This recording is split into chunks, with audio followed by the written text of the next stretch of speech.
Finally, the day had come. The 7th birthday ceremony was the whole reason he stayed in Greenside for so long. Kai couldn't say he cared too much for it, but it was an important milestone, going from child to a kid looking to find his vocation in life or something like that. It didn't really apply to his case. It seemed so long, but it had only been a little more than a year ago when Kia had her ceremony and refused to share any details. Today he would see for himself. He put on his nicest clothes. Alana had bought him a new shirt just for the occasion.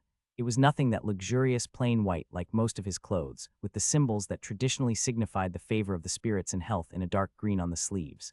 That was what his mother told him at least. With no official religious position or text to study, it was quite hard to learn more about the beliefs of the archipelago, and I'm leaving tomorrow or the day after. I'll have to make a note to look into it next time. His outfit was nothing extraordinary, but he thought he looked good. Colorful dyes were expensive and not common in the archipelago. This was already more than he would have paid for a shirt. If his mom didn't smile every time she saw him, he would have argued against it. Checking himself in a palm-size mirror, he got ready for the big day. His clothes, if not extravagant, were pristine, his light hair cut short for practical reasons and to avoid attracting attention. Kai nervously played with the green pearl from the bracelet hanging on his left wrist. He would do his best not to mess up whatever was going to happen, if not for him, for his mother's sake. Kia had already gone out. A week had not been enough to fix their relationship, and she was continuing to avoid him. Her apprenticeship with Mui seemed to be working, so he didn't worry too much. From what the hunter told him, she was putting all her efforts into whatever training Mui gave her, never complaining but asking for more. Kai sighed. She'll be fine. Alana and Ale were waiting for him in the living room. They accompanied him to the town square of Old Town. It was maybe an hour after dawn. The sky was spotless, and the heat of the day had not yet time to build up. Even the ever-present humidity felt slightly less suffocating in the morning breeze. Only 3 other families were already present with their respective 7-year-old children, 1 male and 2 females, all from Newtown judging from their modest clothes. The other families were cheerfully chatting amongst themselves. To Kai's great displeasure, Alana dragged them to join in. In the blink of an eye, the parents started talking about their children, all eager to share their kids' accomplishments. Kai awkwardly stood to the side, not knowing where to put his hands, switching the weight between his 2 legs. Thank the spirits, his mother remained vague about him. The last thing he wanted was to be the center of attention. Most likely no one would believe the truth even if Alana told them. The other children appeared equally uncomfortable with their parents talking about them.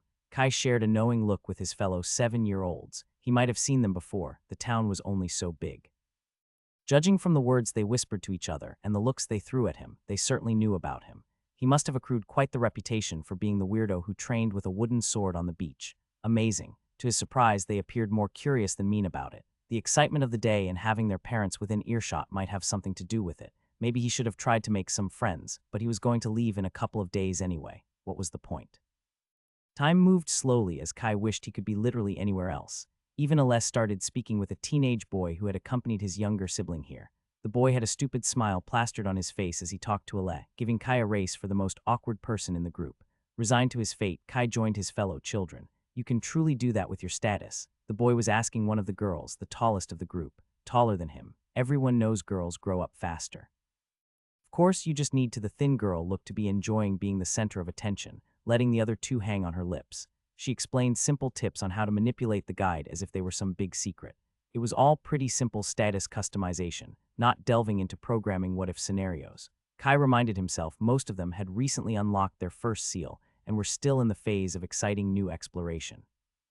Not all parents were equally good at explaining all the new possibilities, and not all the kids understood them either. The girl had a pretty good grasp of the basics. Kai was happy someone else took the burden to lead the conversation, so he could stay there a bit less awkwardly and occasionally nod.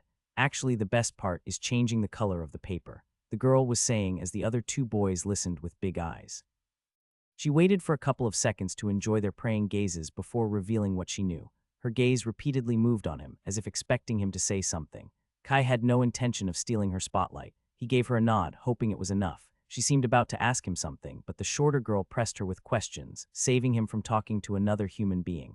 That was a close one. Time quickly passed as more families arrived at the gathering. A chubby 7-year-old with a bowl haircut joined their group. He was more knowledgeable about the guide and started fighting the tall girl to be the focus of attention. Ironically, the last people to arrive were all from Old Town, confident gait and colorful clothes. With an unsaid agreement, the square got divided into 2 halves depending on the part of Greenside they lived in. Kai couldn't care less about the small town drama if he tried. Sweeping his gaze over them, he felt the face of one child was familiar. It took him a moment to remember. He was one of the kids who confronted him when he was learning to judge people's race grades. Not the boss, but one of those who ran away almost immediately. From the way the boy paled and avoided his gaze, he was pretty confident he was the same person. Soon all the kids from Old Town were throwing him weird glances. I don't care. As the last family arrived, an old man stepped forward, putting an end to this impromptu gathering. He clapped his hands once and got the crowd's attention. Kai took a moment to recall the name. The mayor's office was renewed every 5 years, so he should still be Elder Soluli. I'm glad to see all these promising young sons and daughters about to take their first step toward adulthood. Our town is truly blessed. The elder was pretty good with words. Kai could have almost considered listening to his speech if he had not chosen to stand in the center of the old town crowd, forcing all the new town families to scuttle closer to hear. So glad I'll be out of here soon. The speech didn't last long, but still enough for Kai to wonder why there was a need for one anyway. They all knew why they were here. Couldn't they just get on with it?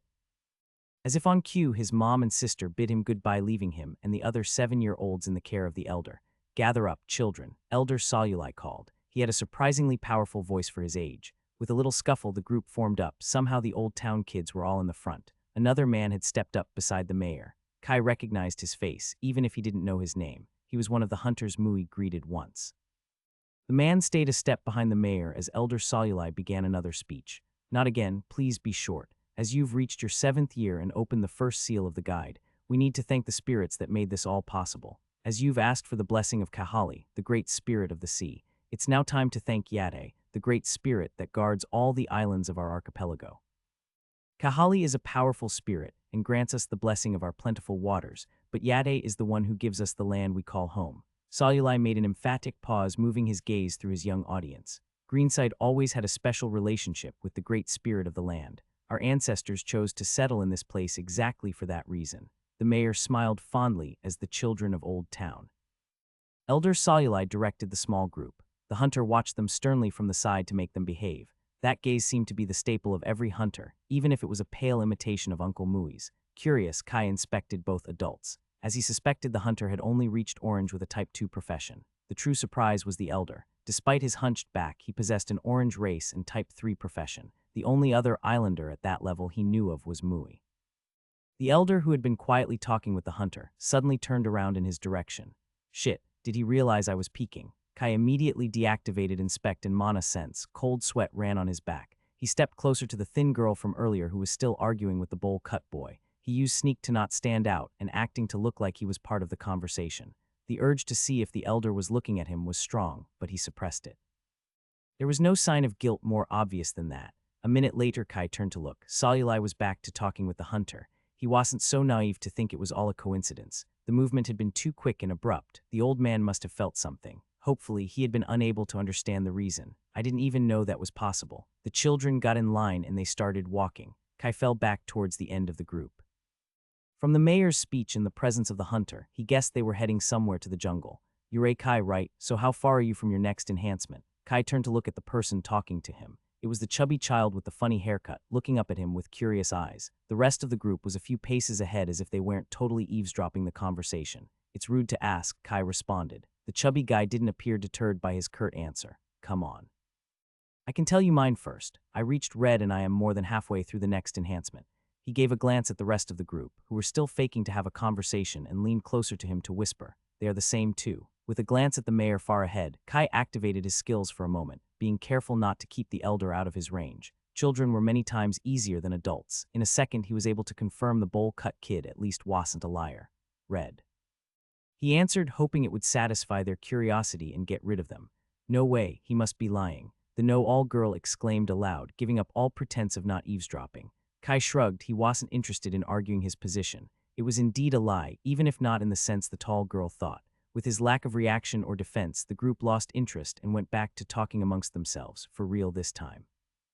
The chubby guy unfortunately stayed behind, looking at him with a glimmer in his eyes. You're telling the truth, right? He asked. Yes, what does he want now? I knew it. The bowl haircut child congratulated himself. Kai narrowed his eyes. You seem to know a lot about me. The kid grinned. I'm Telu, he said, offering to shake his hand. Kai looked at him weirdly, making the confident smile falter. Isn't this how people present themselves in the Republic? Telu muttered, confused. I lived all my life in the archipelago, Kai said flatly. Yeah, I know, I just never mind. Telu tried to get back his confidence. You are quite famous in town. Really? Telu nodded vigorously. Yes, people often see you wander around and train on the beach. There are also other rumors, he hesitated, lowering his voice, that you started a fight and beat up a bunch of kids. Kai stopped in his tracks. Who said that? He didn't care about his reputation, but that someone had the gall to accuse him of the exact opposite of what happened grated on his nerves. Telus' eyes widened. I obviously don't believe them. It's the kids of Old Town that repeat that. I knew they were lying. Suddenly, the glances he received made more sense. Kai was about to ask for the names of exactly who started the rumor. But then what? Find them and beat them up. That would not work. Just 2 days and I am out of here. Kai hurried to catch up to the group before the hunter or the mayor saw them fall behind. Telu kept walking beside him. I also know something else, Telu said with a conspiratorial air. Are you truly an alchemist? Kai stared at the kid. Where did you hear that? It wasn't exactly a secret, but even most adults at the market thought he sold potions made by someone else. I have my sources, Telu said with a half smile he probably thought looked mysterious, waiting for a prompt from him to continue. Kai rolled his eyes internally. And do pray tell who is your source then? Telu looked at him weirdly for his strange choice of words, but finally answered. It's my grandma, I think you know her. His grandma, and I know her. Don't tell me it's old Selly, Kai said with disbelief. Telu smiled cheekily. Yes, she told me to ask you if you had more potions to sell. She said she would offer you the best prices. Kai couldn't believe the thick skin of that woman. She had tried to shortchange him at every turn, taking advantage of the fact most people would not buy from him, while she had a large clientele even with her reputation. I don't think I'll sell any potions for a while, Kai said with some satisfaction. I'm leaving town after the ceremony. Tellus' head hung low. That's too bad. Wait, you're leaving town. Damn my mouth. Why don't you answer a question of mine first? Kai responded with a question of his own. If old Selly is your grandmother, why do you live in New Town? One of the reasons why the old witch had so many contacts was because she lived here from the beginning. Oh that. We lived in a village on the road to Silspring before the governor took our houses and moved us here. Telu said, looking sad for exactly 3 seconds. Anyway, where are you going to go? Kai sighed. He had answered his question, so he could indulge the small guy's curiosity a little. For the rest of the walk toward the jungle, the bowl-cut kid pestered him with questions. Kai remained vague on the exact details, being careful to not let slip anything else. It was a relief when they finally stopped.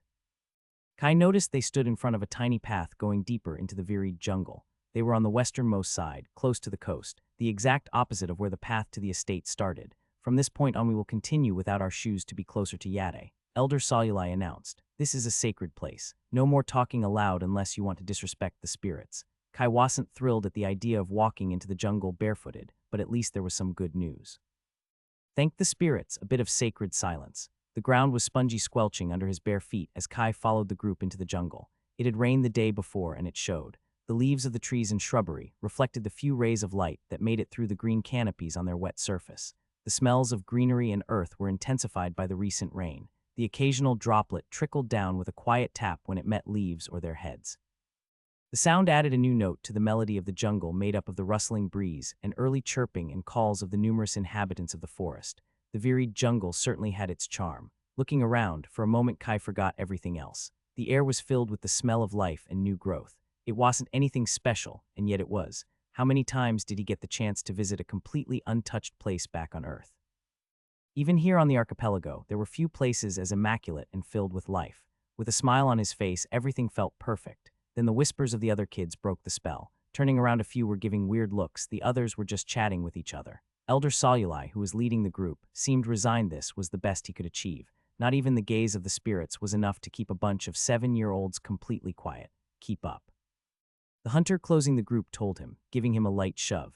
Kai stopped himself from glaring and increased his pace. A child from Old Town asked how much farther they needed to go. A hard look from the elder was enough to tell him that was pushing the line. The kid fell back down amidst his chuckling companions with a castigated expression. No one else raised the question, even if Kai could feel they were all wondering about it. No more than 2 minutes had passed, but patience was not something kids knew of. Kai walked beside Telu, who was the last of the line. The chubby kid threw him a look, immediately trying to start a whispered conversation, but a grunt from the hunter behind them was enough to silence him. Chill out, dude. Even Mui is more affable than this guy. He threw a sympathetic look at his chatty fellow, internally glad of being spared from doing small talk. As the minutes passed and they went deeper, Kai became more aware of the suffocating humidity, the sweat on his skin and insects buzzing annoyingly close to his mouth and ears. What would he not give to possess Mui's skill that kept away any sort of flying nuisance right now?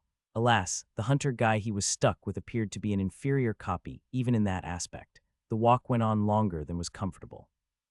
Two more kids attempted to ask how much farther they had to walk with the same result before the elder stopped walking. Kai looked ahead curious. He couldn't see anything that stood out, only more trees and vegetation. There must be something since Elder Soluli assumed an even more solemn and pompous tone when he turned to address them. We're almost there. Must I remind you to show respect? His gaze lingered on every single kid. You certainly do not want to dishonor your family and ancestors. The mayor's stern gaze lasted for a few more seconds before he softened his tone a little. If you behave properly and show promise, you might gain the favor of the Great Spirit, Yade. There is no honor greater than that. After he was sure his words had time to sink in, Elder Soluli straightened his posture and led them forward. The kids did their best to imitate the gait to varying degrees of success. Kai fought hard to suppress a chuckle. That would most certainly be considered disrespectful. As they moved beyond a particularly thick bush, pushing aside a branch, Kai almost bumped into Tellus back. Raising his gaze, he immediately understood why he had stopped. In front of him stood the most massive tree he had ever seen, a trunk wider than he thought possible, probably bigger than his house. A sea of roots extended for dozens of meters in all directions, forming some kind of open meadow in the thick jungle. Its branches stretched overhead, bigger than most trees were wide, and completely covering the sky with a vibrant green ceiling. The canopy looked closer than he expected, but only because the trunk was so massive he would have expected the tree to be impossibly tall too. Vines hung from its branches to the ground. With a glance, Kai saw numerous birds and monkeys moving among the large green leaves. His skin tingled. Even the mana was slightly thicker around here.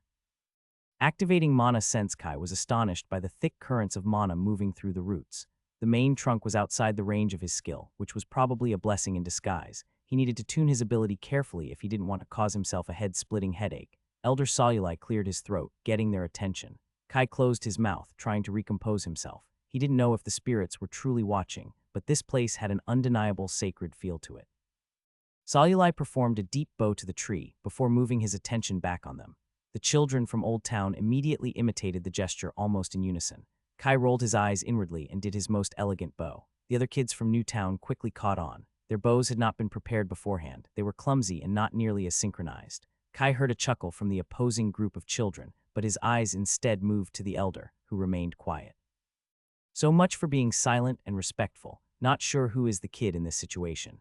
He gave Soluli his most disapproving look for the pathetic power play. He did not want to attract attention to himself, but sometimes it was worth taking the risk. As they moved closer, the roots of the massive tree combined into thicker and larger knobby wooden columns. The ground was becoming more wood than dirt, the wetness of the jungle not making it any easier. Being barefooted helped a little, but more than one kid slipped despite all the caution. Kai saved Tellu from a fall in the nick of time. No problem. Kai smiled. Let me go first and look where I step. He took the lead and kept a close eye to make sure Tellu didn't trip. The distance to the base of the tree wasn't too large, but as the roots began to reach his waist, the elder led them through a complicated looping path.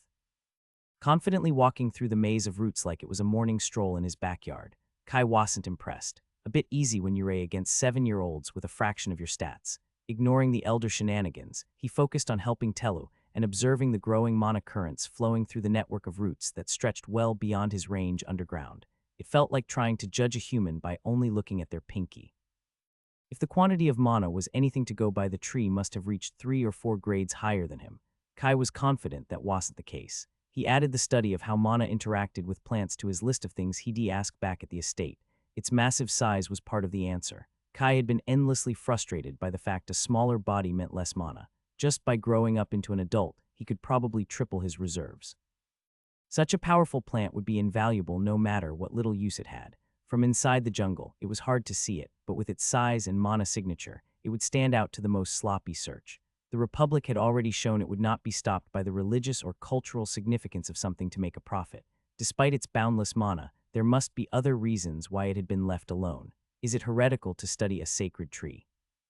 The roots were now taller than him, forming a veritable maze. Before Kai could come to any conclusion, they reached the trunk. The elder led them under a huge arc of roots to a surprisingly empty spot. The mana was about twice as dense here, and Kai could finally take a closer look at the trunk. A wall of knobby wood that spoke of ancient times. He wouldn't be surprised if the tree was thousands of years old. He carefully opened his senses to the colossal entity in front of him.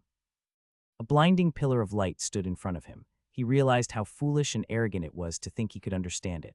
Even using mana sense at the minimum level possible, his mind was overwhelmed. He could only stare in complete awe. He was confident the tree was yellow grade or higher. I'm sure you can all feel the presence of the spirits. Elder Soluli started talking, bringing him back to the present. Kai would have loved to bask in the presence of the tree for hours, but it seemed the mayor was about to start another long-winded speech.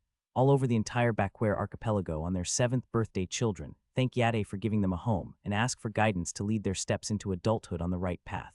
Greenside does this too, but our town has a special relationship with the great spirit of the land. Some of you might already know this story. His gaze moved to the old town children fondly. Some of you do not, so listen to every word carefully. Waiting for all children to be silent and look at him, the elder started narrating. Hundreds of years ago, many generations before mine, our ancestors were shipwrecked on these shores, with nothing but jungle for miles and miles in every direction. Desperate for a solution, they prayed to the spirits for guidance. After 3 whole days, there was still no sign. The little food they managed to salvage from their ship had been consumed to the last crumb. However, our ancestors were faithful to the spirits. Even if their conditions worsened, they continued to wait for the spirit's sign, swearing they would spend their life repaying the debt if they were saved. Taking pity on their plight, Yade sent them a vision on the 7th night, a path through the jungle they had to take if they wanted to be saved. Our ancestors were scared at first. The path led them into the varied jungle, a place none of them had dared venture into before. But they had faith in the spirits and did as they were told. No beasts dared attack them as they walked into the jungle. Yade protected them, leading them here. The elder reverently touched the trunk. As soon as they saw the great tree, they knew they were saved. From its branches hung large, juicy fruits, a single bite enough to satiate them for a week. Thanking Yade for his generosity, our ancestors understood they didn't need to fear the jungle as long as they remained faithful to the spirits. They spilled their blood on the great tree and swore an oath this place would become their new home. In honor of the great spirit that saved them, they founded Greenside. It's tradition for each new generation to come here after their 7th birthday to thank Yade and ask the great spirit for guidance. Now it is your turn. Elder Soluli concluded his story, the children making sounds of awe. Kai wasn't so easily convinced. The story left out a lot of details, for when he saw no sign of fruits on the tree. Moreover, Greenside had been a completely unremarkable village before the Republic stuffed it full of people. Some may argue it still was, not really screaming the chosen town of the Great Spirit. Maybe he was just annoyed by the elder's attitude. Hiding his thought with acting, Kai listened in silence as the mayor sang the praises of the spirits and of Greenside for a while longer. After he was finished, the 7-year-olds formed a line before the trunk to say the oath and thank Yade. Kai was the last of the new town kids, which meant the last of all. Elder Soluli pricked the index finger of each child with a knife to spill a drop of blood on the trunk. When at last it was his turn, Kai stepped forward and offered his hand. His lips pressed into a thin line as the mayor pierced his finger deeper than felt necessary. Damn old geezer. Suppressing a curse, Kai stepped towards the massive trunk. There was a darker spot where generations of children had let their blood spill on the old wood. Kai put his hand in the same spot, eager to get this over. I thank the great spirit of the land, Yade, for giving us a home and a land to live on. I swear to honor him with my actions. May his wisdom light my path forward into adulthood. Kai recited with a clear voice the words. This close to the tree, he could feel its powerful mana tingle on his fingers. He was small and insignificant in front of such an unfathomable entity. Suddenly, a small filament of mana separated from the current and reached out from the tree toward his hand. Before he could realize what was happening, the tendril connected with him. A wave of mana swept through his body, his brain unable to form any coherent thought. When his mind cleared, he found himself staring at the leafy branches of the great tree above. Then a much less pleasant face appeared in his vision. Elder Soluli looked down at him. Kai realized he must have blacked out for a few seconds. An uncomfortable root was digging into his back. He slowly climbed back to his feet, checking himself over. Everything felt fine apart from a small bruise on his arm from the fall. The cut on his index finger hurt worse than that. The mayor was saying something, but Kai's thoughts were focused on the pinging light of a new notification. Ding. The great spirit, Yade, has heard your oath and judged you worthy. A blessing has been bestowed upon you. You are awarded +3 favor. 1,000 different thoughts swirled in Kai's head as he read the notification. Has that really happened? Are the spirits real? Are they gods or something else? This discovery changed a lot of things, but before any of that, he had to take care of a more pressing issue. Elder Soluli was getting impatient as he kept ignoring him. Did you hit your head hard, kid? Kai's gaze focused on the mayor, activating acting as a reflex. I am fine, he massaged his head. Soluli gave him a long stare. You just flopped to the ground for no reason. I must have fainted when I saw all that blood, Kai said, looking down with an embarrassed smile and showing his still bleeding finger. He could hear a few snickers from the group of kids. I am so sorry, Elder. He performed an awkward bow to the great tree. May Yade offer me guidance. He was about to join the other 7th-year-olds that completed the ceremony when the elder grabbed his arm. Nothing else happened. Soluli asked, then added in a lower tone. Have you checked your notifications? Evident confusion appeared on Kai's face. Notifications. He made a slight pause, moving his eyes around as if reading something. No, nothing. Should something have happened, Elder? The mayor gave him a suspicious look, but eventually let go of his arm. No, nothing. Go back to the others. May the spirits forgive your blunder. Despite their taunting whispers, Kai was glad to put a wall of kids between him and the Elder. He wasn't 100 sure he had fooled him, but when the truth was so outrageous, people rarely chose to believe it. A half-blood kid who isn't even from Greenside, receiving a blessing from the Great Spirit. Who would trust that? Who would want to believe it? Much easier to think he was a wimp that fainted at the sight of his own blood. Telu gave him a consoling pat on the back. I'm sure the spirits won't be offended. It wasn't your fault. Kai gave him a distracted nod. He was sure the spirits weren't angry. Elder Soluli finally roused from his thoughts to address them. Silence. His voice resounded with authority. The ceremony isn't over. You have sworn the oath and asked for Yade's guidance. Now it's time to see whether you are worthy. His gaze casually lingered on Kai. More chuckles came from the other children. You must find your way out of the great tree's roots on your own. If Yade judges you worthy, he'll show you the way. The group quieted at the news. The amused smiles were replaced by worry. They had done dozens of turns to get here. Kai was also surprised, but with his stats, he could climb over every root even if they were wet and slippery. The other kids had only reached red, barely stronger than normal children. There was no way they could do the same. It is not necessary to exit at the same place we entered. As long as you make it out, you can follow the edge of the root meadow till you see us. We'll be waiting for you there. If you have faith in Yade and have trained diligently, you need not worry. Just like that, Elder Soluli and the hunter marched toward the root arch, ready to abandon them without a second thought. As they were about to disappear into the maze, the mayor stopped and turned around. Hopes rose from the children, but the next words quickly squashed them. I almost forgot. If you make it out in under 1 hour, it will be the sign you have the favor of the spirits. Most take a little less than 2 hours. Not everyone can be chosen by Yade after all. His gaze hardened. If you take more than 4 hours, we'll come to look for you, but that would not be a good sign for your future. After adding a time limit to make things more fun, the elder was gone, leaving the group of children to look around with lost expressions. A girl was the first to react, running after the elder. Maybe she hoped it was all a big joke or that she could follow them out. She came back a few seconds later looking defeated. They're gone, she muttered with disbelief. The words triggered a reaction from the rest of the group. Kai watched from the sidelines as chaos unfolded. About a third of the children quickly decided to make a run for it in the hopes of getting lucky. Having a timer looming over their head didn't help anybody to maintain their calm. Of the remaining 2/3, most began arguing about what they should do. A smaller group sat on the ground, looking about to cry. Finally, Kai noticed 3 kids from Old Town staring at him from the sidelines. They seemed to be enjoying the show with smirks on their faces. One silver that the test is rigged, and they already knew beforehand. That would have been the easiest money of his life. Unfortunately, there was no one to take the bet. The trio noticed him watching them. Kai continued to stare, putting on his most irritating smile. When they saw he didn't look intimidated by their numbers, they seemed about to march over, but one of the 3 stopped the other 2.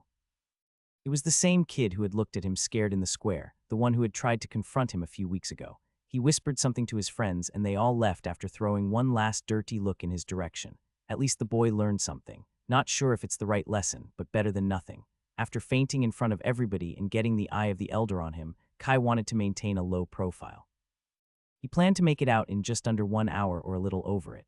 The chaos also seemed to be settling down. A few more kids headed out alone or in groups of 2. The rest chose to stick together. The leader of the group was the son of a hunter with a tracking skill. He assured everyone he could find the way out. Kai was not so sure it would work. The ground was covered in roots that left little traces to follow, and all the other kids running out before them were not going to make it any easier.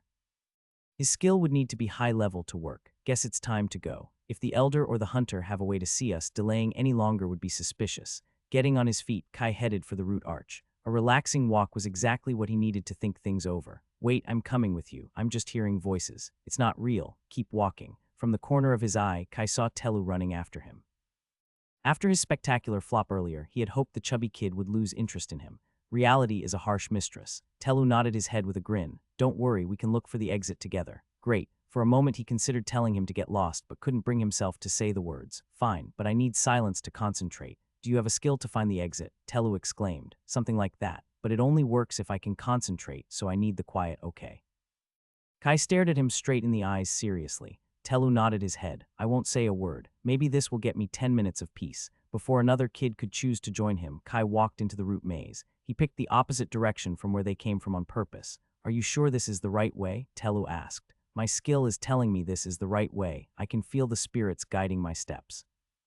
He could remember most of the path they took and was confident to spot the right tracks with inspect, but what was the fun in that? Climbing over the roots was out of the question. Even if he had not had Telu following him, it would scream, "Look at me, I'm hiding secrets." Worst case scenario, he could use mana sense to see through the root walls around him and create a mental map of the place. He might find some mana plant if he got lucky, but he didn't have his hopes too high.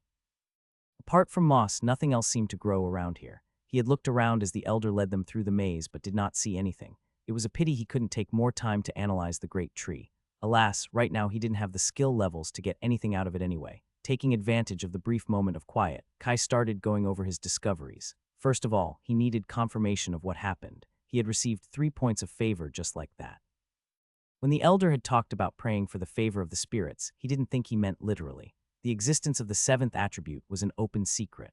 Some children weren't aware, but all adults knew. Ale had told him everyone would receive at least 1 point when they reached orange, no matter how long they took. The problem was that nobody seemed to understand how the stat worked. He had asked Mui and his family, and even made conversation with other people at the market. Most people thought it showed how much the spirit favored someone. He knew the attribute also existed outside the archipelago, so that didn't make much sense. A few people talked about good luck and fate, but they were equally unhelpful on the specifics. Is it a consistent effect or something unpredictable? Does it only apply when random chances are involved or directly bend events in my favor? How much does 1 point increase my chances to guess heads or tails in a coin toss? How much luckier do 13 points make me? Is it a linear increase or exponential? Maybe logarithmic. Once more, Kai lamented the lack of a school system or even a library and the frustration of living before the digital age. Stopping for a moment to look where they were, Kai noticed something weird. He had kept choosing random paths, staying away when he heard the voices of other kids. Judging from the lower thickness of the roots, they were getting closer to the exit. He could almost reach the top and hoist himself up. Telu broke the silence. Your skill must be truly powerful. Is it tracking or orientation? Is this random chance or my favor is starting to pay dividends? Kai gave a non-committal answer and continued to pick their way at random, crawling under a root and climbing over another smaller one. Their progress wasn't fast, but they were inexorably getting closer to the exit, rarely if ever backtracking. It was the randomness of it all that allowed his favor to make a difference. Gaining 3 points was not a little, but he had already had 10 and he had never noticed anything so unusual. His luck might have been slightly above average. Finding a teacher with Vuria, and more recently, the merfolk ship stopping in Greenside right when he returned home. However, it wasn't like Vuria offered him the apprenticeship for free or buried in expensive resources to help him grow, quite the opposite. He had to fight tooth and nail for the right to remain there, and never got any of the mystical potions or treasures he read about. The same went with the merfolk. He had been the one to propose the deal and spent 3 days working every single waking hour and pushing his skills. Apart from that, he wouldn't say his life had been particularly lucky. Perhaps if he had had lower favor, it could have been even worse. It was impossible to say. Focusing his thoughts back on the present, it might not be only his favor at play. He had received a blessing from Yade, but what did that mean? Was there something else apart from the 3 free points? The guide had not told him anything that indicated that, but he was not working with complete information. Could the Great Spirit take the blessing back? Did the oath he swore bind him? His gut wrenched at the thought, cold sweat forming on his skin despite the heat. Did he get himself into something bigger than he thought? No, even if the oath is binding, I only swore to honor Yade with my actions. That could imply he could take back the blessing if I fail him, but it's such a vague promise I won't condition my actions too much even if I have to keep it. This brought him to the last topic. The spirits were real. The thought scared him. What are? We're almost out. I knew my grandma was right when she told me to stick close to you. It must not have been even half an hour. Telu said, almost jumping in place from the excitement. If they stood on the tip of their toes, they could see beyond the lower roots. Climbing over their wet and slippery surface covered by moss was still a hazard. As soon as the roots got small and they could look over them, the rest of the way would be a breeze. Their time was probably closer to 20 minutes. Instead of happiness or satisfaction, Kai immediately worried this would attract too much attention. Come this way, he said, using mana sense to judge the path that would lead them away from the exit. Confident in his abilities, Telu followed without hesitation. He felt a bit bad about that, but it was for the best. He needed to waste at least a dozen more minutes. I'll bring him out in under an hour. Kai went back to the question. If the spirits were real, what were they? Were they gods? And if they were all powerful, why did they allow the Republic to take over the archipelago? Earth, knowing his life expectancy wasn't long, he had read a lot about religions and the afterlife. He had never found something that particularly convinced him. Now he had proof something otherworldly existed on Elides. The written words of the guide on a notification were an undeniable truth. It didn't get more clear than that. Kai looked around, as if expecting to see a sign they were watching him right at this moment.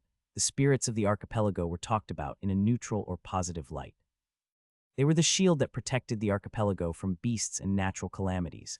Rarely were they depicted actively harming someone even in legends. But if they were real, what about the gods of the Republic? He never cared about it, but he remembered the Myrian Republic worshipped a pantheon of 7 gods. Did this mean Elides was filled with hundreds of gods? Were spirits and gods the same thing? The implications were frightening. Gaining the strength to be free from the whims of other humans already felt like an insurmountable mountain to climb, if godly entities were thrown into the mix. I better get back to training and studying. Only after he learned more could he make the best decision. For now, there was nothing he could do. He was losing himself in hypotheticals. It was better to focus on what he could do. He had a maze to get out of. Around 40 minutes into the challenge, Kai stopped using mana sense to sabotage their progress and headed in for the most direct exit. After leading them in circles, he had a pretty good mental map of the place. We've made it. Telu excitedly said as he ran the last few meters over the outer circle of roots, almost tripping. Do you think it's been an hour yet? Kai shrugged. Only one way to find out. Maybe he should have waited a bit more, but after he discovered gods were real, the petty politics of the mayor felt insignificant. They were almost on the opposite side of where they entered. Maybe that was his luck too. Following the edge of the meadow, they soon saw the elder together with a small group of kids. The 3 from Old Town were present together with a few of the ones who decided to make a run for it. Of the big group, there was no sign yet. It seems the Yade is truly merciful and didn't take offense at your actions, Elder Soluli said as they got closer. Kai forced a relieved smile with acting. I trusted in the will of the spirits. After the long walk through the root maze, his pristine clothes were no more, covered in dirt and sweat. He did his best to clean himself up, but didn't have much success. It was already a great accomplishment he had managed not to tear them on the rough roots. With a good wash, they would turn good as new, hopefully. The canopy of the great tree shielded the place from direct sunlight, but the humidity was even stronger in the varied jungle. Coupled with the insects buzzing around, it was not going to be a pleasant few hours. Only now Kai realized there had been no insects on the roots of the great tree, just another mystery to add to the pile. The hunter was nowhere to be seen, likely keeping an eye on the kids still lost in the maze. The elder, instead, stood staunchly staring at the great tree as if he could glimpse something none of them saw. If the average time was around 2 hours, it meant some took closer to 3 hours. Kai sat as far away as it was reasonably possible without seeming rude. With the elder's abilities remaining a mystery, he didn't trust to train even meditation, much less any mana skill. It was prospecting to be an incredibly tedious time when a brave knight with a bowl haircut plowed down next to him. Without missing a beat, Telu started pestering him, not so subtly, about the skill he used to get out of the maze. After Kai made it clear he was not going to give him a true answer, Telu just passed to the next topic. It was as if he had saved all the questions and comments he had not been able to ask in the maze, and he could now give free rein to his curiosity. Kai was sure he would know everything there was to know about Greenside by the time they could go back. Not how he would have liked to spend his time if given the choice, but it beat going crazy for 2 hours doing nothing. He was almost glad to have a little chatterbox to kill time. If he got lost in his mind right now, his thoughts would certainly wander to all the worst-case scenarios of how gods and other supernatural entities could screw him over. It wasn't a pleasant wait. Kai would have liked to take a shower or at least jump into the sea, but it was bearable. Telus' endless stream of words and gossip kept his mind occupied enough to keep the agony of wasting time at bay. Since when did doing nothing become so hard? The thin know-all girl he met this morning turned out to be the only other person making it before the 1-hour mark. Elder Soluli told them a few words of congratulation before she too decided to join Kai's group. Her name was Fal, and it soon became clear there was some kind of rivalry between her and Telu. They were soon talking over each other and arguing about who knew the juiciest pieces of gossip. Even in a relatively small town like Greenside, there was a lot. Putting together all the pieces in his head, Kai had enough material to write 10 seasons of a telenovela. The good news was it spared Kai from being pestered with questions or even participating in the conversation. The bulk of the children made it out in the 2nd hour. Even the largest group, led by the kid with the tracking skill, arrived. He seemed to have lost a few people along the way, and the ones who'd stuck with him had torn clothes and bruises, probably scrapings from climbing over the roots and falling. It told a story very different from the easy journey the confident kid had advertised. Elder Soluli told them a few words each, but no compliments. As the 3rd hour came around, the sun was getting higher in the sky, and even in the shade it was getting suffocating. What wouldn't he give for one of the icy drinks he got at the estate? He'd settle even for a cooling swim into the sea. A few more people made it out, but they only received scoffs and scorn from the elder. Finally, the hunter came back carrying a girl who looked small even for a 7-year-old. Her knees were bruised, and from her red eyes and tears streaks on her cheeks, she must have cried a lot. This experience would probably turn into a long-lived trauma. Elder Soluli gave her a disdainful look, his voice harsh. You bring shame to your family. The spirits don't favor the ones who give up. There is no bright future ahead of you. Yep, this is definitely going to need years of therapy to resolve. The girl sat on the ground crying. Kai wasn't sure if the lesson was not giving up or just religious zeal, but that felt pointless and cruel. There was no need to beat someone who was already down. His opinion of the elder fell a step lower, starting to dig underground. He clenched his fist, but he was not going to start arguing with the elder when they were in the middle of the varied jungle, and the only other adult was a hunter that liked him even less. Come on, Kai said to the two chatty fellows that had finally fallen silent. They could at least offer company and a sympathetic look. The other kids left a wide berth around the crying girl, as if afraid the disappointment of the spirits was contagious. Kai walked up to her and offered his hand. He was not sure she would accept it since they never talked before. The girl slowly looked up at him, her willowy body rocked by loud sobs and her eyes clouded by tears. Instead of taking his hand, the girl directly went for the hug, starting to cry loudly into his shirt. I guess I can add snot and tears to the things I'll need to wash off. Elder Soluli looked at him with contempt. Kai ignored it. He didn't care about the opinion of an individual he carried no respect for. With a scoff, the mayor turned away, organizing the group for the walk back. Kai tried to comfort the crying girl, but he was better with logic than emotions. Coming up with a dozen reasons why failing in the maze didn't matter did not seem to help much. I'm not good at this. What should I do? Help me. Telu and Fal, who had been standing by the side, thankfully decided to step in. Kai gladly left them the reins of the situation, but the girl refused to let go of his hand. Needless to say, the walk back home was very awkward. The 7-year-olds were arranged in order of arrival, going from cheering and triumphant children at the head to sullen and sad towards the end. His group was the only one breaking the rule. Somehow Elder Soluli didn't tell him to go to the front. By the time they spotted Greenside, the girl had calmed down but still refused to let go of his hand. Kai tried to slip away, but the hunter appeared in front of him. You cannot leave yet. It soon became clear why they had been arranged in such a way. They had to march through the town to the square before they were allowed to leave. The victors at the head would be praised, while those at the end of the line were humiliated. This just keeps getting better and better. What a nice way to shape the next generation. Kai could see Telu and Fal were getting antsy, looking around anxiously. The crying girl had not said a word all the way, but was now gripping his hand even more tightly. I'm going to become a saint. Come on, you can go take your place at the front. I'll remain with her. Relief was evident on their faces. With a few words of apology, they ran ahead. Kai was a bit disappointed, but it was understandable. Contrary to him, they lived in Greenside and didn't have the luxury of leaving it behind. If they stayed at the end of the line, everyone would think they performed poorly and didn't have the favor of Yade. Judging from the number of people on the streets watching them pass, everyone in town knew of the ceremony and what their order in line meant. Plenty of subtle and not so subtle comments and looks were thrown his way, some with pity, others with schadenfreude. This felt like the walk of shame of Circe in King's Landing. Thankfully, the town was only so big and Kai held his indifferent posture the whole way, looking ahead and ignoring everyone watching. Can't wait to get out of this hellhole. You should go ahead. You don't deserve this treatment. With barely a whisper, his silent companion finally talked, her voice hoarse from all the crying. Kai shook his head. You don't either, but let them think whatever they want. If he went to take his place among the first of the line, it would be like admitting he cared about the opinions of the crowd. I've been blessed and approved by one of the two great spirits of the archipelago. I'm well beyond such mortal concerns, he thought jokingly. It was noon and the town square was packed. All their families were present, plus a crowd of nosy people who wanted to get the latest scoop to gossip in town. Kai spotted Alana and Ale in the crowd and waved at them. They smiled back, but their expressions faltered when they noticed his position in the parade. It wasn't disappointment as much as confusion.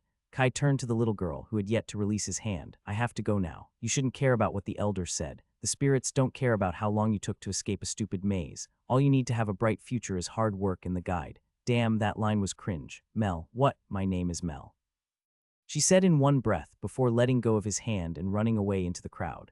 Kai didn't have time to think about what happened. The group of children had dispersed and the small square had devolved into a loud mess of people. What happened, Kai? Is everything okay? Alana and his sister were already upon him. Kai smiled reassuringly. Everything went more than fine. Seeing their confused expression, he began to explain what happened and how he had ended up at the end of the line.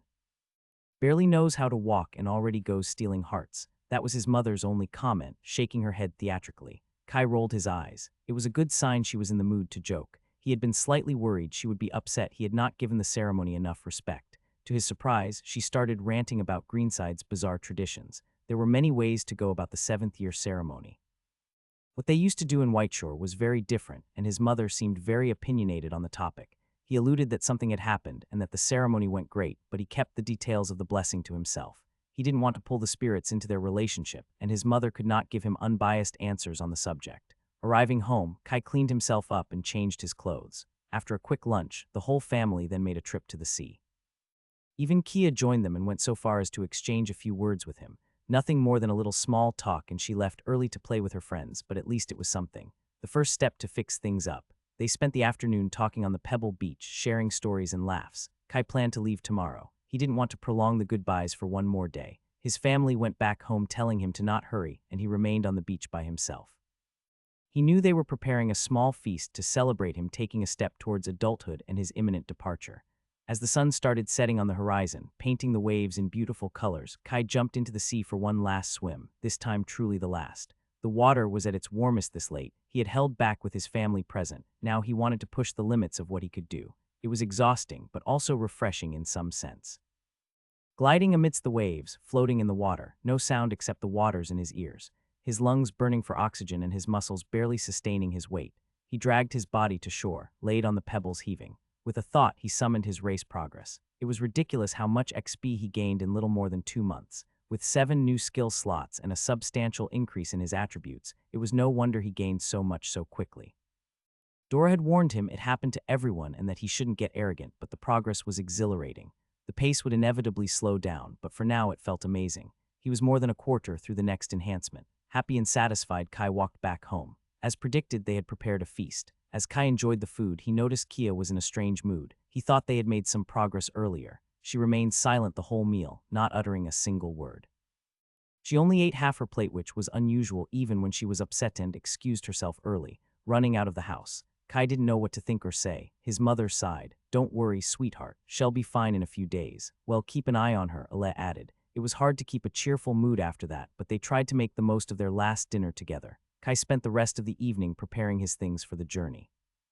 He had already cleaned and put every piece of alchemy equipment back into the expanded chest. He didn't have many clothes or other things to pack. Most of the time was spent deciding which of his father's books he could afford to bring. With the 3 volumes Rise gave him that he wanted to show Dora and 2 notebooks, not much space was left. He had to walk for days with that bag. If he didn't manage the weight properly, it could turn into a very bad time. He was contemplating if he should bring a particular book on an extinct civilization when he heard a noise. Kia was finally home. He could hear moving things around through the thin wall separating the 2 rooms. He hesitated for a while, unsure of what to do. "I guess I should try to say something. Can't make it worse than right now." He threw the book in his backpack and walked out of his room. The door to her room was ajar, but he knocked anyway before entering. "Kia IMs." He stopped mid-sentence. The room was deserted, things strewn around in their usual mess, even a wooden panel leaning against her bed. Where the heck did she take Thaw? A memory he had long dismissed resurfaced. Kai dropped to the ground to check under her bed. As he feared, there was a missing floorboard. No, I must be wrong. He squeezed his arm inside to check the hole in the floor. It was empty. He checked again, but there was no trace of the package with the knife inside. Running out of the room, there was no trace of Kia either, and the door to their house had been left open. With his heart thumping in his chest, Kai ran out of his house. He looked around and ran down the street calling her name. Kia was nowhere to be found. Panic rising, he continued running without a plan. Each second he didn't find her was one more second she could do something stupid. Think. His thoughts moved a mile per second. He needed a plan, something to go off to. He needed to find her before she did whatever idiocy she had in mind. Kai desperately scoured his mind for any scrap of information that might help him piece the puzzle together. Kia looked very upset during dinner. He thought it was about him, but what if it wasn't? What if something else happened between the time she left the beach to go with her friends and dinner? That was the most likely explanation, but how did it help right now? If he could find one of her friends, he could maybe figure out what was going on, but he didn't know any of them. He might recognize their faces if they stood in front of him, but the chances of that happening were barely higher than finding his sister. 4 moons lit the muddy streets of Greenside. No one was in sight. The only activity and noise came from the taverns and pubs. Little to no people out on the streets, most of them drunks looking for their way home, and the occasional couple whispering words to each other. Kai stopped running. His lungs screamed for air. This wasn't working. He had hoped his favor would help him out, but it was a flimsy plan. He still had not yet figured out how that worked and the limitations. The town was much bigger than the maze, and looking for a person might also be different. The rows of semi-identical houses around him were still hard to distinguish if you weren't familiar with the little differences. He needed to think, but he didn't have time. He should have asked Alana and Alette to help. In his panic, he had run outside the house without thinking. He debated whether he should go back. Maybe Kia had changed her mind and was waiting for him back home. In the same moment that he thought it, he knew he was deluding himself. Kia was impulsive. The chances she thought things over and changed her mind were close to none. Looking around to reorient himself, Kai started running again. There was someone who might know something. He spent his mana freely to enhance his running and move faster. Not a minute later, he was knocking on Mui's door. "Open, up," he said amidst labored breaths of air. The door swung open. A very irritated Mui looked around for the culprit causing the commotion, the blade of an axe gleaming in his hand. His aura hit him like a truck, bearing down on him like a physical presence and making him falter. It seemed apart from suppressing it, the hunter had also learned to make it stronger. Any other time Kai would have congratulated him and interrogated him on how he achieved it. The overbearing aura fell back a little after Mui recognized him. "Kai, what the hell are you doing here at this hour?" He pushed past the hunter through the door. "Have you seen Kia? Is she here?" His eyes swept the empty rooms in vain. Mui recovered from the surprise, stopping him from running through the house and held him in place with an iron grip on his shoulder. "She is not here. What is going on?" His tone was severe yet calm. Words flew out of Kai's mouth in an incoherent mess. He didn't have time for this, but the hunter didn't seem willing to let him go. Starting again, he explained the important points. "Kia is gone. She looked very upset and took a knife with her. Any idea what is going on or where she could be?" Mui took a moment to absorb the information. Eventually, he shook his head. "Our lessons are going fine. She sure has a temper, but she seemed eager to continue and improve her skills. Almost too eager." A horrible thought struck Kai. "You didn't tell her about my fight with the red tier beast, right?" Mui smacked him behind the head. "I'm not an idiot, Kai. I would not tell her that no matter the situation, especially after I understood how she thinks." Kai massaged his head. "Was that necessary? The worst thing you can do in these situations is to panic and start throwing accusations."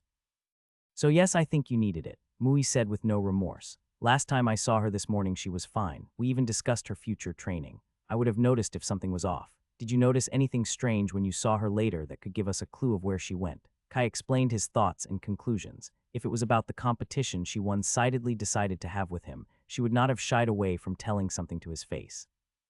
They even had an almost conversation on the beach this afternoon. Something must have happened later. At dinner she was moodier than usual, even if still within reason. Then she went out again, and it was probably when things escalated further. "So it might be something that happened with her friends," Mui said. "What do you know about them?" Kai shrugged. "Nothing much." He tried to think back to the few times he saw them. A few years older than her on average, and they all seemed to be from Newtown. "Least I think so. Nothing else." Kai shook his head. "Think of anything you can remember. I wanted her to get an apprenticeship with you exactly so she wouldn't spend all day with them getting into trouble around Newtown.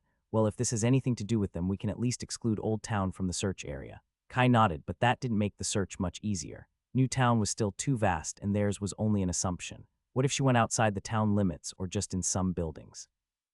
"Focus, Kai," Mui said. "It's no use panicking. Where is your mother? Does she know what is happening?" "No, I ran out to look for Kia as soon as I realized. I hope to catch up to her." "Okay, I'll go warn them then. I'll be faster alone. Maybe they know something you missed. You stay here and see if you remember anything else. I'll go look for her." His heart still thumping in his chest, showing no hint it would slow down anytime soon. He couldn't stay put. Mui blocked his path.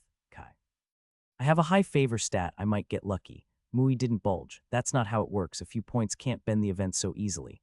"I've got 13, Kai said before his mind could tell him it was a bad idea. Mui gave him an incredulous stare. "How it doesn't matter right now. Not sure it will help, but fine, you can go. Stay on the streets. If something happens, scream, I'll hear you. If you don't find anything, come back here." "I promise," Kai said, impatient. Mui finally let him pass.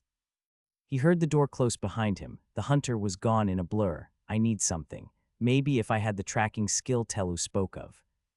Kai went through his status. All his skills seemed useless in the situation.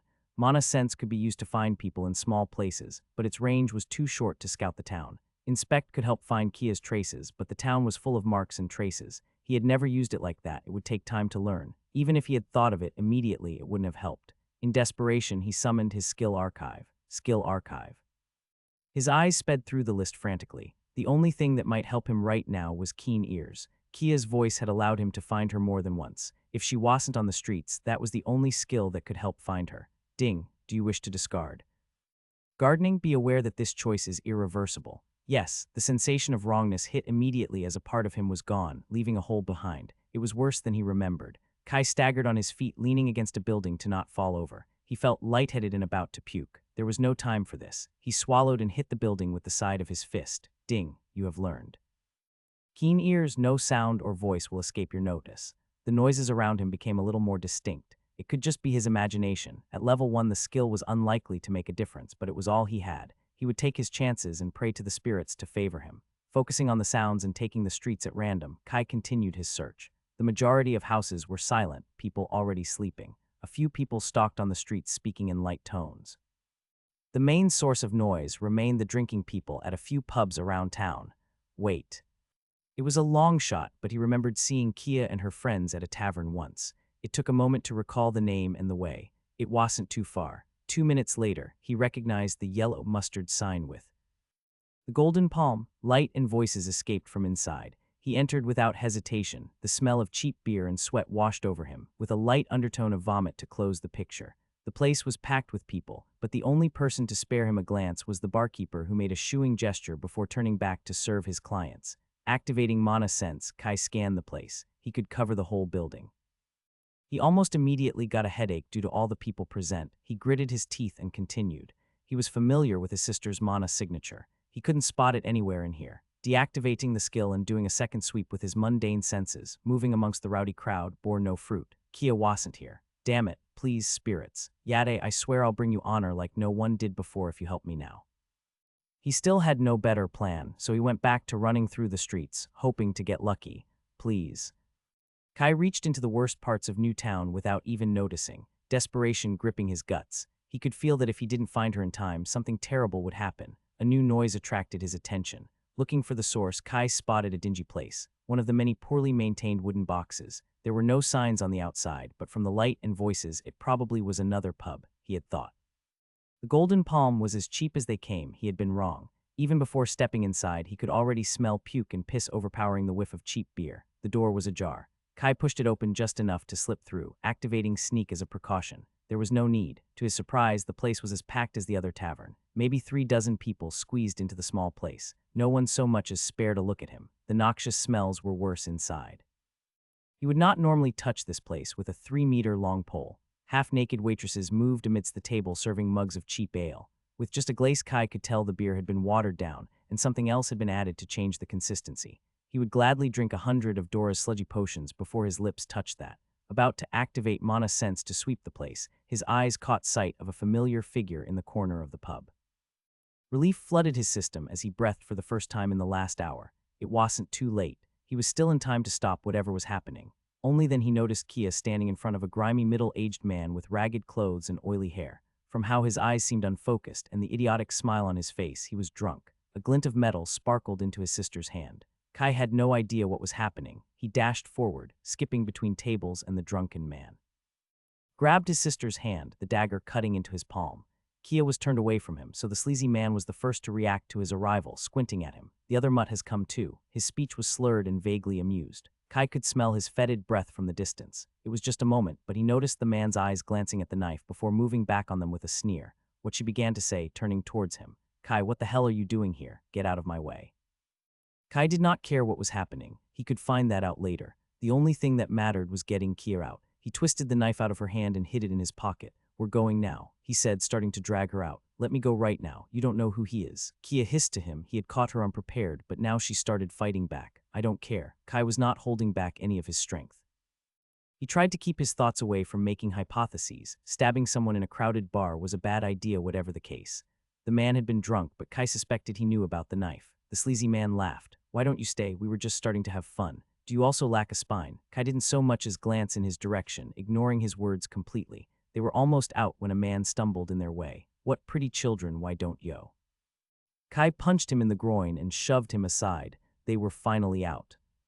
He kept pulling his sister till a street over to make sure. What the hell have you been thinking? Were you going to stab a man in public? You have no idea how worried I was. He is the one, Kia angrily said. Who? A haunted look on her face. The man who killed our father. An image of an enlarging crimson pool flashed in his mind. Long repressed memories fighting to reach the surface. No, it makes no sense. How do you know that? None of us saw his face.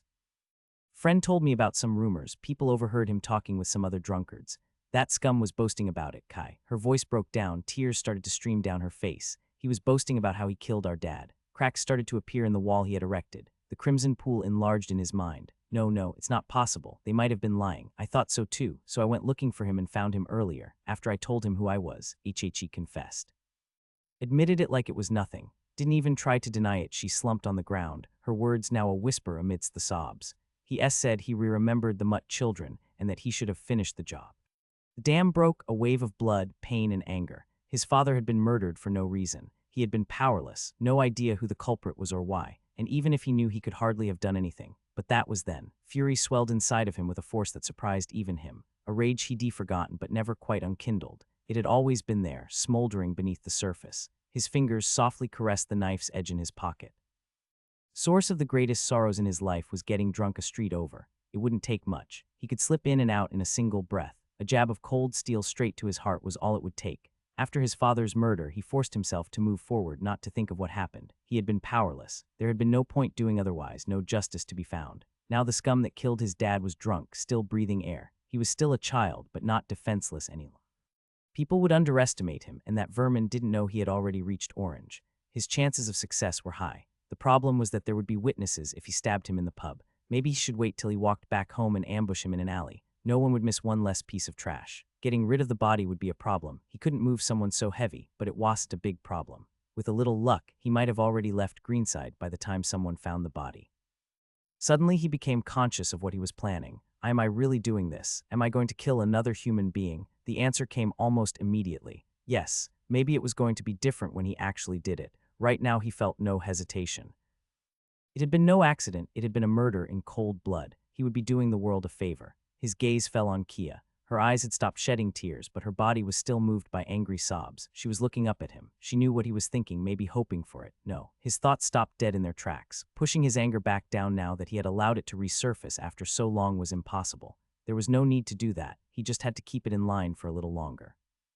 His rational side fought his emotions before regaining a modicum of control. What was the point of finally obtaining justice if he lost more in the process? That scum had already taken enough. He would not allow to take anything else, even in death. Kai helped her back to her feet. Come on, Mom and Alem must be worried sick. He took her hand and started walking, but she stood still. Kai, a single word full of meaning and implications. Kia hesitated, not expecting the question. Most of my friends probably. That means their families know too, or will soon. Who knows how many other people. Most won't give it much thought, but guess who they'll go looking for if something happens tonight. Kia fell silent, a conflicted expression on her face. No one will care if he dies. I can do it myself. She reached for the knife in his pocket.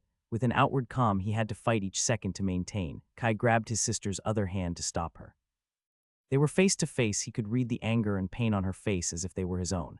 It beckoned him to let his emotions rage freely. Not yet. Maybe they won't care, maybe they will. Maybe they'll think it was our mother who did it. We are not taking that risk. He's not going to take anything else from us. He killed our dad. Kia yelled, gritting her teeth. He deserves it. I'll do it and let everyone know it was me. Kai sighed. It would have been best if she just went along with him, but Kia was too stubborn for that. He leaned closer and whispered a few words in her ear. The look on her face was confused, then conflicted. Trust me, Kai said with a quiet smile. Now we need to get back home. He carefully observed Kia's expression. Only when he was sure she would not run into the pub to claw the eyes out of that trash he let her go. You promise? She weakly asked. I swear on the spirits. Just be patient. Kia reluctantly followed him. They started silently walking home. Mui found them first. He appeared in front of them, immediately checking to see if they were fine. Kai's palm was still bleeding a little, but he didn't even feel it. What happened? Nothing. Kia was just playing a stupid game with her friends and wanted to show them her dagger. He used acting, knowing perfectly well it wasn't that easy to deceive the hunter. As a reassurance, he took out the knife and gave it to him. Mui turned towards Kia. Is that what happened? Yes, can we go home now? We're tired. Kai placed his hand on Mui's arm and urged before he could decide to press for more answers. They continued walking on the muddy streets of Greenside under the moon's light. Reaching their house, it was empty. I'll go tell Alana and Ale I found you. Wait here. Mui said. A moment later, he was gone again. Kai and Kia stood awkwardly, deciding to sit at the table in the kitchen. A silent conversation of glances was exchanged. Do you trust me? He asked. Yes. He smiled slightly, allowing a relieved sigh to escape his lips. The cut on his hand was starting to annoy him. He busied himself cleaning the wound and went to his room to find something to help it heal faster. He had to undo most of his carefully laid supplies to reach his alchemy chest and find the right balm. Sounds of steps and voices told him the rest of his family was back. He hurried along before they could panic again, not seeing him. I am here, he said, walking out of his room. Alana and Ale were hugging Kia tightly, only stopping when they heard his voice. He was pulled into the group hug, but his body was stiff. I was so worried. What were you thinking going out at this hour? I don't know what I would have done if something happened to you. Mui stood awkwardly on the side. I better go now. The hunter nodded and left. It was nothing. Now that she was sure they were okay, Kai could see the long reprimand building up inside his mother, mostly toward his sister, but also toward him. He was supposed to be the one responsible, and he had run after her without an explanation. He stepped forward. It was my fault. The less they knew, the better. He didn't trust Kia to speak right now. Looking at his mother, he mixed acting with sincerity as he weaved the story of why Kia had run away for a stupid game with her friends and how he overheard them talk. He could have stopped her but did nothing because he was upset with her until he regretted it at the last moment. It's for the best. It wasn't the most believable story, but they were all tired and nothing too serious happened in the end. Alana sighed. Well, talk again in the morning. Now go to your room and remain there. To his relief, Kia obeyed without saying a word. You too, Alana said, turning to him. Kai nodded his head and disappeared into his room. Closing the door, he began mechanically repacking his things for the journey. When he was done, he laid on his bed staring at the wooden ceiling. His nails dug into his palms as he clenched his fists. I just have to be patient. As the sun peeked from his window, Kai shielded his eyes from the light before surrendering to the fact he had to wake up. He had slept like shit, maybe 4 hours total. Thankfully, his improved race made his body function on a reduced sleep schedule, so that helped a little. He took out his palm-sized mirror. He looked exactly how he felt like shit, dark bags under his gray eyes. He felt like a psychopath practicing his smile in front of his reflection, but he had to sell that everything was going fine. Last night's events were already forgotten. He couldn't let his family suspect anything. When did I become so accustomed to lying? Before he was reborn on Elides, he had always preferred to be direct with the truth. Now that he thought about it, that wasn't entirely correct. Even on Earth, there had always been a noticeable exception. He used to lie daily to his family to make them feel better. He knew he was dying. There wasn't anything to be done about his condition, but he could protect them. Let them think he felt much better than in reality. He never considered those true lies. Maybe he was a hypocrite. Maybe that was why it came so naturally to continue doing the same in this life, given that in the beginning it was to protect himself as much as them. In the last couple of years, he started to lie whenever he thought it would make his family feel better and worry less. This time the deception wasn't a small white lie. His thoughts went back to when Alana told him how important decisions had to be taken after discussing them with the family. Yeah, she certainly had a point. I hope she will forgive me one more time. Taking a deep breath, Kai walked out of his room, relying on acting to guide him. He had a pleasant breakfast with his mom. She did not mention last night, but Kai noticed how her face was a bit strained. She had not forgotten, probably trying to avoid an argument right as he was about to leave for who knew how long. Kia has learned her lesson. She won't repeat it again. It's honestly my fault. Kai gave his mother a meaningful look. She started a competition with no way of winning. If I was normal, this would never have happened. Alana gave him a non-committal answer, MHMMM. Even with his imminent departure privileges, this was the best he could get. They waited for his two sisters to wake up as they shared a final goodbye. Kai picked up his backpack and was ready to leave. I can accompany Kia to Mui. A few more minutes won't make a difference. I don't need a babysitter, his sister retorted. Oh, I think you do. Alana gave her a look. It was clear he had only postponed the scolding until after he left. Are you sure you can spare the time, Kai? Sure, it's not a problem. Anyway, I know I'm leaving today, but I could also invite Mui for dinner to thank him.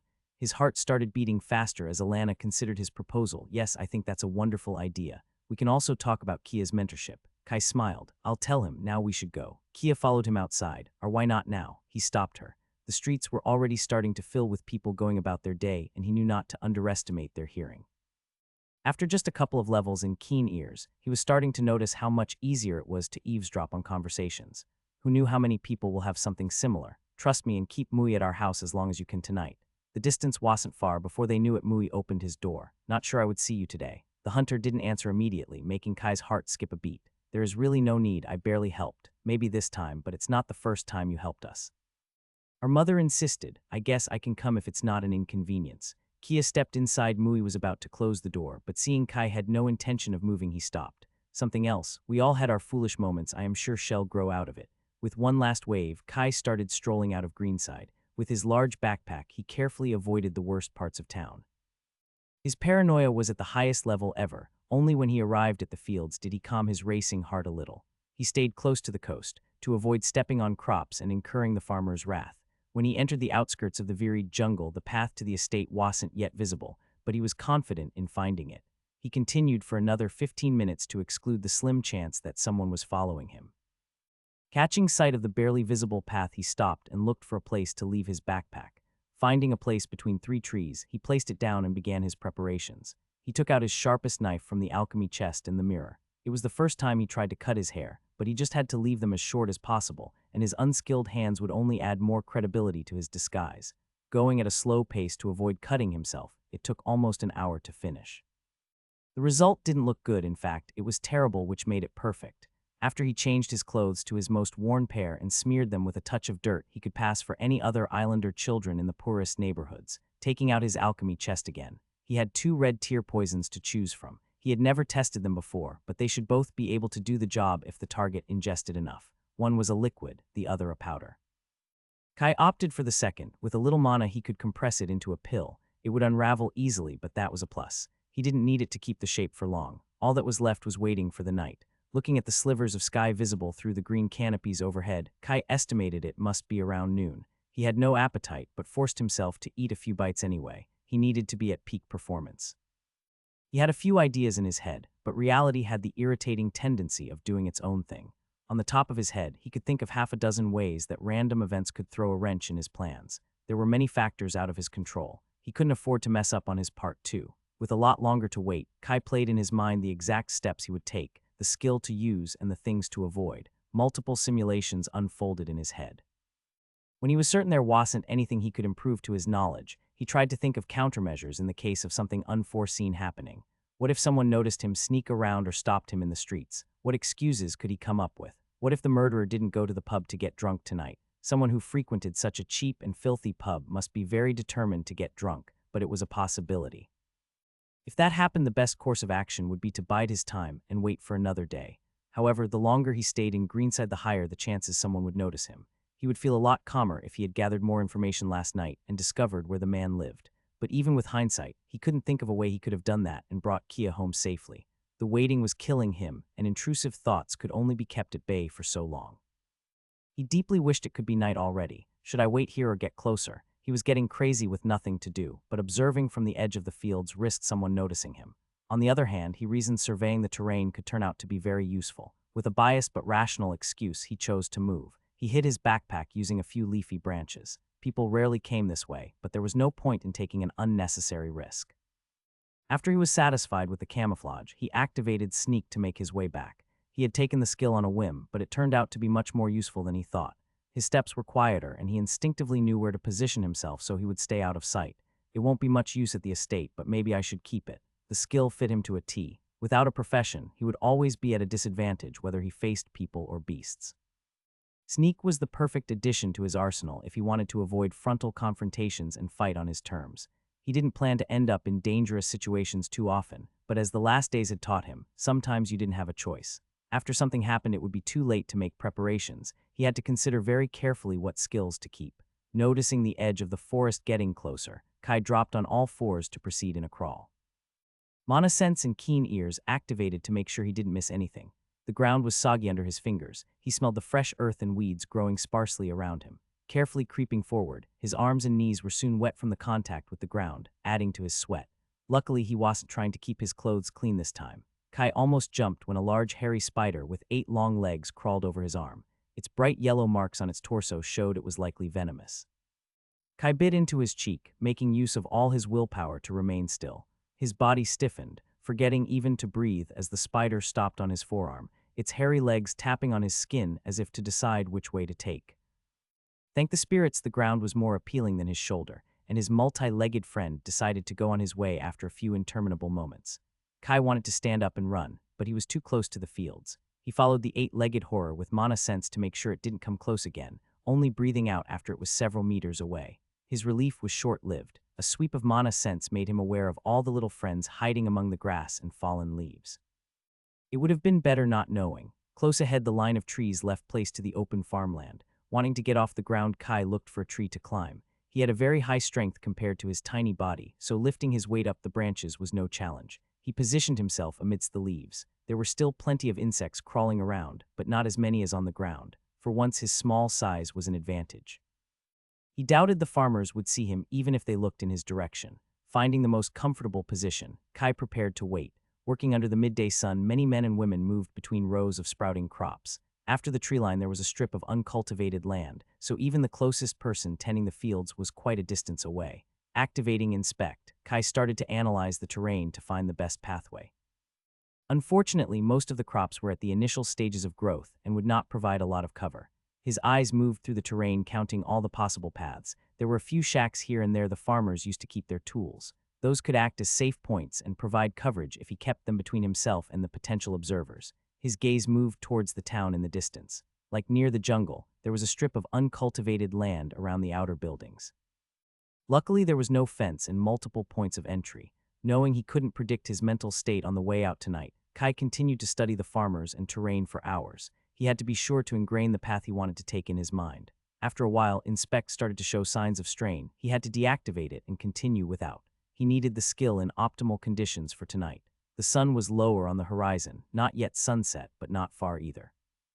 Some farmers had already called it a day, but many still remained. Damn the zealous workers. Since he had time to spare, he went back to his backpack to drink and relieve himself before returning to position.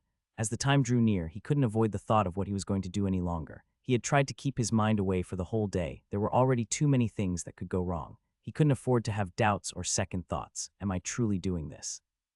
The cinders of his anger had calmed down, but he only needed to think back to the enlarging pool of blood beneath his father to reignite it. He had been forced to watch powerless as life slowly drained from his dad. And for what? A handful of stale bread. How could he consider forgiveness when it had been so meaningless? They broke their family for nothing but spite. He could try to go to the elder demanding justice, but would that even work? What proof did they have? Rumors were not enough. Maybe he could trick the man into confessing the murder with a witness present. But would that be enough? Would the elder go out of his way to punish a crime that happened 2 years prior? He did not have much faith in the elder after the recent events. The famine had been a dark period for all of Greenside. His father's murder might have been one of the most grave, but it was the only crime that had been committed. After that dark year, there had been a silent collective agreement to move forward and forget the past.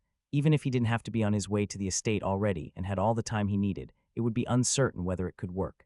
Maybe he was just jumping through the hoops to find excuses, and all he really wanted was revenge. He couldn't bring himself to care. There was one last reason that by itself was enough to firm his resolve: his sister. If he didn't do something, Kia risked being lost. He had managed to stop her once, but he knew she would try again if he didn't do something.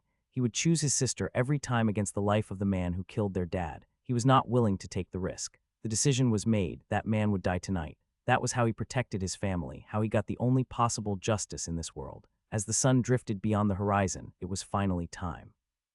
A blanket of clouds covered the sky, obscuring the light of the moons.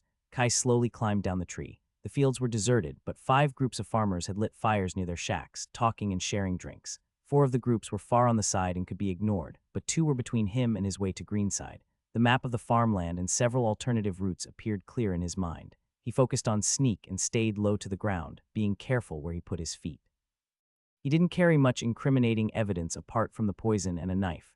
Both could be easily disposed of if necessary, but it would mean he had to postpone his plan, and that was unacceptable. He couldn't be too cautious either. The distance he had to cover wasn't small. His heart was thumping in his chest as he passed the shack. The cheery voices of the farmers drifted to him.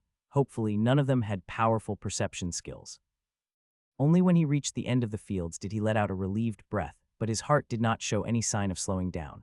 Making sure no one was watching his way, he stood up and started walking towards the cover of the houses. Sneak screamed at him to hide in the shadows and slowly crawl forward. It felt like the safest option, but it was not. He wrestled with the skill. He needed people not to notice him, but there was more than one way to achieve that. On the off chance someone saw him, people would remember if he was suspiciously creeping in the shadows. Standing up, his body fought between the suggestion of sneak and acting. He tried to look casual and confident as he walked forward. He was just another poor child of Newtown. People's gaze would drift over him like he didn't exist. Sneak kept opposing him in the beginning, urging him to jump into the shadows. He needed the skill to apply in a different way. It felt like a miracle when he managed to make it past the first line of buildings without anyone stopping him. The streets weren't crowded, but a considerable number of people were strolling around, taking advantage of the lower temperature after the sunset. Even in such a tense situation, Kai's mind couldn't but wonder about synergies between skills. He pushed the thought away. Now it was not the time. It didn't take long to find the same pub he had entered the night before. The scene was eerily similar. Laughs and light escaped by the wooden door left ajar. If the man wasn't present, all his plans would have been for nothing. His heart rate increased even further. He couldn't breathe. Fuck no, I'm not going to have a panic attack right now. Leaning against the building out of sight, Kai took a few deep breaths and used meditation to calm down. Beat by beat, his heart slowed down. When he was sure he could trust his body again, he slipped inside. The temptation to immediately scan the room was strong, but he had to make sure he didn't attract attention first. Moving to the side in the spot Sneak indicated him, Kai took in the room. Please make my favor be worth something. He wasn't sure if the spirits were conspiring with him to get rid of the trash, but the filthy middle-aged man was in the same spot he had seen him last night, a mug of beer in front of him. His eyes were unfocused, but it was hard to tell how drunk he was. Careful to stay out of the way, it was time to let Inspect show its full might. There were 2 waitresses serving tonight. Kai observed them as they made their rounds to bring more ale to the crowd of drunk men and women, but mostly men. When the murderer raised his mug to get a refill, Kai had to force himself to remain still. The drunker he was, the better. He would only get 1 shot at this if he didn't want to resort to his knife. He waited for 1 more round and then another because his hands started shaking in anticipation. Meditation helped him calm down. His hands were now cold but still. It was time. He was sure the sleazy man was thoroughly drunk. When he raised his mug to order yet another beer, Kai made his move. He gave a silent prayer to the spirits to help him deliver justice and slid through the crowd to get into position. There was a wooden beam and a table full of people between him and his target. The pill of poison was ready in his hand. When the waitress was about to pass by him, he stepped into the way at the last second. To avoid slamming into him, she hit the chair behind her, attracting the attention of a drunk man in his 30s. Instead of looking annoyed, he laughed boisterously and his hands reached for the waitress's skirt. The woman turned to apologize while she expertly dodged him. That was the chance Kai needed. With a casual wave, his hand moved over the mug, letting the poison fall in. By the time the serving woman had done dealing with the grabby client, it was done. Keeping his head down and mumbling how deeply sorry he was, he turned around and slipped away. Holding his breath, he focused on mana sense. Time seemed to slow down as the waitress finally left the poisoned drink to his target. He let out a half-relieved breath. At least no one else would get poisoned for his fault. Kai walked out of the pub without looking back, his mana senses never leaving the mug. Following the wall around the building to get closer to the spot where the man sat, he stopped less than a meter from his target. Observing through the wall the murderer of his father take a sip and then another. In a few minutes, his last drink was over. He was about to raise his mug another time when he fell to the ground convulsing. It took surprisingly long for the other patrons to notice him.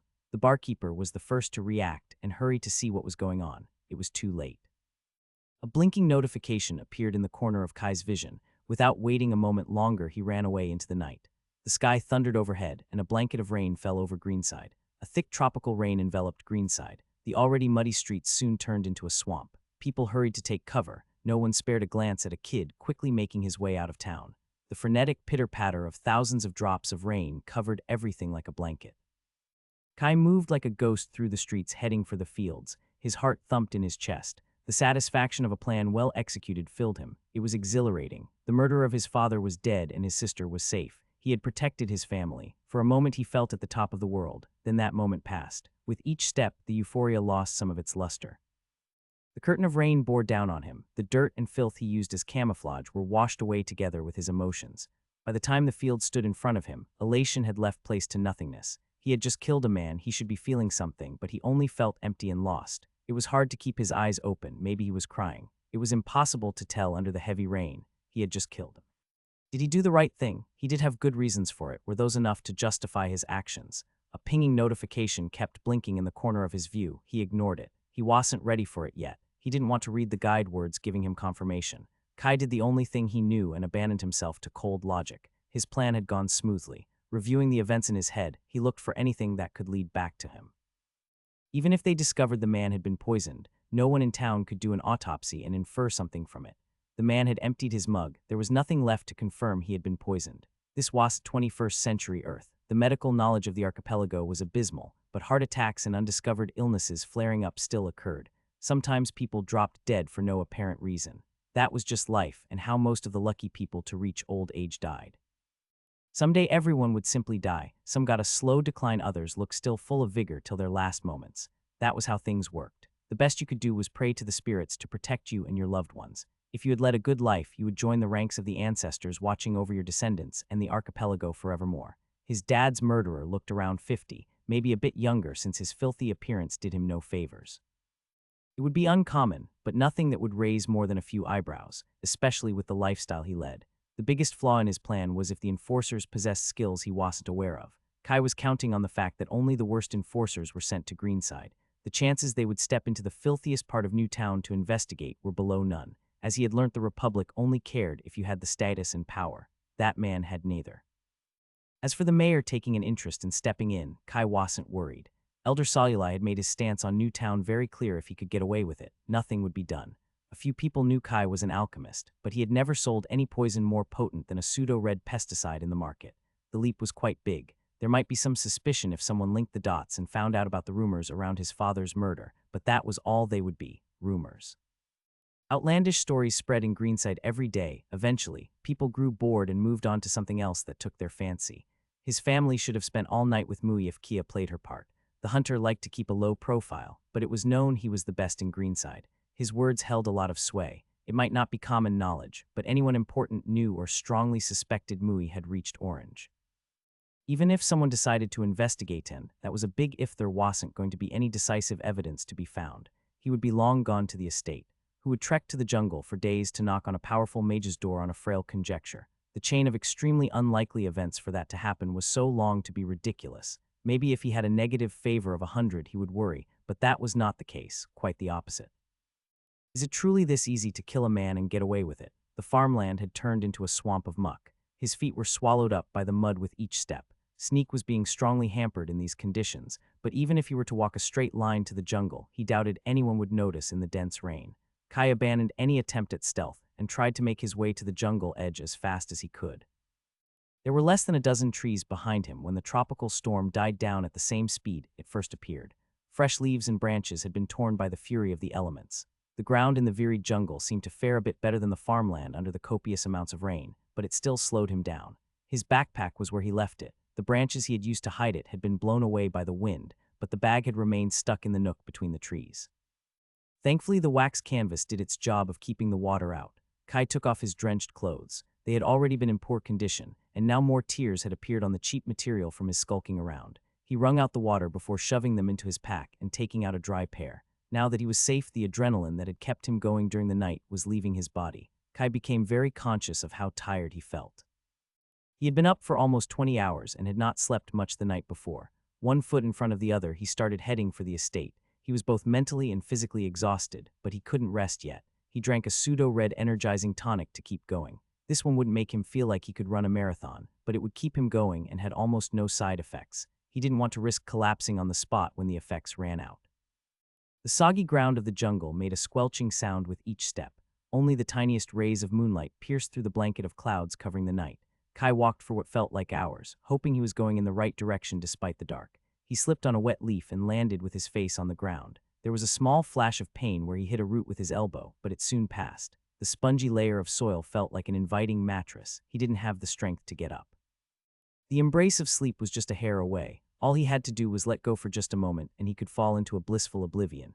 His last wisps of willpower were only enough to stall for time. He remained there unmoving. The idea of getting back on his feet felt like torture. His backpack was too heavy. He didn't know how much he had walked, but the tonic ran out long ago. It must be far enough. It had to be enough. He didn't have the strength to continue. The feeble voice stubbornly telling him to hang on was heavily outnumbered by a chorus singing him to sleep.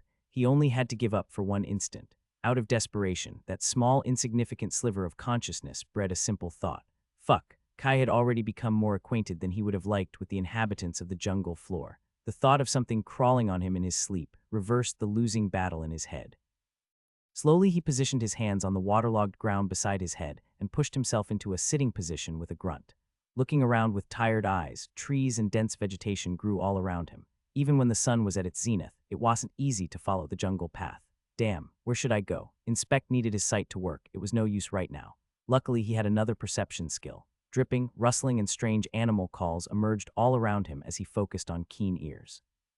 He was too tired even to panic. Closing his eyes, he finally found the sound he was looking for. It was faint, but he would recognize the sound of waves crashing ashore anywhere. Staggering on his feet, Kai hobbled in the direction of the rhythmic noise. The roar of the sea became more distinct as he got closer. The ground changed texture as more and more sand appeared under his feet. Finally, he saw the glint of the moon's rays reflecting on the surface of the dark expanse. This was far enough. His legs gave in and he slumped on the sandy beach. He curled up and fell asleep. It wasn't the sun to woke him up, but the itching of the sand against his skin. Opening his eyes, the first thing he saw was the brown wax canvas of his backpack he unconsciously used to shield his eyes from the light. He wished to fall back into the embrace of Morpheus and forget his problems, but his mind was already spinning in motion. At a glance, he judged it was late morning. A pleasant breeze blew on his head. Right, I'm basically bald. His body was stiff. he performed some light stretching exercises to get the blood flowing. Looking over himself, he had ruined another pair of clothes with his nightly stumbling through the forest. The itch of sand and dirt reminded him of why he woke up. Taking off his clothes, he didn't hesitate to jump into the sea. Instead of swimming, he stood still, the seawater helping him float, the waves pushing him back and forth. Kai stared at the clear sky, not a cloud in sight. A subdued twinkle in the corner of his eyes reminded him he couldn't escape reality for long. There was no point postponing it any longer. Ding, new skill added to the archive. Assassination, level 1, choose a target, formulate a plan, strike without warning, and especially don't get caught. Ding, new feat, schemer, kill a sapient target far stronger than you without getting caught. You are awarded +1 favor. Looking at his gains, Kai felt disgusted with himself. He was being rewarded for killing a man, maybe someone who deserved it, but still the fact the guide rewarded such behavior was alarming. Some would look at the point of favor and say it meant the spirits were with him. That was a lie. The blessing he received proved the spirits had something to do with the 7th stat. From there, saying the two things coincided was foolish. The guide worked on its own rules, maybe even gods had to abide by them. He had managed to do something that should be very difficult, so he had been rewarded. There was no moral judgment or approval behind that. Kai dismissed the notifications. He planned and killed a man in cold blood. There were valid reasons why he chose to do it, but it didn't change what he had done. He walked out of the sea and got back on march. He had no idea how far he had walked, but there was a long way ahead of him. Kai wished he could lose himself in the exhaustion of the journey, but those notifications kept cropping back into his mind. What have I done? Would the person that died in a hospital bed on Earth recognize him now? Were there people who would miss the man he killed? Even the worst people were someone's son or daughter. Kai tried to push the thought down, but it kept resurfacing. A man who got drunk alone in the shittiest pub of Greenside wasn't likely to have many friends. Maybe he had done him a favor. He remembered the night he found Kia. The man had seen the dagger in his sister's hand, but kept provoking her. Did he wish to die, or was he setting up a trap to harm his sister? Did it even matter in the end? It wasn't something he had considered when making his choice. He didn't know anything about the man. There had been no time. His only thoughts had been about avenging his father and protecting his family. He had not hesitated for long before choosing to resort to murder, because that was what he had become, a murderer. The journey to the estate proceeded painfully slow and offered few distractions. His mood became more grim and morose with each passing day. All he had wanted was to become stronger. To gain the power to protect himself and his family, so that they wouldn't be at the mercy of the governor or someone else like him any longer. Was this the price he had to pay? He had crossed a line he could never go back. Kai spotted the path forking to the estate. That was the whole reason why he came here in the first place, to stop being the weak, useless kid. He had wished so hard to become stronger, to change. Now, for the first time, he wondered if he had made the right decision. He was on his way to gaining the strength he had craved for so long, the power to explore Elides and protect those he held dear. The question was if the person who emerged at the end would still be him. Kai was walking the paved path to the estate when Elijah appeared in front of him, standing in his path, an impenetrable expression on his face. Does he know what I have done? Making use of acting, Kai tried to behave casually. Nothing was wrong. He smirked at the pale man. Did you miss me? There was no answer. Elijah remained motionless, looking at him. Kai didn't think walking around him was an option, so he was forced to stop. His confidence quickly crumbled as the icy blue eyes stared straight at him. At that moment, Kai understood there was no point in lying or feigning ignorance. He didn't know how, but Elijah knew the truth already. I'm sorry, Kai muttered. With his mood already beneath his feet, his mind immediately went to the worst-case scenario. Were they going to throw him out? For what? Elijah looked at him, questioning. Did I just rat myself out? No, if that were the case, he wouldn't have admitted he didn't know what I was talking about right away. Kai looked back at him. His thoughts were a wreck. He didn't have the strength to put up with Elijah's shenanigans. Did he have to say it out loud? What did he want from him? Maybe Elijah might have a heart hidden somewhere. After a couple more seconds of stalemate, he was the one to break the silence first. What you do outside this estate is your business. That is unless you bring it here. His gaze bore down on him. You didn't get caught, right? Was that what he wanted to know? Not why he did it or if he regretted his actions, but if he would get caught or not. After all the exhaustion and doubts Kai had dealt with the last few days, he started laughing aloud at the absurdity of the situation. It was an empty laugh devoid of any amusement. His eyes started to tingle. He felt he would start crying if he didn't get a grip on himself. Still waiting for an answer. Did you become deaf while you were away? Elijah's icy tone cut into his thoughts. Blinking rapidly and rubbing his eyes as if the wind had pushed some dust into them, Kai forced his body to regain his composure. He was not going to have a breakdown in front of this jerk. No, I don't think anyone will come looking for me. Are you sure? Yes, I got a feat that explicitly said without getting caught. Now that he thought about it, did that mean he was in the clear? The assassination skill also mentioned not getting caught. Good, that means no one saw you and there are no obvious leads, but you shouldn't rely on it too much. The guide offers no insurance on long-term consequences or unexpected events. Good to know, now can I pass? Kai asked, pointing out he was still standing in the way. Elijah didn't show any intention to move. Stop sulking like a baby. If you want to keep climbing higher, it won't be the last time you have to get your hands dirty. This time you only had to kill a wretched individual who well deserved it. No use losing sleep over him. Kai guessed this was Elijah's own way to comfort him. He appreciated he made the effort, but his words weren't very helpful. He had read enough to know Elides could be a cruel and violent place. Even on Earth, humans had warred against each other for far longer than they had been at peace, fighting and killing each other being the norm for most of their history. With the superhuman powers the guide granted and multiple races thrown into the mix, anyone could imagine things would only be worse. However, there was a big difference between reading it in a book and living it. Elijah rolled his eyes. Even if you hide under a rock, it will come a time when you must choose between protecting what you hold dear and taking someone else's life. That's just how the world rolls. No one ever managed to change it, and idealistic fools die young. Kai tried to give him a nod. His words were only making him feel worse. He really sucks at this. The pale man seemed conflicted before he sighed, exasperated. If you really want the ability to avoid those kinds of situations, you should train harder. You'd need more than your pitiful strength. The freedom of choice is a privilege afforded only to the people with enough power. Elijah shook his head and turned around. You got enough holidays. I hope you didn't skirt on your exercises or you won't be able to keep up. Tomorrow will start at dawn. Go get settled down now. With that, he was gone. Kai was left standing there alone, speechless and confused. Lost in his thoughts, he started walking around the main property to reach his little house. The subtle tingle of mana washed over him. His body welcomed the higher mana density. It was hard to describe, but it was as if he hadn't taken a true breath since he left. The place was exactly as he remembered it. The white and warm tones of the buildings were as immaculate as the day he first saw them. The wind carried the sweet scent of flowers in bloom mixing with the subtle smell of the sea. Stepping beyond the mansion, he was welcomed by a long ivory beach, crystal clear water, and the pavilion where Vuria liked to have her breakfast. The mistress of the estate was nowhere to be seen, but Kai didn't doubt for a second she knew everything already. She would call for him when she so desired. The annex building that served as his lodgings was as he left it. Stepping inside, Kai laid his backpack down, unsure of what to do. Checking his bedroom, there was not a hint of dust on any surface. He was about to jump in his bed but stopped himself at the last second. He stank and his clothes were filthy from the journey. He didn't want to tarnish the pristine sheets and pillow. He considered the pros and cons of flopping on the ground right there and take a nap. Everything would be better after some sleep. Then he remembered there was one more room left, his favorite, the bathroom. With a spring in his step, Kai got out of his clothes and jumped into the bathtub. With the flick of a lever, a jet of water started pouring on top of his skin. He didn't have to go fetch a bucket of water and use a wet cloth to clean himself. He didn't have to do anything at all. He let out a sigh of contentment. This is a true luxury. The water was cold, but Kai didn't mind. He reveled in it. Words couldn't describe how much he missed this. After most of the dirt and grime were washed away, he put the plug to start filling the tub. It would probably be awkward to fit in there if he were an adult, but for his small figure, it was perfect. He could almost stretch his legs completely. Kai laid still as the water level rose, unconsciously falling into a meditative state. He didn't want to think, only enjoy the moment before he had to face his demons once again. The water reached his ears and then over his head. He didn't move a muscle. Keeping his breath for a few minutes wasn't even a bother anymore. His eyes closed and his body relaxed, weightless and peaceful. It's going to be fine. It's going to be fine. It's going to be fine. When he reopened his eyes, the bathtub was about to overflow. He hurried to turn off the water, spilling a small wave on the floor. Standing up to lower the water level, Kai took out the plug and started scrubbing his body with a rough piece of soap.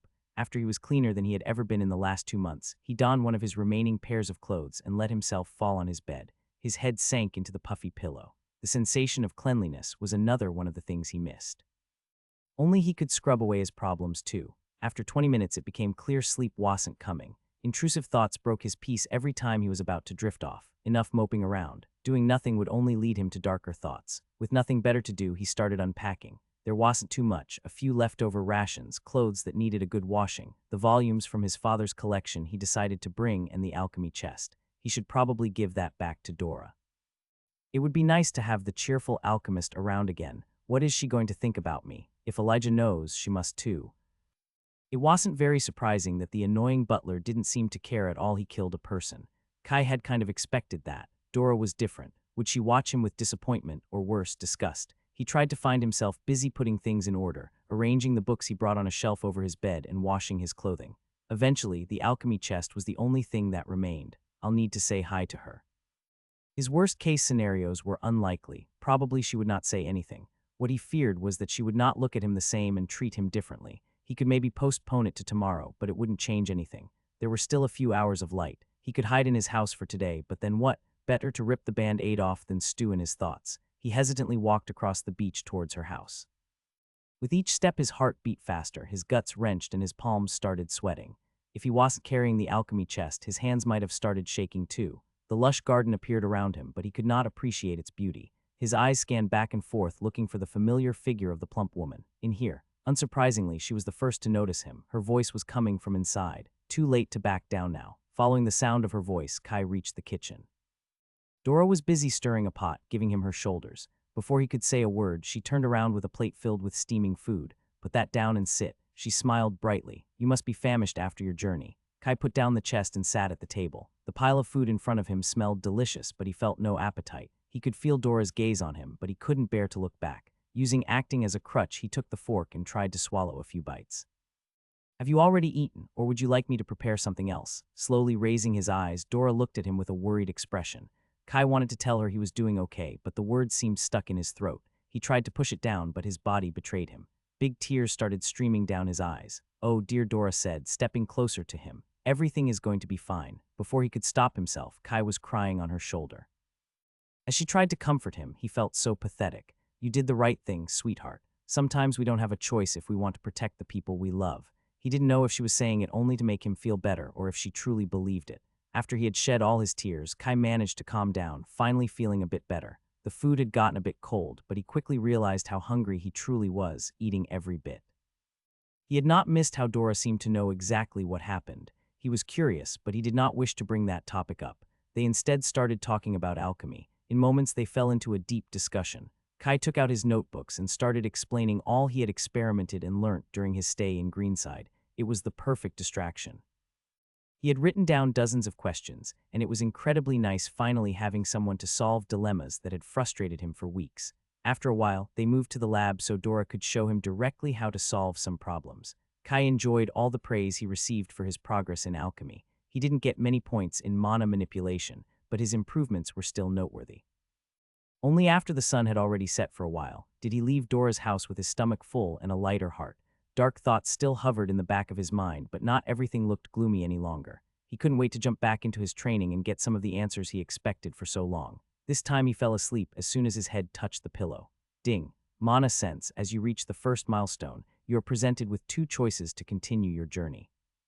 Stay the course on your current path. You won't gain new significant benefits, but you'll greatly deepen your insight into what you already know. Watch deeper. Choose to improve your senses to become able to perceive the elemental alignment of mana. The higher your affinity, the clearer it will be. Ding.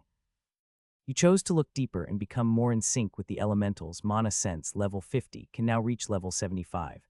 Val smiled. The edges of her vision were still blurry and distorted with the last remnants of the mana-enhancing potion, and her head was pounding with a growing headache. None of that mattered. She had finally done it. Her father was surely going to compliment her after this. Please, young miss, you shouldn't force yourself. Let me help you. Her maidservant Nelia came forward to help her, worry written all over her aged face. Feeling unsteady on her legs, Val would have liked to accept the help and sit down to recover. But even in the privacy of her house, she wasn't allowed to slip. She was the hope of the archipelago and of her family. Her father had told her countless times not to show weakness or uncertainty in front of anyone, not even the woman who had cared for her since she could remember. Her image was as important as her accomplishments. That is not necessary, Nelia. I am fine. She raised her hand to stop the maid, trying to imitate the commanding tone her tutors taught her. The simple gesture caused a wave of vertigo. The straight, polished wooden floorboards looked wavy in her vision. Don't fall, don't fall, don't fall. Her balance was still in disarray due to the mind-altering potion, and her legs felt wobbly. The only thing she could do was stay still and pray the aftereffects of the potion would pass before her body failed her. That would be so shameful. Nothing less than perfection would be acceptable. After a few seconds, her sight cleared, and Val felt confident enough to take a step forward. 3 steps later, she managed to regain the gracefulness countless lessons had ingrained in her. She accepted the towel Nelia offered her and dried the sweat on her forehead. Her hair must be a mess right now. She wished she had a mirror and her brush. What would people think if they saw the High Counselor's daughter like this? Prepare a bath and let Master Gelia know I succeeded. I'll go meet her as soon as I am presentable. I've already seen to that. The water has already been heated. Do you wish me to accompany you or to inform Master Gelia personally? The old maid asked her, not hiding her apprehension. Nelia hesitated a moment at the door. "Remember to take care of yourself, miss." Val threw her a meaningful gaze. What if her father heard her? She already had to plead with her father to allow Nelia to remain in her service. The old maid sighed deeply but eventually left. Alone in the training room, her proud shoulders slumped slightly. She wished she could lie down and not wake up till her headache was gone. She allowed herself 10 seconds of weakness, massaging her temples to alleviate the pain before standing back up. Many gold messars and the hopes of multiple generations rested on her. She couldn't disappoint them. Marching outside, the light of the sun blinded her for a moment.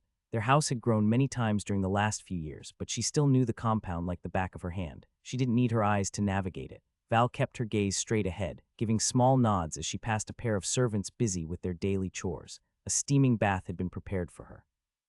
The soap and oils filled the air with a sweet floral smell. A girl around 16 waited by the side to attend to her needs. Val let her do her job. For a second, she considered sending her away and bathing herself. Then her father's admonition resonated in her head. They needed to project a fitting image. This was nothing compared to what the young scions on the mainland were used to. The young maid disrobed her with clumsy fingers. Maybe feeling awkward having to attend to someone so much younger than her. She'd need to learn. They all had to play their part for the future of the archipelago. To survive, they couldn't cling to the ways of the past. Val soaked in the bath as her tired mind relaxed. A small, relieved sigh escaped her lips as the servant massaged and washed her hair. She knew she must already be blushing even as she tried to hide it with a cough. "Are you okay, missy?" "Yes, perfectly fine." "Please hurry along, my master doesn't like to wait." She should have reprimanded the maid for being so casual with her. It would be a problem if that happened with her father present. She made a note to tell Nelia to instruct her properly. The maid rinsed off the soap and offered her a hand to step out of the tub. Val gave her a glance, but the girl just looked confused. "The towel first." "Oh yes, I'm sorry. I'm still new. Just joined 2 days ago." The maid hurried to bring her the towel, almost tripping on her feet. "You can go now. I'll finish myself." Val dismissed her. Hopefully Nelia would know what to do. It would be more proper to let the servants help dry and clothe her, but that still felt too weird to her. With her recent success, her father would probably forgive her small lapse. Val checked herself in the mirror. A round face and long wavy hair fell down her back. Many people told her she looked very pretty, but maybe they were just trying to curry favor with her father. For once she wished she looked older without those chubby baby cheeks. There were clear dark circles under her eyes, but there was no time to fix that. After she reached Orange, she had thought the problem would be solved, but her training and duties had been increased more than proportionally. She wore the set of blue silk robes that had been prepared for her, checking one last time in the mirror to make sure she was presentable. A whole wing of the compound was reserved for her master's exclusive use. She knocked on the outer door and respectfully waited to be called with her head bowed. "Come," an aged voice whispered in the wind. Master Jellia called it a parlor trick, but it was hard not to feel intimidated. Opening the door, Val headed directly for the garden, where she knew her master would be waiting. Even if she had seen it countless times, she couldn't help but spare a few glances of admiration. It was quite big for an inner courtyard, only smaller than the one in the governor's house, but no one would ever argue it was inferior in beauty and charm. Dozens of exotic ornamental plants and flowers grew perpetually in bloom, as if time had stopped. Paths of white pebbles crossed through with no apparent order. If someone studied it close enough, they would soon realize each inch of it had been carefully arranged. If you looked at it from the sky, the apparent random paths formed an arcane pattern, which made up a small part of the formation that increased the mana density well beyond that of her house. The only way to ensure the plants in the garden thrived. Even the most plain-looking weed was at least red tier, with many higher than that. Not even her father would have been able to shoulder the cost. Master Jellia brought most of the specimens from the mainland with her. They only had to take care of the installation, and the expense had almost bankrupted them. It was a cheap price for the teachings of a fourth circle mage. Master Jellia sat on a table under a blooming cherry tree. Thin white hair gathered into a tight chignon on her head, austere features and a peaceful expression on her face. "Come, Viola. Sit with me and tell me of your progress." Her voice was quiet but perfectly clear, as if she was talking beside her. With a more formal posture, Val walked closer and took a seat. Up close she could notice many thin lines marking her face, her eyes clouded by time. She had never dared to inquire, but she suspected her master was the oldest person in the archipelago, and not by a little. Not a wisp of her aura escaped, but only a fool would think she was a helpless old lady. Apart from the governor, Val doubted anyone else could compare to her. "How are you feeling today, Master Jellia? If there is anything needed, I'll do my best to provide it." Val recited the pleasantries her father told her to say. "Yes, master." Val began to narrate her experience, going into detail about what she experienced after drinking the enhancing potion and the exact words the guide used for the skill specialization. "Excellent. I knew you had some talent. I'll prepare the ritual for your elemental assessment by next week." Now go practice your meditation exercises and rest. Potions are useful, but they don't come without side effects. Yes, Master Gelia. Val was relieved. She was never sure what her master's expectations were. Standing back up, she gave a small bow before walking away. Plenty of people kept repeating to her how talented she was, but her rivals weren't the other children of the archipelago. Her master's approval comforted her a little. She was walking towards her room to practice meditation when she noticed her father, the High Counselor, was standing by the door. Short hair and a perfectly trimmed beard, his expression seemed made of stone. He donned blue clothes in the style of the Republic and a golden pin of a soaring hawk that symbolized his position.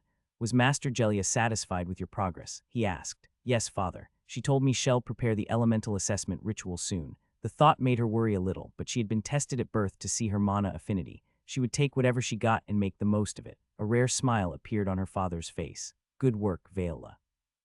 Then his expression was back to impenetrable again. Remember, you can't allow yourself to rest on your laurels. Our family has invested everything to give you these opportunities. Yes, father. Well, then accompany me on my walk through the city. He turned around expecting her to follow. Fath. His steps halted. Yes, Viola, it's probably not going to be a problem if I practice my master's exercise later. Nothing, I'll need to change to more appropriate clothes. Her father gave her a look over. Good idea, put on something more lively. You need to appear approachable to the citizens, but not too plain. Yes, father. The streets of High Arbor were packed with people. Most of them were local islanders, but there was also a growing number of tourists and merchants. Riding on their coach, Val smiled at the passerby. Sometimes she missed the quieter city she remembered. As time passed, the memories of a time before all this were fading away as if it had all been an illusion. A twinkle in the distance signaled the arrival of a new Zeppelin, ships sailing the sky. She still remembered the first time she had seen one. By now they were almost a mundane sight. As her father told her, there was no looking back. This was the future. They needed to adapt if they wanted to gain freedom for the Backware Archipelago. Opposing the Republic was madness. Moving past the imposing Church of the Seven Moons, they reached the main square. Her father got off the carriage. Wait here for me. Yes, father. Do you have something to spare? Val turned to see a boy not much older than her. His clothes were ragged and his face looked gaunt. He stood quite a distance away, at the entrance of an alley, looking hesitant to come closer. Maybe he was afraid the enforcers would see him. It was strange already that he had been allowed to come to the main square. She didn't like that, but her father said it was necessary to make some sacrifices and compromises for the greater good. Val smiled at the boy. Her father told her to remain here, but she guessed a few meters around the carriage still counted as here. I'll be back in a moment. She told the coachman and got off before he could object. Checking her pockets, she had a silver and a handful of coppers. Not much, but it should be enough. Here, she said, handing the silver to the boy, who stared at her hand without doing anything. In a moment, something flashed on the beggar's face. Something was weird. The boy's arm flashed forward before she could make sense of it. Val looked incredulously at the dagger piercing her. The pain hit her in a wave. She fell backward screaming. The boy followed her, his dagger moving for another blow. A hateful, fanatical expression distorted his face. Traitor, this is what you deserved. The voice of the ancestors will deliver justice. Die. His screams were cut short when an enforcer materialized behind him and made half of his torso explode with a blow. Blood rained down on her, adding to her own. People started screaming. The crimson pool under her growing larger. I can't die here. Father will be disappointed if I die. Waking up to the first ray of sunlight peeking through his window, Kai wondered for the 100th time if he should find something to cover it. But there was little point when he had to get up at dawn. With eyes half closed, he put on a shirt and walked out of his house. The smell of salt and the crashing of the waves greeted him more strongly than usual. Today the tide was high, and he only had to walk a short distance before being faced with the crystal sea. This is the life. He stretched his limbs briefly and sat down by the shore to meditate. It had been a month since he came back, and Kai deeply appreciated these few quiet moments. Every day, his body and mind were pushed to their limits by his teachers. He was constantly tested and told to always perform better. And yet, life at the estate was easy. He didn't have to make difficult choices or worry about anyone else. There was no time or energy for that. The only thing that mattered was how much further he could push himself. The first few days had been especially hard. He had been diligent with his training in Greenside and gained a lot. Maybe that was why Elijah wanted to bring him down a peg, pointing out each tiny mistake he made with the weapon stances and increasing his physical training. A pointless attempt to not let him get cocky with his successes. It would have probably made sense if he were a normal child, but it was completely unnecessary with him. He was the personification of modesty, and his cheekiness a deliberate choice. No amount of humbling was going to stop him from giving sassy responses to Elijah. When he was not completely exhausted, he spent every moment silently swearing after the aggravating butler. It had worked wonders for his mood. Practicing alchemy with Dora had also been challenging. His improvements in that field had been the biggest, and her demands had grown proportionally. Contrary to Elijah, Kai didn't think there was any ill intent. Dora seemed just excited to move to more interesting experiments and exercises. No one mentioned the events that had transpired before he got back to the estate. There was not much more that could be said. This was the life he chose, and he had to make peace with it. Their answer had been clear. If he wanted to be free, he needed to become stronger. Time seemed to fly as Kai sat cross-legged by the sea. Exactly an hour later, Elijah's shadow appeared over him. Time to get on with it. Without waiting to be told, Kai began to run. The first 2 laps of the bay were without mana, then he was allowed to use it as long as his reserves didn't go below 90. He would need all of it with Dora later. While the higher mana density around the estate helped, it was never enough. Kai took a moment to appreciate the privilege of running on sand and not pebbles. He didn't need to continuously scan where he stepped, afraid to encounter a sharper rock positioned at the wrong angle. The wind blew in his ears as he sped along the beach. He remembered how long it felt the first time he had to run its length. Elijah always increased the distance, adding time limits and giving him weights to carry, but he had grown to appreciate a good workout. The feeling of weightlessness as his small body exerted much more strength than he should be capable of. In Greenside, he had kept a low profile. Here he was free to let go. Elijah would throw him judging gazes regardless. Why not jump with all strength for meters in the air? What was the point of training if he didn't enjoy the results? He still had a lot of room to grow stronger as his body matured, but so would his weight. He would need to keep improving his race to do the same. It felt almost like his body could defy gravity as he jumped in the air. For now, this was the closest he could get to flying. If there was a way to achieve flight, he would find it. Stop messing around. I won't count this lap unless you focus. If you have so much energy, run faster. Damn Butler. Kai stopped hopping around like a rabbit on drugs. That jerk always ruined his fun. Reaching the 3rd lap, he started directing a small trickle of mana toward his skill. An invigorating wave of energy washed over his body, allowing him to run faster with less effort. There was a subtle feeling of invincibility, but he had learned not to get fooled by that.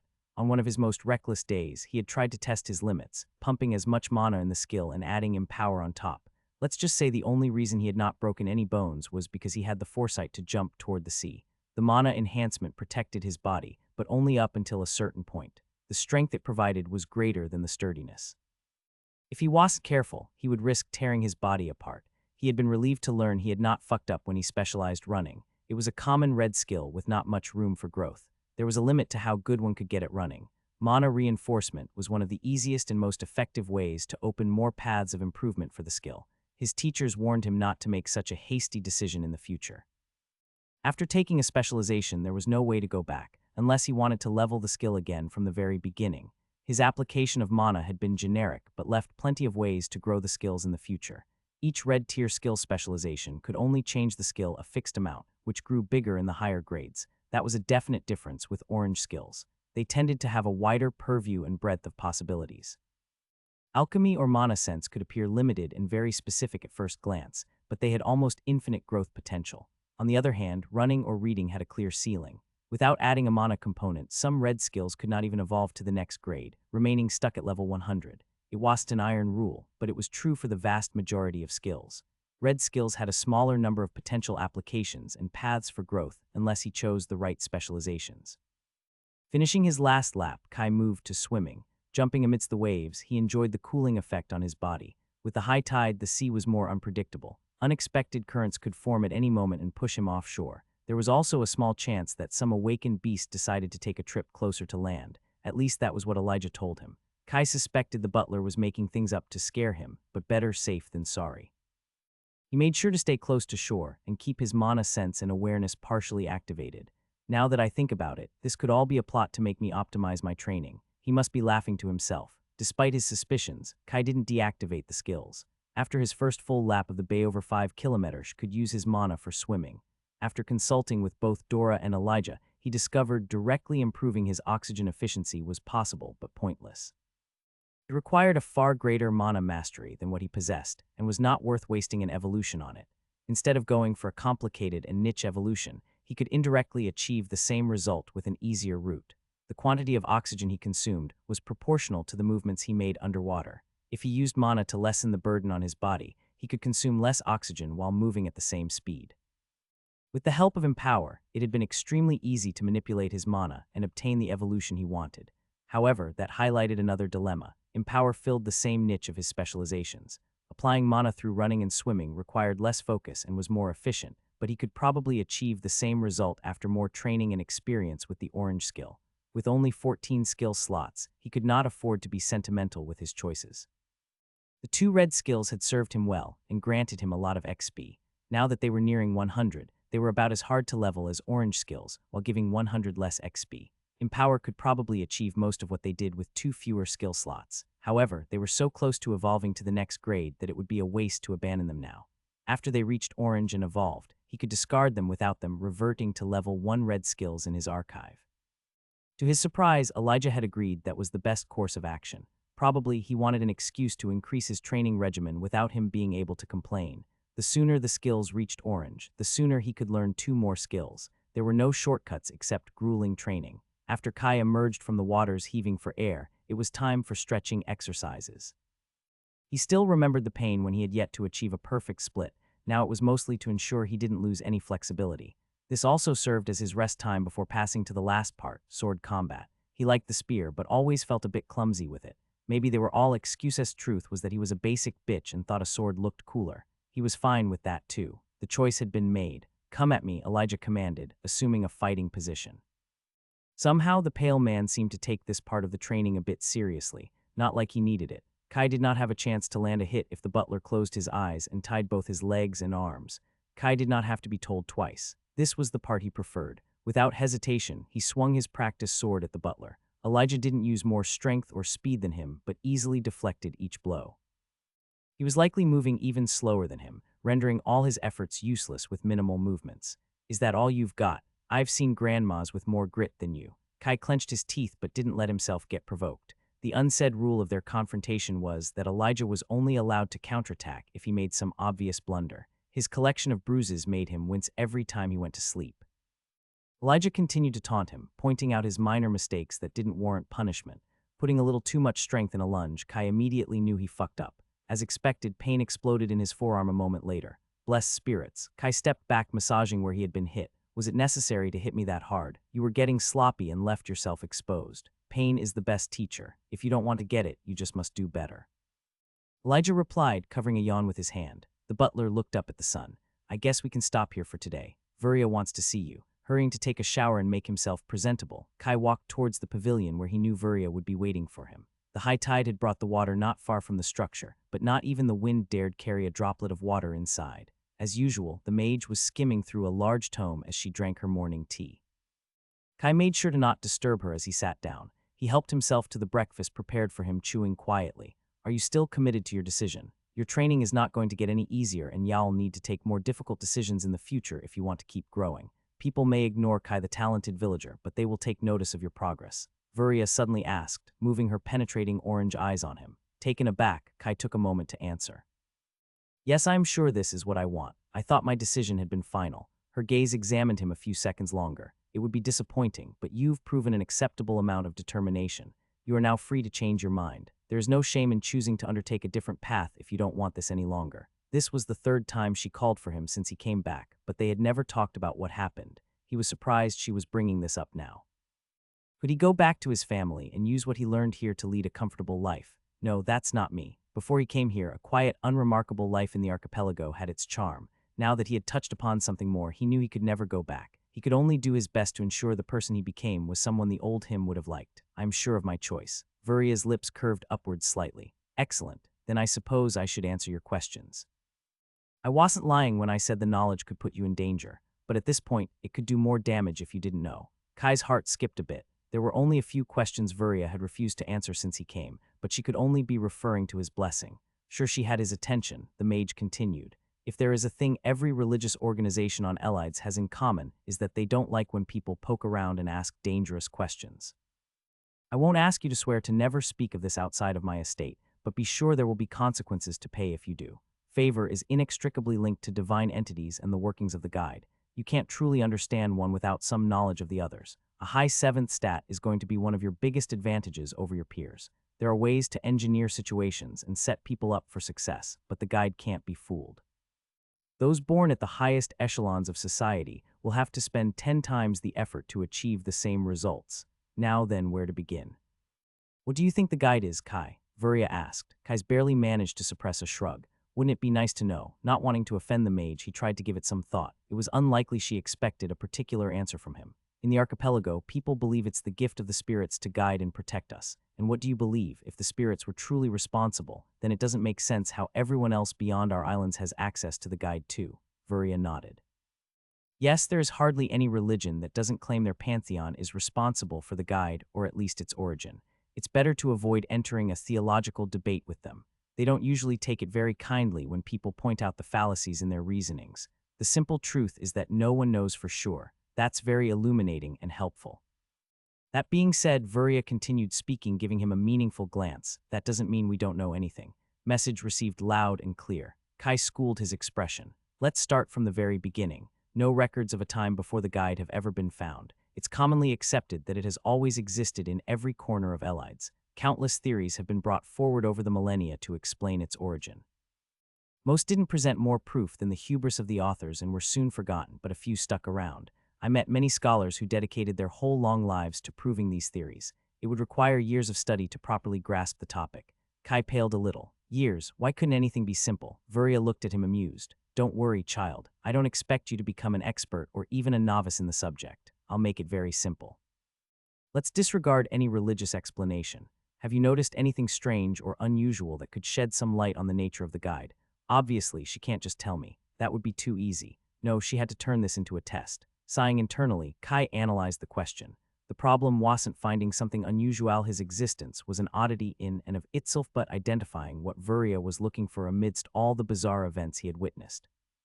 Magic and thousands of other things appeared unusual to him. Something that's weird about the guide. How about everything? Just miss an HP bar and it would look like a game interface. Kai racked his brains for an answer but couldn't find anything that satisfied him. He could bet it must be something so obvious he would never think of it. Vuria had gone back to browsing her book as she waited for an answer. Kai wasn't going to complain. It beat having her stare at him the whole time. Do you want me to give you the answer? Vuria raised her eyes from the tome and asked after a few minutes. No, Kai snapped before realizing who was standing before him. I mean, it's not necessary. I can do this. The mage gave him a long look. I'll give you a hint. Thank the spirits. It's definitely something you noticed. Wow, that is so helpful. Wouldn't be the end of the world if he failed to answer correctly, but it would hurt his pride. Wasting time on pointless speculations had been half his life. Vuria told him he knew the answer, but finding the right nugget amidst the sea of junk was all but easy. Focusing on meditation, Kai quieted his swirling thoughts. Come on, think brain. How can she be so sure I know the answer? Recalling the exact wording she had used for her initial question, Kai realized he neglected a particular detail. Together with her hint, it pointed in a very clear direction. Spirits, I am an idiot. Is it favor? You told me it's also known by other names, such as luck and fate. If we disregard a religious explanation, why would people who are born on the mainland have a different name on their status? I also met a merman who told me their guide doesn't use colors and that only humans use that grading system. Now that he thought about it, this deserved some more study. If someone built the guide, why are there all these variations? It would be much easier if everyone used the same names or meanings in different languages. Lost in his line of reasoning, Kai didn't even notice Vuria had started to smile and continued to think aloud. You also told me the guide has always been there in recorded history, but the backward archipelago had been inhabited by humans for less than 1,000 years. Before that, my ancestors might not have even used the word favor, which is deeply linked to the spirits that inhabit these islands. The easiest answer would be that the spirits are responsible for influencing the guide. However, if we don't consider a religious explanation, then it means people's beliefs can directly affect the guide. I told you knew the answer, Vuria said, leaning forward to pinch his cheek too fast for him to react. Took you long enough, but at least you put together the pieces of the puzzle on your own. I shall consider it an adequate answer. Kai messaged the offended cheek, glaring back. If it had been anyone else, he would have also given them a piece of his mind. It was so damn annoying when adults did that. Vuria laughed. Come on, child, don't pout. I'm not pouting. Sure, dear, you are definitely not pouting. Kai crossed his arms in front of his chest. Recognizing he was on the losing side of the argument, he cut his losses. Anyway, how does this all connect to divinities in favor? I'm a bit lost. Vuria might be the only person who could make him feel like a child to this extent. The mage chuckled at his clumsy attempt to change the subject. Be patient, dear, we are getting there. Where were we? Vuria leaned back in her chair. Oh, right. People's beliefs can influence the guide. It would be easy to attribute the changes to the whims of gods, but that has been proven false. There are many records where the change had nothing to do with religious dogma. Some scholars have also carried out some experiments with questionable ethics to test this. I won't annoy you with the details, just know that the gods seem to have a surprisingly small influence on the guide of sapient beings. Vuria paused and Kai took the chance to ask some questions. Things were just getting interesting. Is it only possible to change names and such, or are there more pragmatic alternatives? His mind was already getting in motion, looking for potential exploits. And what are the conditions for these changes to happen? How long do they take and how many people? If you're hoping to increase the number of skill slots by believing it hard enough, I'm afraid that's not possible. Kai tried to hide his disappointment. It had been a very long shot. For once, Vuria didn't use any half-terms. There were no chances of that working. Many religions and empires have tried to manipulate the beliefs of the masses to gain some kind of advantage, but none have succeeded, ever made any progress that I know of. Same with trying to manipulate attributes and professions. Some things can't be changed, but then what's the point? This doesn't leave anything useful. Kai protested. All the exploits he had thought of were erased like footsteps by the shore. Can you really not think of anything? Vuria looked at him amused. I can tell you know this one too, not this again. Vuria's orange gaze observed him carefully, taunting him to ask for help. Making full use of meditation to keep his cool, Kai got to scouring his mind. Again. This time it didn't take as long since there were a lot fewer possibilities. Can we influence the restrictions about age? Vuria's lips curled, showing her pearly teeth. Kai put his hands on his cheeks as a preventive measure. The mage let out another laugh, rhythmically tapping with her nails on the table. Yes, you can. It's almost impossible to gain any benefits from the guide. Creating restrictions, on the other hand, has proven much more feasible. Almost all sapient races have some kind of seals of age, even if they vary widely in the fine print. Among humans, the most common thresholds are at 7 and 14, but there are a few differences. Some populations reach theirs sooner, others later. Some only have one threshold instead of two. And no, you can't wish this one away either. Vuria preventively answered. Cosmetic changes are the easiest and fastest to achieve. Restrictions are much harder. If every person in the archipelago decided to change the seals from 7 and 14 to 5 and 10, Vuria stopped for a moment to think. It would probably take around a century before something happened. But it never runs that smoothly. Convincing hundreds of thousands of people into believing something for so long is challenging, even for the most autocratic and fanatic kingdoms. A few thousand people who wish for things to remain unchanged would be enough to stretch the timeline. Maintaining the status quo is always easier. Here we go, all my hopes are dead. From what he could see, this new information didn't offer him any advantage. How does the ability to break the seal early add to all of this? Kai asked. He was sure most people on the archipelago didn't even know it was possible. That is indeed what makes age restrictions so interesting. The possibility to break the restriction is something so niche and quite complicated to wish for, and yet it has been recorded in every human population. It's hard to imagine someone was able to convince everyone to create it, but just because something is difficult, it doesn't mean it's impossible. Once put in place, it would be even harder to get rid of it. Even if people forget about it, that doesn't mean it will cease to exist. One theory is that all the current human populations scattered on Elides have a common ancient origin. That's who created this failsafe. The other explanation is that it was some safeguard inherent in the guide from the very beginning. Kai put the pieces together. So are there people who believe someone built the guide? As I've said, they are just theories. It's fascinating, isn't it? Keep in mind that no definitive evidence has been found yet. It's all speculation for now. There is still so much to say, but I have given you enough to think about for a while. A few hundred times more than enough. Let's wrap this up, going back to our initial question. How do gods, favor, and the guide link together? Oh boy, I need a new brain. One of the few certainties is that people's thoughts have power and a direct impact on the world. Not only that, the convictions of entities long gone still have ramifications today. I'll skip over the details for your sake. We can go back to this another day. May the spirits be blessed. From those two assumptions and a few others, people have long hypothesized the existence of a realm overlapping with our own, where all the beliefs and thoughts of the planet's inhabitants gather. It has many names. Some call it the cognitive or hyperial realm, the place of dreams and ideas, the collective consciousness of Elides. Most scholarly circles have accepted its existence. Some people go as far as to claim it's more than a theoretical concept used to describe a complicated phenomenon, but a real place you can go and visit. I still have my doubts. Most believe they are just the ravings of some lunatics who drank too many recreational potions. What I know is that even if it's not something you can visit, its existence would explain a lot of things. How the guide can work and evolve, reaching every corner of the planet. How something esoteric like favor could work. And how gods are just beings that have got access to this realm and learned to siphon part of its power. Kai felt like his head was about to explode. Too many thoughts and speculations were screaming for his attention. This has gotten too abstract and abstruse. I wasn't joking when I said you would need years of study to get even an initial understanding of all of this. I believe this is enough for now. Is everything clear? Vuria said with a smirk. No, it's not. Gathering his thoughts, Kai left aside all the complicated theoretical implications and focused on what he really needed to know. What was the knowledge that could actually help him? So to create a god, is it enough that a group of people believe it and puff? A new wild god has appeared. Vuria burst out laughing. You should be careful with casual blasphemy. Obviously, it's more complicated than that. There are several conditions for a divine entity to be born. Convincing a lot of people into believing you are one, it's not enough. Maybe if you had millions of years and millions of sapient beings at your command that could work. The mage turned more serious, any trace of mirth gone from her face. As I've said, this is a very delicate subject. I guess you can imagine how it's going to end if the wrong people learn that you know of this. Getting killed would probably be the most merciful end. It was quite surprising Vuria had shared this with him. Or was she confident enough not to worry even if someone discovered it? I think you know enough to get into trouble. We can wait a few years for the rest. It would be very inconvenient if you caused a crusade to eradicate the misbelievers on the archipelago. Kai gulped. There had been no hint that it was a joke. Anything else? Vuria's tone made it clear the right answer was no. What about my blessing? That had been the initial question. What about it? How much favor did you get?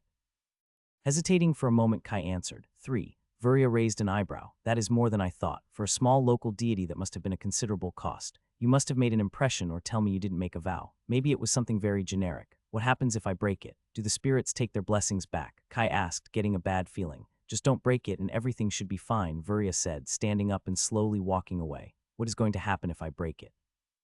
Kai asked again, more panicked this time. Vuria smiled at him. The next second she was gone. Kai was left awkwardly standing there alone. He was 90 sure Vuria was having fun at his expense, but the other 10 worried him. Sometimes she went into long explanations, then out of the blue she decided it was time to end it abruptly. He could not figure her out. I'm sure it was a joke. My vow wasn't even that restrictive. What was done was done. No point losing his mind over it. He was sure Vuria would have told him if it was something truly dangerous. His reasoning calmed him down, but he couldn't get rid of a small amount of apprehension in the back of his head. Walking off the pavilion, Kai headed to Dora's garden on the southern side of the estate. At least he had one normal teacher, more or less. Following a familiar hummed tune, he went inside her laboratory. Juggling between 2 cauldrons and writing down in her notebook, Dora waved at him. I'm almost done, dear. Her hands moved with incredible speed and precision, but it was nothing compared to the sight that welcomed him when he activated his mana sense.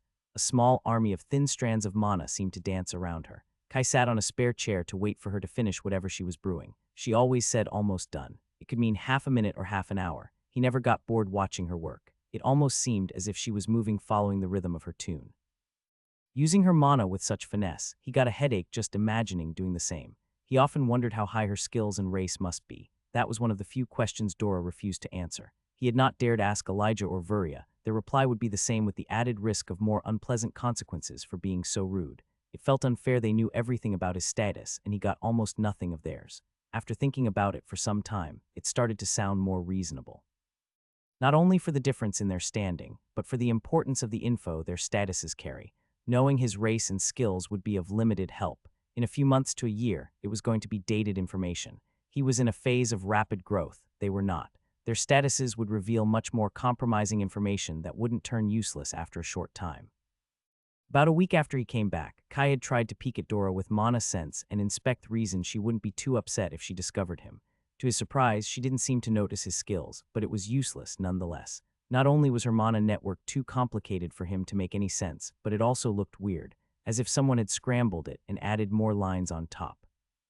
He recalled something similar had happened when he tried to inspect the Fortuna, only that had been a ship and not a person. The only thing he was sure of was that she had reached yellow or higher. That density of mana couldn't be faked. The next step was to try Elijah. The result was as disappointing, but the stupid butler did notice him. He did not look too pleased. The glance he had thrown at him made him fear for the first time that he would get more than a bruise. Instead of feigning ignorance, Kai used acting to show all his frustration at not being able to pull one over him.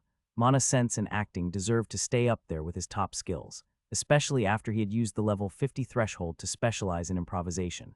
His quick thinking worked, stroking Elijah's ego and quenching his irritation. He had not gotten away unscathed during that training, but he could still stand on his feet.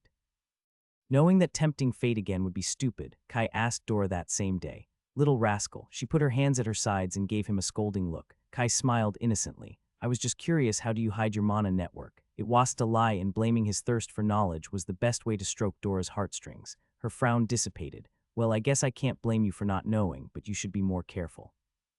Not many have skills to recognize when someone is inspecting them, but all those who do are usually best left alone. She punctuated with a meaningful look. As for hiding your grade and profession, it's actually very easy. Just a simple internal mana manipulation technique. There are thousands of different variations. Dora disappeared into her house and reappeared less than 30 seconds later with a booklet and offered it to him. It was titled, How to Keep Snoopers Away 5 Simple Exercises for Your Kids, with a colorful cover depicting a smiling kid with glowing mana threads around him. Try these and tell me how it goes. It shouldn't be hard for you. With a little practice, it will become as easy as breathing. His big mouth had earned him another set of exercises. The theory was simple. Artificially change your mana channels in a way to mask your grade without compromising your mana flow. There was a whole field of study called Human Mana Veins Theory. His lack of knowledge wasn't a problem as long as he followed the instructions in the book to the letter. It was something else he would have to look into in the future. He would have liked to know why he had to modify the channel below his sternum instead of the smaller one an inch below. If he understood the underlying theory, he could then modify it to suit his needs. He doubted he was going to find a similar book in the archipelago. Even in the Republic mainland, it was probably not something anyone could get their hands on. The techniques shown in the booklet were only meant for children without a profession, 2 for the orange grade and 3 for yellow. That had been a very humbling discovery, but it made sense. Most kids had no need to learn something like this. Those who did were not going to be ordinary children. The mystery of why she had this book lying around was soon dispelled when he noticed the name written on the front cover. The calligraphy was so strange and faded, he had mistaken it for a doodle at first. The style made it hard to read, but it was only a word. Elijah, right then Dora finally finished brewing, bringing Kai back to the present. Here it is, I tried a new recipe. The alchemist proudly showed him a glass beaker full of a pale greenish sludge. Kai gulped, can't wait to taste it. Having long learned his lesson, he accepted the suspicious potion and downed it in one go. The best he could do was avoid tasting or smelling it. Dora observed him carefully with eyes wide open. Is something supposed to happen? He asked. No, dear, absolutely nothing. Then why do you keep looking at me like that? I am looking at how the mana properties of the potion interact with your channels. Okay. After a couple minutes with nothing strange happening, Dora stopped staring at him weirdly. Apart from a sour aftertaste in his mouth, it seemed he was safe for today. By the way, what was the other potion you were brewing? Dora's movement stiffened. Nothing important. Gosh, she's such a bad liar. Moving towards the alchemy bench to see for himself, Kai noticed the second cauldron was empty. There was a glass vial containing a clear liquid beside it. This didn't look like one of her experimental recipes. What is it, Auntie? Kai carefully picked up the vial to take a closer look. His mana sense confirmed it was a high red tier potion. Dora wouldn't meet his gaze, making his suspicion grow. Taking off the cork, Kai took a whiff and immediately gagged at the rotten smell. It might not have the revolting appearance of the potion he drank, but it smelled much worse. It was just a precaution for a very unlikely event, Dora mumbled. Tapping his foot on the wooden boards of the floor, Kai put together the pieces of the puzzle. Is it a purging potion? Was this supposed to make me vomit if something very unlikely happened? Maybe. You could have warned me beforehand. I didn't want to make you worry for nothing. There was only a very small chance of an adverse reaction. Kai had long made peace with being used as a human test subject. He would not have survived Elijah's training without them. He wasn't sure what that potion had been, but the bruise on his forearm already felt better. Well, at least she took precautions for the worst-case scenario, so I was in no real danger. Auntie, what do you know about blessings? Since Dora felt guilty, he might as well take advantage to get some clearer answers. Not much, they're quite rare. Why, I received one while I was in Greenside. Dora stopped fidgeting and put on her goggles, looking at him from different angles. Does Lady Vuria know? Yes, then it shouldn't be a problem. She is very knowledgeable on the subject. She was very vague on the details. Could you perhaps tell me what you know? And also, what happens in case I break the vow I made? Dora froze for a moment, looking at him right in the eyes, no smile on her face. What was the vow? To honor a spirit with my actions. Kai hesitatingly said, Oh that, yeah, it should be fine. Dora broke the tension with a laugh. Taking the vial still in his hand, she started to clean up her alchemy equipment. You know, Kai, for a moment you made me worried. So what happens if I break the vow? Depends on the god that bestowed it, or spirit in your case. Usually they just take the blessing back. It's not pleasant from what I've heard, but not very dangerous either. There are some darker gods who enact more nasty retributions, but a local spirit shouldn't have the power to do anything like that. They don't get anything out of punishing you, only spend more energy. Unless you make it particularly angry, there is nothing to worry about. The weight on Kai's mind was lifted. Couldn't Vuria just tell him this instead of being so vague? Does the blessing just increase my favor? It depends. I told you I'm not an expert on this. Come on now, Kai, we have much to do today, Dora said, going for the door. Well, I think your guilt is worth more than that. I don't feel so good, Auntie. She turned to look at him and Kai started massaging his stomach as if he had cramps. I think I'd rather stay inside today. Didn't you tell me you would start teaching me runes soon? The alchemist hesitated by the door. I told you that yesterday. Making use of acting, Kai gave her his best pleading look. I guess we can start today. I might be a human subject, but at least I am a paid one. 20 minutes later, they were sitting at the table in the kitchen. A pile of blank papers and a heavy leather-bound book stood in front of Kai. He dreamily looked at the arcane symbols on the cover. If he was alone, he might have started caressing it. Kai could hardly hide his excitement. Finally, they started to study some magic. It had been little more than a year since he first came to the estate in search of a magic teacher. In the beginning, the problem was his limited skill slots and low stats. After reaching Orange, he had to get used to the new grade. Then he went back to Greenside, and now he had been back for more than a month. He was sure Dora was right in telling him he had to shore up his foundations and not rush ahead, but he was tired of waiting.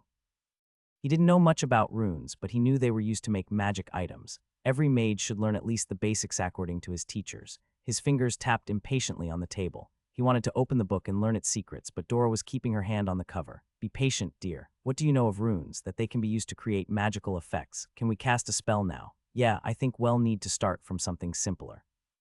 Opening one of the first pages of the book, Dora showed him a rune made of 3 swirling patterns. Here, this is an ice rune, perfect to keep food fresh for longer. How does it work? Kai leaned closer to the page till he was inches away from the paper. Well, you need to be able to draw it first. Kai looked at the complicated swirling patterns. How precise do I need to be exactly? It needs to be a perfectly identical copy.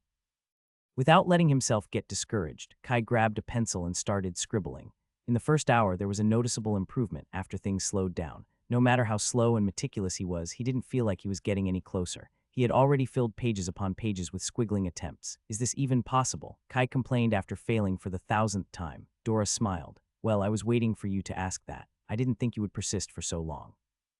To complete a rune, it's important to know its proportion. Look here. She showed him a piece of paper with a perfectly drawn ice rune sectioned by several lines. Please, spirits, tell me this is not going to become a geometry lesson. After a lengthy explanation, Kai couldn't help but admit that Dora might have a point. He had been so eager to learn that he had not stopped to think about how to better tackle the problem. For the rest of the day, he focused on completing each section of the rune on a pencil grid before trying to tackle the whole again. He proudly looked at the result. It was perfect. Well, almost. Dora soon pointed out some minor flaws. Kai's head hung low. A notification pinged him in the corner of his eyes, making his mood do a 180. No way, I got the skill. Ding. New skill added to the archive. Drawing level 1 with dexterous hands and a creative mind, there are no limits to what you can make on paper. Kai grumbled. Why couldn't anything be easy? Probably because then everyone would do it, a random thought answered. Not helping, stupid brain. Don't worry, Kai, you made very good progress. It's not that. I got the drawing skill. Oh, that's wonderful. Yeah, but I was hoping it was rune skill. Orange skills are not so easy to get, dear. Anyway, drawing will help you gain runes earlier. Kai summoned his skills. No number of skill slots would ever be enough. He already had to sacrifice keen ears and reading to get swordsmanship and empower. Running and swimming were proceeding well, but still far from evolving. If he wanted to have lofty goals, he couldn't hesitate with every minor choice. Ding. Do you wish to discard? Sneak, be aware this choice is irreversible. Guess this is inevitable. Not many chances to use it at the estate. I can always pick it up again later. Kai sent the mental command. A wave of nausea and vertigo immediately hit him. He leaned on the table waiting for it to end. No pain, no gain. Congratulations, you have learned. Drawing with dexterous hands and a creative mind, there are no limits to what you can make on paper. Deflecting and dodging to the side, Kai heard the whistle of Elijah's strike pass an inch from his ear. Taking advantage of the small opening, he went on the offensive. Mana flooded his muscles and tendons as he activated Empower. His movements gained a burst of superhuman speed. I got him. His blade gleamed in the sun as he performed a horizontal slash. Arms, legs, and torso, his whole body was in on the strike. Elijah was too close to dodge and his sword too far for an effective parry. No second thought was spared at the fact he was swinging a perfectly sharp steel sword at another human. Kai could feel the sweet taste of victory. Adrenaline and mana pumping in his veins, the effect was inebriating. His gaze met the cold blue eyes of his opponents. Something was wrong. Before his brain could process what was happening, the wooden sword hit it right on the side of his blade. Kai could feel the momentum of his strike being redirected together with his body. He didn't get any chance to correct his stance. He had put all his weight behind that blow. A second hit on his left shin sealed his fate, making him lose balance. Damn it, his sword escaped his grip, and he met the white beach face first. Ignoring the pain growing on his leg and sputtering mouthfuls of sand, Kai stood back up. His body trembling from rage, arm pointed accusatory. You cheated. Elijah looked back at him placidly. I only said I would not use more strength or speed than you. I never promised not to use my mana. Kai was heaving. He wanted to find the right words to express his rage, staring daggers at the man. What he said was technically true, but he had never used mana before. It was obvious there would be no point in the fight if he did. You just couldn't stand to lose to me. His words sounded lame as he said them, but were the only thing he could come up with right now. The pale man smirked at him. Are you sure you're not talking about yourself? I won fair and square. Do you consider that a win? While I might not have been able to parry, you left your body wide open for a counterattack. You need to treat this like a real fight. If you get in the habit of using such reckless tactics now, it will be even harder to stop in the heat of the moment. Beating your opponent at the price of your life or a grave wound is not a victory. Kai pressed his lips together. He wanted to argue, to come up with the right comeback. He had wanted to score a hit at any cost, knowing he was in no real danger. The only thought in his mind had been how to best Elijah. Nothing else mattered. His anger subsided slightly. Maybe if you stopped using a wooden stick, it would be easier to take this more seriously. Elijah gave him a smug look, knowing he had won the argument. I will when you get good enough. I promise not to use any mana or skill when you will truly beat me, he said and walked away with the last word. Jerk, Kai muttered under his breath, perfectly aware he would be hurt anyway. He picked up his sword and headed towards his house to get a shower. I swear I'll swipe away that damn smug grin. Even if he didn't get any praise from his teacher, he knew his progress had been more than decent.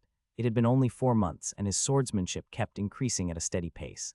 The guide itself recognized his improvements, who cared what a moody butler said. Each time he thought he was getting closer to matching Elijah with the help of Empower, Kai discovered his opponent had been holding back the whole time. Again, and again. He refused to believe the butler's skill with a sword could reach much further.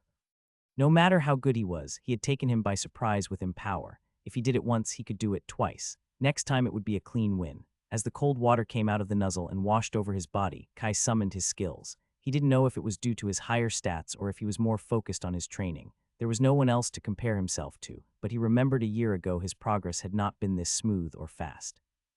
Swordsmanship maintained steady growth even after he stopped reaping the benefits of his pre-skill training in Greenside. It was a slow grind, but all his skills were advancing. Acting was the only one that lagged a bit behind. There were few chances to push the skill in the estate, but it had already proven how invaluable it could be in the real world. Not all skills could be grinded. Apart from joining a theater troupe, he could not think of much else. Do they even exist? There must be some on the mainland. It would be interesting to join a wandering group and travel the continent. Not something he was likely to actually do, but never say never. With skills and professions, there must be amazing artists out there. He could plagiarize some of Earth's stories. No way the Little Mouse lawyers could find him here and sue him for copyright infringement, right? It was a romantic idea, but not very practical. He had never really used acting that way. If he wanted to get more potential evolutions that would aid him in social situations, performing a play would not help much. Pushing the daydreaming out of his head, Kai focused on his latest accomplishment. 3 weeks prior, he had managed to create a resonance between drawing and runes. He still wasn't too clear about how that worked. From what Dora explained, having a compatible lower-grade skill reduced the requirements of the higher-tier ones. Instead of having to fulfill all the prerequisites to unlock runes, he only needed 90 or something along those lines. It depended on the compatibility between the two skills, the level of the skill he possessed, and more hidden requirements that changed for every skill. No, nothing could ever be easy. When he first came here, his mind could not think beyond the next day. Since he came back, insidious thoughts kept occasionally popping into his head. The more he learned about all the wondrous potions and resources that existed out there, the harder it got to drive off greed. Why couldn't they just be a little more generous? It would cost them so little and help him so much. From the huge mansion to the expensive interior decorations, everything spoke of luxury and wealth. A simple knickknack of theirs could probably fetch him enough to buy himself a shortcut to months of hard work on a skill. Getting the rune skill had helped put things into perspective and made him aware of how lucky he was to have someone willing to share their knowledge. If he had made a different choice, he would be left to stumble through the dark alone. It was that far-fetched to imagine there were a ton of people out there who got stuck for years because they missed a single simple requirement, or maybe passed great opportunities unwittingly. Looking back to his ungrateful thoughts, he had felt ashamed. That was the wrong mindset and a quick path to becoming a narcissist and entitled asshole. They don't owe me anything, while I owe them everything, even if they can be so infuriating and I wished I could strangle them sometimes. No, I'm not referring to anyone in particular. With a lighter heart, Kai walked into Dora's laboratory with a smile. Fake it till you make it. Good morning, Auntie. The alchemist smiled brightly, offering him his daily potion. Good morning to you too, dear. Are you having a good day? Kai took the greenish smoothie from her. Dora had a breakthrough a week ago and was now fixing more trivial aspects like taste and smell. He had some hopes it would not be totally repugnant. He activated Mana Sense and Inspect to give a casual scan. The potion lit up with swirling mana. At the same time, a notification started blinking in the corner of his eye. That's weird. Dora was looking at him expectantly, so he gobbled down the potion in one go. It tasted spicy and burnt, but he tried not to grimace. It was still better than the last one. The memory of that rotten concoction sent shivers down his back. With a mental command, he gave the guide the option to go to show him what was so pressing. Ding. Mana Sense has reached level 50, requisite for the first milestone met. Congratulations. Ding. New feat for pushing an orange skill to the first milestone through your own efforts before your second seal. You are awarded +1 favor. Kai froze on the spot. It had been 2 weeks that he had been trying to push Mana Sense over the edge with no success. Then it tipped over by watching a damn smoothie. Is something wrong, Kai? I was going for a minty flavor. How close did I get? Almost there. He responded absent-mindedly, continuing to stare into the void. Mana Sense just reached the threshold. Oh, congratulations. I guess my potion had to be really good. Dora winked at him with a laugh. Kai nodded distractedly. Did you not get the specialization? I haven't checked yet. Don't worry, I'm sure you've got it. Dora's confidence increased the pressure he felt. Contrary to red skills in most circumstances, it was a waste not to take any specialization for orange skills. It took a huge effort to reach the thresholds. For Mana Sense, there was only one evolution everyone went for. The key to unlocking a whole branch of magic, and the reason mages were so rare to begin with. No point in delaying. Even if I don't get it, I can just wait till I unlock it. Mana Sense, as you reach the first milestone, you are presented with 2 choices to continue your journey. Stay the course on your current path. You won't gain new significant benefits, but you'll deepen the insight into your path. Watch deeper. Choose to branch off your senses to perceive the elemental alignment of mana. The higher your affinity, the clearer it will be. His tense body relaxed. He let out a breath he didn't know he had been holding. I got it. Wonderful. Dora patted him on the back. Go on, get it. No point wasting time. We can do the ritual first thing tomorrow. Ding. You chose to look deeper and become more in sync with the elementals. Mana Sense, level 50, can now reach level 75. Kai wanted to celebrate. It was his first orange skill to reach the level 50 threshold. Even the guide thought it was noteworthy enough to grant him a feat. Yet he couldn't help but think of what came next. Did it ever happen for someone to have no elemental affinities? The guide could help you with many things, but not this. No amount of hard work could bridge the gap if it turned out he had no talent. He read there were treasures and extraordinary circumstances that could change it, but he wasn't likely to encounter either on the archipelago. Even in the Republic proper, they were considered extremely rare. According to Dora, he should start to notice subtle differences the next time he used Mana Sense changes in the color and behavior of the mana particles, which distinguished the various elemental components of ambient mana. In theory, the stronger his affinity to an element, the clearer it would be to sense and control. He would need to learn how to use the skill in a new way and a lot of training, but many geniuses were immediately able to tell the difference. The idea of activating the skill was both tempting and terrifying. What if everything appeared the same as before? Do not worry too much. It's incredibly unlikely for someone so proficient with mana to not have at least one strong elemental alignment. The only thing Kai heard was that it was not impossible for it to happen. He doubted any amount of favor could change someone who was probably decided at birth. Does that mean it can happen? Well, Dora paused. Most of the time, the problem is not that someone has no talent in any element, but that they have an aptitude for something weird or rare element that is not present in most places. But those are called rare for a reason. Her reassurances did make him feel a bit better. However, there was still doubt in his mind. Was he really talented with mana skills, or did that appear to be because of his years of experience over other kids? Obviously, he could not ask her that. Sensing his somber mood, Dora tried to cheer him up.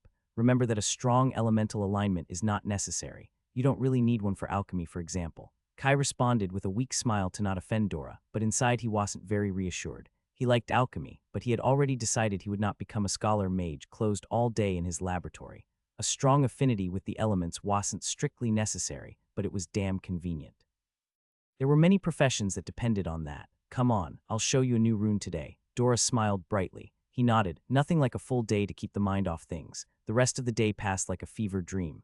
Kai went through the motions, but his mind wasn't really there. His thoughts returned to the impending ritual, making up scenarios where everything that could go wrong did. He thought he had gotten over having these pointless spiraling episodes. The idea that something outside his control would significantly impact his life threw him off balance. The guide had made him believe in the illusion of fairness, that everything could be achieved through hard work. It was hardly a secret that it was a lie. Potentially every person could do anything reality disagreed. To reach the same goal, some had to climb mountains and sail stormy seas, and others got a paved road, with refreshments and care rides when they got tired. We can end here for today. What?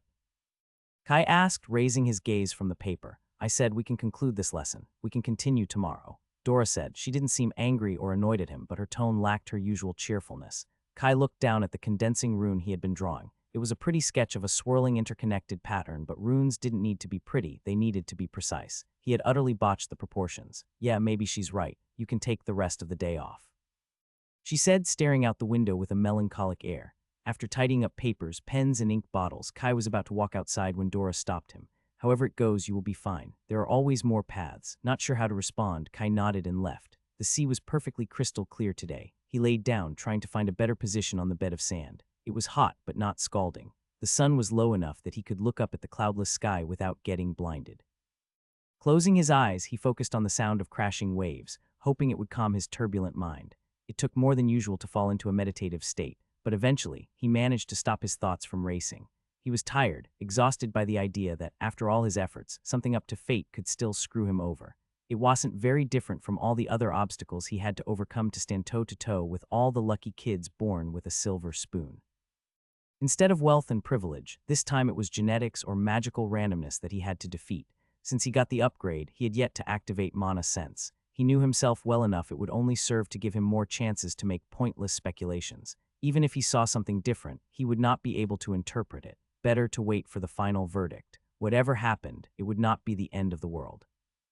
As Dora said, there were many magical professions where mana affinities made little difference, like alchemy and runes. His train of thought stopped for a moment. Damn, I am an idiot. It could be a coincidence, but it was unlikely. There must be a reason why Dora specialized in those fields. Coupled with the odd mood she displayed earlier, it left few doubts. He should have realized it sooner, but he had been too self-absorbed in his own stupid thoughts. I behaved like a pouty child and acted like not getting good elemental affinities would ruin my life. Amazing. Should he go to apologize? What could he say to make it better? Shining more light on the subject was not going to help. Spirits, I'm a mess. The best thing he could do was stop behaving like this was the end of the world when she saw her for dinner. Opening his eyes, there were still a few hours in the day. Kai went to get his sword and fell into the familiar stances. It took him less than a minute to enter a meditative state, practicing against an invisible opponent. The physical exercise helped him clear his head. This was just another step on the road. He would find a way to make it work. The next day his eyes shot wide open and he was suddenly awake. Darkness greeted him. Not a hint of sunlight was coming from his window. Knowing that trying to get back to sleep would be a futile endeavor, he put on his clothes and walked outside. It must be at least an hour before dawn. There was no sign of light on the horizon, and 5 moons dominated the sky, leaving place for only the brightest stars, which were still far more than what he was used to on Earth. The pale rays of the celestial bodies illuminated the world with a soft light. He remembered why, the first time he had seen them as a child, he spent hours following their trail without getting tired. With the years passing, the impressive spectacle began to feel less special. Kai tried to remember the wonder he had felt that day. Looking at the bejeweled heavens, it wasn't too hard. This had been his first love in this world. He didn't want to take it for granted. He heard the Church of the 7 Moons had a name and extensive lore about each of the sisters.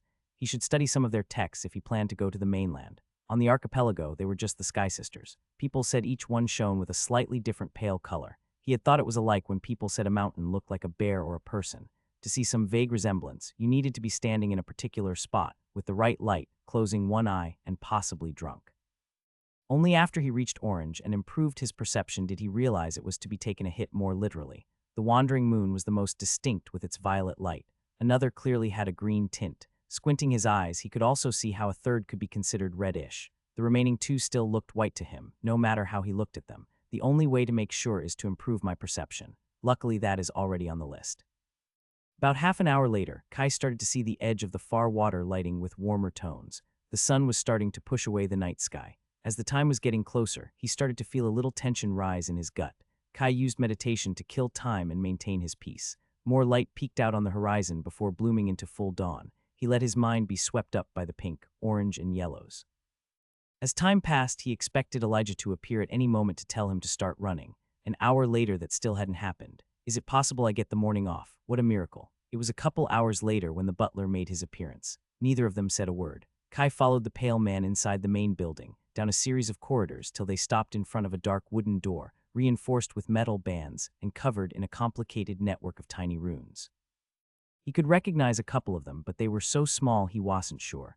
They looked slightly different from what he was used to. What is this place? He asked. Besides the fact they would use a ritual to get an accurate estimate of his elemental affinities, he had no idea what to expect. It's a ritual chamber, Elijah said, as if that explained everything. Kai wanted to roll his eyes, but forced himself to maintain a calm appearance. Why does it look like a vault? The last thing you want when performing a delicate ritual is to have an external factor interfere. It also helps prevent anything dangerous from leaking outside. Does that happen often? The dangerous part, I mean. Elijah made an exasperated sound but still answered. The elemental affinity ritual is as safe as they get, been perfected over thousands of years. Even if you tried your hardest, you could not mess it up. Did you also go through it? Naturally. What did you get? Elijah gave him a long look. It was worth a try. The reinforced door opened and Dora's face peeked out. Oh great, you're already here, come on in. Kai didn't need her to repeat it twice. The sooner this was over the better. With a glance behind his shoulder, he noticed the pale man stayed rooted on the spot. You can come to bask in my glory if you are interested. I don't mind. The butler would know the result regardless. Elijah glared at him. He looked about to walk away when he changed his mind and stepped inside before him. Kai was a bit surprised he took his offer, but the building tension of the moment was too high for him to care. Passing the thick gateway of the ritual chamber, he looked inside. The first thing that hit him was the mana density. It was higher than anything he had ever experienced before. If he moved his hand, it felt almost like he was underwater. It was a large circular room with a vaulted ceiling and a perfectly flat white stone floor with no seams. He didn't recognize the material, but it looked like it was a single piece or more likely fused through magical means. A faint herbal smell filled the air, but his attention was soon captured by the 3-meter-wide runic circle that occupied the center of the chamber. Thousands of runes and lines had been drawn with a dark purple ink that distinctly stood out on the white surface. They were simpler than those he saw on the door, but still miles away from anything he could draw. Sharp and precise lines. If he didn't know better, he would have thought they had been printed. His gaze was so focused on admiring the patterns, he didn't immediately realize there was one last person present. Vuria stood right beside the ritual with a brush in hand. Lady Vuria decided to officiate the ritual herself. Dora whispered to him, "Why don't we invite the mailman too?" He was already tense without everyone's eyes on him. The chamber was large enough to comfortably hold more than a dozen people, but it started to feel claustrophobic anyway. Deep breaths, in and out. Kai stifled the feeling before it could get out of hand. The silence in the chamber was deafening, the atmosphere too solemn and serious for his taste. They all stood there while Vuria checked the ritual and fixed 2 lines. Kai could not see any difference. He was awkwardly switching his weight between his legs, balancing on the ball of his feet. Sometimes he didn't hear from Vuria for a month, then she called him 2 days in a row to teach him an obscure history lesson. Her interest in him seemed as fickle and unpredictable as tropical weather. If there was a pattern, he had yet to find him. "Come, we can begin." Vuria's voice echoed through the chamber. "Let's get this done." Walking forward, he stopped at the edge of the runic circle. "You can touch the ink. It's dry, sit in the empty spot in the center." He did his best to avoid stepping on any line even if Vuria told him it wasn't a problem. It wasn't hard to find the only blank spot. Sitting down, the contact of his skin with the cold stone sent shivers through his body. Vuria was standing outside the circle with a relaxed smile. He looked at the mage for further instructions, his nerves tense in anticipation. "Am I some kind of entertainment? Let's spin the wheel and see what this kid gets." I wouldn't be surprised if she and Elijah placed some bets. It was his nerves talking, but he would really appreciate it if they could get moving. Even meditation did not help him calm down right now. With one last look at the runes, Vuria nodded to herself and moved her piercing orange eyes on him. "No need to sit straight as an arrow, child. Try to relax and open your senses." Kai had to try really hard not to glare back. "Did you get that from the book of vague and useless instructions?" "You don't need to do anything. If you're curious, you can activate mana sense when I tell you and you might gain a level. But only when I tell you and at a low intensity unless you want to fry your brain. It's safe," they said, "nothing to worry about." It was too late to run away now. Kai could only nod obediently. "How does this work?" He gestured to the runes around him. "In most places, this archipelago included, the largest component of ambient mana is unattuned," Vuria explained. "There are only 2 steps to this ritual. In the first part, it will create an environment with only elementally attuned mana and expel the rest. 2 things will then happen at the same time. Your presence will be magnified and the concentrated ambient mana will be pushed into an excited state. Don't be alarmed no matter what you feel. It will last no more than a minute, and I'll record the elements that have a reaction with the help of the ritual. Simple, isn't it?" Those are not exactly the words I'd use. "Let's begin." Vuria put her hand above the circle. The reaction was instantaneous. The purple ink lit up and Kai could feel the mana stirring around him. The air was getting heavier with each passing second, a suffocating feeling very similar to the one he got the first time he came to the estate. The seconds passed slowly, but Kai thought it had finally reached the apex. Vuria took out an iridescent pearl and threw it into the ritual circle. For a moment he thought it was going to hit him in the head. As it reached the peak of its arc, it dissolved in the air in a small burst of multicolored light. He did not have to wonder about its function. A new wave of energy washed over him. The mana seemed to be going crazy around him. His vision blurred for a moment. Thank the spirits he was already on the ground. The first part of the ritual reached its peak. Mana density was still ridiculously high, but it had settled down in apparent calm. If you want to use mana sense, now is the time. Vuria's voice sounded muffled, even though he knew she was only a few steps away. Before Kai could come to a decision, an influx of mana surged from the ritual below him into his body. It felt like he was being electrocuted, shaking uncontrollably. It didn't last long, but he would have liked to have been warned beforehand. Mana was stirring again around him. For a moment he feared the worst, but it was different from the total chaos of earlier. In one of his less bright moments, he remembered Vuria mentioning a free level and decided to use mana sense. The world turned alight with a rainbow of meshing colors. Every color and shade of the rainbow, and then some more like in a bad acid trip. His brain felt completely overwhelmed. Somehow he managed to put together a few strands of will and turn off the skill. He could feel the cold floor against his cheek. By the time he regained control of his body, the ritual was over. He dried off the drool on his chin with his sleeve. He imagined Elijah looking at him disapprovingly, but every pair of eyes was focused on Vuria. She was scribbling away in a notebook, her eyes darting around on the ritual to look for, only the spirits knew what. Highest affinity for the nature element, followed by water, earth, shadow, and space. After the ritual, Kai confirmed he had gained a level in mana sense, reaching 51. It was the fastest level ever, but it didn't come without consequences. He had never drunk more than a shot of tequila, but he had always imagined a hangover would feel something like this. The idea of standing up made him queasy. If he closed his eyes, he could still see those flashing colors. It felt like someone had played volleyball with his brain. It was a struggle to focus on what Vuria was saying. It had gone well beyond his expectations. Both Elijah and Dora looked surprised as the lady of the estate communicated the results. The list was quite extensive, but only the first 5 truly mattered. He had won the lottery. He had not won but 5 elements he could use, and they were all viable, with maybe the exception of space. There was little he could do with the slew of minor affinities in the near future, but it was better having them than not. He was going to have enough kinship with the fire element to light a candle eventually, but fireballs were not going to be in his future. That was a bit of a bummer, but it was nothing compared to the immense relief that flooded his being. Observing you continues to be an entertaining time, child. Vuria's voice cut through his thoughts. Not the highest affinities I ever saw, but it's quite rare to have 5 major ones. You are lucky to have been gifted with this many choices. I'll need some time to analyze the results and create an accurate chart. The mage turned back to scribbling in her notebook. Kai stared confusedly at her for several seconds before his brain put together that he had just been dismissed. Standing up on unsteady feet, he tried to take a few steps. The headache was one of the worst skill overstrain he ever suffered, a splitting migraine cutting right through head. On top of that was the nausea. He felt like he could start puking at any second now. He didn't think Vuria would appreciate it if he vomited all over her nice ritual chamber. Waiting for the world to stop spinning before taking the first step, Kai slowly made his way out of the chamber. Come, dear, one step at a time. Don't worry, it's normal to feel a bit dizzy after the ritual. It will pass soon. Dora offered him a hand and he gladly grabbed it. Elijah was nowhere to be seen. Once out of the manor, the breeze blowing from the sea helped him feel better. He felt sure enough he would not fall over puking his guts out, probably. Are you going to be fine on your own? Kai nodded slowly. It's getting a bit better, then I should congratulate you. Having 5 affinities is not something you see every day. Most mages don't get more than 2. Kai tried to give her his best smile. Dora ruffled his hair. I'll go prepare something to help you recover. You can wait here or take a walk, she said, leaving for her laboratory. Following her advice, he took off his shoes and walked along the shoreline. He soaked his head in the waves to mitigate the heat and wake from his stupor.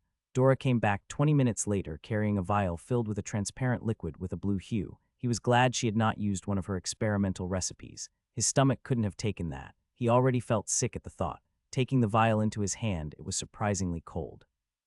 He could perceive a fair tingle of mana on his fingers. He did not dare activate mana sense to analyze it, but he judged it must be orange tear to create such an effect. This should fix most of the symptoms, except skill strain. I'm afraid there is nothing I can do about that. The only effective remedy is a good day of rest. Kai thanked her. A strong herbal smell filled the air when he uncorked the vial. He drank it without hesitation. It was quite sour but didn't leave any vile aftertaste. He could immediately feel his stomach settling down and his thoughts clearing up. The pounding migraine became a bearable headache. I made Elijah agree to give you the rest of the day off. Try to limit skill and mana use as much as possible for today. Passive skills are fine, but no active use. I promise not to do anything, Kai solemnly said. Dora smiled. You can come to the garden if you get bored. Walking among mana plants can be therapeutic. I'll call you for lunch. Now that he didn't feel like his soul was about to leave his body at any moment, Kai could begin to grasp what happened. Excitement and joy bubbled inside of him. It all had gone swimmingly. He had 5 major affinities with nature, water, earth, shadow, and space. His education on the topic was limited, but he knew that it was above average even among mages. Musing over the results, he frowned. It seemed a big coincidence that his 3 highest affinities were so clearly linked with the archipelago. Either the environment conditioned the elements he got, or the spirits, and the blessing from Yade had something to do with this. Not that I have anything to complain about. It would have been cool to get something more explosive like fire or lightning, but I can't say I am disappointed. With his specialized mana sense, he should now be able to perceive the elements he had a major affinity for. He needed to learn how to make use of them, separating them from the mana tangle. He was looking forward to that. His lessons had not gone into much detail about how it worked. Dora told him there was little point until he knew affinities, since each element had its own peculiarities. One thing was certain. He was going to have to do tons of mana exercises. The next day began like any other. He woke up at dawn, meditated for an hour, and started his physical training. Elijah did not mention what had happened. Vuria wants to see you, he simply said when they were done. Finally, Kai walked to the pavilion alone. Vuria had already finished her breakfast. She was looking through a small stack of papers in front of her, occasionally writing something down. On his side of the table, there was a cup of mint green tea and pastries sorted in a circular shape. The mage acknowledged his arrival with a glance and went back browsing through her papers. Kai proceeded to have a very awkward breakfast, trying to munch as silently as possible. I had time to go through your results, Vuria started. If I were to judge them based on the Myrian Republic standards, they would be remarkable. Using my standards, I'd say you are slightly above average. Showing a major kinship to 5 elements is uncommon, but none of your affinities are especially high. More elements mean more choices and flexibility, but also more work on your part. I know many mages who consider having a single high affinity preferable. What a way to kill the mood. Kai finished the last sip of tea and nodded at her. He was used to Vuria's ways by now. This was the highest praise he was going to get. Can I see my results? Kai gestured to the folder in front of her. Later, so it's having too many affinities bad, he asked to fill the silence. Don't ask stupid questions. Having more choices is naturally a good thing.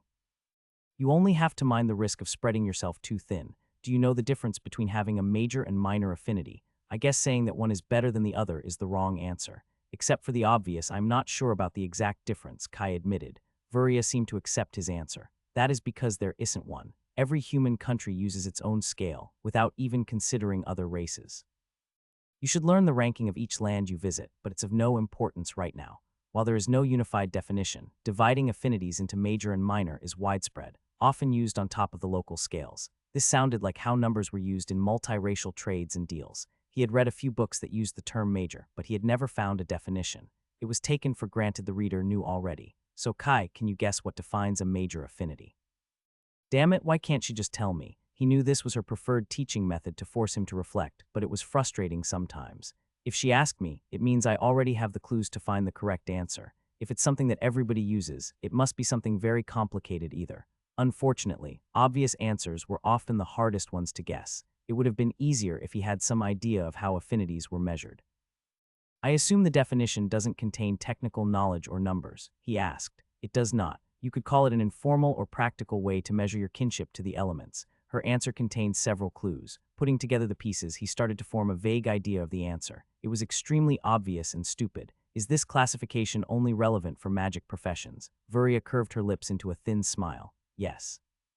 Does major mean an affinity it's strong enough to become the main elemental of a mage? Well, you're getting close. People define major affinities as something you can build your entire path around. The second condition is that you can perceive them as soon as you evolve mana sense. Minor affinities are too low to achieve anything significant. They only become relevant after you've become an experienced mage. If you have no major affinities, it is more sensible to focus on unattuned mana fields. However, what is high enough in one place might not be in another. It's a practical metric, but not very accurate. Magically advanced kingdoms use a 100-point scale, but it requires complicated rituals and equipment, which is why many countries opt for simpler scales. The major threshold is around 30 points in the Republic. Lower than that, and you'd have a very hard time perceiving the element as a novice. They are called minor because they aren't strong to impact your path significantly. Most regions I visited put the threshold at around 35. The highest threshold is the one used by the elves at 50. Kai did not have time to wonder about the mention of the pointed ears fellows. His calm and satisfied mind had been thrown into turmoil. What did I get? Vuria said my affinities were not especially high. Surely, it's better than 30, right? His eyes stared at the pile of papers with deep desire. He wanted to know he needed to know. There was no way Vuria didn't notice, but she showed no intention of passing the folder to him. Kai used acting to give her his best pleading eyes. He was not yet able to cry at command, but he must not be that far either. Vuria looked at him amused. Close, but not quite. You should aim for a more natural expression. Trying too hard is counterproductive. Maybe we could add training for acting to the routine. You demon, tell me what I want. Be patient, child. Your results will still be the same in a few minutes. Y'all have time to go through all the numbers later. If you focus, we'll finish sooner. Kai cleaned his eyes on his sleeve, sitting straight on the chair. With a lightning quick movement, Vuria's arm flashed forward to pinch his cheek. Kai looked at her offended, but she just laughed. You are always so amusing, Kai. I'll get quickly to the point as promised. The numbers in these papers are not everything. Personal inclinations and preferences can also make a lot of difference. You might find yourself getting better results with water than with nature, even if the second is higher. For the time being, you will study all 5 of your major affinities, but I advise you to drop space. Not only is it your lowest affinity, but it has low synergies with your other elements. Eventually, it would be best if you choose 2 elements to put all your efforts into. Kai looked at her frustrated. What was the point of having access to many elements if he didn't use them? Space seemed so cool. If he could not learn to fly, teleporting around was his second choice. Is there no way to use them all? Nothing is impossible, but it would be suboptimal. Choosing 3 elements might still be fine, but I'd advise against more than that. Why would 1 or more elements make such a big difference? I'll only need to work harder. It's not a question of work and effort. The true problem will arise when you have to choose a profession. Unless you want to discard elemental magic, I've never heard of a red tier one that touches more than 3 elements, and even getting one of those will be hard. Is an elementally aligned profession that much better? He had learned more about how professions worked, but he was always eager to learn more. How important is learning combat magic to you? Kai thought for a moment. Quite important. He would not be powerless again. He was curious about many non-combat applications of magic, and he enjoyed practicing alchemy, but knowing how to defend himself was a must. It wasn't something he was willing to sacrifice. As I thought, Vuria said. Her gaze had not moved, but Kai got the feeling she wasn't truly looking at him anymore. There are so many exciting branches of magical research, but everyone wants to become a battle mage. Maybe y'all change your mind with time, but I doubt it will happen before you reach 14. Her orange eyes focused on him again. If that's what you want, elemental magic is the best path. There are professions geared towards unattuned mana manipulation or with no elemental preference, but they rarely have high combat potential. Vuria offered him the folder. You still have a lot of time before you have to make a decision. Just focus on your training for now. Kai accepted the papers. He was not as eager to know now that he knew he would need to choose between them. That didn't mean he didn't immediately look. There were more details than he thought. Maybe he should ask Vuria to write down her explanations next time. His eyes darted to the 3rd page, and he finally found what he was looking for. A large, toothy smile grew on his face. It took Kai an hour to go through Vuria's papers, and another to make sure he understood everything. Dora was more amenable than Elijah, and didn't mind cutting him some slack if it was for a good reason. He sat in her laboratory to read as she busied herself around her cauldron. After his 5 major affinities, the strength of his bond with other elements had a steep decline. He had a grand total of 11 minor affinities, most of which didn't reach a value higher than 5. The only exceptions were air at 17, darkness at 14, and fire at 9, but it was going to take a long time before he could even perceive them. Does everyone have these many low affinities? He asked the alchemist. It's normal, dear. They are not low, it's the others that are remarkably high. Usually, people have a few middling affinities around 20 and more lower like yours. Is there a point to having them so low? Well, it depends on the choices you make. In alchemy, it's very convenient to have access to as many elements as possible. With minor affinities, it's hard to control huge amounts of mana at a distance, but when you work in an enclosed space like a cauldron, that is not necessary. Finesse and precision are the most important qualities, and they can be achieved through practice. Kai had suspected Dora had not been gifted with particularly high affinities. Her last choice of words confirmed this. He felt a lump in his throat. He wanted to apologize to Dora for making such a fuss before the ritual, but he didn't know how to broach the topic. Done with the papers, Kai stood up to help Dora clean her equipment. Will my affinities be useful for alchemy? Coward, sure they will. You have the best elements for taking care of herbs. You would have a guaranteed job at the Royal Gardens or at any high-end mana farm I know. Nature is useful with all plants, with water and earth being a close second. Kai didn't see himself working as a glorified gardener anytime soon, growing ingredients for others to use. He smiled anyway. That's great. Dora laughed. Don't worry, there are other options if you don't want a quiet life. I turned it down too. Your affinities will be a great help in the brewing process with elementally aligned herbs. He remembered noticing a few mana plants with weird energy. Is it necessary to possess the same affinity as the plant you work with? Dora shook her head. It's not strictly necessary. Almost no herbs are completely aligned to an element. You can work with them focusing on their unattuned parts, but if you're gifted in the same element, it gives you an extra advantage. I have a slew of middling affinities, which worked out great for alchemy. Dora winked at him. I am perfectly happy with the hand I got dealt. Her tone was casual and light as usual, but it was pretty clear those words had not been chosen at random. Her cheerful and bubbly attitude made it easy to forget Dora was over a century old. She might look a bit absent-minded sometimes, but she was far sharper than she looked. I guess I worried for nothing. I always knew you were the best, Auntie. His schedule underwent numerous changes to accommodate all the new mana lessons. To make up for this, additional weights became the norm during his exercises. No shot Elijah would roll back on his objectives. Sitting crossed-legged in the middle of the garden, Kai closed off his senses to focus on mana sense. There had been a noticeable difference after he upgraded the skill. He had always been fascinated by the swirling motions of the mana around him. The skill evolution allowed him to peek beneath the curtain and make sense of some of its mysteries. Part of the light particles had assumed various colorful hues. It was negligible compared to the psychedelic madness he had observed during the ritual. They were pale and faint, requiring a great deal of focus to distinguish them in the ever-changing ambient mana. The motion of mana motes had also changed. Or better, it remained the same, but it was different to his senses. He had always suspected its apparent chaos hid some underlying logic. Now he could begin to grasp some of it. The most abundant mana color in Dora's garden was a vibrant green. Kai knew it belonged to the nature element the moment he saw it. The way those particles whirled through the air was very distinct. They followed a wild dance that talked of life and growth. It was baffling how he had never noticed that before. The second most common element present in the garden was Earth's mana. It had a rich brown color and moved with slow, deliberate movements, like tiny, inexorable boulders. Blending in his surroundings, it was harder to perceive than nature if he didn't pay close attention. Water mana was also visible in the garden, but there were better places to observe it. Floating on the waves was one way, but his favorite method was taking a large rock and sitting on the seafloor. Having to hold his breath for more than 10 minutes was inconvenient, but well worth the effort. It was easier to ignore every other sensation underwater and focus on the flowing blue mana. Somehow it felt even easier to perceive than nature.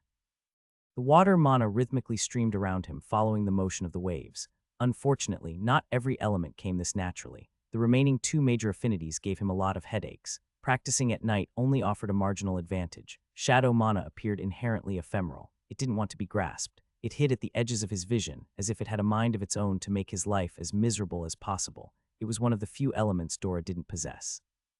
Elijah took the role of mana teacher in her stead. Shadow was one of his specialties. Kai was not even surprised. You need to feel it. Shadow mana will come on its own when you stop chasing it. That was one of many unhelpful pieces of advice he received from the butler. Kai was starting to think Elijah was purposefully trying to sabotage him, if his progress wasn't still miles ahead of his last major affinity. Space mana was supposed to be present everywhere on Elides, but it was very sparse. There were no convenient places near the estate where it accumulated in significant quantities. Sometimes he could almost glimpse a faint, iridescent shimmer in the corner of his vision. When he focused in that direction, it was gone. Dora had a middling affinity for this element, but her words were not very encouraging. Don't worry. Space mana is inherently tricky to perceive. As your mana sense grows, it will get easier. Kai pruned a plant with more passion than necessary as they conversed. But isn't a hallmark of major affinities the fact they can be perceived as soon as you specialize the skill? His affinity for space was only 38, but that was still higher than the minimum threshold of 30. It should be hard, but not impossible. He was not going to give up before being able to observe at least one speck of mana. Remember when we talked to you about rare affinities? Kai nodded. Space is one of those. Without a proper environment or an extremely high affinity, no one ever gets anywhere with it. Most of those who are gifted in the space element decide to ignore it and focus on other affinities or paths. It took me years before I could perceive anything, and that was after I gained my profession. So there is no point in training with it, Kai said. His tone made his opinion on the matter clear. Is there truly no way? Dora stopped what she was doing and walked to him. Look carefully. She put both her palms in front of him. A red rose rested on her right hand. Kai gave her a questioning look. In a flash of iridescent light, the flower vanished from one hand and reappeared on her left. Kai stared with wide eyes. That's so cool. It took me decades to perform this trick correctly, Dora said flatly, making the red rose disappear again. Kai was looking around to see where it had gone when tiny red confetti started to fall on his head. That is what happens when you make a mistake. And trust me, it happens often. Kai brushed the red remains off his head. This had gotten slightly macabre, if this was what happened to a flower. But there must be a way, Kai stubbornly said. There must be some space mages out there, right? Yes, and they were all born to very wealthy families or near places with abundant space mana. Dora sighed and softened her tone. I'm sorry, Kai, that's just how the world goes. Space mages are almost useless in the earlier grades. I knew many young apprentices who chose this element and got nowhere. No one is willing to employ an inexperienced space mage, and I don't need to tell you why. They require loads of expensive resources to train. They more than make up for it in the later stages, but they need to get there first. If that was your only major affinity, you could consider taking the gamble, but you have many better options. I won't tell you to drop it completely, but I'll advise you to focus on your other elements. Once you improve your elemental perception, we can discuss going back to it if you're still interested. Even parlor tricks can be useful in some situations. It seemed his dream of teleporting around the world was going to be hard to achieve. Kai nervously tapped on his leg, deep in his thoughts. Is there truly no way? If even Dora says it's expensive, I got no shot at affording it. What kind of places do have high space mana? Is there any on the archipelago? Dora gave him a serious look. Dangerous and unstable places. They are only good for getting you killed. Luckily, there are none around here, she said, closing the conversation. As she was about to go back to tend her plants, she paused. There are also hidden dimensions, but those are even rarer. All known spatial folds are controlled by jealous and greedy groups that would sooner sell their mothers than give you access without signing away your life. What are? Enough, Kai, no more questions on this topic. We still have much work to do before the sun goes down. Dora rarely told him to stop asking questions, but when she did, she usually meant it. He would get no more answers for today. Affinity training proceeded slowly, but his progress was noticeable. Eventually, he got the hang of shadow mana. It happened almost by accident. One sleepless night, he got up for a midnight snack. Dora always left the kitchen open for him, but the butler didn't approve. He had to be sneaky and pray that Elijah was asleep. As he blended in the dark corners of the buildings, he noticed the tingle of mana on his skin. The excitement for the discovery immediately caused it to disperse. It was time you made some progress. Elijah's bored voice sounded behind him. When he turned, no one was there. If you don't get back to your bed in 1 minute, you'll regret it tomorrow morning. His cold voice echoed in the night. Kai scrambled back to his house, swearing after him. He had not completely understood what happened, but Elijah's cryptic words and this night's events were completing the puzzle. He continued to work on space. Those motes of mana were becoming the bane of his existence, but he would not give up so easily. Dora remained tight-lipped on the subject, but she wasn't the only one with a space affinity. Eating his pride, he asked Elijah for help. Kai knew the butler would not turn him back if he went looking for more training. The man looked at him amused but made no snarky remarks. Kai soon understood why. Studying space mana was a masochist job. There was a reason why whenever he thought he saw something and turned to look, there was nothing there. Space motes phased in and out of reality because, of course, they did. To observe them, he could only pray to the spirits to get lucky, and even then they would only stay put for a moment before reappearing somewhere else. To properly observe one, he would need to keep it in place with mana manipulation. That was not going to happen anytime soon. He could not influence ambient mana more than an inch over his skin end, even that was iffy at best. For the time being, he could only focus on other elements and wait for his skills to improve. After learning to easily distinguish the elemental mana around him, paradoxically, the next step was looking inward. His body naturally absorbed ambient mana, which included the elementally aligned particles too. However, it was several times more concentrated than in his surroundings, making it harder to distinguish. For a moment, Kai thought he would finally be able to observe a spatial mote, but he was disappointed. He could not find even one. Nature, water, earth, and shadow were all present, but not space. It seemed his body took too long to absorb them and they escaped before that. He gained a level of meditation, quieting down his boiling irritation. It's not a big deal, I just need to be patient. I'm good at that. After Elijah's training that day, Kai walked to the laboratory. Maybe he could beg Dora for help. He had no qualms about using tears at this point. He would be happy with a single mote, just one. His pride would not allow him to give up now. How's it going, dear? Dora greeted him more chipper than usual, offering him his daily potion. He smiled back. This is perfect. He downed the concoction without a thought, his mind calculating the best way to broach the topic. Are you ready to try your hand at some elemental magic? Dora said, obliterating any other thought he might have. Kai stood rooted on the spot. Did I hear wrong? Is it really happening? Come, we can sit in the garden, Dora said, taking the lead. He followed behind her bewildered. He had waited for so long, it didn't feel real now that it was finally time. His heart started pumping in excitement. He was going to do magic today. Magic, today. Technically, he had already been practicing magic for a while, using his mana to enhance his body. But that hardly counted. Getting slightly stronger or faster in a world where every adult had superhuman abilities didn't feel very impressive. Sketching runes felt mystical, but he had yet to make anything happen with them. He wasn't allowed to use any mana-infused ink until he could draw 7 successful runes in a row. His record was 3, still a long way to go. That wasn't the sort of flashy magic he dreamed of performing as a child. Controlling the elements, on the other hand. With a giddy smile, Kai followed Dora through the rows of blooming shrubs to the arboretum.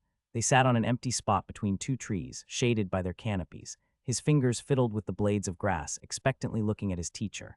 I see you're impatient to start. Maybe we should start with some meditation to enter the right state of mind. Even before his brain could register her words completely, blood drained from his face. Like receiving the best present in the world, only for it to be taken away right as he was about to touch it. Dora burst out laughing. Okay, we can start immediately, but you need to focus. Can you do that? With salvation within his grasp, Kai shook his head back and forth like a woodpecker. The alchemist smiled, amused, and began her lesson. A little explanation is necessary. I'll try to make it brief. If you listen carefully, I won't have to repeat myself. Kai zeroed in on her words, his eyes staring at her unblinking. Your body naturally absorbs ambient mana, but elemental particles are only a small part of the mana found in our environment and are far harder to convert, so their percentage in your body is even smaller. Until now, each time you used mana to do anything, the aligned components were so small, and diluted it might as well have been completely unattuned mana. Kai was puzzled by the revelation. Every time he observed his mana network in the last 2 weeks, the elemental particles appeared abundant to him. Apart from space mana, he could easily detect all his other major affinities flowing inside his mana veins. Distracted by a new dilemma, Kai momentarily forgot his impatience. Dora paused her explanation to let him think. There is no chance her information is wrong. I must have been fooled by the high density of mana inside my body. Kai reasoned out loud. Having to look in such a small area, the elemental mana seemed at least on par with the outside. Even after realizing the problem, it was difficult to judge how denser his mana was compared to his surroundings, let alone make an accurate estimate of how much lower the percentage of elemental mana inside of him was compared to his surroundings. Once she had his attention back, Dora continued. You're correct, which is why y'all need to learn how to distinguish which types of mana you absorb. But let's not jump ahead. We were speaking of unattuned mana. Tell me, what other uses have you found apart from temporarily enhancing your body? Don't lie, I know you must have tried even if I told you to wait. Kai blushed under her gaze. Of course he had tried, how could he not? I wasn't able to do much. He sheepishly replied. Seeing that Dora wasn't mad, he added a few details. I tried to concentrate my mana as much as I could on an object to see if it would have any effect. The best I could do was rustle a piece of paper. That was after he exhausted half his mana and got a headache for a day, but he left that part out. I also tried to push my mana through a few objects, but I never noticed any change. The only exception was if I used plants that already possessed mana of their own, like in alchemy. Even then, I didn't achieve much except ruining their internal circulation and making them wilt after a while. Did you perhaps mess with a few plants in the greenhouse? Damn my large mouth. Absolutely no, Kai said, giving his best angelic smile. Dora rolled his eyes at his antics. Luckily, she didn't seem too mad. I'm glad you didn't try any foolish experiment inside your body. I met many kids who tried to see how far they could push their muscles with unattuned mana. The most common result was broken bones and weeks of recovery. Yeah, I thought that would be too dangerous, Kai sagely said, so I tried to supercharge Empower instead. Thank the spirits, Dora didn't seem to notice anything. Unattuned mana is very versatile, but tricky to use in its raw form, especially if you don't know what you're doing. There are ways around that, such as using it to power runes or inscribe tools. Using elemental mana, it's much easier to obtain tangible results. However, that also makes it far more dangerous in inexperienced hands. Dora gave him a meaningful look, looking serious. I'm trusting you a lot, Kai, and expect you to act responsibly. You risk more than a few broken bones if you mess with elemental magic. I won't forbid you from using it, but you must swear to always ask me or Elijah if you want to try something. If you break this promise, I won't teach you anymore, no matter what Lady Vuria says. The conversation had taken an unexpected turn, but it didn't look like Dora was joking. His track record when it came to listening to advice wasn't the best. Ask for forgiveness, not for permission, is not going to cut it this time. I promise, Kai swore. He trusted Dora enough to know that if she went out of his way to make him promise this, she must have very good reasons. The fact she didn't forbid him outright but told him to ask her first only reinforced this conviction. She was making it sound more reasonable to lower the probability he would do something stupid. Good. Dora smiled and the heavy atmosphere was gone. We can begin. Now focus on your mana and do as I say. Kai calmed his breathing and focused on the mana flowing inside his body. The network of luminous energy was now tinged by small traces of color. The vibrant green of nature and the blue of water were the most prevalent. Earth's rich brown was also present in minor part. The smallest by far were the dark particles of shadow mana. He could see just a few hiding here and there in his mana veins. They decided to start with nature since it was his strongest affinity. Following Dora's instructions, Kai started separating the aligned particles from the rest of the flow. The most challenging part was finding the ever-moving green mana. Like blood, his mana would circulate through his entire body every few minutes. Instead of going crazy scouring his body, Kai opted for a different strategy. Focusing on one of the main mana channels near his heart, he let the nature mana come to him, methodically separating one mote at a time. After he activated meditation, the process became quite relaxing. The task was easy and repetitive, perfect to make use of his skill. It took half an hour before Dora was satisfied with the number of green motes he accumulated, but he barely noticed the time spent. Do not let the mana slip, Dora warned. Kai opened his eyes, using a small part of his attention to keep the small blob of vibrant mana in his right hand still. After building complicated, multi-layered structures to train mana manipulation, this was not even worth mentioning. That was quite an interesting technique you used, Dora said. He already knew she could see everything that happened inside his body, so he was surprised. Was I too slow? He asked. No, your pace was good. The more aligned mana you gather, the harder it gets to find. When people get frustrated, it becomes even more difficult. The method wasn't the fastest, but it was very consistent, which might be even better. Kai beamed at the compliment. What method do you use, Auntie? Oh, after a certain point, it becomes instinctive to distinguish the elemental mana from the rest without even watching it. So I just do it with a thought. That certainly puts things into perspective. How long does it take to get that good? Longer than a day. Now let's put that mana to use, Dora said, taking a small ceramic pot full of earth in front of him. Here, she offered him a gray seed no bigger than a rice grain. Kai stared at it, confused. He didn't recognize the species. Do I need to plant it? First send your mana inside. Kai felt very stupid. What else would he do with nature mana? Taking the seed between his index and thumb, he sent a trickle up his fingers. He felt some resistance from the seed, but it didn't reject his mana to his surprise. Be more delicate and wish for it to grow. Think of the plant growing, your intentions matter. Kai followed her instructions, imagining the whole process in his mind, from a seed to a sprout to a thriving plant with a blooming flower. He had no idea what type of plant it was or if it even bloomed, but somehow that felt right. Come on, little seedling, this is for you. It will help you grow, I think. The small resistance he felt disappeared. In less than a minute, the seed had greedily absorbed all his nature mana. Kai curiously observed what was happening with all his senses. The seed glowed a brilliant green. A tiny crack had already formed on its surface. Plant it, Dora said, digging a small hole in the pot. It needs nourishment to grow. Kai hurried to put the seedling on the soft ground as delicately as he could. Dora quickly covered it with a layer of soil and conjured a sprinkle of water. That's the next lesson, she winked. Kai wanted to ask more questions, but all his attention was captured by the seedling. He could only see it churning with his mana under the thin layer of earth. Just seconds later, 2 small jade leaves pushed aside the dirt and proudly rose. The little sprout showed no intention to stop anytime soon. Minutes passed as it rose in height, adding more and more leaves. Kai and Dora cheered it on from the sidelines. After almost 5 minutes, the process started slowing down. The mana inside the tiny bud had been consumed to fuel the growth, and now it shone with a much more subdued light. From a seed now stood a plant a palm high. If someone had told him it had sprouted less than a week ago, he wouldn't have believed them. I did this. The realization filled him with wonder. It might not be as cool as shooting fireballs from his hands, but his chest puffed with pride as he stared at the little jade leaves. It's so tiny and cute. So what do you think, Kai? Do you like nature magic? Dora asked with a bright smile. Yes, can we do it again? Slow down, dear. I don't think our little friend here can take more for today. Is it going to be okay? He worriedly looked at the little sprout. It's more than fine. It just needs a little rest. It's a delicate plant. You can infuse it with mana once a day. It will not grow this much every time, but it will help. You also need to water it often and fertilize the soil. Nature mana alone isn't enough to sustain it. Kai nodded distractedly, still mesmerized by the little plant. The lesson was not over yet, so he found a secure spot under the shade of the trees to secure the vase. Are you sure you don't want to become a gardener? You seem to have a knack for it, Dora said as he was sitting back down. I don't think that's for me. He really liked nature magic, but spending the rest of his life working in a garden was another thing altogether. It was very exciting for now because it was his first magic lesson and the little sprout was tiny and cute. But what about after 100 times? What about 1,000 or more? Dora didn't insist. Now that we've seen the basic use of nature mana, there are still water and earth. From which one would you like to start first? What about shadow? Kai asked. Elijah is going to teach you about shadow magic. Here dies my last speck of self-confidence with shadows. I want to start with water.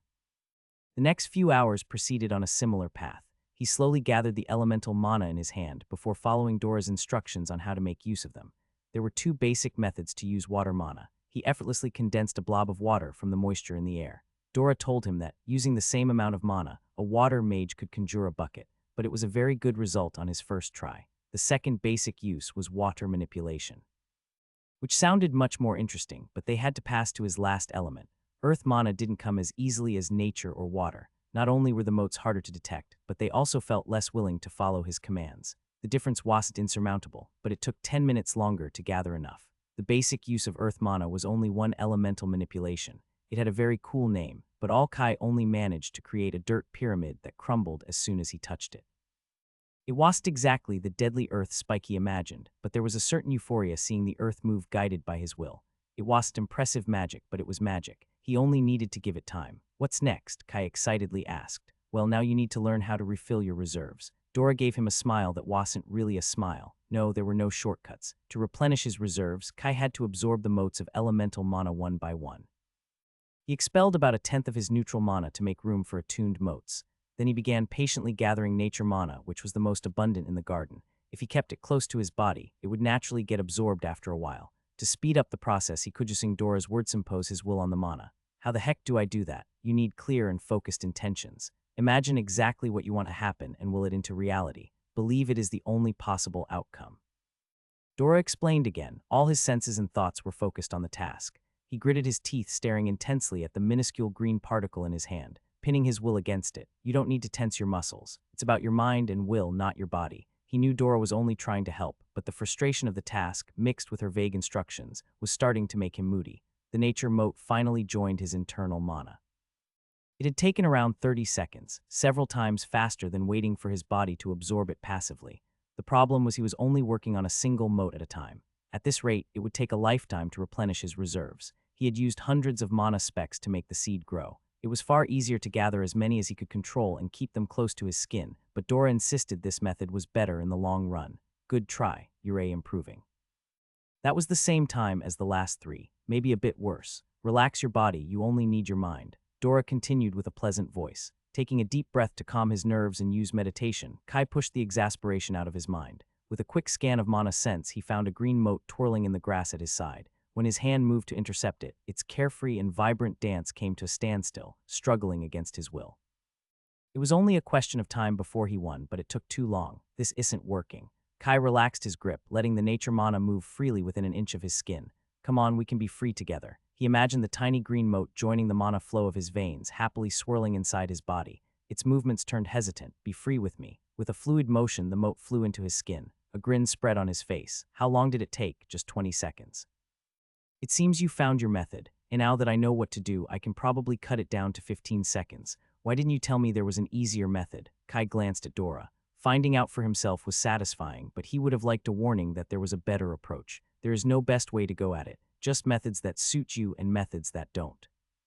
Dora waved her hand through the air, summoning a swarm of nature mana. It danced around her hand before taking a sharp turn and joining her mana veins. I didn't want to confuse you. I planned to bring it out in a few lessons if your progress stalled. Imposing your will on mana is considered the easiest method. It's simple and straightforward, and more importantly, it works with all elemental types of mana. To get better at it, you only need to refine your will. Gathering another flock of nature mana, Dora made it dance between her fingers before it started flowing into her mana veins with joyful twirls. Persuading mana to join you is an advanced technique. You need to understand what the mana wants and offer it in a convincing manner. To improve, strength isn't enough. You need a different understanding for each element. Both are viable options. You need to find which suits you best and keep in mind the method you choose doesn't need to be the same for each element. Kai looked fascinated at her demonstration. He wanted to ask how long it was going to take to learn that, but he stopped himself. As long as there is a way, I'll get there, no matter how long it takes. Come on, we still have an hour before lunch. Enough time for one more spell. A few rays of sunlight seeped through the shade of the trees as they got to work. While he learned how to refine his technique, Dora gathered a horde of nature mana around him to help him. Don't get distracted, just focus on your task. With her help, he easily converted enough mana for another nature spell. Dora led him to a wilting silver hibiscus. The plant had seen better days. Its red flowers with silver pistils sadly flopped downwards, while the leaves had a sickly green color. Following his teacher's instructions, Kai prepared to cast his mana. He could just chuck his nature mana inside the plant. It would work, but it wasn't very efficient. The clearer and more targeted his intentions were, the more effective his spell would be. Scanning the plant, he discovered some critters must have feasted on many of its roots. He needed to speed up the plant's healing process and help it absorb more nutrients to make up for what it lost.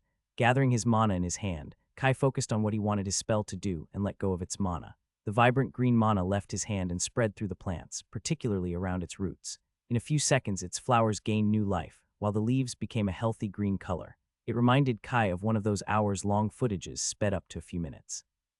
By the end of it, the hibiscus looked much better. He turned to Dora, who was carefully examining the plant with a critical eye. There is still room for improvement. The roots could have used more care, but it's a good first try. You did well. Kai smiled at the compliment. They took a small break for lunch before resuming their lesson. He noticed a marked improvement in his nature and water magic as he understood how to properly imprint his intention on the spell. Earth was going slower, but it wasn't far behind. At dinner time, Dora went back to the kitchen, giving him a small breather. A notification began pinging in the corner of his vision hours ago. With some trepidation, Kai gave the go-ahead. Time to get my grades. A slew of notifications flashed in his vision. Ding. New skill added to the archive. Nature magic, water magic, earth magic. I can't believe I got all three. Kai was basking in his own success when a terrible realization hit him. I'm never going to have enough skill slots for all of them, and I still have to gain space and shadow skills. He immediately knew some not very pleasant choices awaited him. Stealing his resolve, he summoned his status. It had been almost 2 months since the ritual, and he had not slacked off a single day. He admired the results of his effort with great satisfaction. Both mana sense and manipulation were his highest skills, but they still grew considerably. 2 years ago, he only had 1 orange skill. Now he had 6, soon to be more. He had come a long way. Speaking of which, he had been waiting to specialize meditation to get a better option. After today's lesson, he was confident he had it. Meditation. As you reach the second milestone, you are presented with 3 choices to continue your journey. Stay the course on your current path. You won't gain new significant benefits, but you'll deepen the insight into your path. Determined to have a serene and calm mind, follow a path to give you better control of your disruptive emotions. Having touched the mysteries of the essence of the world, delve deeper. Attune yourself to elemental mana types surrounding you. Yes, without hesitation, Kai selected the last option. Ding.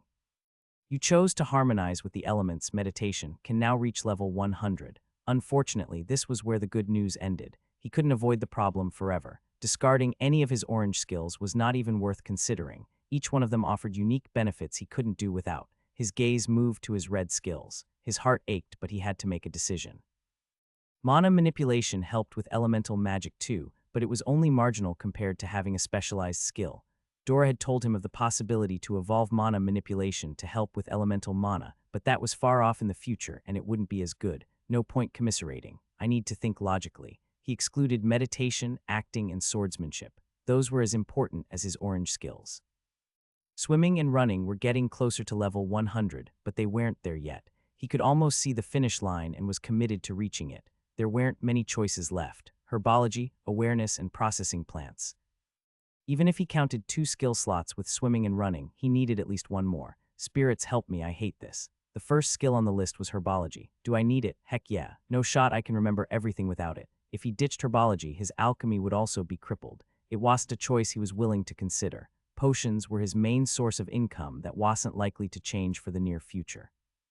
To not even talk about how it would upset Dora, who was also his magic teacher. Next up on the gallows was awareness. It wasn't his favorite skill by far. A lot of bad memories were linked to it. However, it also saved his life a couple times, or at least avoided a beating.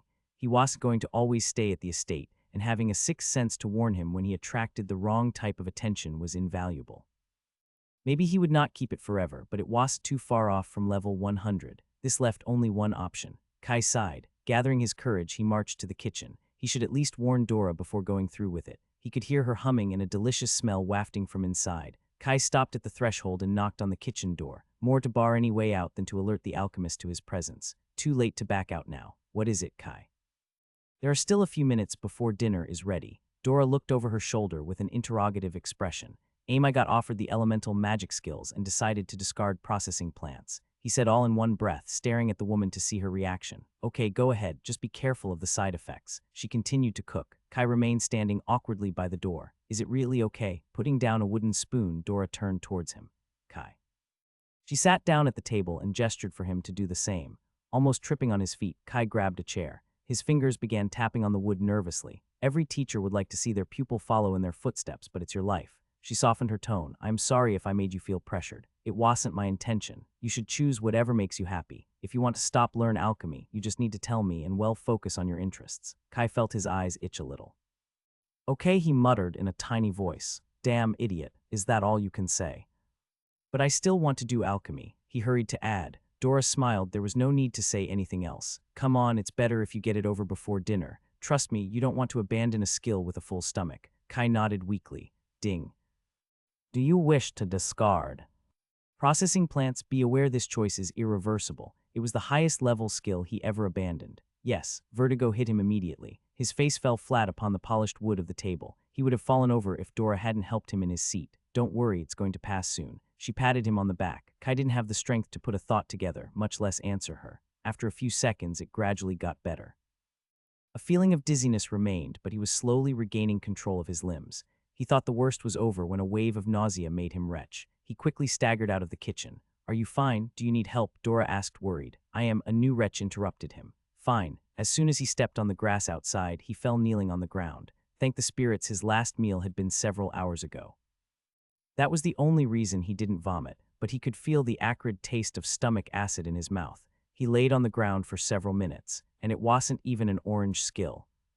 Dinner is ready, Dora's voice called from inside. Leaning against the wall of the house, Kai recomposed himself as best he could, dusting off his clothes and passing a hand through his short hair. His balance was messed up, and the idea of eating anything made him retch again. I am coming. With the most dignified appearance he could manage, he went back to the kitchen, trying to walk straight. As soon as he stepped inside, Dora offered him a glass filled with a cold, transparent green liquid. Take here, this will help. Kai eyed it suspiciously. The briefest glance with mana sense and the lemony smell confirmed it was not a potion. It easily went down his throat, getting rid of the terrible taste in his mouth and helping his belly settle down. Dora put a plate of boiled vegetables and plain rice in front of him. Better to keep it light. He wasn't even upset. The worst symptoms were gone, but a sense of wrongness still pervaded him. A piece of himself was missing, and there was no getting used to that. One bite at a time, Kai swallowed everything. Will it be a problem to practice alchemy, now that I don't have processing plants anymore? He still felt a bit guilty, no matter what Dora said. Don't worry. The alchemy skill mainly focuses on the brewing process, but it also coins bits of everything else that goes through creating a successful concoction. Preparing the ingredients will be harder and your hands won't be as dexterous, but your muscle memory isn't gone. Y'all need practice more, especially with new ingredients and techniques. A weight was lifted from his mind. There was one more choice to make. Which element should I choose? Dora smiled. The one that you like more. Kai groaned. Dark clouds covered the sky. The roaring sea did not add any reassuring note to the picture. The high tide and winds stirred the waters. Each time a wave crashed on shore, it sent a drizzle of cold, salty droplets against his skin. Kai didn't move or showed any intention of going back inside.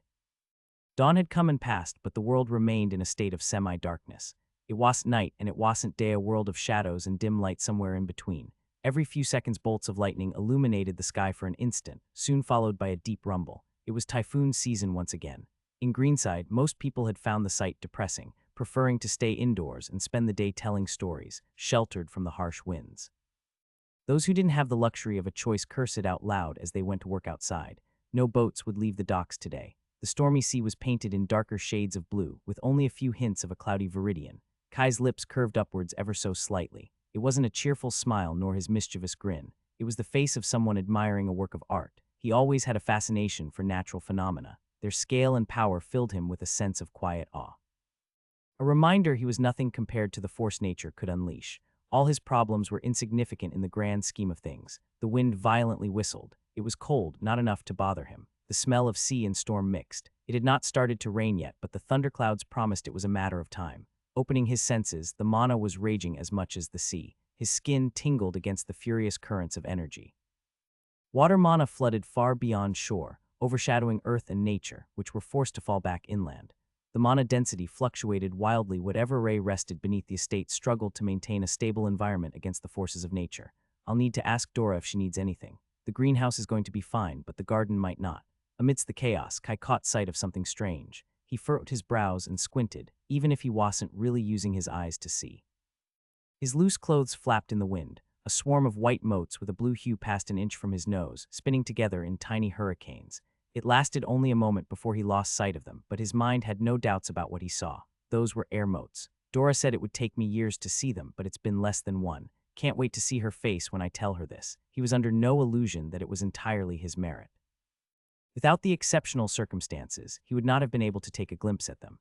The flashes of spinning white motes looked a bit clearer now. With a glance, he confirmed Mana's sense had gained a level. It would probably be a while before he could observe them reliably, but a win was a win. If you want to do this, you won't get a better chance. Elijah's voice resonated behind him. Running and swimming had been stuck at level 99 for the last 2 weeks. Pumping them full of mana had helped level them faster, but now they hit a roadblock. He needed something to push through the last bottleneck. Running in extreme weather conditions was worth a shot, and swimming in a stormy sea even more. He was confident Elijah would fish him out if something went wrong. How long he would wait before intervening was another story, but it was a risk he needed to take. A loud rumble overhead signaled the start. Without a second thought, Kai started running, wasting no time to activate mana enhancement. Today he had no limitations on mana usage, and nature magic would be of little use. A gust of wind made him stumble and reminded him it wasn't like any other day. I guess I'm never getting my shoes back. If they don't get blown off a few miles at sea, they'll end up in the jungle. There was no time to mourn the loss. The winds pushed from all directions, following no rhyme or reason. His superhuman strength helped, but his body didn't weigh much more than an ordinary child. Okay, I admit I prefer to observe the storm from a safe and dry place. I am sure Elijah can fish me out of the sky too, probably. He glanced over his shoulder to look for the butler. He was nowhere to be seen, not that he could see much through the curtain of rain. His eyes closed to little more than slits to protect them from rogue drops. I bet he is hidden in the shadow under the heavy rain. No shot he misses the chance to watch as I make a fool of myself. The image of Elijah comfortably resting on a cozy armchair with a cup of warm tea in hand flashed into his mind. The butler stared at the drops flowing down the glass window and wondered if his student would survive the day. Then he shrugged and dunked a biscuit in his tea. No, he wouldn't do that, probably. Banishing any stray thought from his mind, Kai focused on his task. Everything else was out of his hands. If I don't gain the last level, it will all be for nothing. Occasionally, a larger wave washed over his bare feet and ankles. He ignored it and kept pushing forward. After reaching the end of the bay, he turned back and continued without pauses. The wind kept blowing faster. He had to be conscious of the position of his body and continuously adjust to avoid falling, lowering his body to push through a strong gust and standing up when the wind pushed him forward. A blinking light appeared in the corner of his vision. I did it. That was easier than I thought. Ding. New skill added to the archive. Balance level 1, standing on 2 feet on 1 hand or 3 fingers. Falling is not an option. Damn the spirits. Distracted by the notifications, Kai didn't properly brace himself and lost his footing. The speed he was running was compounded by the wind. His body skidded on the sand for several meters before coming to a stop in a heap of limbs. Ouch, may the spirits be blessed for 1,000 years to come. Getting back up, he spat a mouthful of sand. Several areas on his body were going to sport a bruise, but everything seemed to be working correctly. He may not weigh like an adult, but he was more durable than one. His high constitution wasn't for show. Without wasting a breath, he resumed his run, carefully controlling how the skill distributed his mana and adding him power when that wasn't enough. I'm not getting back inside till I get that stupid 100th level. One more lap was completed. Kai turned around and continued. 2 laps. 3 laps, fueling 2 skills, his reserve of mana was starting to dwindle. He deeply wished his affinity for air was stronger. Maybe he should have taken water, but nature magic had felt too wondrous at the time. Funny how getting thrashed by a storm changes your perspectives. Speaking of which, the tempest showed no sign of abating, and he was not going to throw in the towel first. He had lost count of how long he had been running. His mana reserves were nearing 50. Lower than that, the side effects would start manifesting. I won't give up. A blinking light shone like a beacon of salvation in the right corner of his eye. He didn't dare celebrate before having confirmation. Ding. Running has reached level 100. Requisites for skill evolution met. Congratulations. Without any more strength left, Kai flopped down on the sand. His limbs felt like jelly and he was heaving for air. None of that could sour his euphoria. Even better, there was at least one option to evolve the skill to orange. I won, Kai screamed at the sky. Amidst the exhaustion, he felt the sudden urge to laugh and obliged.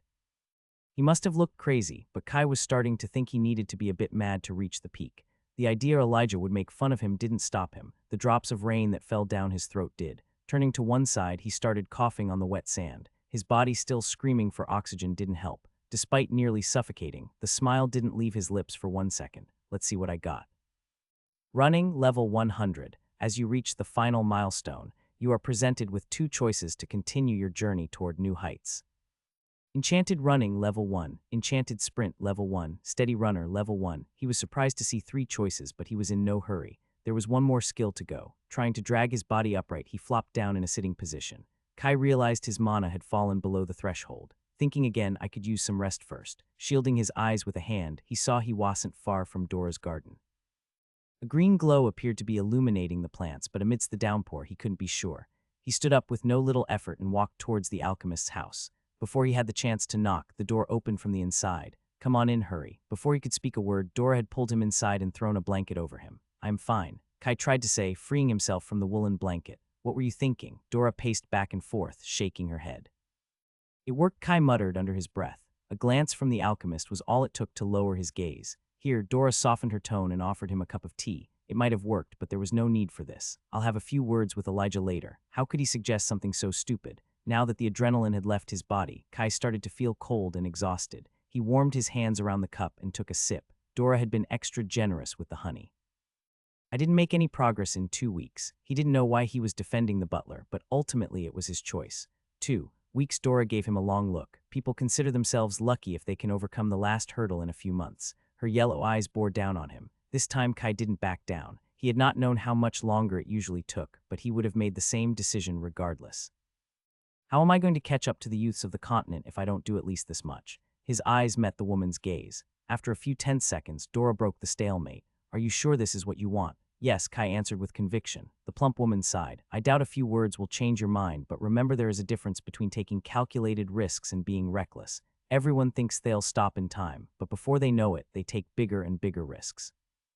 With that, she left. Kai started to feel bad. His proud posture slumped. In the heat of the moment, he showed no doubts, but he didn't feel as sure as he led on. I don't know what I want, but I want the freedom to choose when I find out. He could figure the rest out later. Dora had raised some good points, but now wasn't the time for doubts. Sitting cross-legged on the floor to not drip on the furniture, Kai focused on replenishing his reserves. Inside the house, the mana appeared calmer. The only hint that something might be off was the predominance of the water motes over the others. It was perfect for his next step. He thought of trying to use elemental magic to evolve running, but it wasn't feasible. The best element would have been air, but he was nowhere near good enough to try that. Earth might have worked if he was willing to dedicate a lot of time and patience to one task. But then what? His elemental reserves were limited.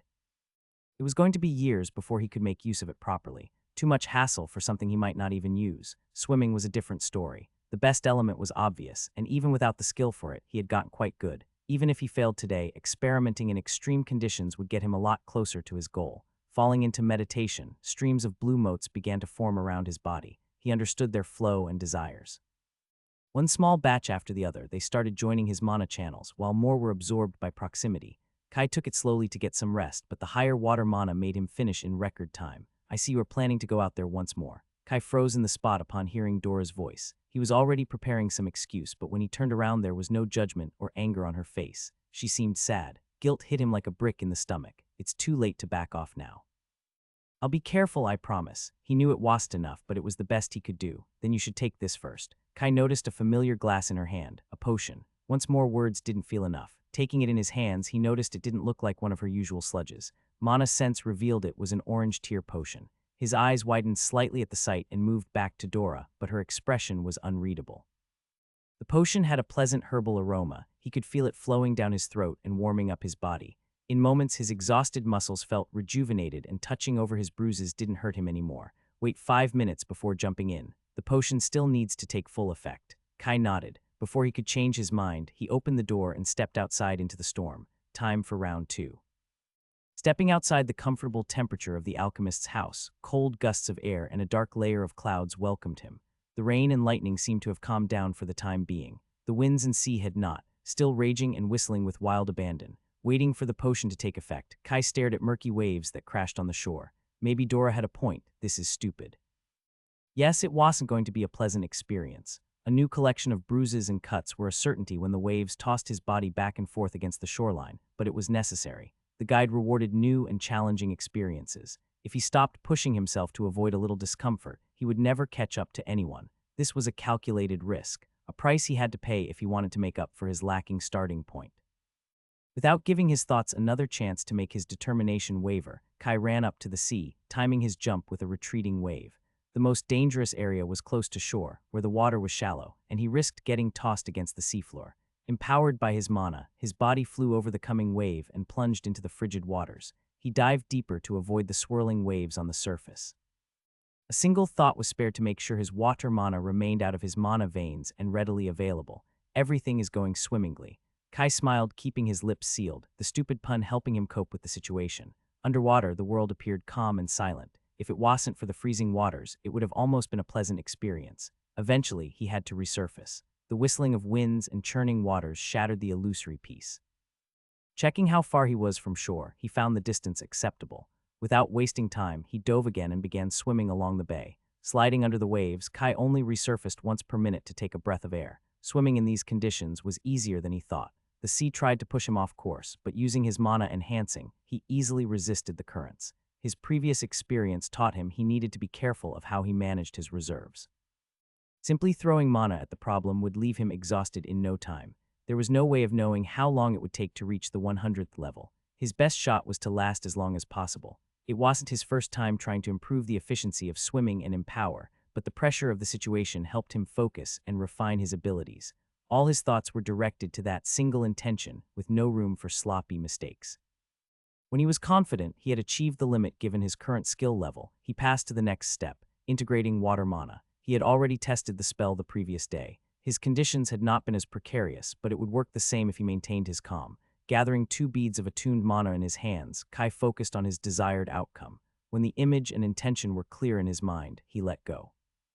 Immediately he could feel the difference. His arms cleaved through the water, finding little more resistance than moving through air. His body easily sped beneath the waves with little effort. It was even easier than swimming in normal conditions. It was a pity the enhancement wore off far too quickly. After experiencing the feeling of no resistance, the water felt much denser. Excited for his success, Kai repeated his casting using a larger share of his water mana.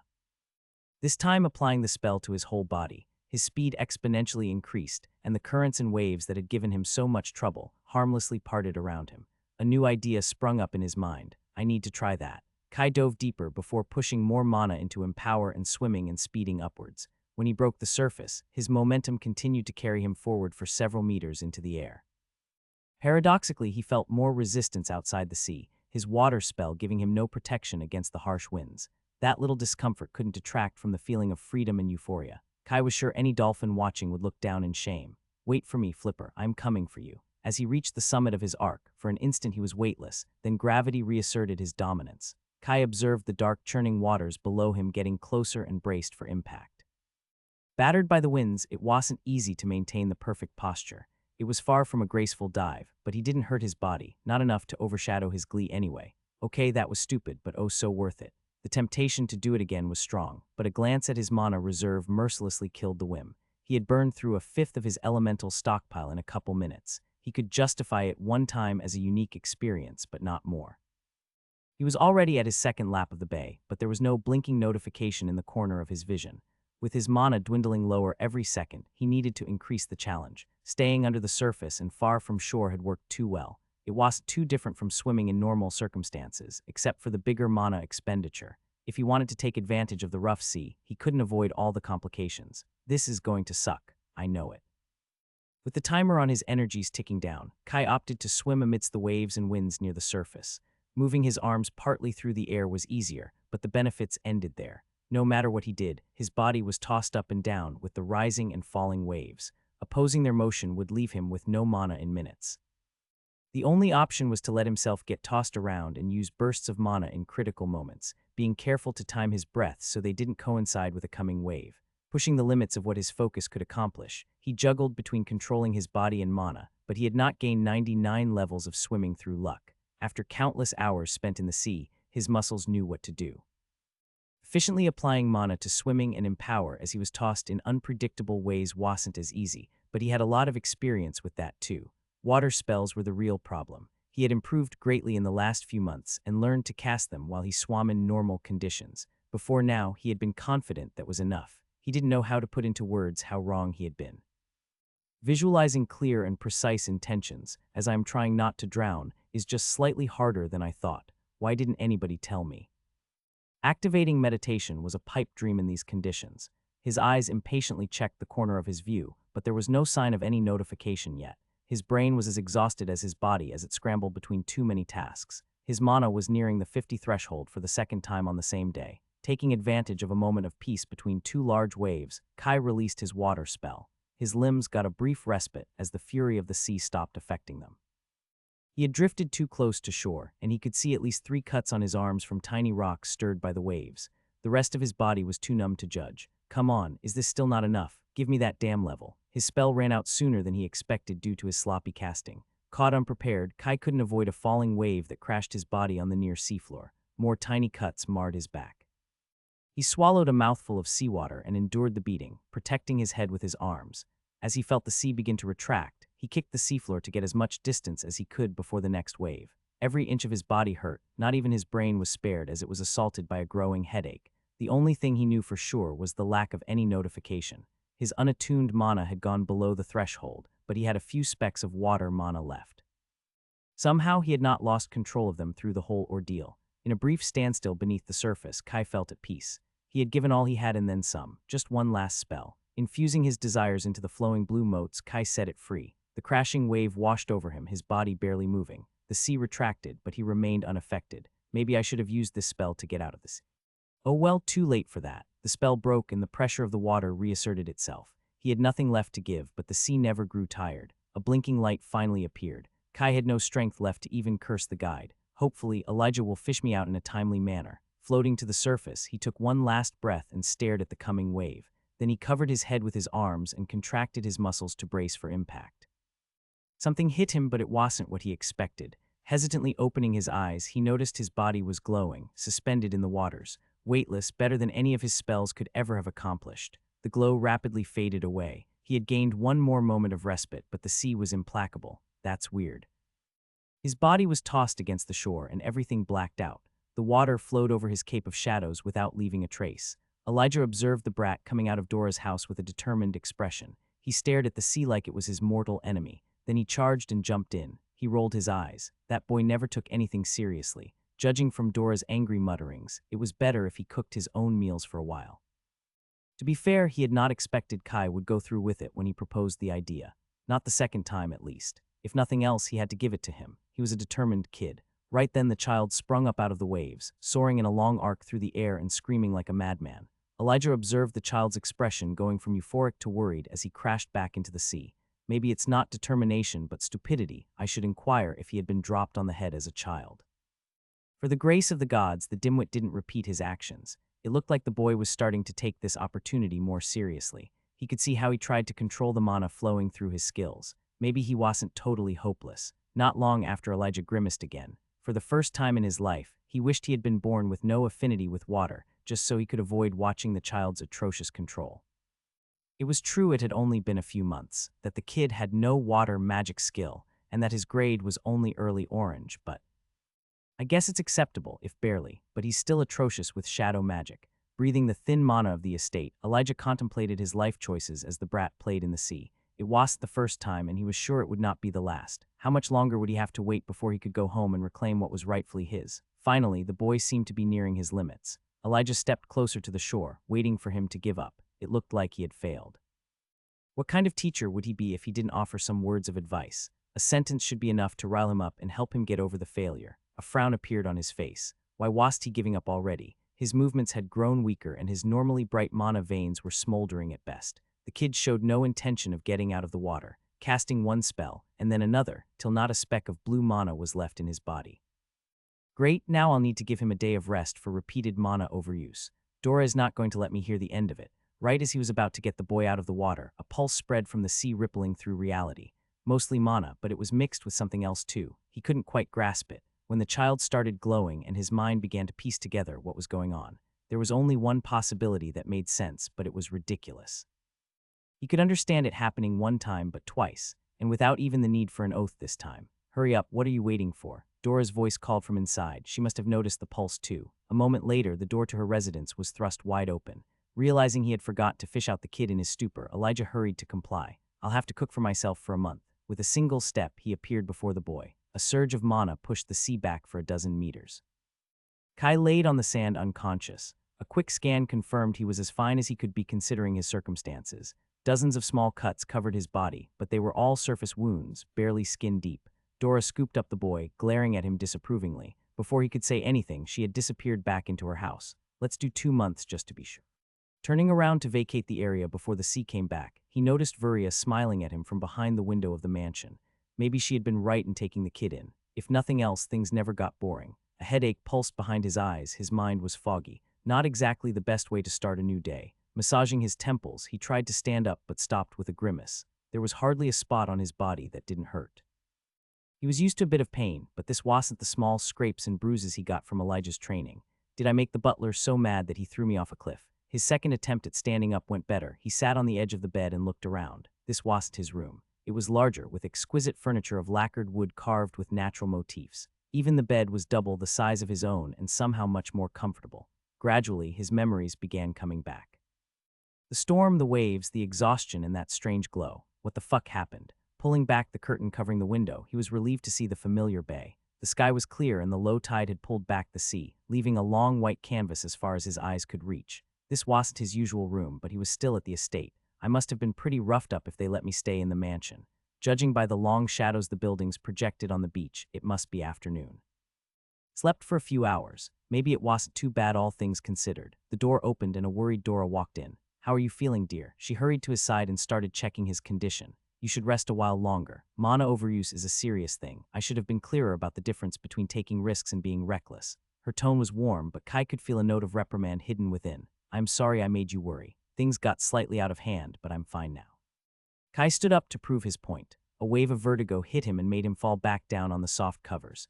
He chuckled like that was exactly what he had intended to do. Judging from Dora's exasperated look, she didn't believe him for a second. "I think I'll rest a little more. I'll be as good as new in time for dinner." The thought of food made his stomach grumble. "Could I maybe get a snack before then? I'm starving." "I bet. You've slept for more than a day. I'll bring you something." Kai froze. "A day? Has it been that long? And I still feel like shit." Exhaustion, severe skill and mana overstrain, 43 minor injuries between cuts and bruises and a big bump on the head. Dora listed his signs and symptoms like she read alchemical recipes. Oh, was it that bad? Kai lowered his gaze. He could feel she was on the cusp of a lecture. Risks are called that way because there are consequences when things go wrong. Seeing his castigated expression, Dora hesitated to add more, even if she clearly wanted to. Acting strikes again. She sighed and softened her tone. "Be more careful next time. You should rest. Elijah won't bother you for the next few days until you're completely healed." Days. "I don't feel that bad. Is there maybe a potion that could speed my recovery?" Dora gave him a long look, together with a lot of rest, of course. He hurried to add, "There's a potion for everything, dear. I'm sure you know that. But mana overuse is a tricky thing. Unless it's an emergency, it is better to let you heal naturally." Dora ruffled his hair. "I'm sure next time y'all think twice before doing something so reckless. I guess I deserve that." Kai laid back down on the bed, trying to look apologetic. It wasn't the time to push. He could try again later. "I'll bring you something to eat." She came back carrying a complete 3-course meal. With a full stomach, his head was starting to clear and he was steady on his legs. He tried lying down to doze off, but even with a full tummy, sleep was not coming. He turned restless in the large bed for half an hour. He was used to never having a free moment. Even in the brief moments of respite, he usually played with his mana. The stillness was making him go crazy. "I'll go take a walk," he said aloud to no one in particular. "At least one of them must have heard me." Opening the door and seeing that no one came to stop him, he was tempted to snoop around. Both Elijah and Vuria had made abundantly clear how that wasn't appreciated. He doubted his convalescent state would make them change their minds. He quickly found himself outside of the mansion. The fresh air immediately made him feel better. In front of him, a flat expanse of sand and puddles of water reflecting the light. He never grew tired of the sight. Ele must be out hunting for pearls right now. With her new profession in mana sense, her findings must have surged. With a bit of luck, she might also find more mana treasures. Kai fiddled with the green pearl hanging on his wrist. The thought of his sister made him melancholic. There had been no more chances to go back to Greenside to visit his family. As the months flew past, it soon became clear no one was going to come looking for him for the crime he had committed. He had been very tense the first time Alana came to visit, but she seemed totally oblivious to what happened. That man's death appeared to have been swept away in the general indifference. It could be because of my favor, but I would bet it's just Greenside being Greenside. With his mood rapidly souring, Kai focused back on his walk. Each low tide, there was always the temptation to go look where the sea had retired. The empty seafloor gave the illusion you would see the water coming back in time. Every islander learned early on that when you saw the waves rushing back, it was already too late. It wasn't dangerous if you didn't mind to swim a few miles, but right now, he didn't trust his body that much. I don't think Dora would appreciate either. He kept his wanderings within a few hundred meters of the true shore. The headache had subsided to a low pressure in the back of his head. He moved his focus to the slow pinging light in the corner of his vision that was begging to be heard. Now that his thoughts weren't muddled any longer, it was time to see what getting beaten up by the storm got him. Swimming has reached level 100. Requisites for skill evolution met. Congratulations. Ding. The Great Spirit Kahali has witnessed your determination and judged you worthy. A blessing had been bestowed upon you. You are awarded +3 favor. If this is the reward for being reckless, it might be hard to follow Dora's advice. His memories were still fuzzy. He remembered a strange blue glow and little else. He knew something odd was afoot, but he hadn't foreseen this. After he earned Yade's blessing, he dreamed of getting the recognition of the other great spirit of the archipelago. He even asked Vuria if she could help him get a book about the religion of the islands, hoping to locate a sacred place where he could get the spirit's attention. In the end, none of the books he managed to get his hands on contained anything useful. Can Kahali reach anywhere the sea touches? Even if it is limited to the Backware archipelago, that would still be crazy. Or maybe the fact I already have a blessing has something to do with it. Nothing ever made sense when dealing with divine entities. He had started to suspect his high affinity with nature and earth wasn't just by chance. Another long search through the library confirmed blessings were one of the rare methods that could increase an individual's affinities. If a god was strong enough and willing to pay the price, there seemed to be very few limits to what they could bestow. An increase in favor was the most common boon from their things got more wild and obscure. New limbs and organs, longer lifespans, unique talents and obsessions, just to name a few. There were entire books dedicated to the slew of wacky abilities that had been granted throughout history. Other books took a more skeptical approach, affirming most of those claims were made up or at the very least, greatly exaggerated. For him, there was little point trying to dig out the truth from the ocean of contradicting information. He was no scholar or expert on the subject. Whatever his blessings were, all the books agreed the changes were always positive or neutral. Since he had not grown a third arm or leg, it seemed he had dodged the bullet. I wonder how many people can say favor is their highest stat. I guess not many. Kai knew it wouldn't stay that way for long. As he grew, his other attributes would catch up. Spirit was almost there already. The solution was simple. He just needed to earn more favor. There were no more great spirits that could give him blessings, but there were more feats he could accomplish. For now, there were two more immediate decisions he had to make. Running, level 100. As you reach the final milestone, you are presented with 3 choices to continue your journey toward new heights. Enhanced running, level 1, consumes small quantities of mana to improve your speed and endurance. As long as there is a path, your legs are all you need to reach any place on land. Enhanced sprint, level 1, consume your mana to greatly improve your speed for short bursts. Few will realize what happened before you leave them in the dust. Steady runner, level 1, through a precise use of mana, never grow tired, never stop or lose your balance. You might not be the fastest, but you'll reach your destination when others don't. Kai carefully read all the descriptions. He had not expected to have so many options. Even if he didn't plan to keep this skill for long, he wanted to give this choice the proper amount of consideration. Who knew, maybe if he got more skill slots in the future, he would take it back. Enhanced running was a straight-up upgrade, but this vanilla option sounded boring. He was sure he could learn to do the same with Empower. He moved his eyes to enhanced sprint. Elijah had told him skills could evolve in surprising ways between grades, depending on the specializations he chose and his actions. It looked like all the times he pumped running full of mana strictly for research purpose had another unintended benefit. This option already appeared more interesting. Flooding his body with mana to gain a burst of speed could also be achieved with Empower, but it wasn't as easy. It required a lot of focus, and he could only do it for a few seconds before he risked injuring himself. Enhanced sprint would probably take care of the safety factor and the burden of manually controlling Empower. As for the cons, enhanced running specified it only used small quantities of mana. Sprint did not. He wasn't eager to add another draining source to his limited reserve. If he wanted to be a mage, the largest share of his mana should go towards his spells. This brought him to the last option, Steady Runner. Kai had to admit the description was rather underwhelming. It sounded boring and didn't even mention an increase to his speed. However, there was a key detail that caught his interest: precise use of mana. The fact the guide felt the need to specify that tickled his curiosity. It must not be something easy to reproduce with Empower. Even if he planned to abandon the skill, he could keep it for a few weeks to learn how it worked. Maybe learn to reproduce whatever Steady Runner did manually. Kai tensed his muscles, expecting something to happen. Pain or a jolt to his brain, maybe. He couldn't sense any change. He felt cheated. Where is my skill? As soon as he formed the thought, Kai became aware he knew how to use Steady Runner. The knowledge was clear in his mind, as if it had always been there. It was a bit creepy the guide could do that without him even noticing, but he guessed it beat having to suffer for discarding a skill.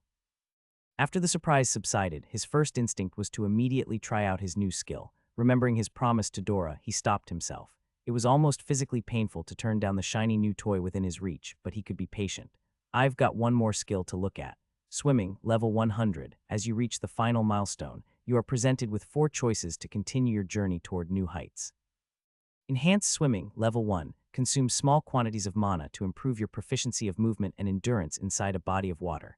Be at home amidst the waves. Enhanced Diving, level 1, consumes small quantities of mana to improve your proficiency of movement and reduce your need for oxygen while underwater. Scour the deep without fear. Water swimming, level 1, slip through the water unimpeded by using water mana. Be at home amidst the waves as you are on dry land. Bless swimmer, level 1, trust in the sea and you shall never fear storm nor beast. Uray at home amidst the waves. Kai carefully read each option. It seemed a blessing had more than one use. Oh boy, now this is going to be a difficult choice. As for running, the first was a straight-up upgrade, and once again he could achieve the same with Empower. Nothing more to add there. Enhanced diving was a branching evolution. His eyes immediately fell upon the part that spoke about reducing his need for oxygen. It was possible, and this skill could tell him exactly how to do it. He wanted to take it so badly, but there were two more options that looked very appealing. Water swimming was exactly what he had been trying to achieve. The proof his risk paid off. Empower couldn't manipulate aligned mana. With the guidance of this skill, he would learn a lot about how to efficiently apply his water mana. If it wasn't for the last option, he would have immediately chosen it, however. Less swimmer, the description was vague and didn't give many clues about how the skill would actually work, and yet the moment he saw it, he knew he would choose it.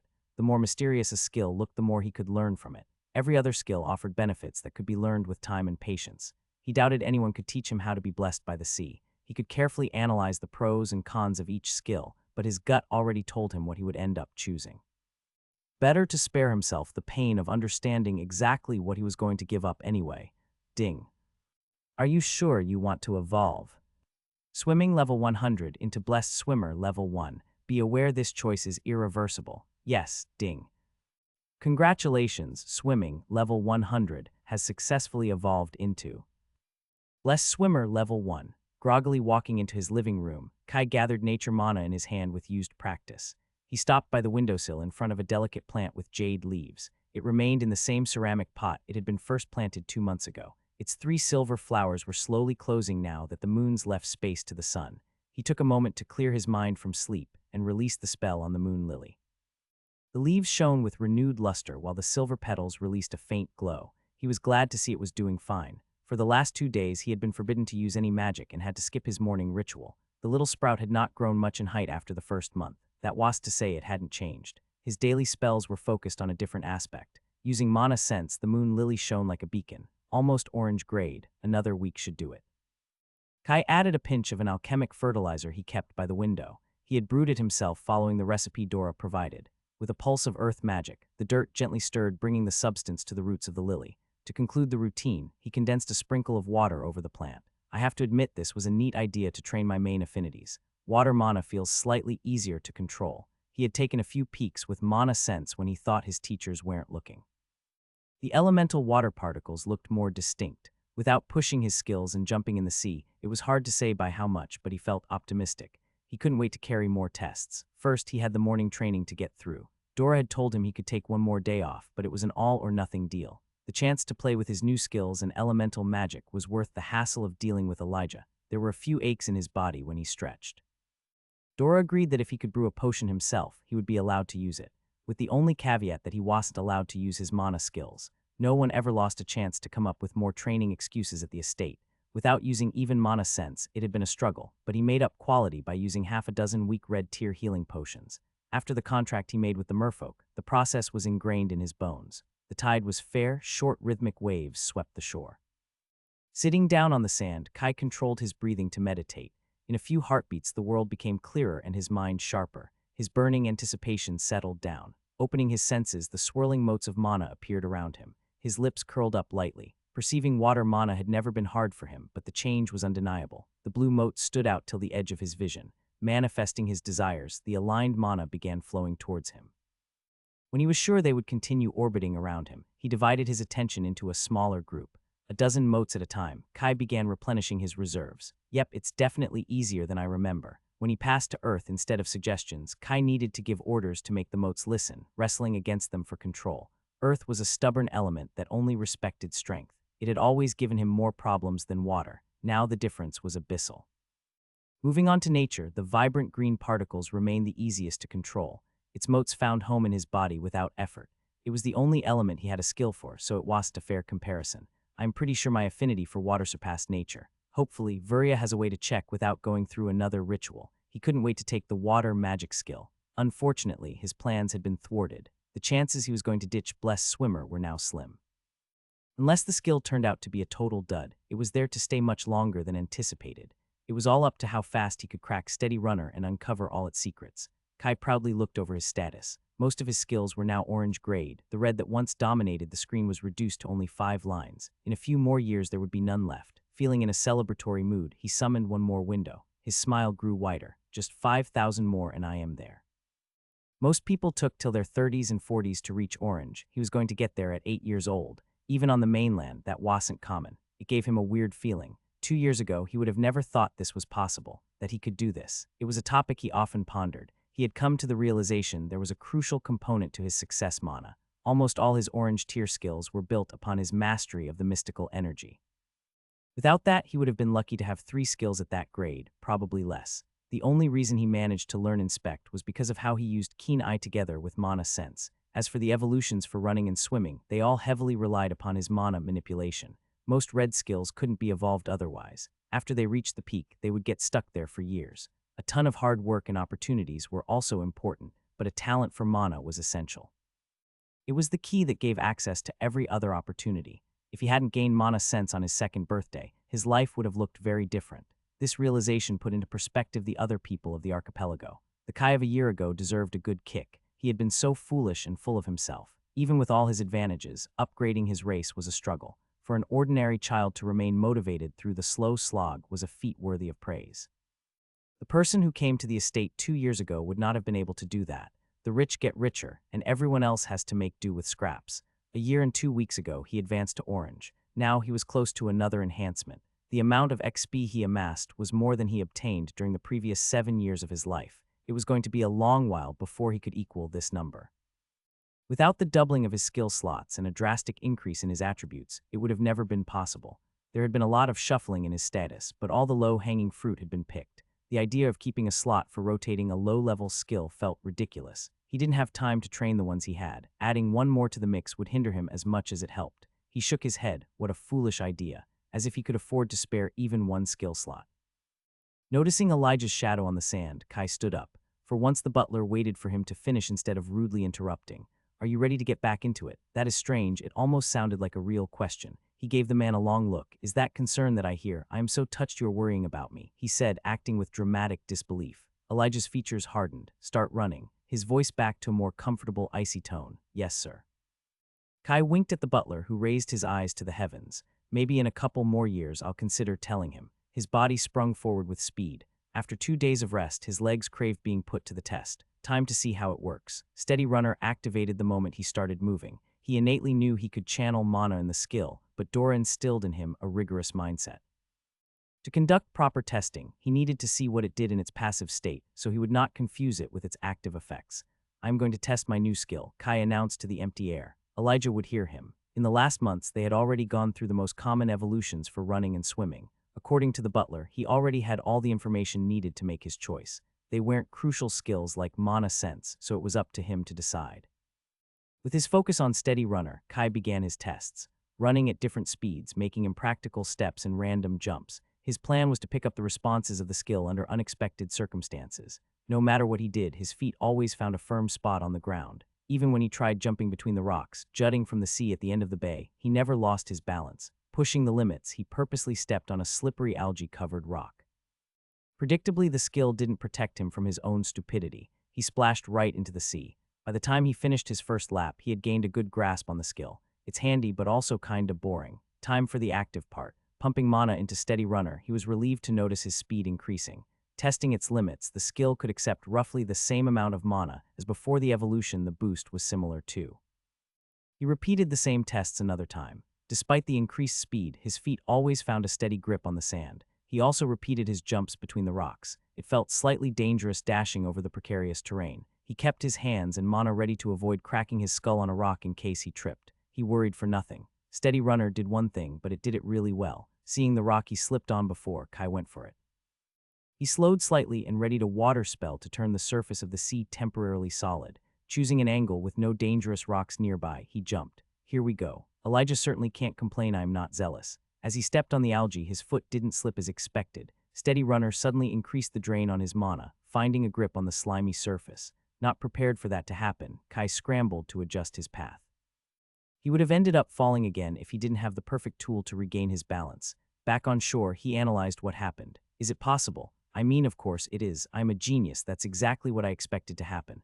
A few more tests later, he had confirmation. The skill made a grip where there was none. Even better, the active mana consumption was low. It might not be the most glamorous skill, but it had been the optimal choice. He could still gain more speed with Empower, but he couldn't do what Steady Runner did. With a satisfied expression, Kai ran back to the estate thinking of all the potential applications. There a strange sight awaited him. Are those my chairs? He asked Elijah. The butler stood in front of a pair of wooden chairs that used to be in his living room. The smile on the man's face was worrying. Tell me, how do you expect to test a balance skill on flat ground with no hindrance? Kai shrugged, seeing where this was going. It was hard to keep your balance while carrying large, unwieldy objects. But why does it have to be my chairs? Knowing there was no point complaining, he picked a chair with each hand. Not like that. That defeats the purpose. With a smirk, Elijah instructed him how to properly carry them. One in front of his face with the legs resting on his shoulders and the other in his left hand, so he would be unbalanced. Now you can start running. Make sure to go as fast as possible, and don't drop them. You won't get new ones if they break. Do one lap. After that, well, move to the jungle outskirts. Kai silently cursed. The most infuriating part was that his devious suggestions actually made sense. An hour later, Kai rested sprawled on his remaining good chair. The splintered remains of what used to be its sister pair laid on the sand a few feet from him. Steady Runner did wonders to keep him on his feet, but that didn't include protecting his cargo. He had to cut his losses. Luckily, he lived alone. He didn't think it was possible to get such a good grasp of a skill in just a few hours. The skill had even leveled once, and the stupid butler noticed. It was undeniable that his methods were effective, but damn was he annoying. Tonight, he would see that infuriating grin in his nightmare. Steady Runner had proven much more interesting than he imagined. After Elijah was sure there was nothing more to gain by juggling with the chairs, they tested the limits of his mana grip. Kai had been thinking too small. If he was running fast enough, he could find a grip on a vertical surface. It only worked for a couple steps, but it was enough to perform gravity-defying maneuvers and easily climb trees. Elijah told him running up a wall wasn't out of the realm of possibilities if he pushed the skill to yellow, and the surprises weren't even finished. He hadn't realized it at first, but the skill also greatly improved his endurance, which meant Elijah could push him even more. Get up. We still have a skill to test, don't we? Elijah smiled. Kai groaned. His body was tired, but not as much as his mind. To squeeze Steady Runner for all it was worth had been more challenging than he thought.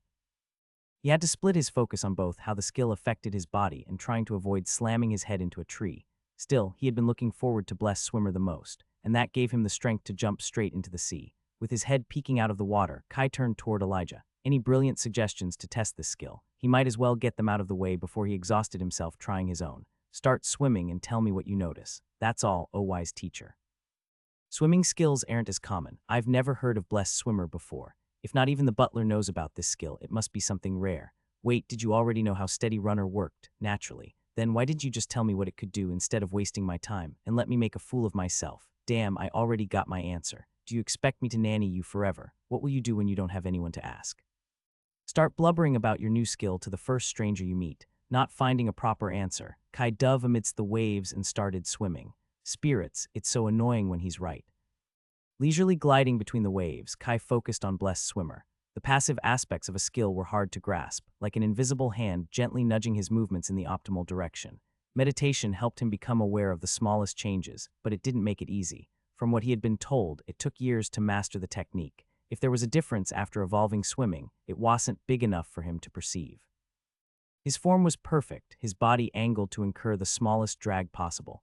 Increasing his speed, Kai's senses were keen on anything out of the ordinary. I've always been a good swimmer, but it never felt this effortless. It was a feeling, a murmur at the edge of his consciousness. Like he had found his place in the world, everything was as it was meant to be. He could continue swimming forever and never get tired. Blue motes of mana flowed towards him on their own, swirling happily as if they were greeting an old friend. They didn't join his mana, but with them so close and willing, Kai knew it would be easy. Swimming, basking in that sensation, losing his sense of time. He would have continued for longer, but his peaceful strokes were abruptly interrupted.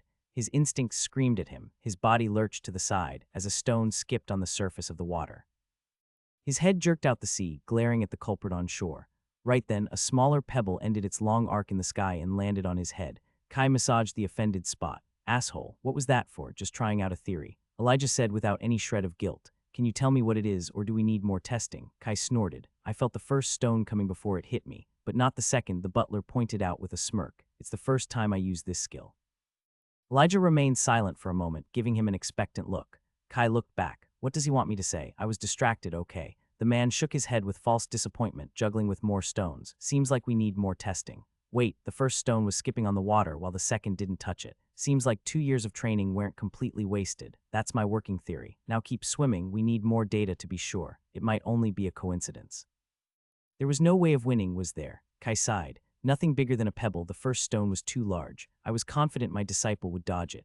Are you not confident in your abilities? I am not 7, that doesn't work anymore. You know, Dora always asks me how my day was. If you use any rock bigger than my thumbnail, I might take her up on her offer. What a disgrace, my disciple is a wimp. I'm not 7.5 either. Whatever you say, master. Not bigger than my thumbnail, I'll check. It became clear Blessed Swimmer gave him a danger sense for any threat coming from or at least touching the sea, but it did nothing to protect him from the sky. It was a faint feeling, easily ignorable if he didn't go looking for it. That odd sensation of being part of the sea remained muted unless he meditated and focused his attention. Hopefully, it will get easier as I level the skill. He already knew he wasn't going to abandon Blessed Swimmer. Blessed Swimmer, level 1, trust in the sea and you shall never fear storm nor beast. Uray at home amidst the waves. For how cryptic, the description spoke of storms and beasts. He was only scratching on the surface of what it was capable of. Testing it against sea monsters was going to be more complicated. Kai was careful to avoid the topic. He didn't want to give Elijah any idea. He could already imagine getting thrown miles deeper in the shallow sea to test out a theory. The active part of the skill was much more straightforward. The amount of mana he could channel had increased, strengthening his muscles further. Kai was pleased to find out Blessed Swimmer accepted his water mana too. It created a weaker version of the spell he used during the storm. It was also several times more efficient than when he did it manually. His body effortlessly moved through the waves faster than an Olympic swimmer. By the time they were both satisfied with the testing, it was late into the morning. To Kai's surprise, Elijah agreed to skip the swordsmanship lesson. Well, make up for it tonight. A moment later, the butler was gone. Left alone, he dashed to shower and gulp down his breakfast. Getting presentable in record time, he hurried towards Dora's house. Did Ellie keep you late? I told him to take it easy. As he crossed the doorstep, Dora was waiting for him with a yellow mustard potion in her hands. Should I throw him under the bus? We tested my new skills, so it took longer than usual. He was in a good mood after the testing, and he would bet the alchemist already knew what happened. If he complained, it would lose value. Better to keep it for a rainy day. Drinking the sour potion in one breath, they got ready to work. His main affinities were extremely helpful in the garden. He was also allowed to tend the first section of the greenhouse, which was filled with red tier herbs. It appears your water affinity has improved, child. Vuria's voice resounded behind him. Kai jumped, involuntarily releasing the nature spell he was preparing. The green blob of energy fell on the dragonthorn bush he was working on, making the plant undergo a sudden growth spurt. Lady Vuria, Dora greeted, moving her eyes between them. I'll go prepare a tea. Standing up straight and dusting off his clothes, Kai greeted the mistress of the estate. Usually she called for him, but it wasn't the first time she visited him on a whim. Those piercing eyes unnerved him, so he tried to fill the silence. I think the blessing helped. Is there a way to test how much my affinity has improved without performing a ritual? By now you should know better than to ask such silly questions, Kai. It would be easier to think if you didn't pop up all of a sudden and started staring at me. Is there a way you know of that I can get access to with reasonable effort? Vuria smiled. If you only need to measure a single affinity, it is simpler. I'll see what I can do. At a glance, I'd say it must be around 10 points, maybe more. You are lucky. Few gods are this generous. The spirits of the archipelago must be stronger than I thought. Can I increase my other affinities by accumulating more blessings? Vuria burst out laughing. Oh my, if only the priests of the 7 moons could hear you. Cleaning a tear from her eye, she started walking among the rows of plants. Without another choice, Kai followed her outside the greenhouse. I guess it's understandable. Getting blessed twice with little effort, even if by minor divinities, gave you a warped idea. Unfortunately, blessings are not like pretty old tomes to be collected. Most gods do not like to share, even if they are part of the same pantheon. Yade and Kahali must get along well, but you can forget about gaining a blessing from another god, not without rejecting the ones you already have or paying a heavy price. The higher your affinities, the harder they are to increase. Wait a second, did the great spirits just call dibs on me? For a second, Kai felt annoyed he had been excluded from other opportunities without his knowledge, but he soon realized how stupid that was. It wasn't like gods were lining up to offer him a blessing. He was exceptional enough in the archipelago, but the odds a foreign deity would take an interest in him were slim. What do the great spirits expect in return? He asked. No one did anything for no reason. He doubted gods were different. They had reached the edge of the garden. Vuria didn't answer immediately. Instead, she stared intensely at a patch of empty ground. Before his eyes could notice anything, Kai felt it, a ripple of mana through the air. His mana sense was blinded on instinct. He closed his real eyes too. When he looked again, a tea table made of vines and leaves had grown in front of them, decorated with small red flowers on the outer edge, vines wiggling and weaving together to shape two chairs. While he stared wide-eyed at the flashy display of magic, Virya sat down on the still growing chair. Seeing you practice all day reignited my passion for nature magic. I've never been particularly talented in this element, but I thought you would appreciate a practical demonstration. What do you think? Kai picked his jaw from the floor and hesitantly sat down. The chair was surprisingly comfortable, easily supporting his weight. Which elements are you best at then? Virya showed her white teeth. Blood magic. His eyes shot up to hers as she covered her mouth, laughing. Truly nothing like speaking with you to raise my mood after a hard day. Kai crossed his arms. He could feel his ears burning in embarrassment. So what is the right answer? Blood magic, Virya repeated, turning dead serious. Not going to get me twice with the same ploy. The silence stretched. Are you really a blood mage, among other things? It always came easy to me. Virya confirmed, breaking her stone facade. Dora appeared carrying a silver platter with a teapot and two pretty cups. She placed them down on the plant table without batting an eyelid. What do you think, Dora? It has been a while since I practiced nature magic. I never had your knack for it. The alchemist gave the living construction a brief scan. Aptly executed, my lady. However, I fear these plants will not last more than a week. She indicated some spots. The rapid growth puts stress on them and their roots do not go deep enough. Virya looked where Dora had pointed. You're right. It seems I am more rusty than I thought. Kai had no idea what they were looking at, but he sagely nodded along. I can see that too, it's so obvious. The alchemist left soon after leaving a fuming cup of jasmine tea in front of him. Virya took a sip, savoring it despite the scalding temperature. Going back to your initial question, which was, most gods don't bestow their favor without expecting something in return. This is why it's commonplace that people swear an oath to make the terms of the exchange clear. Your case is rarer, but not unique. One spirit bound you with a loose oath, the other not even that. It might be just the creed of these particular spirits. Every divinity has its own peculiarities. You can't judge them through a mortal lens, but I'm not well versed enough in the religion of the archipelago to be certain. Maybe they'll expect something in return. Maybe they wanted to make a good impression, hoping you'd offer to serve them willingly. Or maybe your actions are already in line with what they need. One of the ways gods grow in power is through the faith and the actions of their believers. By giving you a blessing, they bound themselves to you. The stronger you become, the more they'll earn in return. Today, Virya was in a chatty mood and continued teaching him about divine politics. The conclusion. To stay as far away from them as possible, trying to understand their thought process literally led to madness. What about feats? Kai asked after she finished a lengthy explanation of the relationship between the merfolk's pantheon and the seven moons. How do I get more? Remember, child, being told can be considered a form of helping by the guide. It could reduce your rewards if were you to obtain a feat. I know. You always use that excuse to avoid the topic, but can be means it's not necessarily so. If a feat doesn't become any easier by learning of its existence, then it shouldn't matter to the guide. Touch. It looks like you're learning something from my lessons. The only feats you should worry about are the ones obtained by improving your status. Focus on upgrading your race and raising your skills. Orange is the standard grade for humans. Each step beyond is rewarded by the guide.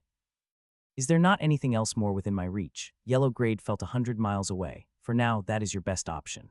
Naturally, while orange is the average for humans, if you were to advance very quickly, it would still be noteworthy. A race against time, yea, I suppose that means before 14. That night, the clang of blades resounded in front of the estate. Elijah wasn't pulling any blow to make up for this morning. His metal blade flashed under the moonlight. Kai was on the back foot.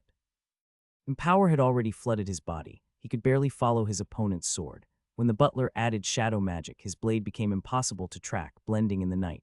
Heavily pressed, Kai lost his balance and fell on the beach. I give up. He heaved on the sand, glad Elijah had stopped hitting him. Now they both used metal blades. You could do that too if you applied more to shadow magic. I'll try harder, Kai said to appease him and avoid another round. Could I ask you a question? After his conversation with Virya, he realized there was a particular feat that didn't have to do with growing his status. I'm going to regret asking Elijah to help me with this. I already know it. Kai went ahead anyway. Trekking through the varied jungle, Kai began to wonder why he did this to himself. He was covered in sweat and dirt, tired and hungry. The scabbard of his sword hung over his shoulder. Not the most practical, but he was too short to carry it on his belt. This way it would not slam on every tree and bush he passed. Of course, the butler couldn't just tell him where a red-tier beast was. No, that would have been too easy and reasonable. He had to blindly walk into the jungle and somehow find the way to track down one. Unless he encountered something way out of his league or other similar certain death scenarios, he was on his own. Why did I do this to myself? Is a single feat even worth it? He had already gained a feat by killing a red-tier beast. The logical next step was to defeat one in the orange grade. None of his teachers confirmed it, but neither had they objected, which said enough. His first fight against the boa had been luck and desperation. This time he hoped to not let things get to that point. He wasn't so delusional as to think he could defeat an orange-tier beast without a profession nor experience. Fighting against claws and fangs was very different than when he sparred with Elijah, knowing he wasn't in any danger. He had almost 6 years before he turned 14, all the time he needed to do this properly. He would gain more experience hunting targets at his level and go from there. Hunting powerful beasts was sure to give him plenty of life experience, so it was a win on every front. I just need to find a damn beast first. He wanted to race ahead towards the inner parts of Vireed, where the mana density was higher, and so were his chances of finding a target. But the butler made him promise he would take this seriously. There was a possibility he would encounter an awakened beast that strayed out. It had already happened once. If he ran uncaringly, there was the risk of getting ambushed. In a real-life scenario, he couldn't rely on the butler to save him. So here he was, trying to silently make his way through the lush vegetation while sweeping his surroundings with mana sense, his body constantly tensed on the lookout for any threat. The peak of his day was when he found and harvested a low red-tier flower growing on a vine. That was several hours ago. Elijah Kai whispered aloud. He waited a few seconds. The butler was nowhere in sight. He rolled his eyes. "I know you can hear me, master. Yes, dear disciple. Do you want to give up so soon?" Elijah's cold tone sounded behind him. "Why can't he appear in front of me for once?" Kai turned to face the man, ignoring the provocation. "Could you point me in the right direction? I'm just wasting time like this." "No, why not?" Kai hurried to add before the butler had the chance to disappear again. "I want to become a mage, not a hunter. I understand why learning to use a sword might be useful, but why this? Can't you tell me?" The irritation mounted at his non-answer, but Kai did his best to maintain a calm tone. "I can think of several, but none of them seem enough to make this worth it. Maybe the answer is several. Could you please share your wisdom just this once?"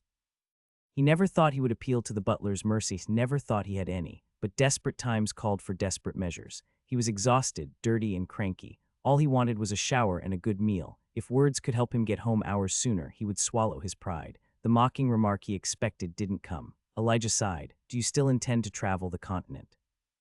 "Yes, learning how to survive in the wilderness will increase your chances of survival. A large part of Talvin is untamed, and many times more dangerous than this forest. I don't intend to have you wander aimlessly every time, but knowing how to move in a hostile environment will turn out useful." Kai frowned in confusion. "Can't I just stay away from these types of dangerous places? I've no intention of getting myself killed. Then, why did you decide to walk into this jungle?" "To see if I can get a feat and some XP. Kai paused, the wheels turning inside his head. "I imagine the most dangerous areas also offer the greatest rewards. I hope y'all try to stay away from these places, but sometimes we don't get a choice. We need to make do with what we have, learn to use our skills and profession in creative ways." "Okay, I get your point." He didn't like it, but he couldn't deny his reasoning made sense. It's a lesson about survival. Kai breathed deeply, readying himself to continue his trek. "Go that way." Elijah pointed in a random direction and disappeared. Damn, if he continues like this, I'll have to consider being nicer to him. The thought sent a shiver down his spine. Okay, maybe he doesn't hate me, but he's still an insufferable jerk most of the time. As the undisputed most mature individual, I'll take the first step. I just need to get out of this jungle. Setting out again, Kai followed the butler's direction. Even if he had yet to spot any awakened beasts, the forest was full of life. Birds circled above amidst the green canopies, with the occasional monkey lazily observing him from the distance. The jungle floor was less eye-catching, but hosted as much life.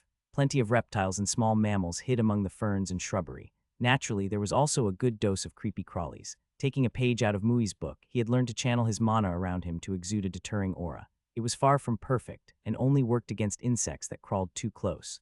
But if it stopped even one spider from deciding to climb up his leg, it was worth the investment.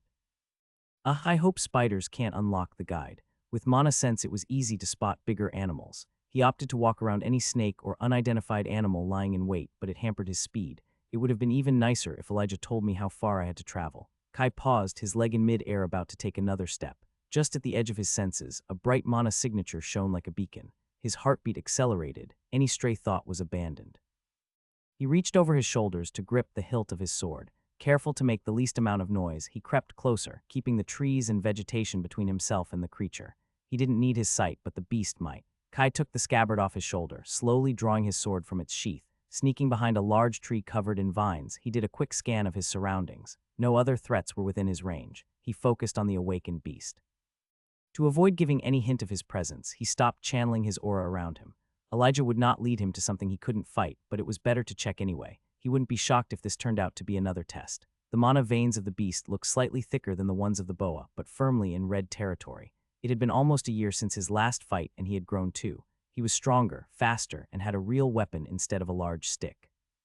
Without even considering he could cast spells, confirming he could fight his target, he needed to decide how to approach this. Kai took out his satchel and started planning. It contained several alchemical concoctions. He ignored the variety of healing potions and balms that made up most of his stock. He might have gone overboard with that. He had already used the scent concealer this morning. It would have been prudent to reapply it, but it was too late for that. He also brought a pest repellent dust in case his aura didn't work. It could double as weak poison, but he had better. 3 vials, each marked with a different color on the cork, red, blue, and yellow. He wrapped them in a layer of gauze so they wouldn't clink. They were all high red poisons, the strongest concoctions he could brew. Kai hesitated. They could probably sell for half a silver each. Don't be an idiot. You can always make more. Which one do I use? The red poison was the strongest, but it needed to be ingested to be effective.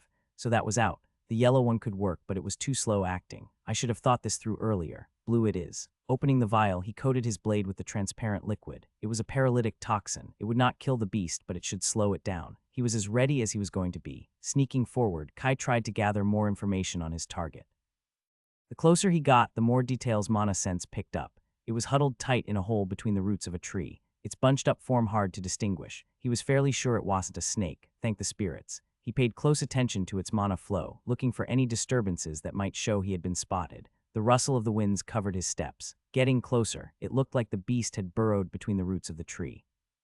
Awakened animals usually came to the outer reaches for easy prey. Their dens always remained in the inner parts of Virid. He wasn't going to complain about a little luck. Maybe it was hurt or asleep. The mana signature rippled. Kai froze. He waited a minute without moving a muscle. It didn't look like he had been discovered, but its energy flow looked too fidgety for the creature to be sleeping.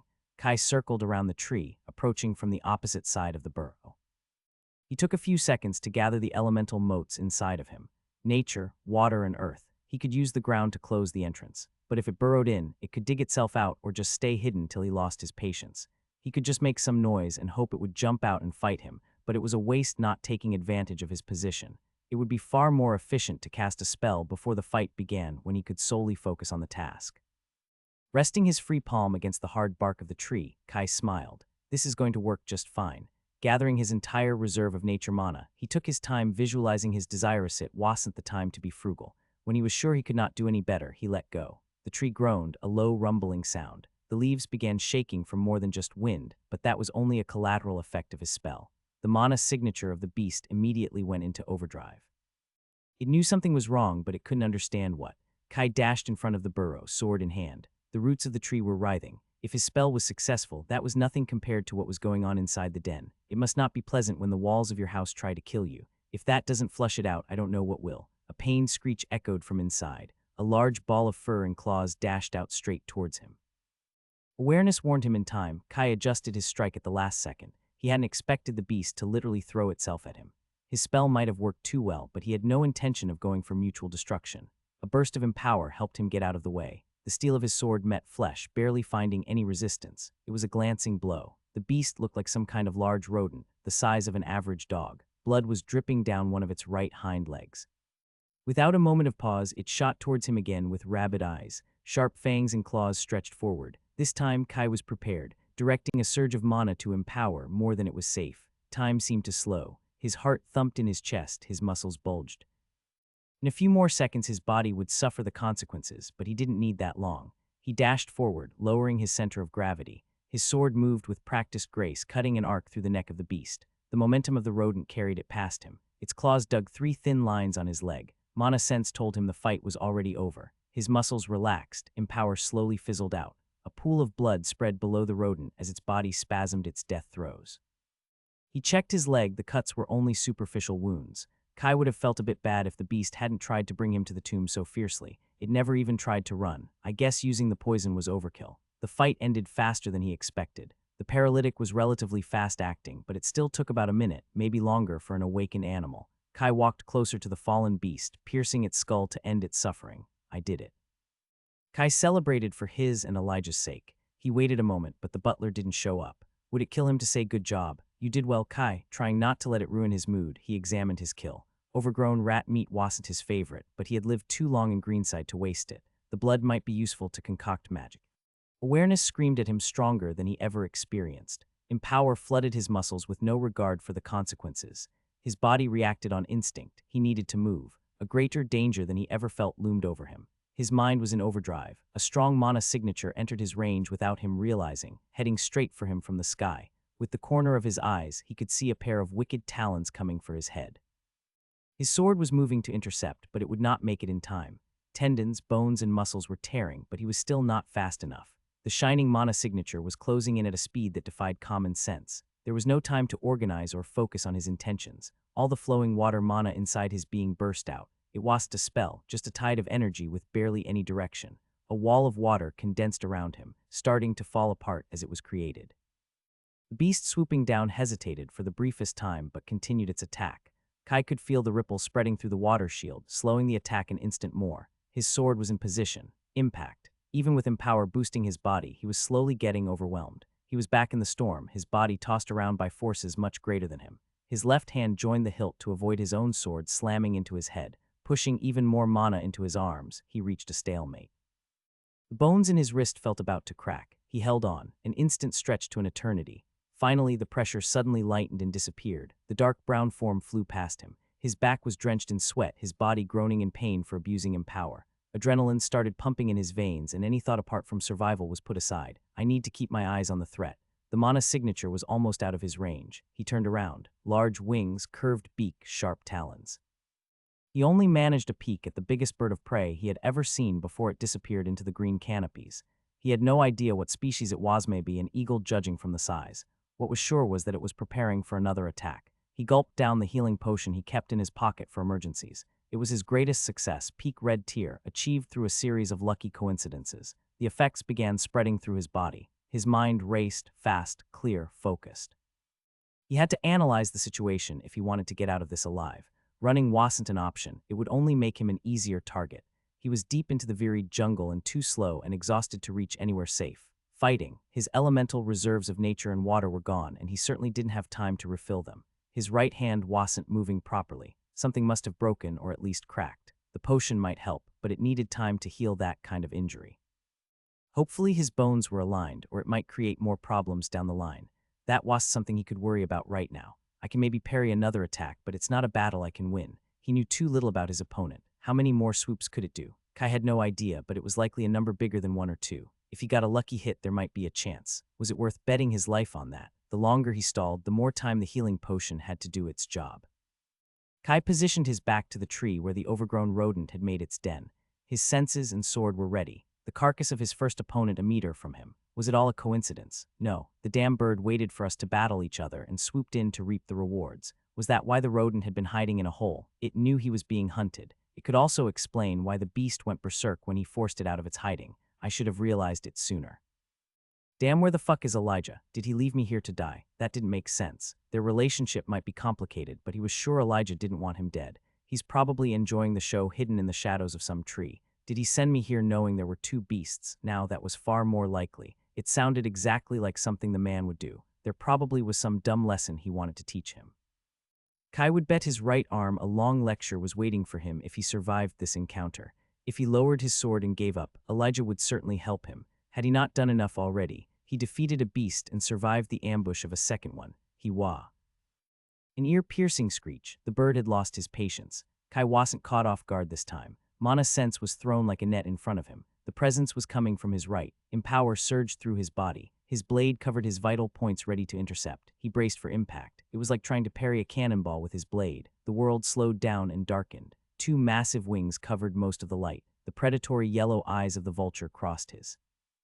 A crown of feathers atop its head. He could feel its smug confidence, but the ruffled currents in its mana veins spoke of anger and irritation. Talons met steel. Kai knew he wasn't going to be the one to emerge victorious. The razor-sharp talons brimmed with blinding mana, having no problem meeting his blade head-on. The attack seemed slightly weaker. He twisted his blade to deflect it. He used his left hand to bear the brunt of the attack, but he couldn't afford to spare any effort. The feeble healing of the potion was quickly undone. Something in his right hand shattered. The pain shot up his arm, but he gritted his teeth and held on. Thank the spirits, the force of the charge was depleted. Kai could see the uncertainty in the eagle's eyes. Up close, he noticed a streak of crimson marrying the dark brown plumage. He must have injured it in the first swoop. It was the perfect moment for a follow-up attack, but his arms refused to move. The stupid bird looked unwilling to engage in close combat. quickly putting as much distance as possible when its attack failed. He had lost his chance. It took a few seconds before his limbs listened to commands again. It hurt, but it wasn't the agony he expected. There were more healing potions in his satchel, but what for? His excessive use of Empower was drying up his unattuned reserve. The skill was the only thing that kept him on his feet. As soon as he ran out, he was dead. The next attack would push him below the safety threshold, and that was counting on his arms not failing him. The eagle might be hurt, but it looked closer to a graze than a fatal wound. It didn't look like the paralytic poison was having much of an effect. Fuck, I should have used all the poisons I brought. If he kept going, the only result would be wounding himself further. Unless the eagle decided to impale itself on his sword, he didn't see any chance of victory. If only I had time to heal and replenish my mana. His eyes fell on the dead rodent resting a meter from him, an idea forming in his head. Kai stepped over the carcass, dramatically screaming at the sky and waving his sword with his right hand. This is stupid, but it's the best I've got. Fine, you win, take it and leave. Giving the green canopies one last hateful look, Kai jumped into the rodent's burrow. He landed with his back on a root. Fuck me. Biting his cheek, he made his way deeper in. Dozens of roots poked out at weird angles blocking his way. Some were marked with traces of blood. Right, my spell. This must be karma. The den wasn't deep. Luckily, his body wasn't big either. Huddling amidst the gnarly roots, he kept his blade pointed toward the exit. The entrance was within arm's length. Gathering his earth mana, Kai compacted the ground to make more space and shrink the entrance. That will have to do. If he couldn't fight and he couldn't run, the only option was to hide. The eagle had looked unwilling to engage in close combat in the open. The chances it would come in such a close space were none. A series of angry screeches resounded from outside. Kai got himself more comfortable, leisurely going through the potions he had remaining in his satchel. He drank a couple and prepared to wait. The stupid bird sounded more and more furious. Be silent, birdie. I'm trying to rest here. The eagle might not understand his words, but it seemed it got his mocking tone. The swooshing of the wind confirmed the beast had decided to land. The shining mana form of the bird was stomping on the ground a few meters from the tree. As the adrenaline started to leave his body, the pain began to make itself known. He was glad there wasn't enough light to look at the state of his right hand. From how much it hurt, it couldn't be any good. Dora is going to scold me again. His left hand fiddled with an empty vial. Kai wondered what were the chances his plan would work. Not high, maybe 1 out of 5 or 6. When the bargaining chip was half a silver messar and not his life, taking a bet didn't seem as bad. Elijah should be proud I didn't give up. A minute later, the shrill cries of the beast started to calm down. Maybe 1 in 4. As he had hoped, the eagle wasn't willing to wait idly by. With a bloody awakened carcass, it was only a question of time before another predator came to scavenge.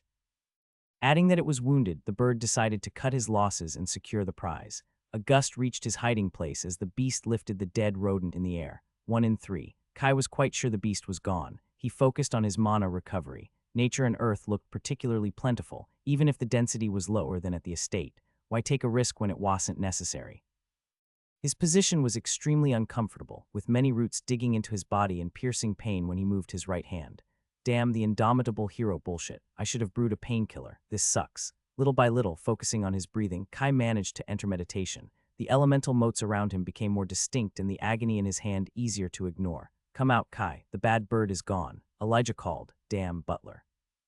Despite his choice of words, his tone didn't contain the usual mocking note. His body was sore and numb due to his awkward position. He could slowly crawl out of the hole covered in dirt, or his mana was around 90 full with an abundance of earth and nature. The roots twisted out of the way. Moments later, a wave of dirt exploded from the hole, enlarging the entrance to a more comfortable size. With a weak burst of empower to wake his limbs, Kai marched outside with all the dignity he could muster.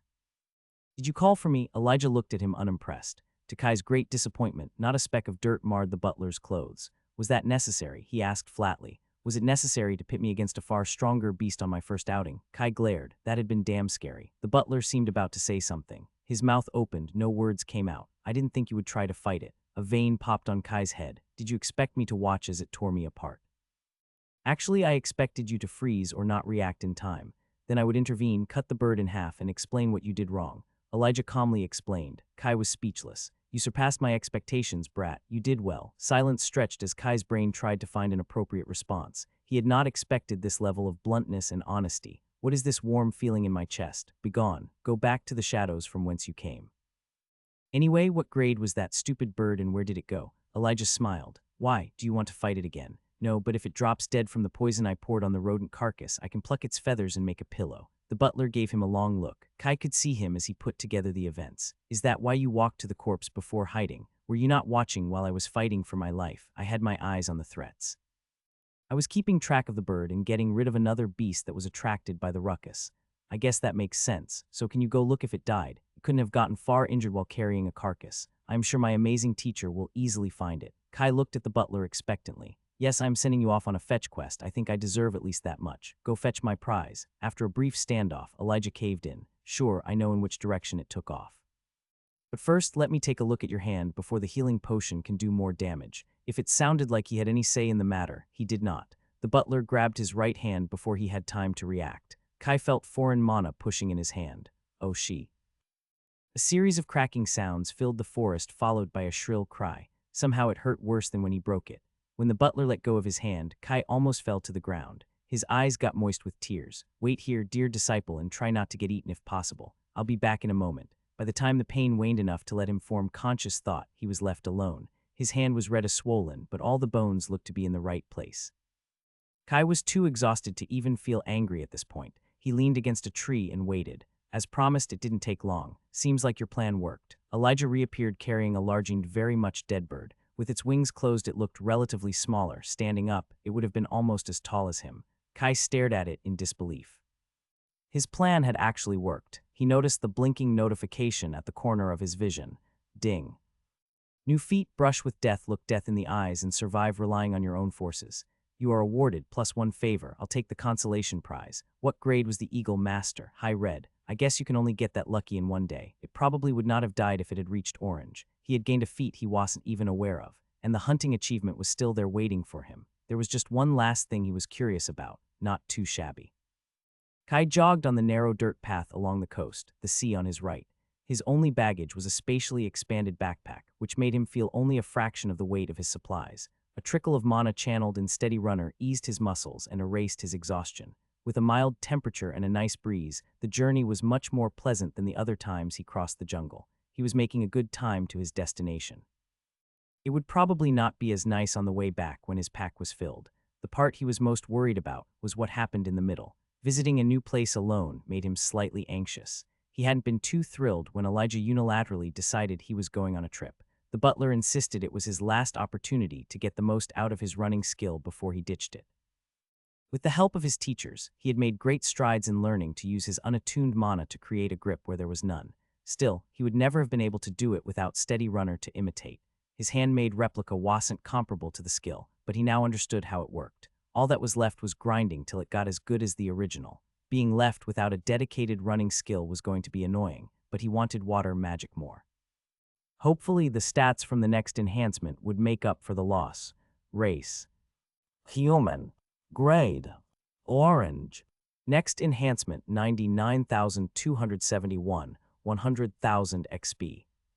Steady Runner was the strongest skill he ever planned on discarding again, not by a little. There were 3 stages for race and 3 for skills. Steady Runner, LVL4, was equivalent to Orange. The rule was to never abandon skills higher than your race grade. At the same stage, it was a gamble better avoided whenever possible. Reaching Orange should lessen the backlash. The hunt had thrown a wrench in his timetable. Defeating 2 red tier awakened beasts and gaining a feat fetched him a good deal of XP, without even counting the slew of skill levels. After the brush with death, he had not hesitated to specialize awareness in detecting dangers. Keeping it had been the right choice. He could do without the comforts of a running skill, but he couldn't skimp on his safety. The lush vegetation opened up, leaving way to cultivated fields, not unlike those in Greenside. In the distance, Kai got his first look at the settlement at the other end of Vireed, Silspring. A high wooden palisade covered the rest of the town, which didn't leave much in sight for him to judge. A town worth the effort of building a wall, that's something. Honestly, it was kind of weird that people bothered to erect a palisade. What was the point? The beasts never left the jungle, and even if they did, they shouldn't pose a problem to the Republic's enforcers. There is one easy way to find out. Stepping into the open, he was faced with a familiar problem. The jungle path led to nowhere, ending against a field of barley, probably an import from the mainland. The farmland looked better organized than in Greenside, with clear straight lines dividing it in squares. Walking along the edges, Kai looked for the fastest way to the city walls. They were quite a distance away. He slowed down to walk to not arrive covered in sweat. "What you doin' in my field, lad? Are o looking to cause mischief?" An old farmer wielding a hoe yelled at him. His tone already implied he couldn't be doing anything good out here. Kai had sensed him beforehand, but he had hoped he would get ignored. There was no way to avoid every person working in the fields. "Just passing through, I come from Greenside." "Greenside?" the old man asked, eyeing him suspiciously. We don't get many people from there since. Well, you know what, I traveled there once, and let me tell you it wasn't worth the hassle of getting there. Dido came all the way here alone. Spirits, grant me patience. He had not named the estate to avoid unnecessary questions, but the old geezer seemed to have a personal distaste for his hometown. Not that Kai disagreed with him. I traveled with my whole family, Kai explained, continuing to walk. My ma is a short way behind with my younger sisters. I ran ahead. People in Greenside say Silspring is nothing special, so I wanted to see for myself. Nothing special. The old man looked like he had been slapped. Those dumb louts wouldn't know a pearl from their RCs. Wow, is there some kind of rivalry between the two towns? Better the old man focused on that and forgot he was alone. Kai nodded to the old man's ramblings. I'll go see for myself. The geezer's outraged yells followed him for a while. Sweeping the fields with his eyes, he noticed no less than a dozen people on his way. I should have kept sneak. He considered using shadow magic, but with the sun beating down on him, it was less than ideal. It would take too long to make his way unseen. He was tired and eager to find a place to shower and take a nap. Awareness notified him of all the gazes he received. Thank the spirits, few actually stopped him. Kai waved, smiled, and never stopped walking. The closer to the town he got, the less people seemed to take notice of him. After he stepped on a dirt path crossing the farmland, the passing farmers looked more friendly. They seemed much nicer when he was out of their fields. There were plenty of other kids around, helping in the fields with bored expressions. The palisade stood in front of him. It was around 10 meters high, made from a triple row of cut trees. Kai was impressed. If it circled the whole town, it must have been a monumental work. A flow of people freely moved back and forth through an open gate. Blending in with acting, Kai confidently made his way forward. You child, stop right there. I have 19 favor for goodness sake. It wasn't hard to pinpoint who talked. There was a small booth on the side of the gate. Inside, the strongest mana presence in his range, Orange, with a profession of the same grade. Kai walked towards the looming enforcer, resigned to his fate. She was young, probably in her 20s. Hair pulled back in a tight ponytail, clad in a black uniform and with a stony expression on her face. It didn't make a reassuring picture. What did I do this time? The walls probably regulated the flow of people rather than protecting the town from outside threats. However, he was the only one who got stopped. Everyone else went about their business without even glancing at the enforcer. He checked his clothes. Other than the dust of the journey, he didn't look much different from anybody else. There were tons of ways to explain dirty clothes. Maybe she had some skill I don't know of. How can I help you, Mom? The woman's gaze didn't soften because of his manners, but since she had waited for him to get to her rather than grabbing him, it couldn't be too serious. At least that was his hope. I don't recognize you. Who's the owner of the spatial backpack you're carrying? The fact she didn't immediately assume it was stolen relieved the anxiety in his gut. Interacting with reasonable people was easier. Kai took the bag off. The woman's mana tensed when he put his hand inside. Awareness warned him he was in grave danger. Just taking my identification, he said. In his agitation, his hands fumbled with the contents. With a sigh of relief, he took out the letter Elijah gave him. The woman's presence became placid once again. The enforcer accepted the envelope. She was about to break the wax seal when she stopped, noticing the delicate mana threads, the proof the letter had not been opened before. Her suspicious demeanor melted away. Excuse me for a moment. I'll need to call my superior for this. She disappeared inside the booth. Kai remained standing there, alone, not sure what was going on. The knot in his gut came back with vengeance. What the hell did Elijah give me? If he pulled a prank, I'll strangle him when I get back. The butler told him to show the letter if there were any problems, refusing to reveal what was inside. Kai wanted to take a peek, but the mana seal eluded his skills. The woman came back a minute later, still alone. He'll be here in a moment. Kai nodded, trying to hide his nervousness. They waited in awkward silence. What did you call me for, Nellie? Do you need help dealing with a troublemaker? Said a jovial voice. A hand grabbed Kai's shoulder before he could react. A man was standing behind him. Awareness finally began to warn him something was wrong. His instinct screamed at him to get away. A large man was looming over him. His dark uniform sported a silver hawk. He looked around 40, probably older, considering both his race and profession were at least yellow-grayed. Kai froze on the spot, forgetting even to breathe. Damn butler. Captain Zareth, Enforcer Nellie said with an icy tone. There was no need for you to come personally. Don't worry. I was nearby, the man replied with the same affable tone. With his unkempt beard, he looked the polar opposite of the other enforcer. Nellie gave him a cold smile.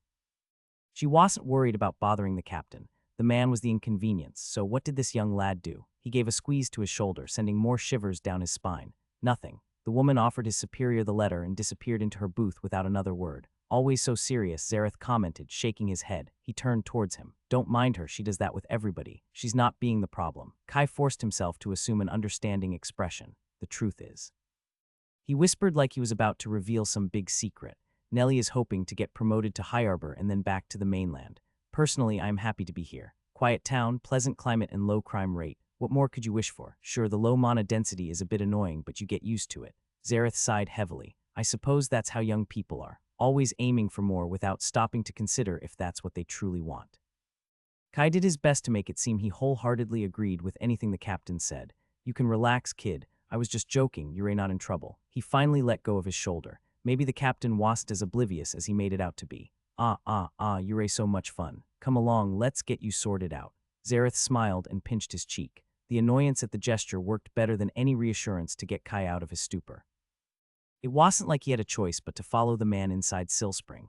He forced himself to walk beside him to not seem rude. What the hell did Elijah write in that letter? Do you have a name, kid? Kai. Well, Kai, you must be a remarkable young man to reach Orange so young. I know, it's rude to peek without permission. In my defense, you did it first. Zareth winked at him again. Caught red-handed, Kai knew there was no point playing dumb. Where are we going? To the barracks. What for? To get you registered. Kai paled. Zareth laughed. You look like you saw a deep-sea reaper coming for you. Don't worry, it's standard procedure. The governor is issuing identification cards for all the citizens of the archipelago. It has been a complete mess without any registration. Most people on Yatal already have one, but I'm guessing you haven't been in any town recently. But this letter is the real deal. He waved a couple papers in front of him. Kai had learned to throw away common sense when dealing with powerful people. Of course, he had already opened and read it without him noticing. Your master must be someone important to have received a letter signed by the governor herself. My teacher is certainly someone special, Kai said. Wait, isn't the governor a man? Naturally, what would make you think otherwise? Zareth looked at him weirdly. Is he messing with me? I know what I heard. Kai gave him a long look but didn't try to argue. Still better than the enforcers with a tree up their asses. Captain Zareth continued to chatter as he led him through the town. Hurting to keep pace with the man, Kai didn't get much of a chance to look around, but he had to admit what he saw looked better than Greenside. Cleaner streets, better-dressed people, sturdier buildings that reached more than one story high. As they walked further inside Silspring, the town only appeared to get more prosperous. A couple of children ran in front of them laughing. Kai blinked. Expensive clothes, straight black hair and pale skin. Those weren't islanders. Then he started noticing them tourists. They leisurely walked down the streets, chatting amongst themselves with not a care in the world. The Backwar Archipelago is becoming a very popular destination for families with children. Low chances of some beast snatching your kid. As the governor who is a man said, the archipelago is the safest place on Elides. Zareth waved at a few passing people. Is this the first time you see so many people from the mainland? Did you live in a hole? Kai nodded distractedly, many different feelings mixing. Not in a hole, in Greenside. I guess the difference isn't too big. Oh well, I can't say I've heard many good things about that place. Anyway, we're here. Kai turned to look at a huge stone structure with an intimidating appearance, a stark contrast from the buildings around it. He could imagine how most islanders would feel looking up at it. Come. An enforcer opened the door for the captain. They didn't share the captain's jovial nature, staring at him with cold expressions. Amazing. I'll be surprised if every enforcer in town doesn't know my name by noon. Kai followed Zareth through a series of corridors as stark as the exterior. The man greeted each person they passed by name. More than half responded in the same manner, the rest gave a formal salute. I'm still working on it, Zareth whispered. You should have seen the mood when I first got here. They arrived in a room with shelves from the floor to the ceiling. A woman in her 50s raised her gaze from a pile of documents. How many times did I tell you to not bring civilians into the archive? 16 times if I counted correctly, Zareth said with a proud expression. What's the problem anyway? Afraid a kid will snatch some boring report from under your nose. I can assure you Kai here is an upstanding citizen. He patted him on the back with enough strength to make him take a step forward. The woman sighed. Fine, just get out of here. Yes, Mom. The woman moved her cold eyes on him. I swear I just met him, Kai hurried to say. Graying hair and a tight chignon, a uniform of the same hue. The only dash of color was the green crest of a soaring hawk. From the look on her face, she wasn't any happier than him about the situation. I see, well, boy, let's take care of your registration first. Take a seat. Kai complied, relying on acting to make a good impression. The enforcer turned towards the papers Captain Zareth left on her desk, the letter Elijah gave him.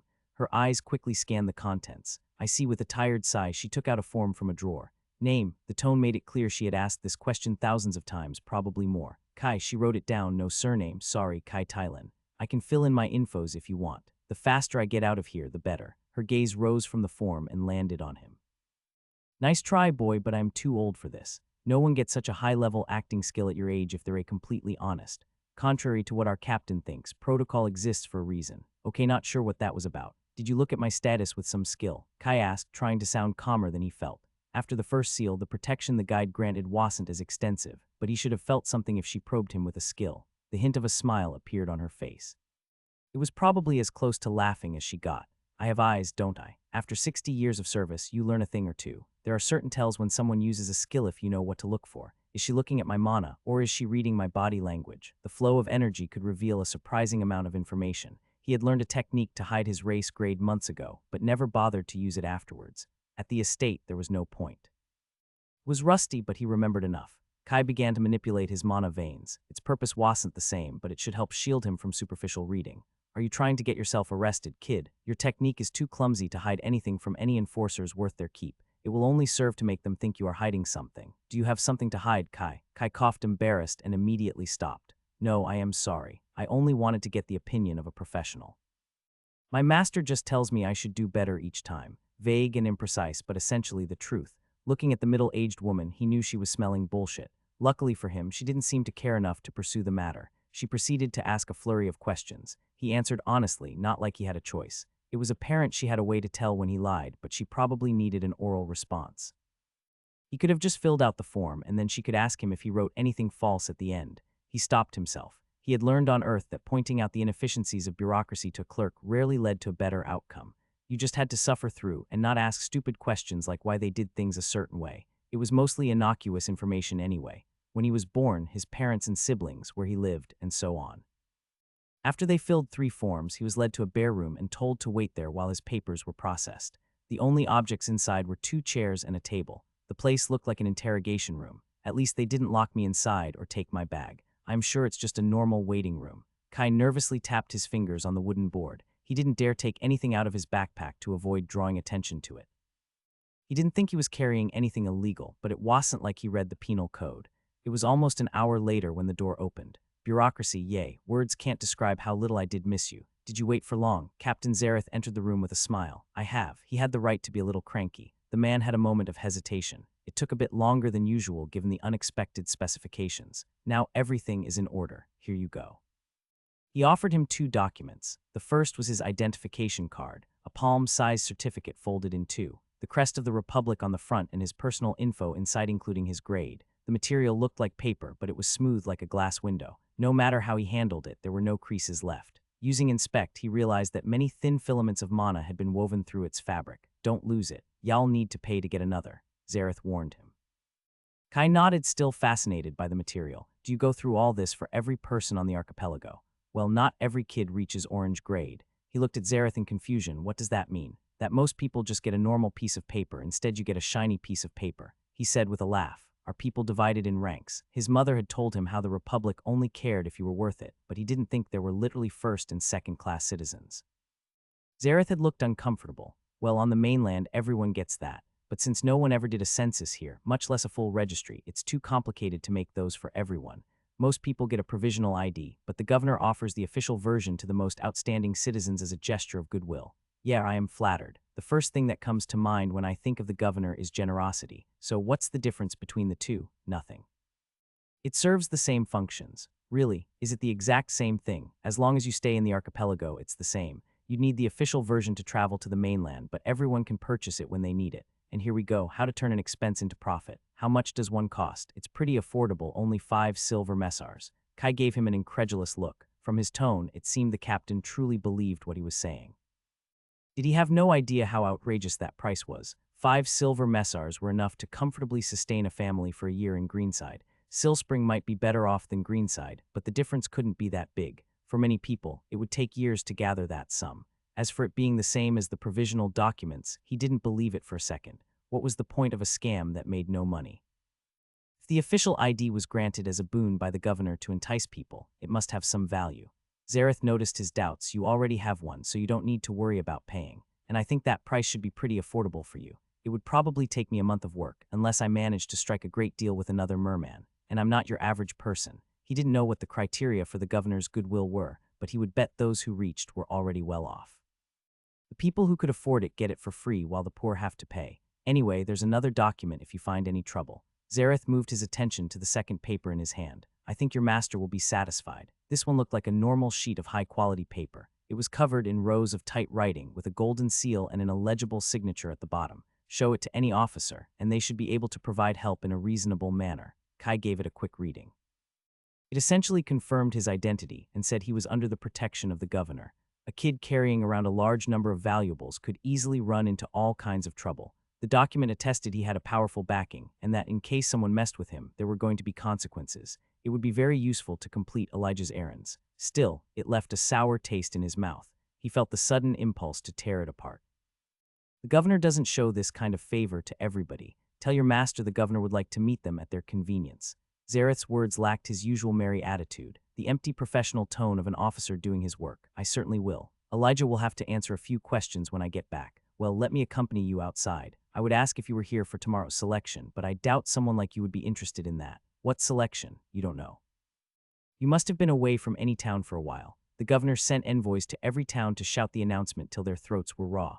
It was quite a nuisance even if it was for a good cause. What is that asshole cooking up this time? It's a new initiative by the governor and the council in High Arbor, Zareth explained. There were rumors of this for years. A month ago, they finally finalized the deal. Been the talk of the town ever since. The Republic wants to offer a scholarship of sorts to the most promising children native to the archipelago.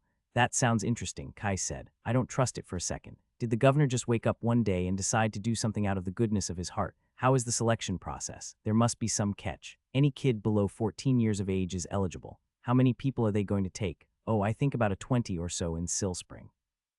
I don't know how they calculated it, but each town has been assigned a number of spots.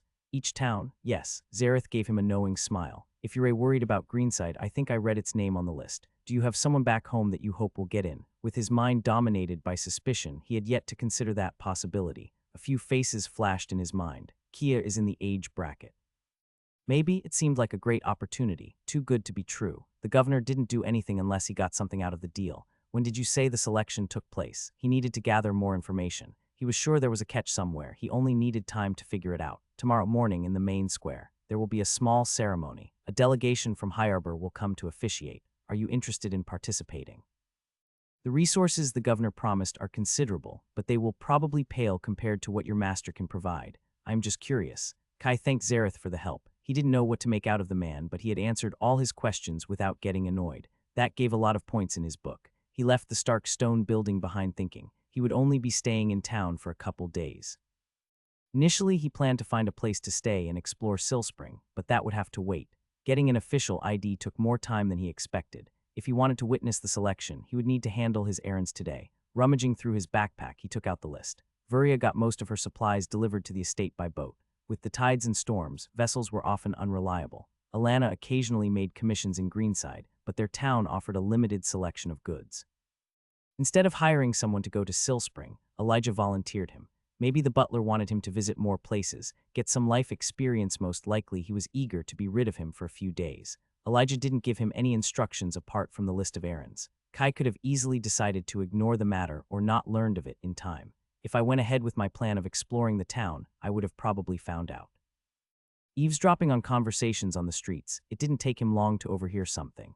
A couple was promising their child to buy him all the sweets he wanted if he did well the next day. It can't be a coincidence I arrived at the exact time when the selection takes place, but I don't get what I'm expected to gain out of this. If Elijah wanted him to do something, he usually told him directly. Kai's ego could testify the butler was never afraid to be blunt. Could also be my high favor. Damn, this is a mess. It might truly be a coincidence and he was only overthinking. Did it matter in the end? He would not discover the truth until he confronted the butler, and he wasn't going to change what he planned to do in any case. Checking the long list of names, Kai sighed. They were all merchants and shops he had to visit. All the goods but 2 had been paid for in advance. He only had to prove his identity and pick up the supplies. Going through all that paperwork wasn't a complete waste of time. It was around noon. He had around half a day to find every place in a new city. Without knowing the layout of the town, he could not map an ideal route. He would need to wing it, or... Kai scanned the streets. This area was too well off. Moving in the direction with fewer tourists, he soon found himself in an area that resembled Old Town District in Greenside. He walked towards a boy with a mop of dark brown hair and clever green eyes that scanned the people passing through the streets. Hi there, I am Kai. He offered his hand with a warm smile. The kid was around 11, maybe 12, at the peak of red. Kai's actions took him aback, but he quickly responded with a charming smile. If he's not going to try to scam me before the day is over, I will be surprised. It wasn't ideal, but he needed someone smart that wouldn't hesitate to take the offer of a stranger. And more importantly, he had to be weaker than him. With his training, he would not lose to anyone under 14, but if he let it get to that point, it was already his loss. He was short on time. My friends call me Finn, the boy said, taking his hand. Kai could feel his eyes sneakily evaluate everything he was wearing. Shaking hands with Flynn, Kai returned the smile. Then he tightened his grip. Not all at once, that would be rude. He waited for the other boy to accept his challenge, slowly increasing his strength. Flynn seemed overly eager to accept his challenge, immediately giving his all, perhaps hoping to take him by surprise. He was older, but the distance between red to orange wasn't easily bridged. Kai could see the other boy's muscles and tendons tense. His affable grin strained. "You've got a pretty strong grip. You have no idea." Until now, he had only matched his strength, remaining on the defensive. He would easily win if he got serious, but why not do better? With a surge of empower, he completely overpowered his opponent, using acting to make it look like it was no effort at all. Shock grew on the boy's face. People would tread lightly when they didn't know what they were dealing with. It would ensure the boy would not try anything stupid. Kai stopped crushing his hand before actually hurting him. Ultimately, he was the one who needed help. I hope he doesn't get mad or scared. Unless Flynn was a complete idiot, and Kai chose him precisely because he didn't look like one would know he was at Orange and get curious. "Are you from the Republic, mister?" the boy said with a much more respectful tone. This time he looked straight at him, not at his possessions. There was a hint of caution and intrigue in his eyes. "I can work with that." Shaking hands, his mixed appearance and a strength much higher than his age would suggest he wasn't a local. Seems he's a smart kid. "I was born in the archipelago." His answer was vague enough to lead him to believe there was more to it, that he was the son of someone important. It might have been better to let Flynn think he was just a rich brat from the Republic, but that didn't sit well with him. Kai let acting guide his actions. He needed to look confident and sell the part. "Do you know the town well, Flynn?" Any sign of hesitation vanished from the boy's face, replaced by a confidence that matched his own. "I know every corner of Silspring and all the best spots. I am the best person in town if you're looking to tour the city. Is there something you're looking for, mister?" A shrewd glint in his eyes. From his smooth words, this probably wasn't the first time he had done something similar. "I'm not sure who is taking advantage of who. I need someone to guide me to these shops, and I need to get this done before the day is over." He took out the list. "I can pay you for your time." Flynn took it. A frown appeared on his face. "Didn't you say you were the best guide in town? I know these places. Just give me a minute." The boy was squinting at the list. His tone sounded confident, but his mana flow was fidgety. Kai sighed. "Maybe you could introduce me to someone who can help. I'll still give you something." He was on a tight schedule. "It looked like it was a bust. Just give me a moment, mister." Flynn's flow was growing more restless. "I'll tip him extra, but I don't have time to be nice." Kai tried to get the list back, but the boy was not letting go. "I just need a second longer to read the list, mister." A note of anguish bleeding into his voice. Kai stopped. "Do you want me to read it for you?" The boy froze. "I know how to read." He raised his voice. "It's just that it's written so weird." "You could have said it sooner. My teacher has terrible handwriting. I also have some problems reading it sometimes." Taking back the paper, Kai read out loud. "Sylphie's Herb Shop, Blue Cloud Restaurant, Merchant Talene Sarek docked with the Vivine Merchant." The words looked almost printed, flowery with long curves and embellishments. Back on Earth, someone might have paid to have their wedding invites written like this. Kai paid close attention to Flynn's reaction as he read the list. Relief and confidence grew with each name he read. It seems he truly knows his way around town. "I need to visit them all today." "Sure, it's not a problem. I know all the places very well. It's just," Flynn hesitated. "I was about to go to work when you stopped me.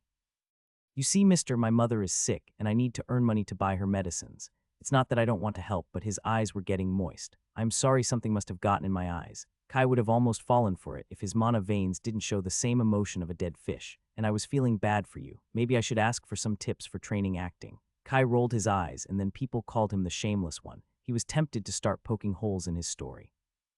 A few well-placed questions, and his castle of lies would shatter into 1,000 pieces. He was scarily good for a kid, but still only 12 old or so. I guess that is what happens when someone grows up on the streets and has access to skills. Another time he would have played Flynn at his own game, but not today. He was still tired from the journey, hungry, and looking forward to a long bath. Even worse, he was on a tight schedule to complete a ton of errands. Cut the crap. "I already said I would pay you. How much do you want?" Still with a tear-streaked expression. "They promised to pay me 5 messars for this afternoon's work, mister." "Sure. Did they also promise you a potion of eternal youth and a villa? Maybe I should take my money somewhere else." Flynn reined in the sad expression. "My mom is really sick." 1 messar, Kai said curtly. 4, Finn replied with a steady voice. 1.5. 3, medicines are really expensive. 2, 1 messar now and 1 when we're done. I'll also pay for food. Now let's get moving. Kai exerted his aura to show this was as far as he was willing to go. It was already an outrageous price for a half a day of work. Even adults with professions earned less than that. "You got yourself a deal, mister." His confident grin was back. His hand darted to shake his, as if afraid he would change his mind. Kai took out a copper messar, careful to not let him peek inside his backpack. Elijah had been generous with his allowance, but most of it was for the supplies. The butler wanted a list of all his expenses when he got back. I'll make sure to prepare something to sell for my own money next time. I only had a few potions at hand. The coin disappeared in Flynn's hands.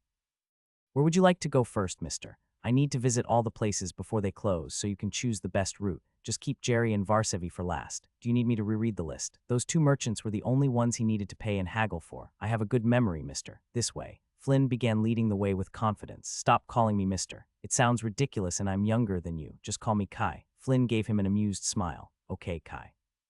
So what's your story, Kai? His eyes curiously scrutinized him as if he could unveil his secrets if he stared hard enough. Were you truly born in the archipelago? Yes, born and raised. I'm a local. He couldn't be sure, but the smile on Flynn's face looked a bit more genuine. And tell me more. Your clothes are dirty, but worth like 10 pairs of mine, and all the places on that list of yours are in Poshtown. You must have a lot of money. I'm just here to pick up supplies for my teacher. The goods have already been paid, and he's going to take it very personally if something goes missing. It was better to make things clear. Kai paid close attention to where they were going. His piece of paper could only be useful if he had time to show it. It didn't look like they were heading to a dodgy part of town. There were enough enforcers around, and he was sure no one would try anything. So is your teacher someone rich? Flynn asked, completely unbothered by his veiled warning. He's not going to shut up, is he? I guess even after all this time, Elijah's origins were still a mystery to him. But trust me, you wouldn't want to meet him. Why, enough about me, I paid for your time. Where are we going? To the Sage Tree? I don't think that was on my list. Kai was pretty damn sure it wasn't. You need a place to change. You can't go to Poshtown dressed like a beggar. Tourists like the rustic island vibe, but they like their idealized version better. There is no real rule, but the enforcers keep all the unwanted people away. I don't look like a beggar. Well, close enough. And I assume you need a place to stay and eat. Fine. With the governor's signature, he could easily march in Poshtown, but if he could avoid dealing with that entirely, all the better. But what about you? You don't look much better off than me. Flynn's clothes were certainly cleaner than his own, but his sleeves were worn out and too short for his arms. As long as you look rich enough, people will overlook me. I can be your loyal servant. K, mister. I told you to stop calling me that. You should see how well it works with the kids from the Republic. Flynn chuckled. They puff their chest and start doing these ridiculous gestures. He waved him around in a grandiose way. You scam many people, oh loyal servant. Your words hurt me deeply. Flynn put a hand on his chest like he had been stabbed through the heart. I am a model citizen. I just offer my help to those who need it. It's not my fault if I am so good at my job they insist to pay me generously. And I am the nicest and most patient person on Elides. Never complained about anything in my life. So is your mother truly sick? Kai gave him a long look. The boy didn't flinch. Of course, Flynn grinned. She is sick of me. His mana rippled. Look, we're here. Kai turned to look at a 2-story wooden building. Above the double door, a large sign in white letters announced, Sage Tree, best tavern in town, outside Poshtown. So it's not really the best, it has the fairest prices. All the establishments in Poshtown are owned by people from the mainland. Without a Posh ID, they don't let you inside, so the Sage Tree is the best for us. Aren't the normal papers the same? Flynn burst out laughing. Look, I am sorry, I shouldn't be making fun of you. Have you never been to any town before? According to the enforcers, every business has the right to refuse clients. Just so happens they reject anyone without the posh piece of paper. Complete coincidence. Kai followed Flynn inside the Sage Tree, a large hall with a homey feel. Half of the tables were occupied by people eating and chatting. The floor was clean and a light smell of flowers filled the air. Kai noticed fresh bundles of coral flowers at each table. What did I say? Ain't this amazing? They make a shrimp pie that is to die for. Who did you bring here? A large woman balancing a half-dozen plates in her arms stood before them. This is Mr. Kai. Flynn introduced him. Kai felt his ears burning in embarrassment. I'm going to strangle him. He's new in town, so I'm helping him out. I thought we could start with the best tavern in Silspring. Her gaze examined him. Does he have the money to pay? Of course. You know, I only bring my best clients here. Kai didn't miss how the woman shared a look with Flynn. I'll be with you in a moment. She left to serve her customers. Kai let himself get dragged to wait by the counter. His eyes observed the other boys closely. Do you get a cut for each client you bring in, don't you? This time he didn't need Mana's sense to know he got it right. If she's going to charge me extra, I'll deduct it from your pay. Looking at his stony expression, Flynn let out a nervous chuckle. Come on, Kai, my dear friend. I can assure you her price will be extremely fair. I know, y'all make sure of it. When the owner came back, Kai could see the frantic glances Flynn threw her. Model citizen, he said. I need a room for 2 days, a bath, and a quick meal for me and my dear friend. The woman gave him a warm smile. I'll give you my best room, just 8 copper messars. I'd also need your ID. The hounds of the Republic have been snooping around, so I need to do all this pointless paperwork. Flynn put an arm around his shoulder in a friendly gesture, his mana flowing in disarray. Couldn't you give my friend a discount? Their gazes engaged in a silent conversation.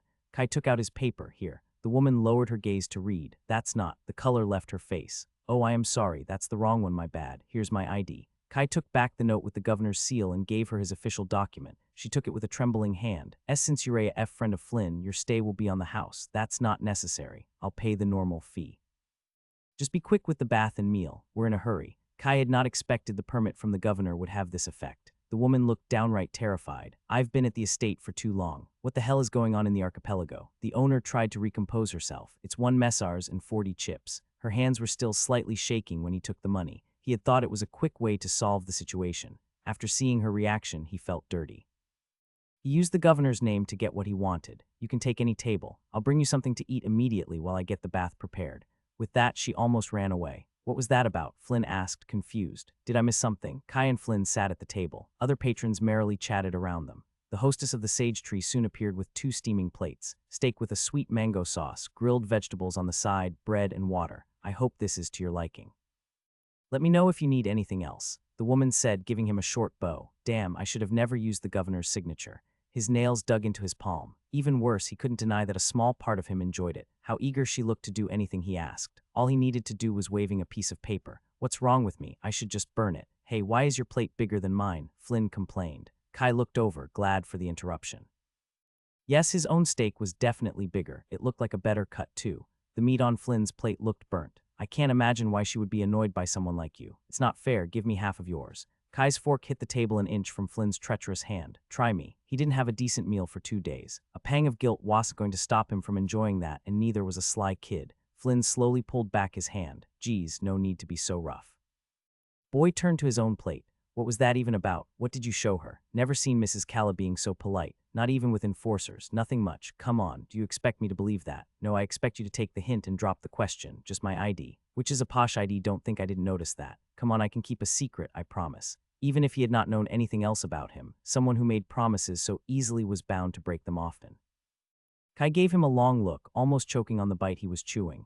Flynn's face had turned into the picture of an innocent and naive child. Kai felt an instinctual desire to trust him. I must ask him for tips for acting, but that can't be the only skill he is using. Does that ever work? Kai said, acting unimpressed. It's a bit much. Who is going to trust someone with such an exaggerated expression? It's obvious that you're using a skill. Flynn pouted at him. When that didn't work either, his mischievous grin came back. You'd be surprised. Most people are idiots and fools. Tourists especially think themselves so smart they never suspect a thing. He cut the salvageable part of his steak and started chewing with gusto. Anyway, you clearly are not just some local. Are you the bastard child of someone important? Kai froze and clutched his knife, his aura bearing down on the boy sitting across from him. I get it, touchy subject. He raised his hands in surrender. I mean, I don't even know who my father is, so it can't be that bad. Taking a deep breath and suppressing the impulse to strangle the other boy, Kai punctuated each word. I'm not a bastard. My father was from the Republic, but my parents were married. He's dead. Oh, is that a good or bad thing? Kai glared. Sorry, just asking. Not everyone likes their parents. Anyway, was he rich? No. I got the official ID because of my teacher. The Republic never gave us anything but misery. I get that. Flynn put his hand over his own in a comforting gesture. Then pulled it back, carrying a piece of grilled zucchini with it. A vein started pulsing on Kai's head. You know, I'm still in time to ask somebody else. You're not the only person who knows the city. Yeah, but you are in a hurry and I am the best, Flynn said with a cheeky smile, chewing his stolen loot with a pleased sound. Mine just tastes like salt. If Kai hadn't spent years tolerating Elijah's taunts, he might have punched him in the face right then.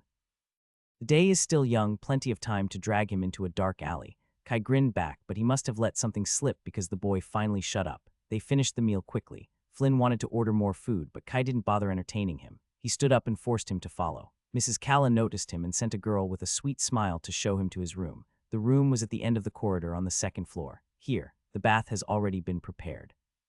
The girl opened the door for them. Call me if you need anything else. Stepping inside, Kai considered if he should shut the door in Flynn's face and make him wait outside. Keep your friends close and your enemies closer. Better to have him where I can keep an eye on him. Who knows what other scam hell cook up if given the chance. The room was painted in warm tones with a nice fluffy bed, a small wardrobe and a nightside table. It wasn't big, but it had everything he needed, and it was sparkly clean.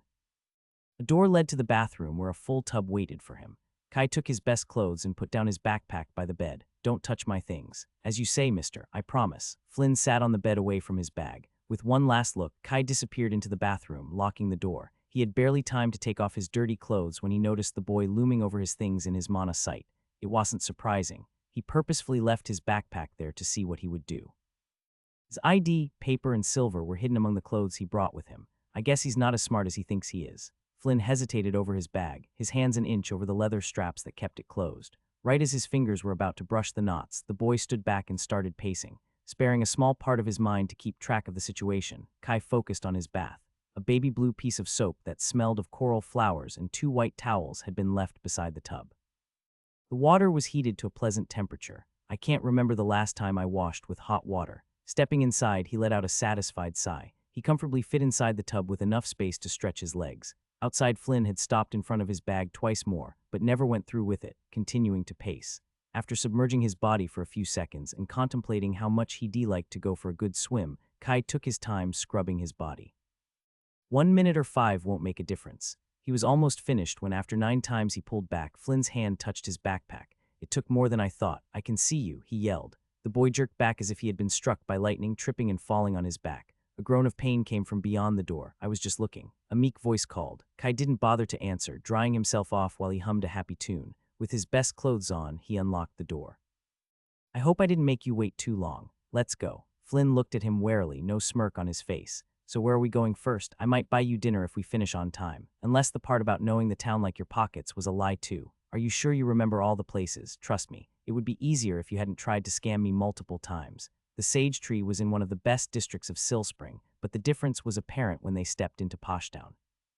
Separated by an invisible line, the streets became cleaner, the buildings higher and more colorful.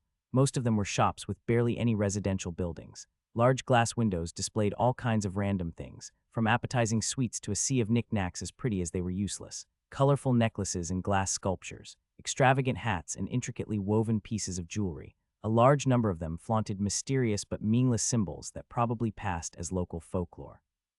They're truly someone who buys this junk. Kai chuckled out loud when he read the ridiculous prizes on display. Flynn nodded, his tone and posture muted. More people than you think. Look around. Moving his gaze away from the eye-catching shops, Kai noticed how things had changed. Swarms of tourists crowded the streets, making up more than half of the total number of people. They looked at the windows and leisurely chatted amongst themselves. Outside Poshtown, he had noticed just a handful. Here they were everywhere. Walk like you own the place, Flynn whispered in his ear. Like this, head held up high, puffed chest in a mix of an arrogant and dignified posture. More easygoing. You are on holiday in a place where you can afford to buy anything that catches your fancy. You are not trying to look like a good boy, but to have fun. Looking around, it wasn't hard to understand what Flynn meant. Kai mimicked a relaxed swagger with the help of acting. Perfect. Here's your first stop, Mr. Silpy's herb shop. It was one of the few shops without obnoxiously extravagant displays. A sign with Silpy's herbs in clear black letters on a white background. That didn't mean it looked plain. Dozens of beautiful potted plants were on display. All of them shone brightly to his mana sense. The inside was no less impressive.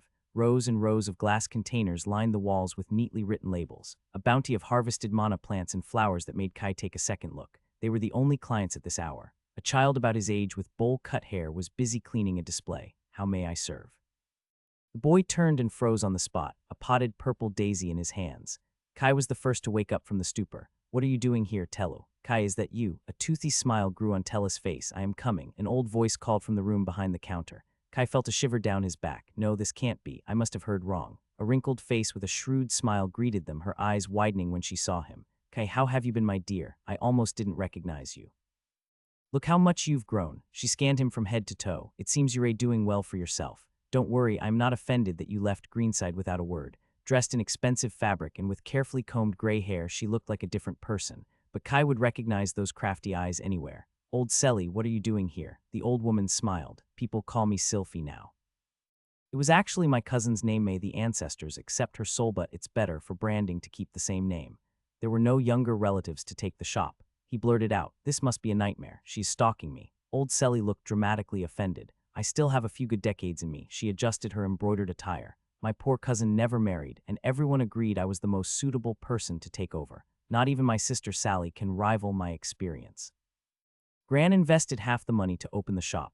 Tellu helpfully added. Selly gave him a disapproving look. Enough about me. Tell me, Kai, what have you come to buy? My stock has grown considerably since the last time you visited. A familiar glint of greed in her eyes. I'll cut you a good deal for old time's sake. I am just here to retrieve a package. Should be under the name Theodora. It has already been paid. Kai delivered the last line with great satisfaction. I'll go fetch it.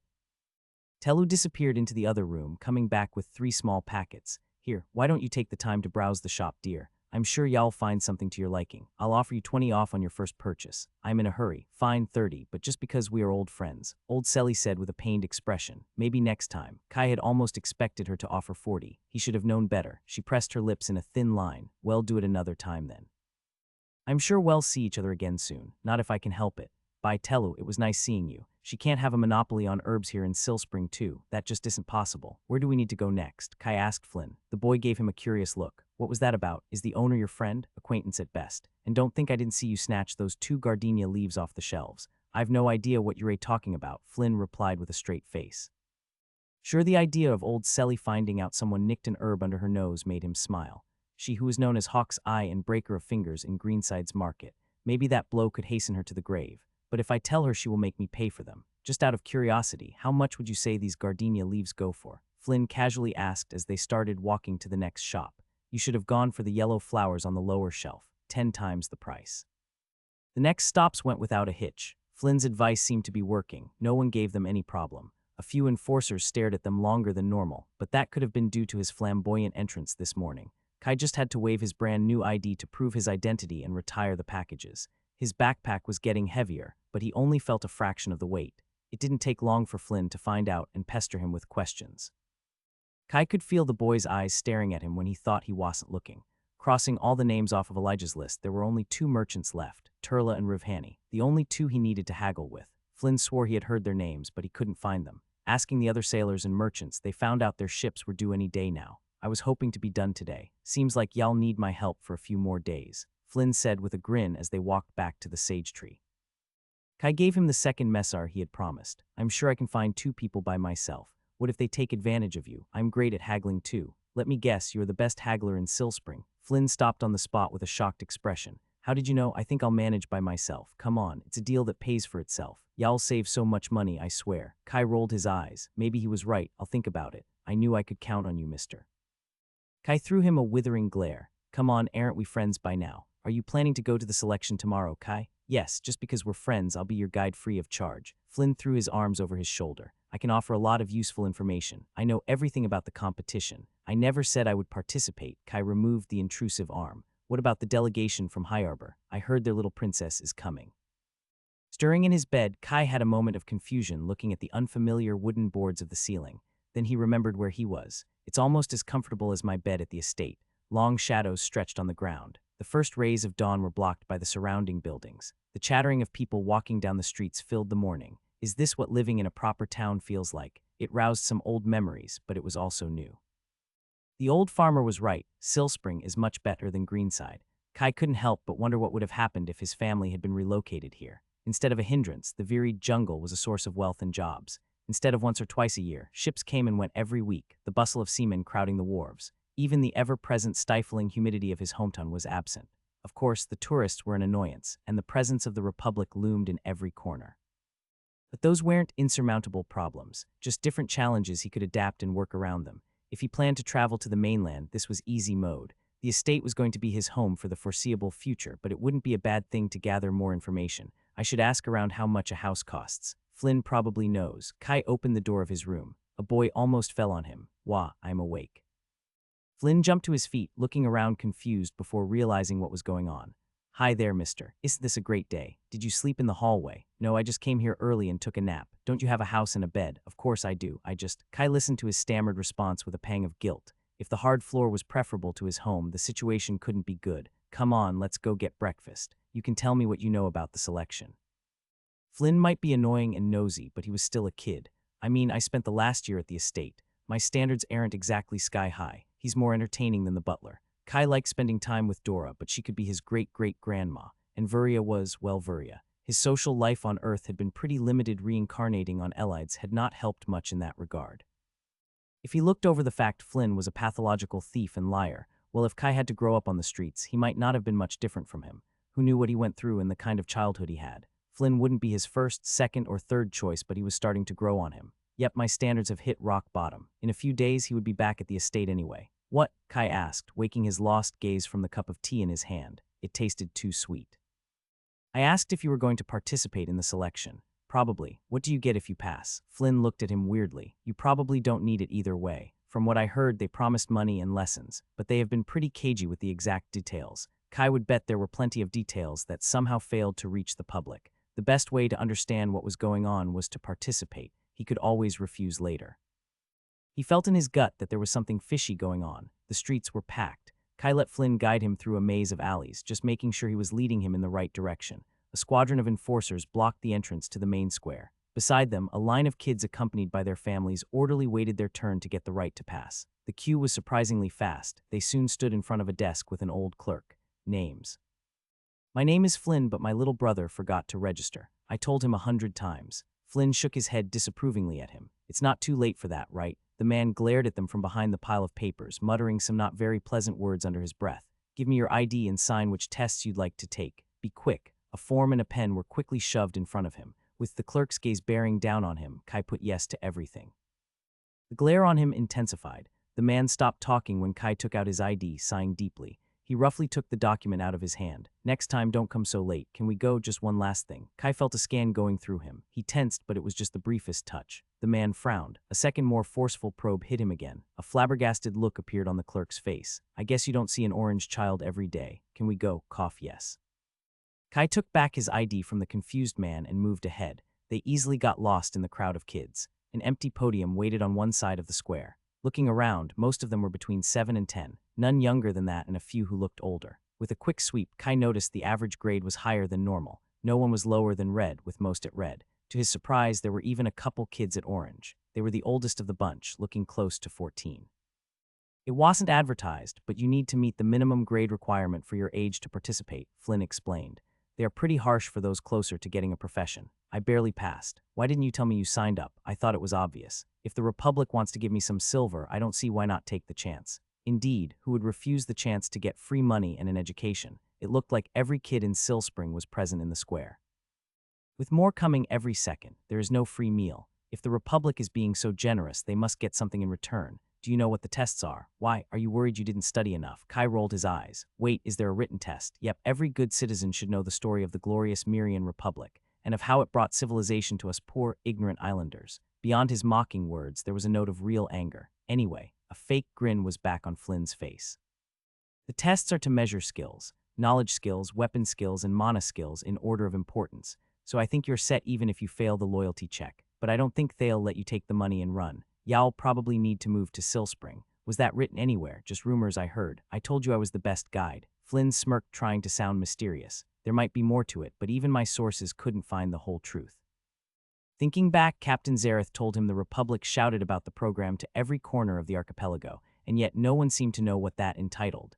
I'd rather trust old Selly to offer me a fair price. Look, I think the little princess is going to make the opening speech. Flynn pointed to a group of people moving on the podium. Who is this princess? Never heard of her. This was the second time he mentioned her. Clearly, she wasn't true royalty. From how he spoke the name, her title was just a moniker and not necessarily a positive one. She's the spoiled daughter of a trader who sold his soul to the Republic. They love to parade her around at every chance they get, like she was some model for us to imitate. Flynn's voice was full of disgust. Kai was taken aback, not for his dislike of the Republic, but because he hadn't shown any sign of such deep hate yesterday. As he was about to inquire more, a young girl stepped on stage. Long, shiny, wavy hair, deep green eyes, and an expression in stark contrast with her age. Curious, Kai activated Mana Sense and froze in shock. The ship gently rocked as it got closer to the dock. Leaning on the wooden rail, Val observed the town getting closer. Silspring looked to have grown again from the last time she visited. There was no denying Lady Cressida's plans brought much-needed money and investment to the archipelago. No need to worry, I am sure y'all do splendidly, Miss, Nelia said with a reassuring smile. Her maid had always thought she could do no wrong. Val believed it too once, now she wasn't so sure. I'm not nervous, just thoughtful. She only needed to do a little speech and a few magic tricks. Silspring was the biggest town yet, but she had already been through this 3 times, and it was only the beginning of her tour. She would have rather stayed in High Arbor to train. Alas, that wasn't a possibility. Be a symbol of what we can be with the help of the Republic, that was how her father put it. Once she had thought he could do no wrong either. Her hands traveled to her stomach, caressing her scars in what had become a habit. The healers had done a great job. There were just 2 thin pale lines left, barely visible even in daylight. Tracing them with her fingers, her skin was perfectly smooth, and yet she could always tell they were there, no matter what time of day or night. The presence of those two thin lines was as obvious as when they had been inflicted. Miss, you need to prepare. The ship is about to drop the anchor. Val nodded, letting Nelia fix her dress and hair. This is as necessary as my personal strength. For how many times she reminded herself, she couldn't help but feel a growing dislike of it all. The empty fanfare and fake smiles. But she knew it was necessary, it was her duty. Her father had worked so hard to make this program happen. It was the chance to grow the future elite of the archipelago. The reception went as expected. All the most important officials of the town were present, waiting for her as soon as she stepped on land. Some looked bored, as if they couldn't wait to be done with it. Many more had fawning expressions. It wasn't her favor they were seeking, but her father's, the most powerful counselor in High Arbor, who was rumored to have the ear of the governor. The actual agreement with Lady Cressida wasn't so simple, but they didn't need to know that. She had just taken a step on the berth when the mayor came to greet her. The expensive blue silks couldn't hide his pot belly. Val took his sweaty pale hand, hoping the handshake wouldn't last long. The rumors didn't lie. When they told me an islander managed to achieve the second stage of orange before the age of 10, I thought they were making fun of me, but you're even more stunning in person. Val suppressed her annoyance at the insulting compliment. I couldn't have done it if it wasn't for Master Jellia's help.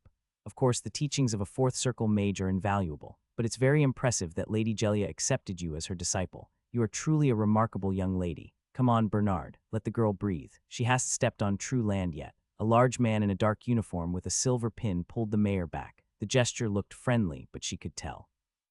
Bernard didn't have a choice unless he chose to fall. Captain Zareth, I presume. The governor spoke highly of you. Recalling her notes, she remembered they had served together in the army. The man's smile looked genuine, but Val had spent too long around politicians to trust it blindly. High-level social skills could do much more than that. Yeah, Irvin and I go way back. The man laughed. His hands were calloused, but he didn't prolong the shake more than necessary. Come, I am sure you're eager to get started. People have already gathered and are eager to begin. Wait, I should. Val put up a token resistance as she let the captain drag her away. She gave an apologetic look at the other officers still waiting. This probably breached half a dozen protocols. Nelia and her bodyguards hurried after her. She told them not to intervene with a glance. She had no idea what kind of game Captain Zareth was playing. His manners were rough, and he didn't have the proper demeanor of an officer. But if it saved her from half an hour of tortuous pleasantries, she would play with him. As they passed the first line of houses, Zareth slowed to a more reasonable pace and winked at her. Closer to the main square, the streets were crowded. Without a word, a trio of enforcers joined their delegation to help them make way. I told Bernard it would have been better to host the selection outside the city, but he insisted on using the main square. Obviously, he left the organization to me. Val nodded. She couldn't really place the man. Despite being quite early, the square was already full of young kids looking around with excited expressions. She wanted to see if there was anyone interesting, but she got whisked away into a nearby building. I'll send someone to call you when it's time for your speech. Well, take care of the rest, the captain said, giving her an encouraging smile and disappearing. What a weird man. What is his play? She would ask her father when she got back. Right now she had to focus. Val paced back and forth in the empty room, rehearsing the speech in her head. This program was a fundamental piece to achieve her father's dream. She couldn't be anything less than perfect today. We're ready for you. Assuming a proper demeanor, Val stepped outside and walked on the stage. Right as she was about to utter the first word, her skin tingled. Her eyes met a kid with short, light hair and tanned skin. His gray eyes locked with her green gaze. The world seemed to come to a standstill, every other person and noise fading into the background. For a moment it was only them. Then an announcer stepped forward to address the crowd. Kai didn't hear any of what he said except for two words, Vela Hightide. That was the name of the girl who reached orange. A quiet, polished smile on her face for the crowd watching, but her eyes remained fixed on him. If it wasn't for her mana fluctuations, Kai would have thought he was the only one surprised. The little princess averted her gaze, moving to address the crowd. Her words echoed clearly in the packed square. It was obvious the speech had been rehearsed, and yet it felt like her words came straight from the heart. It wasn't what he expected. Vela started by narrating the hardships and challenges every islander had endured, never naming any culprit but focusing on how they had always pulled through. The kids around laughed at her jokes and sighed at the heavy moments. Kai even saw a few tear up. It must be a skill. How can she be this good? Kai tuned out her speech. It was easy to sway a crowd of children. He wasn't so naive as to let a few sweet words change his mind. Facts spoke louder than words, and until now there was more than one reason to be suspicious. How old is she? What? Flynn asked, confused. He had also been listening, but the feelings written on his face were very different from anyone else's. A few dark slivers of hate and disgust escaped his cured facade. In a world with skills, I can't truly trust anything I see. The terrifying part was that these were just children, exceptional ones probably, but kids nonetheless. Kai felt a shiver at what they would become in the future. How old is the little princess? Oh, I think she's about 9, just a year older than me. Vuria and Elijah had told him ad nauseum how great and powerful the brats of the mainland were. After hearing it countless times, it started to lose meaning. The continent of Talvin, where monsters hid in every corner, felt so far, more myth than reality. I've been careless. I am the frog in the well. He was the only little monster lying in wait. Another stood just a few meters from him right now. Considering he was a step from Orange, he probably had her beat in that for now. According to Flynn, she had been showered in wealth to help her grow since birth. They had both begun at the bottom of red, each with their own advantages. The problem was that his perk was running out. A few more years and it would become irrelevant. Hers would go as deep as the pockets of her family and the governor went. Considering she was here doing propaganda for them, she probably got something in return. Does she know what she is doing? Or is she just another pawn in the governor's hands? With the little princess speech coming to a close, Kai was forced to put an end to his musings. Vela walked to the edge of the stage with a focused expression. Before Kai could wonder what was going on, she started chanting under her breath in a strange tongue. Rivemi Tehek Sarla thought the attention of the whole crowd was on her. Their murmurs grew, drowning out the chant. Before Kai could ask what was going on, he sensed it. A ripple through the ambient mana, quickly reaching a crescendo. Then a burst over their head. Checking for any danger, Kai couldn't believe what he was seeing. It was snowing. One by one, all the kids turned their heads to the sky, mystified by the sight. It had been 8 years since he last saw snowflakes. The archipelago never got cold enough. But now tiny crystals of ice appeared from thin air and slowly twirled upon the crowd. There were a few screams as the first flakes reached the children below. After it became clear they were harmless, laughter and wonder took over. In seconds it turned into a mad dash to get as many snow crystals as possible. Hundreds of hands extended in the air as far as they could reach, children climbing on top of each other. Disappointed sighs and giggles when the fragments of ice inevitably melted away. Not even Flynn was spared from the general mood, eyes wide and mouth hanging open in childlike wonder. Despite the best efforts of the organizers and enforcers to maintain order, the square had devolved into chaos. Kai watched a tiny flake fall on top of his hand, a pinprick of cold on an otherwise warm day. The delicate crystal star turned into water against the heat of his skin. His gaze moved to the girl on stage, her serious demeanor only broken by a faint smile on her lips. The little princess stood straight and proud, but his senses could see her bright channels were a few shades dimmer. A woman in gray uniform appeared beside her, whispering in her ear.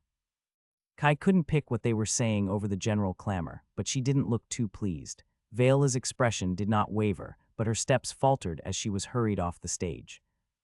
1,000 questions yelled for attention in his mind. The magical display looked impressive, but nothing far beyond his scope. It was pretty, he would give her that. What flustered him more was how she achieved it. What the hell did just happen? Dora owes me a few explanations. Val stumbled inside the building used as the organization's headquarters for the event. The woman's furious whisper turned into full-out yells outside of public eyes. Val didn't even know who the woman was. Probably one of the coordinators of the selection. She was too tired to entertain her nagging. The cast had been more demanding than expected. Even with the help of the chant her master prepared, making the snow condense over the whole square had pushed her limits. Her mana reserves were fine, but skill overstrain was torturing her mind. There was nothing she wished for more than a cup of tea and a quiet place to rest. That's enough. I'll take it from here. Go make sure the event proceeds as scheduled. The huge figure of Captain Zareth loomed over her with a stony expression. The woman fell silent, glaring one last time before leaving without another word. Val schooled her expression. A nameless clerk was one thing, but it would not be wise to ignore a captain, especially not this one. I am sorry. For what? That was the funniest thing that happened in a month, maybe more. Raising her confused eyes, Val couldn't stop a giggle from escaping her lips. Zareth showed the mischievous grin of a child. On one of the tallest and most muscled men she had ever met, the sight was ridiculous. Val faulted her tiredness and the pounding headache. Not that it was a valid excuse. She couldn't afford to make mistakes. Was the captain as careless as he looked? Maybe she couldn't figure him out because there were not second or third motivations behind his actions. I can't lower my guard so easily. I apologize if I went slightly off script. While expertly crafted, the speech provided would have had little impact given the age of the audience, so I took the liberty to do some minor modifications. In the same vein, I thought seeing snow for the first time would leave a more lasting impact than basic offensive magic. It was a last-minute decision. I apologize for not warning you in time. A shiver ran down her spine. Zareth silently listened to her. He didn't look angry, but the grin had left space for the inscrutable demeanor of an enforcer. While you should have asked before making any change to the script, your choices were effective. I'll convey your apology to the other officers. Come, I am sure you'd like a place to rest. Right as she thought she was about to figure him out, his answer turned the table upside down. Confused and tired, she let the captain lead her through a maze of corridors and doors. Where are we going? I'm sure there is a closer room I could use. There was no one else around, not even the sound of voices. Where are my bodyguards? I think I can find a room on my own. Before she make a move, Zareth picked her up and walked into a room. No windows and mismatched furniture covered in dust haphazardly piled around. The door closed with a metallic clunk behind them. Here no one will hear us. Her heart raced, a visceral fear gripping her insides. Different possibilities flashed through her mind, all ending with her death. Mana flowed on her fingertips begging to be used. Her voice of reason screamed loud enough to stop her. That would only give him an excuse to respond. The difference in strength was too big. Freeform magic would hardly tickle him. Even if she miraculously got the time to complete a chant before he knocked her unconscious, the result would be a slightly stronger tickle. She needed to think rationally to survive. Her fingers traced the scars beneath her clothes. What's the meaning of this? Lead me back this instant. My father is a high counselor and good friend of the governor. Val stood up straight and imperiously stated her demands. After witnessing it countless times, it came easy to assume the pose of those arrogant scions. Taking time was her best option. Her bodyguards would soon discover she was missing and come looking for her. Good friends with Cressida, you mean? Not that I think she truly has friends. Captain Zareth chuckled with no amusement. I told Irvin not to marry her, but it was true love, he said. Damn fool. The captain took 2 chairs from the pile and positioned one in front of the other. He sat first and gestured to the empty seat. Sit down. No need to be so tense. The door was just a dash away. Her mind screamed to run and scream. Val killed that instinct and sat down, maintaining her haughty demeanor. She would not let herself be fooled twice.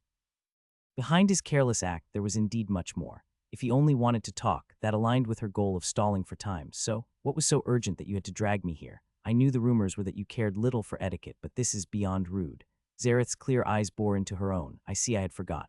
I'm sorry if this brought up unpleasant memories. When I noticed what you were doing, I acted impulsively. The chaos around was perfect to have a quiet chat away from prying eyes.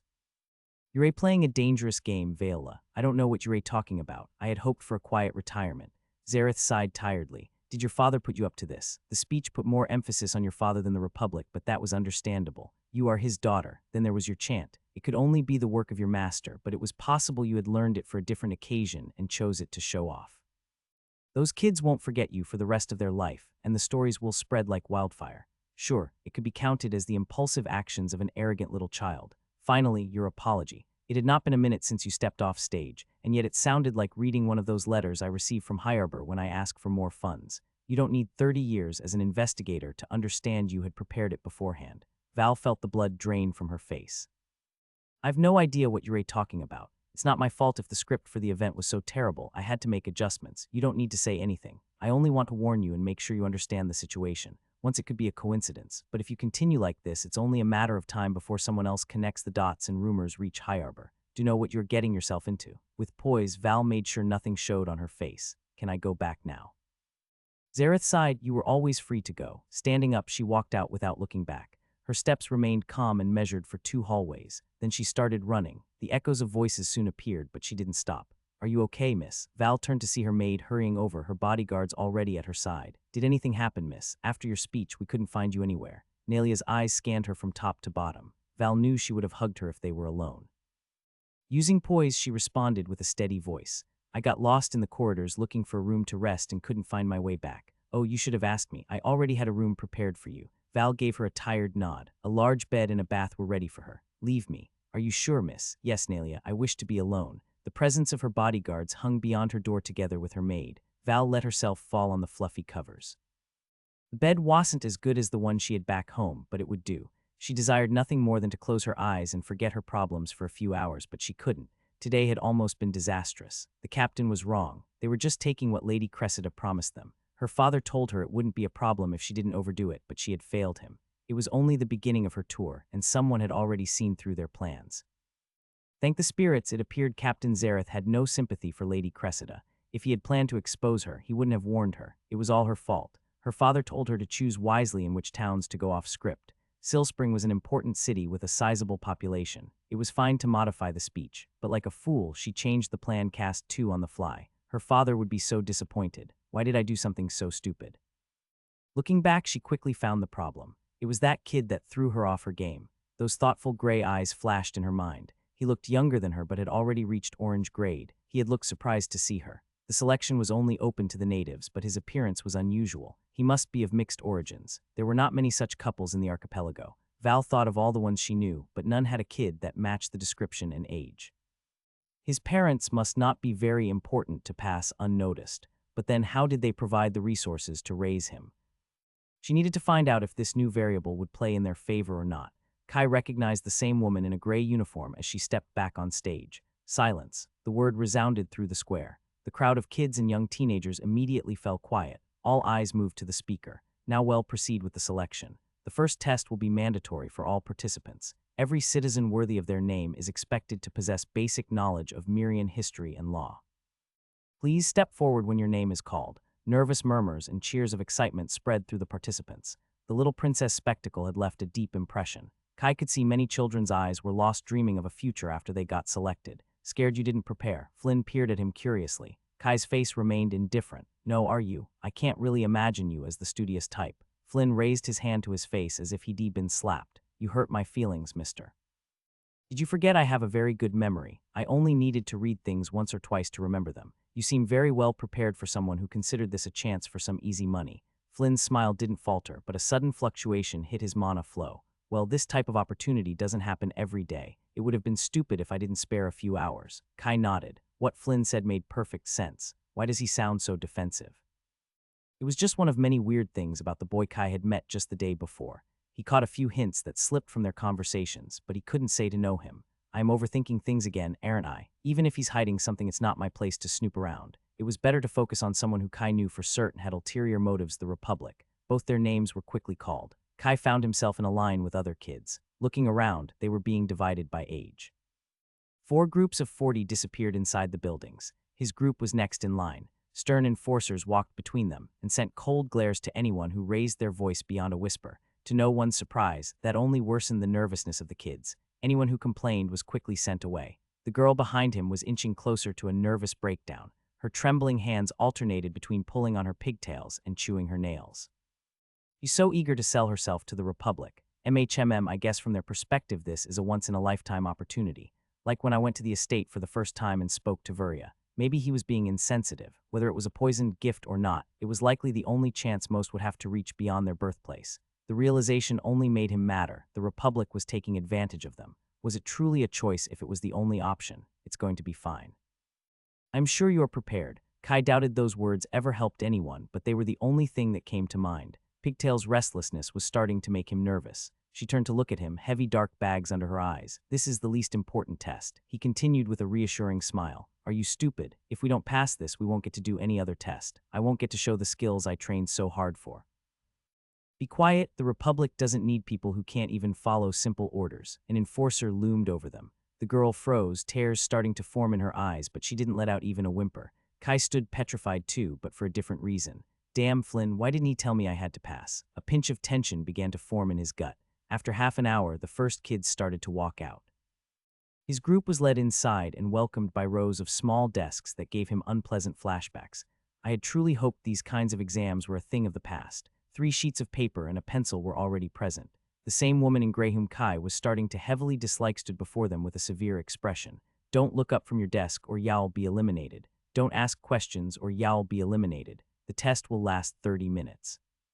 For those of you who don't know how to read, I'll read each question and possible answers out loud once. Pay careful attention because I won't repeat myself. Her voice was devoid of any empathy or human emotion. Let's begin. Question 1. What year did Miria reject the unfaithful and founded?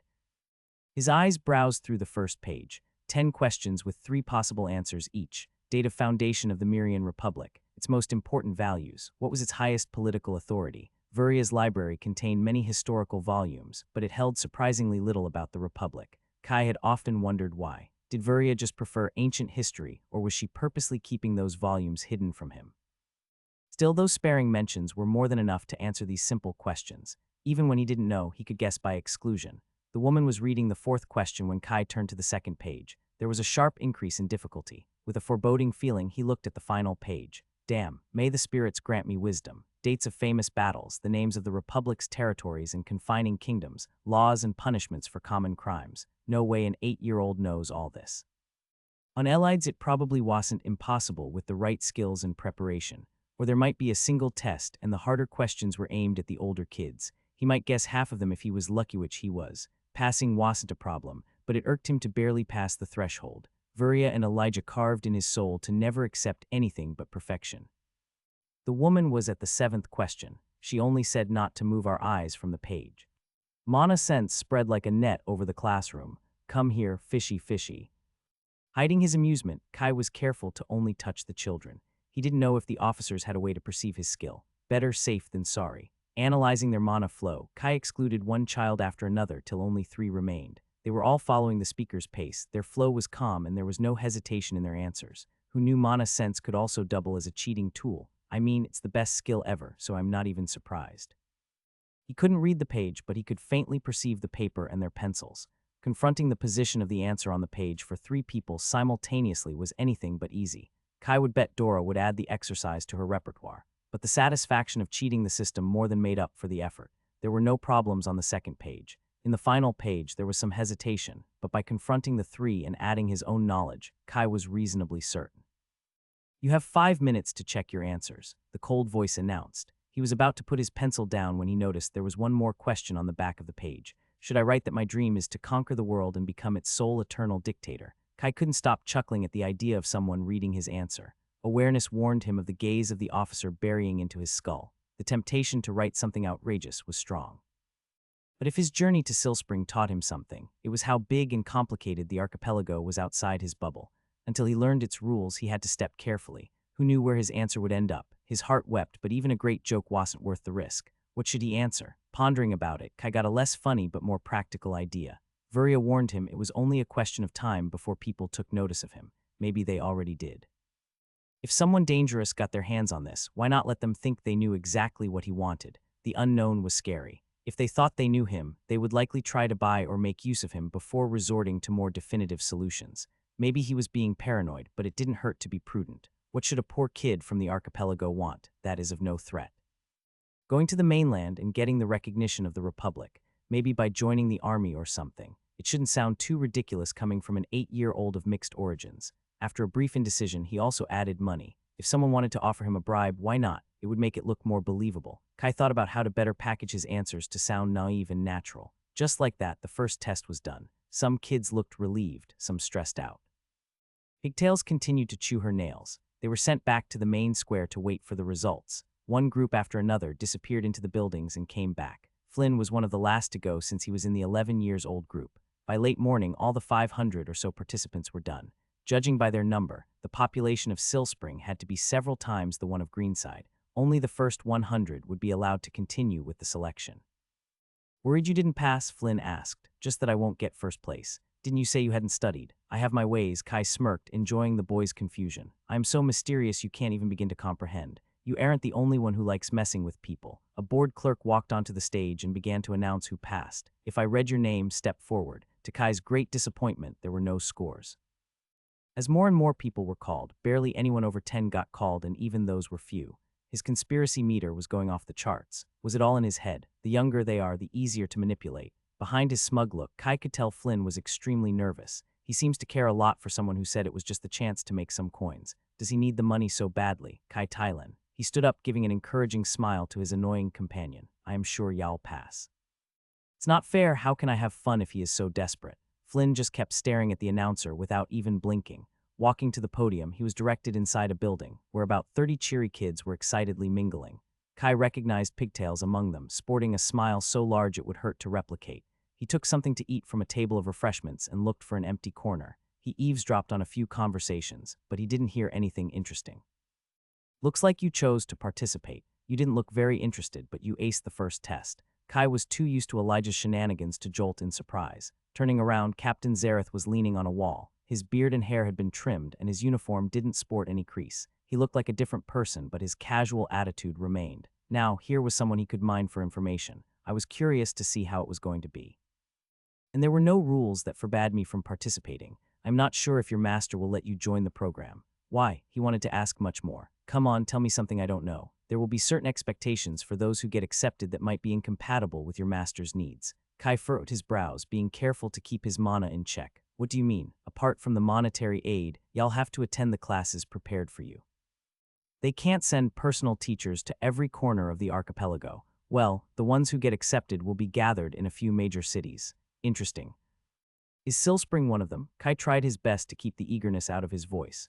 Zareth maintained a casual smile, but Kai could tell when someone was sizing him up. It is. Kai took his time as if he was truly considering the situation. My master won't mind if I spend a few days here once in a while. I'm sure I can keep up even if I skip some lessons. He still had no intention of joining. Beyond the Republic's hidden agenda, the chances that any teacher they provided could compare to Dora or Elijah were nil. He only wanted to keep the conversation going. Probably you could, but the higher-ups decided all the classes will be mandatory, and all students are expected to commit fully to the program. But well, he scratched his beard with a thoughtful look. It's possible they'll make an exception for you. That is if you continue doing as well in your tests. A grin appeared on the captain's face. I'll ask around. They hate making exceptions, but maybe they'll hate letting you go more. It'll be fun to see. Tell me I didn't just shoot myself in the foot. Well, I can always say Elijah or Vuria didn't agree. Zareth's gaze moved past him. Looks like we're ready to proceed. The better you do, the more those paper pushers will struggle to make a decision. I'll be watching you, and I think I won't be the only one. With a wink, he walked away. Kai turned to see the last batch of kids had entered, with Flynn present among them. You made it. Kai congratulated him. Of course I did. Never doubted it for a second. Kai rolled his eyes. As he was about to poke holes in Flynn's fod, awareness alerted of someone staring at him. Turning to see if it was the captain again, he came face to face with a pair of deep green eyes. The boy Kai Tylen, according to the little information she had time to gather, didn't step back or break eye contact. He stared back at her unflinching. A few palms of distance stood between them. Being half a head taller than him didn't seem to help. Pushing your target in an unexpected or uncomfortable situation was a tactic as simple as it was effective. She had hoped to make him stumble back, blush, or stammer an awkward response, enough to throw him off balance and get the upper hand in the exchange. None of that happened. Their gazes crossed without either of them showing any intention of pulling back. His gray eyes had a few hints of steel blue around the pupil and got darker around the edge of the iris. Two unblinking pairs of eyes continued to stare, looking for any hidden clue in the other's gaze. Having committed, Val couldn't back down without looking silly. Finally, the boy took a step back. Maybe he realized how close they were. Val suppressed a smile of victory. How may I help you, Vela? His tone was calm, with a vague trace of amusement. That wasn't the response she aimed for.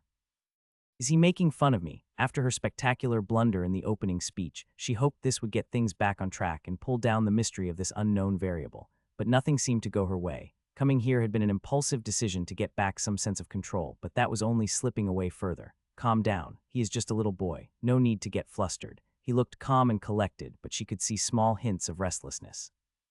His eyes darting around, his hands fiddling with his shirt. I wanted to congratulate you personally for your success in the first test. That should stroke his ego and make the conversation easier. The boy frowned. Weren't the results just you passed and you didn't? Is there a ranking? I'm sure I'm not the only one who did well. Did you look at my answers? Was it not private? The flurry of questions flew out of his mouth without pauses in between.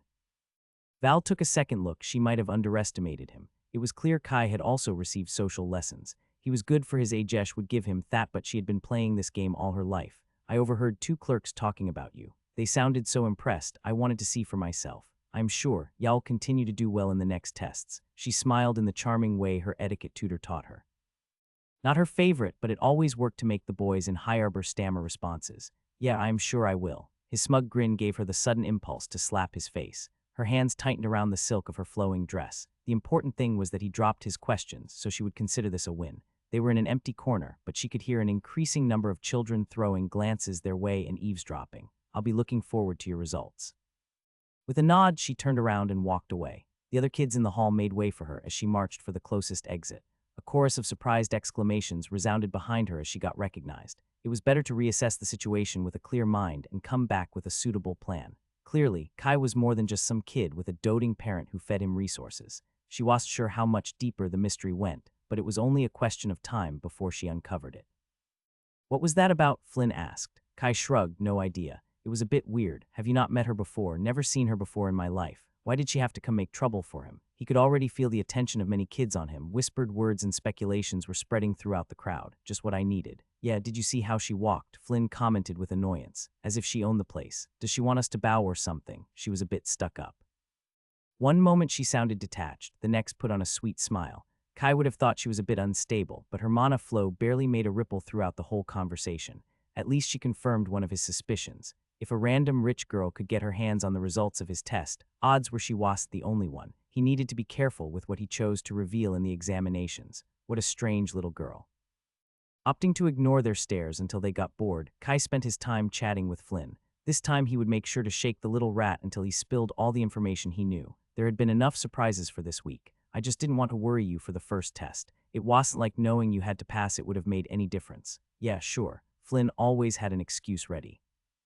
Kai took into consideration the possibility that Flynn wanted to sabotage him, but his omissions were just annoyances, not real problems. Kai would bet the boy just thought it would be funny to skip some details. He had not missed the amusement on his face when he told him about his encounter with pigtails. I swear that's all I know. Flynn raised his hands in surrender with an innocent expression. Kai was skeptical. Each time he swore it only made him more suspicious. Apparently this was the part of the selection he knew less about. The organizers were as eager to proceed as him. A loud snap brought the hall to silence. It was the same woman in gray. Congratulations on passing the first test. Her voice carried the same emotions as someone reading a grocery list. Well, now proceed with the second part, the skill tests. I'm sure you are all eager to showcase your abilities. Do your best. There are only 20 places and 100 of you. Better you tone it down a little. We don't want to risk anyone having a shred of confidence. A moment earlier, 100 cheerful kids were joking and laughing together. Now looks of animosity began to appear among them. For every 5 children, only one would get sponsored by the Republic. Kai felt bad at the idea of stealing their chance when he cared or needed it so little. Another reason to refuse even if they made an exception for his circumstances. That was a thought for later. Right now he had more tests to pass. Oh damn, I registered for all the skill tests, didn't I? Names were being called and the participants were divided based on which skills they signed on. Flynn joined the weapon skills group, giving him a wink. Every person was called with the sole exception of him. A young clerk with gold-rimmed glasses walked up. His blonde hair was pulled back, and his chin pointed up in the air, as if he couldn't bear to look at him. Kai Thailand. His gaze never left the binder in his hands, even if it was clear he wasn't reading anything. Yes, that's me. Is being highly dislikable a requirement to work for the government, or is that a skill they teach? You are the only person who signed up for every skill type. It sounded like a statement, but the man paused before proceeding. You were advised to only showcase your best skills. Spreading yourself so thin with only 7 skill slots is unlikely to produce any satisfactory result the Republic would be interested in. Another pause. Okay, he's just a moron. It appears someone made adjustments to the schedule specifically to fit you in. Come. The man finished without ever making eye contact with him. Kai sighed and followed with a resigned expression. Where are we going? It took him an embarrassing 5 seconds to understand he was being ignored. Kai would have liked to know from which type of skill they would start and how the tests were carried out. Thinking again, ignorance was preferable to begging for answers. He probably wouldn't get them either way. The blonde man walked faster than was reasonable inside a building. Kai had no problems keeping up, glad he wouldn't have to enjoy his company longer than necessary. Opening a door, the clerk stepped aside and made a gesture to enter. Kai barely had time to cross the threshold when the door closed behind him. As he was about to curse out loud, he noticed he was the only person in the room. Kai Thailand, a middle-aged woman with a severe expression, said. She didn't raise her head either. Come and sit. She curtly said, keeping her focus on the pile of papers on her desk. Yep, they must select for unlikability. At least she doesn't seem as dense as the other guy. What knowledge and related ancillary skills do you possess? That answers one question. Herbology. That's it, Kai nodded. What's the definition of knowledge skill? A ripple in mana crackled through the air. Do you think the Republic is here to waste its time to entertain you? Gosh, no need to get so mad. Y'all make me blush. I wasn't even trying. A little flex of power wasn't enough to faze him. Awareness didn't warn him of any danger. It was only an empty bluff. 2 years at the estate desensitized him to this kind of nonsense. He still remembered the sheer terror the first time he faced Vuria. If the woman thought she could startle him by pushing her presence down on him, she was dead wrong. With a glance, Kai noticed the woman before him was yellow-grayed, and one of the highest he saw today at that. Visiting Silspring had been full of surprises. Unfortunately, high-level people seemed to notice something was amiss if he tried to study them too closely. Wait, does alchemy also count as a knowledge skill? He asked, completely ignoring her glares. Okay, this time I did it on purpose. Guilty as charged. She was the one who was rude first, and if the clerk spared a minute to give him an explanation, this wouldn't have been necessary. Yes, her aura and mana burst forward then suddenly withdrew. Kai felt a scan push against him. I see. Why wasn't I informed? She flipped through the documents on her desk. After a while, she snorted and jotted down something on a piece of paper. Looks like somebody is in trouble. I hope it's the blonde jerk. It's unusual for a child from the archipelago to reach Orange this young. Never heard that before. There was something weird going on. Somebody must have pulled the string to fit him in the schedule. But it was also clear there had been some problem with communication. If she knew about the letter from the governor, he would bet he wouldn't get treated this way. Kai had a strange suspicion that Captain Zareth was behind this. It could either be rivalry between different departments or just the man having fun, but he was the only one who knew all the facts for sure. Maybe it was better this way, fewer people would pay attention to him. What levels are your skills? Kai stared at her unbelievingly. Did she really expect him to answer that? It would be helpful in determining your knowledge level and which questions to ask to confirm it. No one cares about the level of skills of a child. Yeah, sure. Are you an expert in every subject? Kai responded with a question of his own. Knowledge skills are my specialization. I have mastered dozens of fields, and testing children is a waste of my time. Your skill levels, the silence stretched. She seemed to get the message after 10 seconds. Suit yourself. In the blink of an eye, a form and pen were in front of her. What are the 13 uses of a night orchid harvested when the sun is at its zenith? She asked with a smug expression. It was such an extremely niche question. Night orchids were orange tear plants that weren't even found in the archipelago, but they were quite common on the mainland. After he finished studying the flora of the islands, Dora did not let him laze around. If harvested during the day, most of the properties of the night orchid will be lost. It has only one use as a weak poison comparable to a strong red tear plant. Dora would have been ashamed of him if he couldn't answer. The examiner quickly wiped any trace of surprise from her face, but not before Kai took notice. This is going to be fun. What if it's harvested at midnight? In that case, it has 3 possible uses, 4 if it's harvested during a moonless night. The test was easier than he expected. Kai would bet he knew as much as the woman on herbology. The only questions he failed were about exotic plants that grew outside of both the archipelago and the Myrian Republic. About halfway through, he realized it would have been wise to feign ignorance and to not reveal all his cards. Otherwise, he might as well have told her his skill level. It just felt so good to keep winning and see the woman scramble to come up with harder questions. My pride isn't worth the risk, but damn, is this satisfying.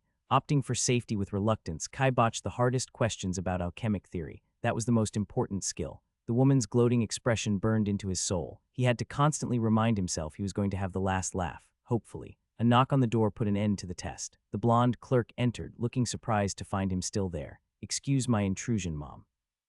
They are requesting your presence to oversee the other candidates. The woman glared at the clerk. I'll be there in a minute. I am done here. Wait outside. So did I pass? Kai asked with the most aggravating grin he could muster. Her annoyance as she reviewed her notes was almost palpable. Your results will be divulged at the end of the selection, same as all the other participants. He didn't let that affect his triumphant mood. He could have done even better, but his results must still be off the charts compared to other native children. It was nice to see people in awe of him for a change. At the estate, the standards were constantly increased, so he could never truly reach them, and praise was administered with the same care as lethal poison. I guess I can ask the little princess how well I did. Something tells me she will know. Kai realized both the examiner and the clerk had left. He was left standing in the empty hallway alone. Great, where is the weapon skill examination? Seems like you're lost. Of course, he just appears as if it was a coincidence. Captain Zareth stood towering over him, amused. Seems like your organization is lacking, Kai said. Touche. The man didn't lose his grin. Do you need help to get to the next examination? Kai wasn't sure what to make of the man. What game are you playing? He boldly asked, sure the man would play dumb. Should have I told them everything there is to know about you? The equally direct answer took him aback. Kai had thought the captain would deny it. Instead, he went straight to the point. No, it's fine. I just don't understand what you get out of this. That was a bit too blunt even for this conversation. Don't understand why you did it. That was better, a tad less accusatory. Zareth seemed like a nice guy, but looks could be deceiving. The man leaned closer. Are you a smart kid, Kai? Yes. What is he getting at? I think so too. He ruffled his hair. Kai forced a neutral expression. Why do adults keep touching my head? Keep your damned hands to yourself. Zareth assumed a marginally more serious demeanor. As you know, the governor is interested in your master. Don't ask me why, you probably know more than me. You're just a nameless pawn who makes for a convenient bridge between them. If I were you, I'd try to avoid attracting attention. How does this make sense? Kai frowned. They should already know about me. It was the governor who gave me the letter. Zareth chuckled. You think very highly of yourself. Your master is only one of many people the big boss pays attention to. She doesn't personally know or care about you. The people you meet will sooner attribute your skills and achievements to luck rather than think any deeper. But if they were to discover you had received even a smidge of the governor's attention, they might take a second look and think there is more to you than meets the eye. Kai nodded, thoughtful. It seemed the captain wasn't a big fan of the governor and was doing him a favor out of either spite or kindness. Little did it matter. He had to count on bureaucratic miscommunication to stay out of the spotlight. You said it again. What? You said she. Isn't the governor a man? Did I? You must have heard wrong. The flash of a bitter smile on his face. Come on, let's get going. You have more tests to do. Kai wasn't going to get gaslighted a second time, but he had no power to make Zareth admit anything he didn't want to. He has such a strange sense of humor. Thankfully, he hid part of his skills at the knowledge test. And according to Zareth, people were going to downplay his results in any case, so it shouldn't be a problem. The government buildings around the main square were interconnected, but only so big. Kai would have liked more time to think things through when they walked out into a paved inner courtyard. Kai squinted his eyes from the sudden light change. The place was deserted. From the withered flowers in the vases around, the courtyard didn't see much care or use. Most of the windows looking in were barred or broken, and not a shadow crossed the ones he could see through. I can't tell why, but I think this is not where the other kids got tested. Glad your head is not just there for decoration. Signing up for all 3 tests caused some organizational issues, so I kindly offered to personally test you. Zareth gave him a cheeky smile. Who could be more qualified than the captain of the garrison? You don't want me to attract attention. Getting overseen by the captain himself doesn't sound like a great plan. Don't worry. I'm famous for being eccentric and making whimsical decisions. The paper pusher will think this was an excuse to laze around and let them deal with the selection. I can see how they would think that. A shiver ran down his spine. For an instant, awareness went awry. There were no changes in Zareth's laid-back attitude. Why are you so tense? A smirk was plastered on the man's face. Impatient to start, choose your weapon. He gestured to a rack in the shadow of the building. Only 2 weapons on it. How do you know I use a sword? I have my ways. I know I'm so handsome it may come as a shock, but my head isn't just for decoration either. Sure, 3 silver that it's a skill. Looking at the rack, it wasn't much of a choice. One sword was bigger, made for an adult, while the other fit him almost perfectly. Good choice. Zareth took the other blade and walked to the center of the courtyard. Come on, attack me. Kai was glad to notice both weapons had a dull edge, but it didn't reassure him entirely. The large smile on the man's face was worrying. I'm starting to think this was all a huge mistake. Reading his stance, Kai struck his left leg, chaining a few probing attacks to get a feel of his opponent. Zareth parried them with a bored expression. Thank the spirits, he showed no intention of responding. Falling into the lull of battle, Kai put more strength behind his blows, still careful not to leave himself open to counter. The sharp clash of metal resounded with increased frequency. Zareth yawned. Is that the best you can do? Didn't you tell me not to attract attention? Yes, that's why we are in a deserted courtyard. No matter what you do, I'll fill the report with a slightly above average result and the usual observations. What if someone sees us? These buildings are deserted. All the personnel is busy with the selection. Even if someone comes this way, I'll notice them first. Fine, if you really pray me to hit you. Not holding back anymore, Kai went on the offensive. After practicing countless times with Elijah, it was interesting to face a different opponent. The captain had a much more conservative style, executing minimal movements to parry his attacks. Kai tried his best, but Zareth's sword moved like it could see the future.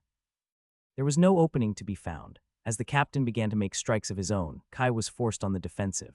You are too predictable. Stop staring intently at where you intend to attack. Kids your age might not have time to notice and react, but you can't count on always facing opponents at your level. Following his advice, Kai tried to hide his intentions. It wasn't easy when he was already being pushed to his limits. The clang of the 2 swords grew more frenetic.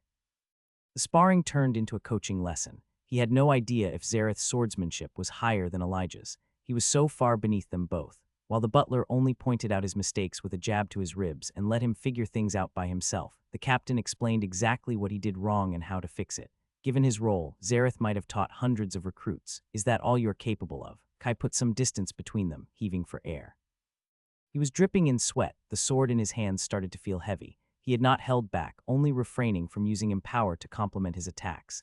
Zareth might be trustworthy, but he didn't know him well enough to reveal all his cards. Swordsmanship is not my main specialty. Was that not good enough? Zareth gave him a meh expression, lowering his sword. Kai couldn't help sighing in relief that the spar was over. His skill had even leveled. Good enough for your age. Outstanding compared to other islanders, but I guess you didn't get an apprenticeship for your ability with a blade. It'd be curious to see your mana skills, but it's better if you keep those under wraps. I'll put level 50 for your weapon skill. Good, but not enough for people to take a second look. There's something I don't understand. Kai voiced a growing doubt. If the aim of these tests is to determine our skill levels, I am sure there are ways to read the status of kids who haven't unlocked their second seal. Kai didn't say it out loud, but the captain was likely to have such skill. There aren't that many people in Silspring who can read 7-year-olds with accuracy. The backlash of scanning 1 or 2 would be fine, but 100 is not a small number. But if you're interested, I could take a look at you. Zareth gave him a dangerous look before he burst into laughter. Come on, don't look at me like that. You should know it's extremely rude to probe another's status unless absolutely necessary. This program would turn into a publicity nightmare if we started doing that. Practical tests also have more advantages. Simple numbers tell you very little, and skill levels aren't always a perfect reflection of how good you are. It gets even more complicated if you consider synergy between skills. If he decided to use empower or elemental magic, his offensive capabilities would increase exponentially. But he could also imagine someone with the same skills might have no idea how to apply them all in a fight.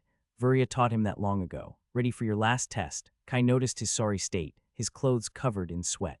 He didn't care about the examiner's opinions, but he didn't feel like spending the rest of the day like this. Motes of blue mana gathered at his fingertips out of habit.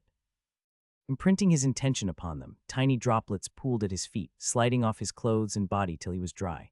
Sweat was mostly water after all. It wasn't as good as a bath, but it was much better than before. What? Zareth was looking at him with a raised eyebrow. Now that was more impressive than you think. I guess we found out what your master saw in you. Your water magic skill must have more than a few levels. Yeah, Kai said, not trusting himself to add anything more.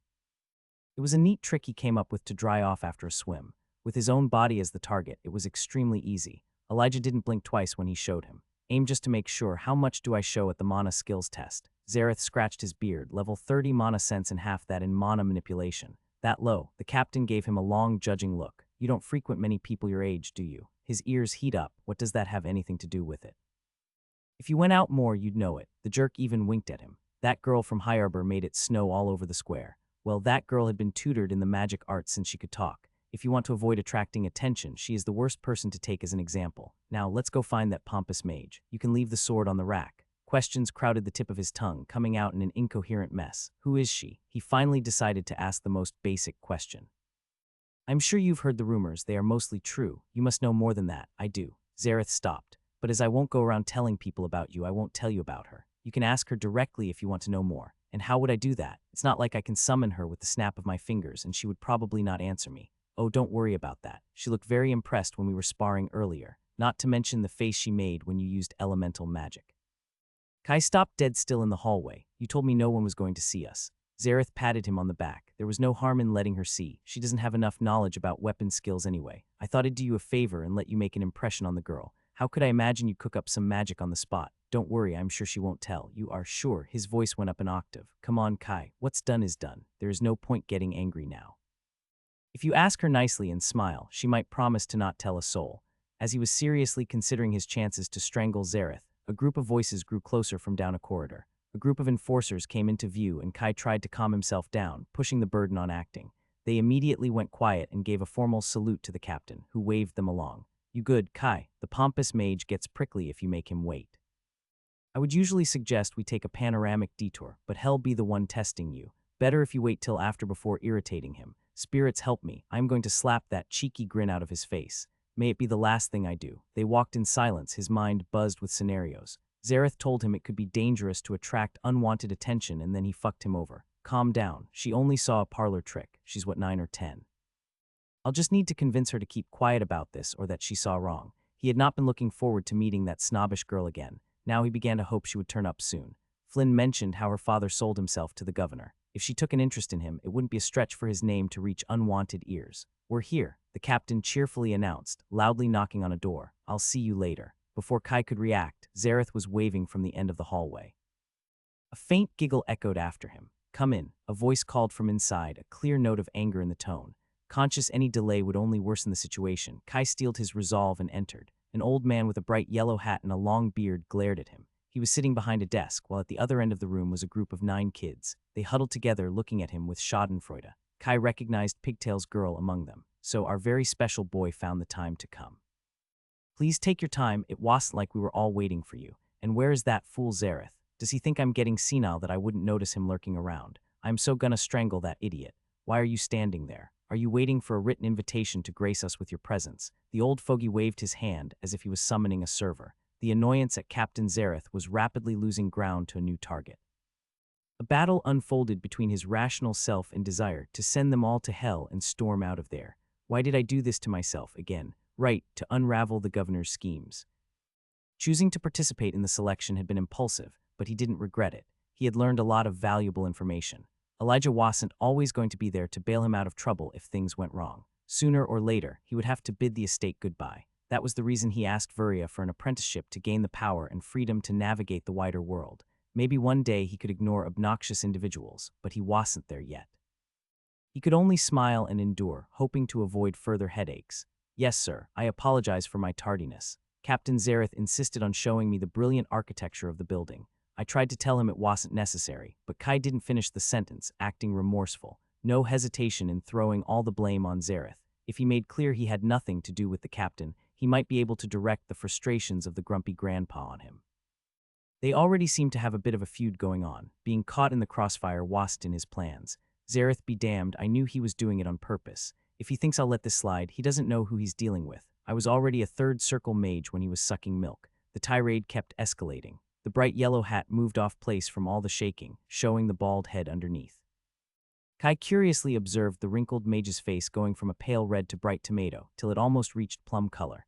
If he has a stroke, will I be charged with murder? Kai waited silently for the surly mage to return to a more human color. He was starting to get bored, his eardrums hurt from the incessant yells. Did your parents drop you on the head? Walk to that line. I hope you have at least mana sense at level 10 to make me waste my time. Then people say I am the grumpy one. Does he run on spite and bad manners? Kai thought after cursing Zareth for several minutes, the man would vent his frustration, but he only seemed more incensed. Snickers came from the back of the room, where all the other kids watched with pity and glee. A series of white lines had been traced with a white chalk in front of the desk. Let's get this over with. Collecting all the motes of patience in his body, Kai walked to the first line. The old fossil raised his hand, mana gathering on it. Tell me what you see, boy. Be quick, I already wasted enough time with the likes of you. If nothing else, it's going to be a good workout for acting. I should apologize to the butler for all the times I thought he was the most annoying person in the world. With the most neutral tone he could manage, Kai began to describe the tiny shapes and letters in his mana vision. The mage grumbled. At least you got the skill more than a week ago. Go back 2 lines. Kai obeyed, and the process repeated. Step by step, he moved farther from the desk. Grumbles turned into glares, as if each time he answered correctly, it was a personal affront. The hard part of the exercise was deciding how much to reveal. Painfully mediocre. Is this what they teach children nowadays? Back a line. His patience was running thin, together with the growing desire to flex his levels. But the old geezer was so self-deluded that he would probably never admit he was a genius even if Kai showed a level 100 mana sense. In his annoyance, Kai went beyond what Zareth advised him, showing an ability comparable to a level 40 skill. The satisfaction the old man showed when Kai grunted he couldn't make anything out was like a slap in the face. Level 30 at best, and I am being generous. At your age I already. Kai tuned off the ramblings. The mocking whispers of the other kids had turned into stutters of disbelief, eyes wide open in shock and awe. That was a nice stroke to his ego. Have you unlocked mana manipulation, or did you waste all your time on mana sense to achieve these pathetic results? An agonizing 20 minutes later, Kai could finally leave that room behind. With the tests over, streams of kids headed to the main hall to await the predictable result, excited and nervous in equal parts. He let himself get dragged by his fellow participants, giving vague answers and advice to improve their mana skills. Awareness warned him of someone watching. Turning around, the corridor was empty. The sooner the better. Breaking off from the group, Kai followed the unmistakable presence. No clerk or enforcer tried to stop him. Without hesitation, he turned the knob of a room. The little princess was waiting for him inside. She looked on come with an imperious pose, seated on a plain wooden chair like it was a throne, as she was a queen receiving her subject. Kai wanted to roll his eyes at her theatrics. By how she walked at the edge of his senses and slowly made her way down the halls, it was painfully obvious she wanted to be followed. Oh no, please don't do that. I was just snooping around. I don't want to get in trouble. Despite using acting, someone had to be deaf and blind to believe his words or completely lack a brain. By the displeased look she threw him, Vela knew better. He was only willing to go so far to entertain her games. He did play along a little but made clear he wouldn't bend to her every whim. If Vela was puzzled by him and he bowed like a frightened child, she might lose interest. In that case, he would only be able to count on her good heart to keep her mouth shut. He rather increased the mystery and intrigue. Maybe there was a pinch of narcissism in his reasoning, but if she grew more curious, she was more likely to reveal useful information. Kai found another chair and dragged it in front of her before sitting down. You wanted to talk with me. The only answer was a silent frown. He could see the gears turning in her head as he went off script. If Vela decided to go around gushing about the weird kid she met in Silspring, it wouldn't be the end of the world. He was confident he could deal with anything if he could prep her, but he'd rather avoid the hassle. He needed to understand her better to be sure she would keep her word if she promised to keep silent. So Kai pressed her. Is there truly nothing you wanted to ask me? She pursed her lips. Why would you think I wished to talk to you? Her posture and words were stiff, vainly trying to intimidate him. Beyond that, Kai could see curiosity peeking through the cracks. This time he didn't stop himself from rolling his eyes. Please, why don't you stop insulting my intelligence? I hate to waste time running in circles. Trust me, it will be much easier to have a conversation if we're honest with each other. Her green eyes looked eager to saw his skull open to see what was inside. Fine. She sat down more comfortably, leaning slightly forward. Who are you? I'm pretty sure you already know. I'm Kai Thailand, you can call me Kai. I can give you my ID if you want. I was born in. Didn't you just say we would talk bluntly? She interrupted. Yes, but your question was so vague I didn't know where to start. It's obvious I didn't literally mean to ask your name. Then you should have asked what you actually wanted to know. Otherwise, you're not being very straightforward either. Did I make her mad? Well, she said to be blunt and honest, just doing as agreed. What I meant was Vela stopped speaking. It looked like the words were stuck in her throat, and it burned her tongue to say them out loud. How did you reach Orange so early and why? I looked it up, and they say you were born in the archipelago. It doesn't make sense. Why have I never heard about you before? Were you truly born at Red? Who were your parents? And who is supporting you with the necessary resources? Her hand rose to her mouth as if surprised by what she blurted out. Kai chuckled. That was hell of a lot to deduce from just who are you, wasn't it? From her glare, she didn't find it as funny, but her pretentious posture was also slipping away. She sat like a normal person, more like an adult than a 9-year-old to be honest, but he would take what he could get. Has she never spoken bluntly in her life? Vela showed a hint of doubt on her face, so he started talking before she could go back into her regal shell. I was born in Whiteshore, a small village on the northwest coast of Yatal. And yes, I started at the bottom of Red. My father was from the mainland. Kai gave her a shortened version of his life story. The memories of his earliest years filled him with bittersweet feelings. It had been so long since he reminisced about his carefree childhood, when he ran on fine white sand and swam in the crystal clear waters around Whiteshore, often with his little ducklings in tow. I hope they're doing well. I promised Anna we would meet again soon, but it has been 3 years. Vela listened in silence. She didn't look annoyed that he was spending time on pointless details. After the relocation, Kai hurried the rest of his life story. Nothing of what he said was a lie, but he edited some events and entirely omitted others. A quiet "I am sorry" escaped her lips when he informed her his father had died. A burning streak of anger pulsed beneath the surface. How dare she feel sorry for him?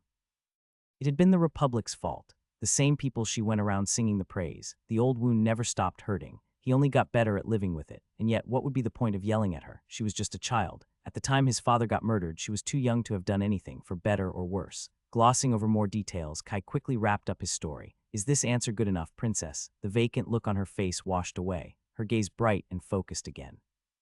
Yes, what did you call me? Kai shrugged. That's what most people call you around here. The little princess from High Arbor, showered in gifts since she drew her first breath. She dresses only in silk and bathes in elixirs every night. Kai realized too late his mouth got him into trouble one more time. Damn me. Apologizes and justifications to contain the damage were ready on his lips, but there was no anger on her face, just sadness. Her ever-steady mana flow showed numerous ripples. Please no spirits help me, she can't start crying. It's not fair. Is that what people think of me? No, I mean maybe a few. They are just rumors that spread in Silspring. Thankfully, I didn't get to the part where her father sold his soul to the devil. Be honest. Her intense green eyes stared at him. Well, he might have overheard a dozen kids using the nickname just today, with many more ridiculous pieces of lore added each time. You are famous. To most, you are more like a story than a real person. It's inevitable for people to make up their own assumptions, spinning wild stories from a single grain of truth, or not even that. Usually, facts and logic didn't work well to comfort someone, but that was the best he could offer. To his surprise, Vela's mana flow turned peaceful, a thoughtful look on her face. A way to kill time and somebody to torture. Maybe see how far it'd go. I don't think he would be happy if I talked about him, Kai hesitatingly said. There had been enough honesty for one day, and here she goes acting like a lady twice her age. There is something. Could you maybe not mention me to anyone? Just that. Vela looked surprised. I would have done that anyway. It was clear you didn't want attention from how you held back during the tests. I don't understand why you participated in the first place. To spy on the Republic and destroy it from within one piece at a time. Muhahaha. Oh, I was just curious. My master doesn't let me visit many places. The selection happened right as I got here, so I thought I should check it out. Val gave him a long, judging look. Do you always make such impulsive decisions? Kai hoped she didn't notice him blushing with his tan skin. I know it sounds stupid, but it felt like such a huge coincidence, I thought it could be fate.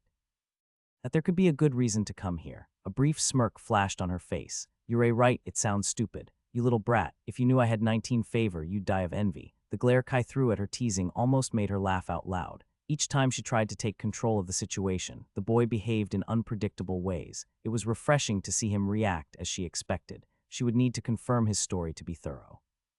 Many mysteries hung around him, and she didn't trust his story completely. It didn't matter much. There was no way to fake how he talked about his home.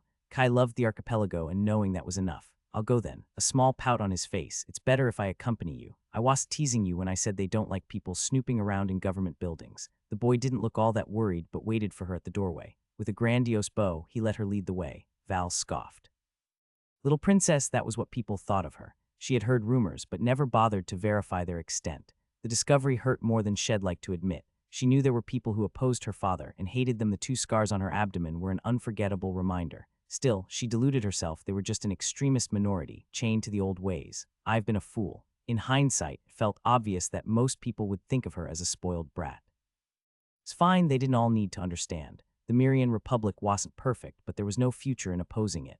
When her father succeeded, everyone would see the truth. She was sure of it. As they made their way to the main hall, some enforcers approached, but they backed off as they recognized her. They walked in silence, both with a lot on their mind. Have you decided whether y'all join the program? It could be a great opportunity, even for you. Not sure if my master will let me. Till next time. Kai waved at her and disappeared into the crowd of kids. Would they meet again? There was an arrogant certainty in his tone. Reaching orange at his age was a noteworthy achievement. Unfortunately, the road only got harder from there. Till next time. You look in a good mood, miss. Did you have a nice chat with that boy? Nelia greeted her in her room. Val schooled her expression. It was fine. It had been nice to be reminded there were other talented islanders out there.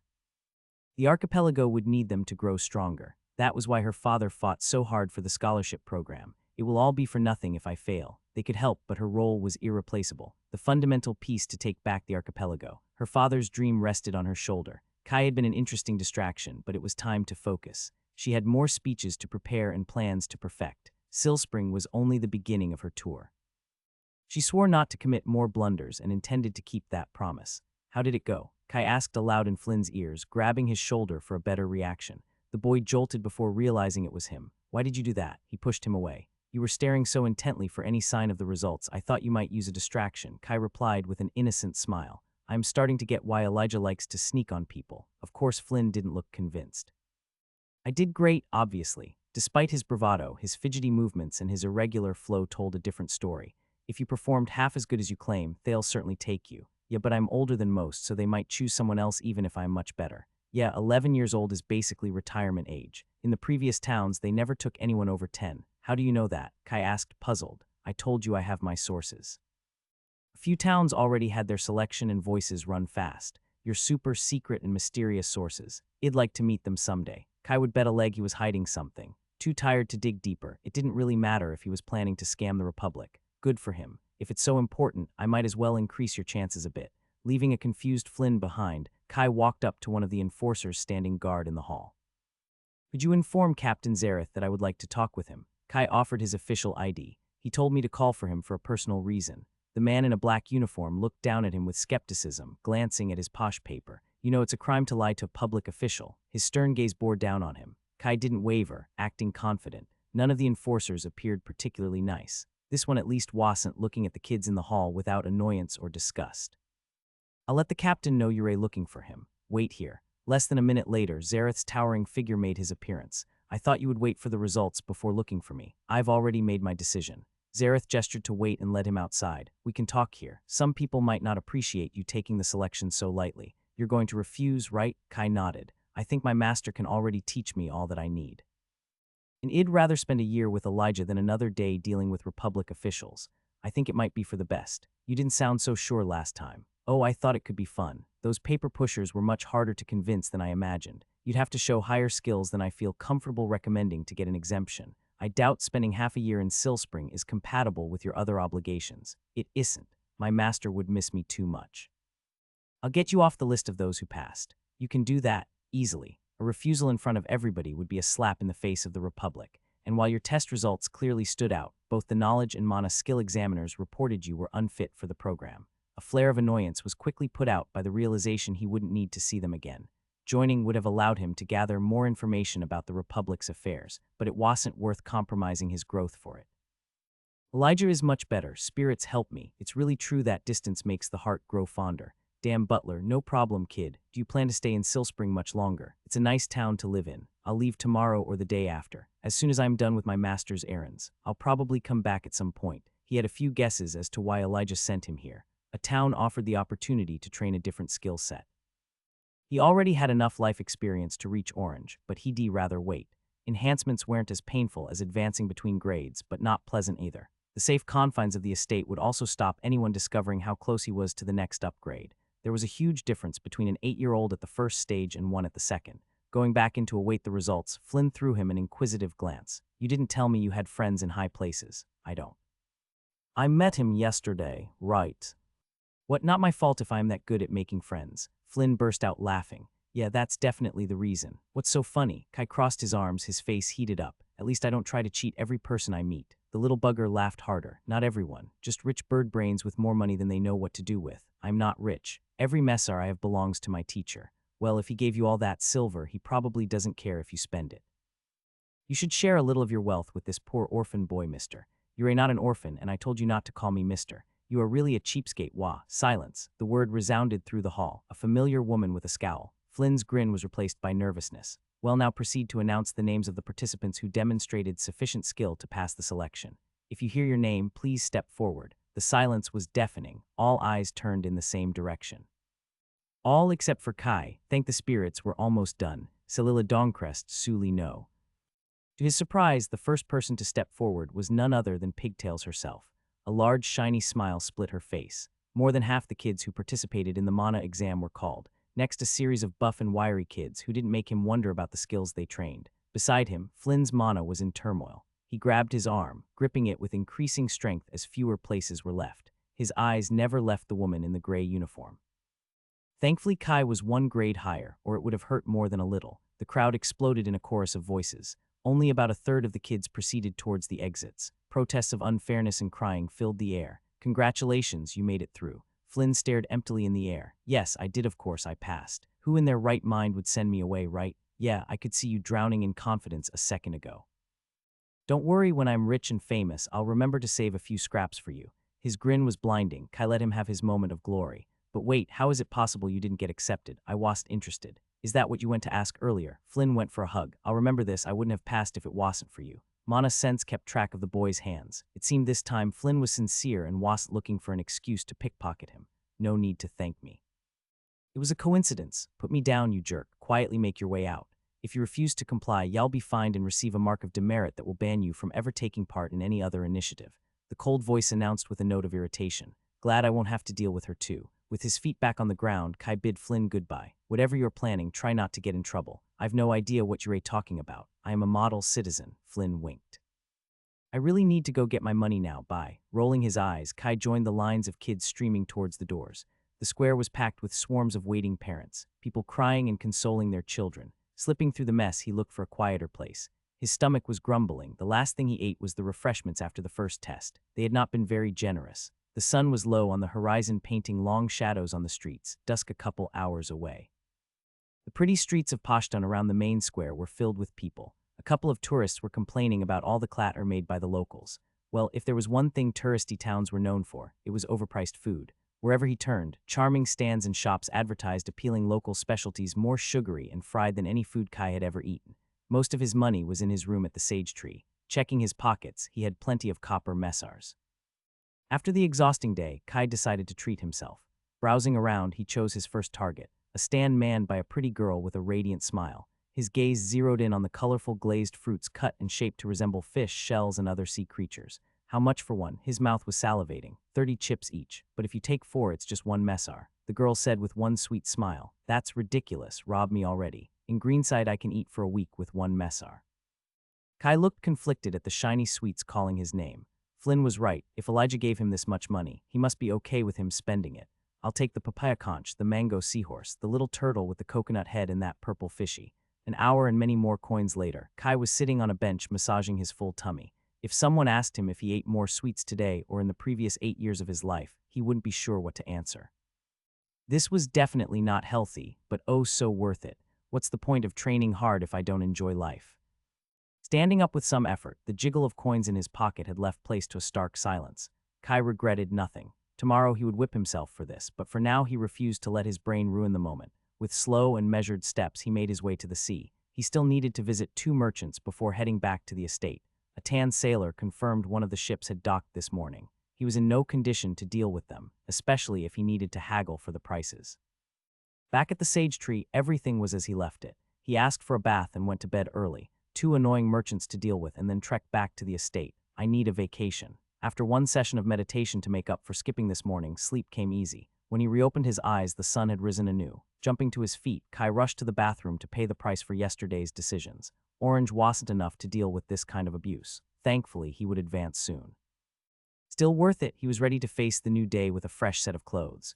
Opening his door, Flynn almost fell on him. Again, I'm awake. The boy promptly jumped to his feet. What are you doing here? I promised you I would help you haggle with the merchants, don't you remember? I always keep my promises. Flynn puffed his chest. Let me guess, the Republic did not hand over a bunch of money to a kid. It was a total scam. I won't get anything until the program officially starts.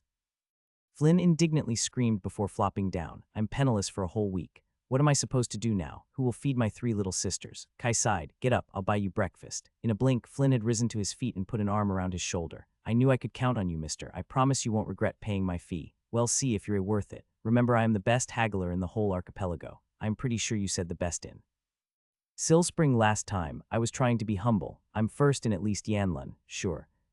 And I also bring the latest gossip. Y'all never guess it. A ship of merfolk has docked this morning, outside the sage tree. A morning breeze greeted them. Come, mister. This way. Flynn started walking without missing a beat. Do you even know where to go? Kai questioned. Sure do. Merchants Turla and Rivhani looked them up already. The boy tapped the side of his head. I thought you knew by now. I've got a great memory. You're so full of shit I don't know what to think half the time. Of course, how could I ever forget? Kai gestured to him to lead the way. Which one do we go first, mister? Stop calling me that, or you won't get a broken chip. Where do you want to go first, my dearest friend? Kai let's do Merchant Turla. She got here yesterday, and it would probably take less time.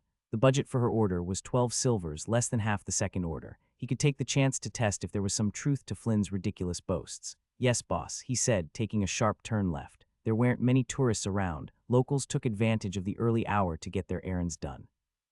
A mother in her 30s was bragging about her son, passing the selection to 2 women, who indulged her with strained expressions. Loud voices filled the air as stands appeared on both sides of the road. Young and old people shouted the value of their wares. Gravel crunched under their feet as they proceeded down the market. A small crowd of half a dozen people gathered around a fish seller. Curious, Kai stopped in front of the booth to see. Taking center stage was a 2-meter-long fish with a yellow fin. Thin trickle of blood poured out of the hole near his empty eye, where a harpoon must have dealt the killing blow. Faint traces of mana slowly evaporated in the air, the body unable to maintain the same energy density in death. High red grade at least. Killed maybe 2 hours ago. The bird of prey he killed had been just as strong, but fighting a fish in his home ground added an ulterior layer of difficulty. If you want to buy a cut, it's better we stop by later, unless you don't care about overpaying.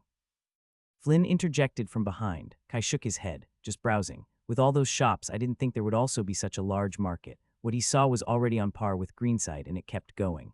Fishes and mollusks from the shallow sea gave way to a larger share of vegetables, fruits, and agricultural products. In a proud minority, plenty of meats from Virid were displayed on long stalls. Small, colorful parrots chirped in cages.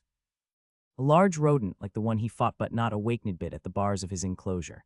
Its destiny probably far grimmer than the cute birds. Shops in Pashtan are for tourists and people loaded with coins. We ordinary folk can't afford them. There's another market in the outskirts if you're interested. Their goods can't compete, but they have cheaper prices and ask less questions. That didn't sound shady at all. Kai nodded along. Maybe later. They left the bustle of the market for a quieter street. Flynn hopped a few steps ahead and made a short bow, beckoning him forward with a wide flourish of his arm. Welcome to the merchant quarter, Kai. Painted in muted tones, the high building looked plain after the colorful market. Few windows and even fewer embellishments. The louder sounds of life still came from the cellars they left behind. Well, it's just warehouses and a few private residences, Flynn explained. They stay uninhabited for most of the year since merchants are often away doing merchant things. Not much actual business is done here. If Kai's orientation wasn't failing him, the shopping district in Pashtan was just a few blocks over. It would have probably been faster if they went through there instead of the market. Avoiding the place was probably second nature for Flynn. Well, greatest haggler in Yanlan, it's time to see your legendary skills at work. All the other merchants they had dealt with owned establishments around town or set up shop near the docks. These last 2 were different. Elijah's list contained no information apart from names and total budget. 3 blocks over, they reached a pale green residence. The walls and gate were decorated with intricate geometric motifs in darker colors that stood out even more against its discreet neighbors. You know, it would be a great incentive if you could spare me a small tip, Flynn said. I'll think about it after you actually do something useful. My 5 little sisters are very hungry. You should have told me your mother had twin sisters in the last hour. It was a very sudden childbirth. Flynn nodded seriously. No one expected it. Sure, why don't we get going, or your sisters won't be the only ones going hungry tonight. Yes, boss. A man with a rigid demeanor stood guard by the inner door beyond the gate, his steely gaze fixed on them. Hello, friend. This the residence of Merchant Turla, right? Flynn said with a friendly smile. The man came closer and grunted a nod. His inky hair reflected a green shade against the morning light. Kai here has business with your master. Flynn patted Kai's shoulder, no hesitation in his voice. Have you proof of identity? The man said in a thick accent Kai didn't recognize. Taking out his ID, the guard squinted at the paper. Wait here. He disappeared inside and came back seconds later and opened the gate. Captain Turla is waiting for you. Flynn shared a look with him and Kai shrugged. There had been enough surprises for his first visit to Silspring. He didn't think Elijah would also make him deal with difficult or dangerous people. And if he did, they had seen enforcers patrolling a street over. Awareness alerted him of someone observing, but whoever they were, they had no hostile intentions. The guard led them through the main entrance. The geometric motifs continued inside together with an herbal smell vaguely reminiscent of incense. Down a corridor, they entered a room. A middle-aged woman with green hair a few shades lighter sat behind a mahogany desk. She raised her gaze from the letter she was writing. Her eye moved over Flynn to stop upon him. A red leather eye patch covered her left orbit. Naturally, there was one, and only one reason anyone would wear an eye patch. Pirate. Kai Tylan, I presume. I was expecting you. Please take a seat. Merchant Turla greeted them with a smile and a barely perceptible accent. Her warm voice and poised attitude resembled an affable lady next door, not a raider of the sea. Damn, I wanted a pirate. It would have been so cool. That's me, pleased to make your acquaintance. Kai shook her hand, trying to hide his disappointment. There were 2 chairs, so Kai gestured to Flynn to sit beside him. Knowing the boy, he would have done it anyway. With a bit of luck, he might give the illusion Flynn was his attendant muddy the waters. Can I offer you something to drink or eat? She offered a tray of sweets. Idlove Okai grabbed Flynn's arm to stop him. The merchant knew more about him than vice versa. He couldn't lower his guard this easily. She might still be a pirate in hiding after all. Scanning her with mana sense bore no result, or better, it made no sense. Her mana network looked clouded and bent in strange shapes. Another cloaking technique. I should have studied the old book Dora gave me more. There had been no point wasting time on that at the estate. Visiting a town changed his priorities. Despite the enforcer telling him only people with something to hide cloaked their grades during the registration process, the reality was far different.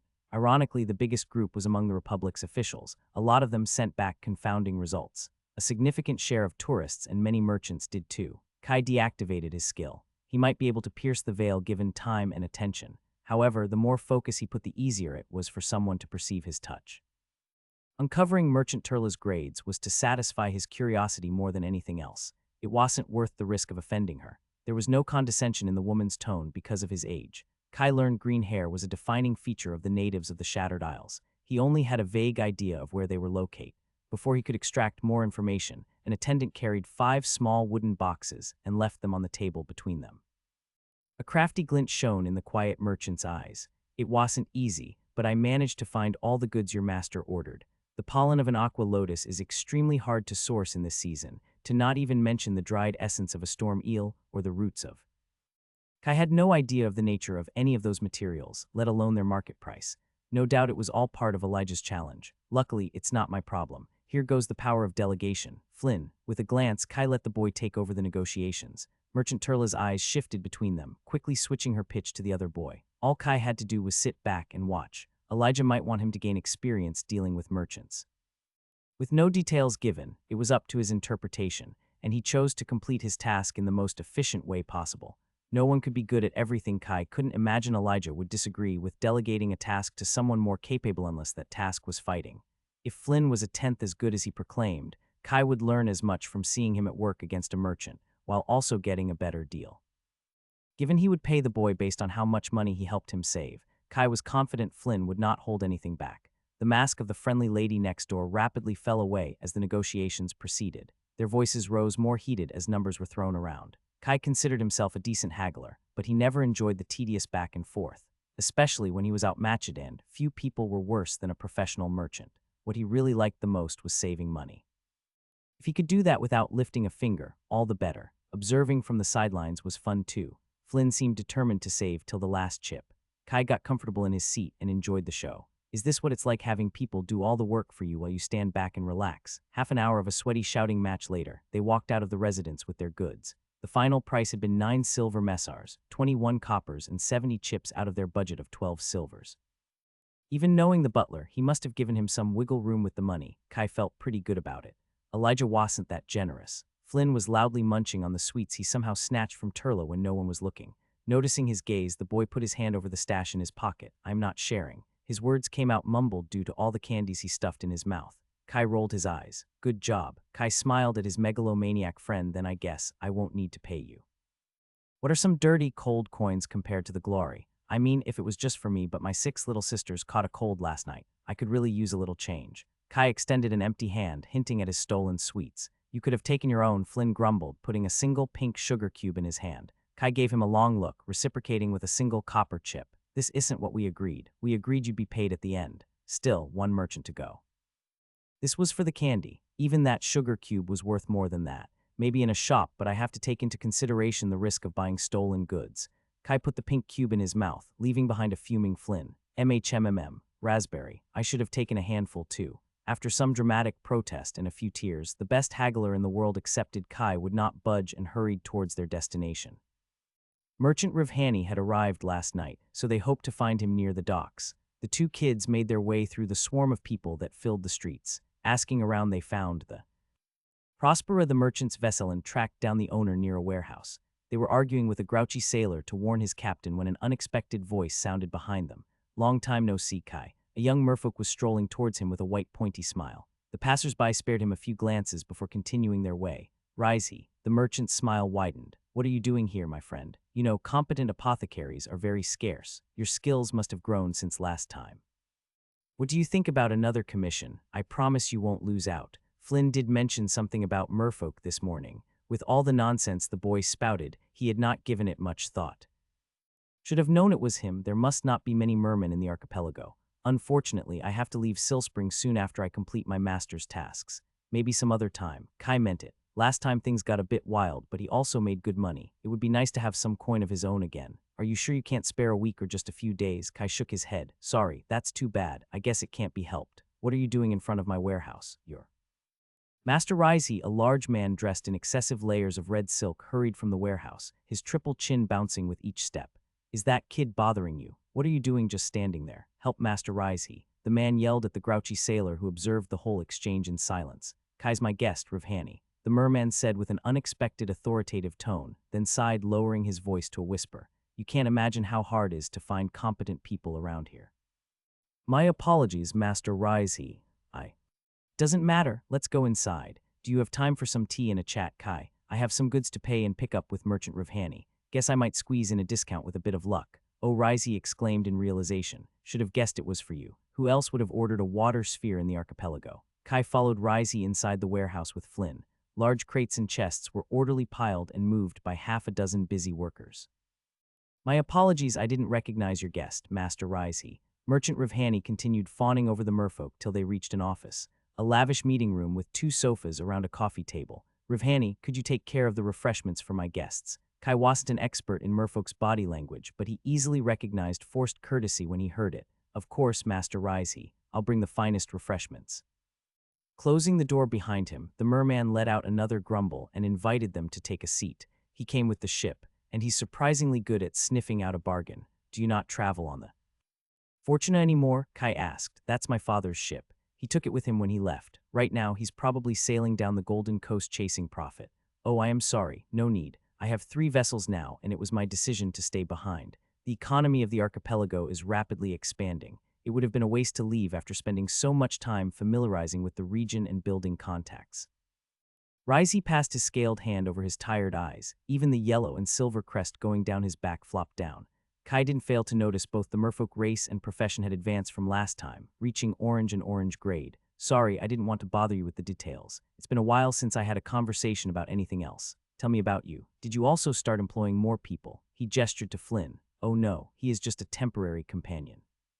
He's helping me out around Silspring since I was new to town." Busy observing the richly decorated interior, Flynn made no snide remarks of his grandiosity and nodded distractedly. Rivhani came back with a woman carrying a fuming porcelain teapot with 3 cups and an excessive number of biscuits. "I had these baked this morning and ordered the tea from the mainland for a special occasion. I am sure y'all find it to your liking." I could send an attendant, Rivhani said, eyeing the sofa and food with clear desire. There is no one I trust as much as you. Rizey smiled. Then, of course, I'll provide. He gave a short bow, making his triple chin jiggle around. Flynn, why don't you go with him to negotiate the final prices? Kai said to help Rizey get rid of the merchant and get some privacy. Rivhani stopped, throwing him an annoyed look. I'm sure it won't take much. Rizey intervened. But do send someone to bring the water sphere. Well, personally deal with it. As my father always says, business before pleasure. With no way out, the merchant gave one last mournful look at the tea and biscuits. Naturally, it won't take much to negotiate the prices. Come, boy, oh you poor deluded soul, have fun. Flynn stepped on his foot disgruntled when standing up. Kai almost felt bad, but he was paying him for that, and he hadn't missed how the pile of biscuits was already noticeably smaller.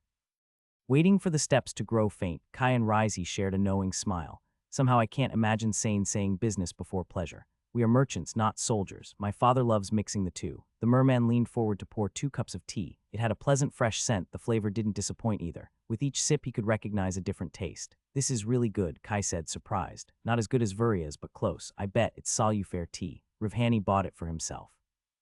It's only produced by an order of monastic nuns. This is their cheapest product. It goes for a silver a cup without travel costs. Kai froze, staring at the golden liquid in shock, and I thought I was being extravagant by spending a handful of copper messars on touristy food. You don't mind if I take another cup, do you? Go ahead, you are my guest. Tell me what you've been up to. I could really use an alchemist. Every competent one around here has a shop of their own or is already contracted by the Republic. Kai gave him some vague information about his training to be polite. Unfortunately, my master expects me to come back as soon as I am done here. Elijah might have agreed if he informed him beforehand, but he didn't believe in asking for forgiveness rather than permission. There is really no chance. Depends. I'll probably come back at some point, and I might bring some potions to sell. With a knock on the door, an attendant entered and carefully placed a small, ornate chest on the table. A network of runes stopped Kai from peeking inside. You can open it. I acquired it for you after all. Rizey said, tapping on the chest which made a metallic sound as if he turned an invisible key. Kai didn't have to be told twice. From how the merman separated this item from the rest and its name, he already had a suspicion of what it was. Slowly lifting the lid, a deep blue crystal sphere rested on a velvet cushion. The closer he looked, the more the orb colors swirled, as if water was flowing inside, the dark blue growing to lighter tones. Picking it up, it didn't feel cold like he imagined. The water sphere shone with increased brightness to both his senses. He could almost hear the churning waves as he peered at its whirling form. With a swift motion, Kai let it fall back into its box and stepped back. Just as it was getting interesting, Rizey complained. Kai gave him a cold smile. I guess it measures my elemental affinity to water. The merman sighed, picking the crystal up. Yes, it works faster if you push water mana inside. The sphere shone with a blue light, reaching around the same brightness as when Kai held it before it stopped. That's quite the affinity, Kai exclaimed. Meh, about 40 points. Average at best for a merfolk. Why don't you show me how bright you can make it? Rizey smiled, offering him the orb. Pass. Kai shook his head with no intention of taking it. I can give you a discount on it. Still pass. Half price. Nope. Rizey took a long sip of tea. Fine, for free. Does he want to know so badly? I might have been tempted if I were actually spending my own money. How accurate is the reading? Kai asked instead. Quite accurate. About a 5-point range if you're good at interpreting it. That's not that good, and it only does one element. It can become even better if you inscribe it with the right enchantment, but it's pretty finicky to make, which means rare and expensive. He paused. Oh, I see why your master bought it. It never gets boring with you around. Kai used acting to avoid letting anything else slip. Refusing to use the sphere even after Rizey offered it for free already spoke volumes. The merman wasn't someone who'd miss that. What kind of potions would you be interested in buying, and how do I contact you if I don't find you in Silspring? Sometimes there was no way to win. He could only minimize the losses. Kai's conviction to have someone else deal with merchants was doubly reinforced. Rizey fought him on every tiny detail of their deal, even though they were only sketching the lines of a possible agreement. Outside the warehouse, the sun had reached its zenith. He must have been upset I refused to share my affinity. Kai reluctantly put the chest with the water sphere into his backpack. His curiosity could wait for the privacy of the inn. Can I get paid now? Flynn mumbled, furiously munching on a biscuit. Despite Rizey giving Kai a hard time, they finished earlier than them. Behind his obnoxious attitude, Merchant Rivhani was quite competent and made Mr. Haggler sweat each step. Catch. Kai was hoping to catch him unprepared, but Flynn's swift hand easily caught the coin. The boy stared at the piece of silver mystified, a crumb falling off his mouth as he forgot to chew. That was several times what they agreed. Kai wasn't sure how much Flynn helped him save, but it should be more than that. It's Elijah's money anyway. Can I get another silver, shameless bastard? Get lost, please, boss. It's my 7th sister's birthday, but she's too sick to celebrate. He grabbed his arm, a tear running down his face. "Get off me." I said no. "Come on, mister. Just a few copper messars. Ask another time and I won't hire you ever again." Flynn let him go with a toothy smile. "All clients can't help but come back after trying the services of the greatest haggler of the Republic. What do you have in mind?" "Depends. Does the greatest haggler also have the greatest prices? You only pay for quality. It's worth every chip. I'll give you a friend discount on your first order." Kai rolled his eyes. If he wanted to do business in Silspring, it would be convenient to have someone deal with the boring and time-consuming tasks. He didn't trust Flynn farther than he could throw him, but the little rat only tried to scam him to his face and didn't hide his intentions. He'd take that every time over getting stabbed in the back. "It'd also be nice to have someone in the Republic Scholarship Program to let me know what is going on." Alone in his room at the Sage Tree, Kai performed a last scan of his surroundings to confirm no one else was looking. Awareness was silent too. He closed his windows and locked the door to be extra careful, turning to the chest waiting on his bed. The blue sphere immediately reacted to his touch, the waters stirring inside its glass surface like a gathering storm. He directed a trickle of water mana inside, and the brightness exploded. Shadows of churning waves were projected on the walls of his room. The light took 2 seconds before settling down. A blue glow filled his room, making him forget he barred his windows. "Well, not sure what this means, but I'll take it as a good sign." Back in its box, the sphere slowly dimmed. Pacing around in his excitement, he noticed the farther he stayed from the orb, the faster it faded. If he was right in front of it, the process was barely noticeable, and it also doubles as a lamplight. He couldn't wait to get back to the estate and get his final reading. Kai did an inventory of all the products on Elijah's list. Nothing was missing, so he orderly put them back in the spatially expanded backpack. It was early afternoon. A day and a half were too short to make the journey. That would mean he'd have to spend 2 nights in the jungle if he departed now. "I'll take half a day off." He hadn't got a proper chance to explore Silspring yet. Outside, Flynn was nowhere to be seen. That boy is better taken in small doses. With all his tasks completed, Kai strolled around without a care in the world. He always hated going window shopping on Earth. Here he found himself attracted by the shopping district. Greenside Market couldn't compare, and Whiteshire didn't even have one. There was something magical to the experience, not counting the shining runes on the expensive merchandise. Each spoon, glass, and statuette were created by someone who probably dedicated their whole life to that job. Even in the touristy shops, each piece of colorful knick-knack was unique, still pointless but not boring. In a merry mood, Kai passed by Sippy's herbs to say hi to Telu and silently gloat. If the deal with Rizey went through, he would cut off the old Selly who short-changed him in Greenside. Wandering aimlessly, Kai was amazed by how large Silspring was, a proper town also by his old-world standards. Even in the worst district, it never quite reached the same level of decay as Greenside's poor neighborhoods. Instead of a trap, isolating the town from the rest of the island, the varied jungle was a source of wealth and jobs.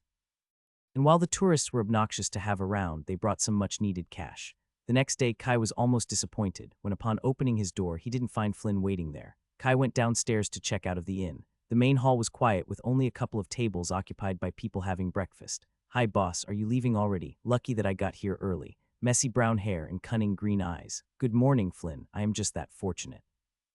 I couldn't let you leave without saying goodbye. Why don't we eat something? I'm not paying for your breakfast. I gave you plenty to buy whatever you want for a month and I am in a hurry." "Please, mister, I had to spend it all to buy medicines for my sick sisters. I'll become a saint." "Fine, but it's the last time. A handful of minutes wouldn't make a difference. I knew I could count on you, dearest friend." Kai dodged Flynn's hug to keep the grabby hands away from his backpack and took a table. Without a hint of shame, the deceitful boy's order was closer to a 3-course meal than a breakfast. "You already said you'd pay. No takebacks. There are many kids looking for a job in Silspring. I just met this girl yesterday. She was very honest and smart. Maybe I should ask her for help." Flynn watched him closely. "You're lying. How do you know that? You'd never start a conversation with anyone if you can help it, much less with a kid, you little thick-skinned rat." Finding someone more reliable than you is a great motivation. No one is as good as the greatest haggler. "I'll eat my losses. We already have a deal. I don't remember signing anything." They were interrupted by 3 plates of food. Flynn let out a satisfied sigh at the smell of fried bread and scrambled eggs. Then he noticed there was no plate in front of Kai, just a fork. "You didn't order anything. This is my food. I paid for it," Kai pointed out, wielding his fork ready for a duel. About an hour later, Kai was leaving town whistling a happy tune. He might have eaten slightly too much. A 2-day trip, then he'd finally be able to enhance his race to orange. Pushing aside a leafy branch, the familiar buildings and lush gardens extended with their warm colors. A crystal sea reflected the waning sunlight in the distance. His sore muscles were momentarily forgotten. Kai smiled. It was good to be back. The thought made him pause. "Is this my home now? I've spent more time here than in Greenside." If home was a place, this was probably it. He missed his family and wished they could be here, but he didn't want to go back to Greenside. That place sucked the soul out of him, with all its petty politics and suffocating climate. The unpleasant memories didn't help either. The journey took the better part of 2 days. His backpack made him feel only a fraction of the weight he was carrying, but even that had worn him out. You're back. Elijah welcomed him, looking bored. Nothing speaks like home quite like this. Looks like I am. The butler ignored him and took the spatial bag off his shoulders. Get settled down. There is still enough daylight for the evening training. You're kidding, right? Kai said, knowing damn well the answer. I just came back from a 2-day hike carrying a backpack that weighed as much as me. Elijah gave him a flat look. Spirits help me. Of course he's not. It'd be easier to find mercy in hell. You took a long enough vacation.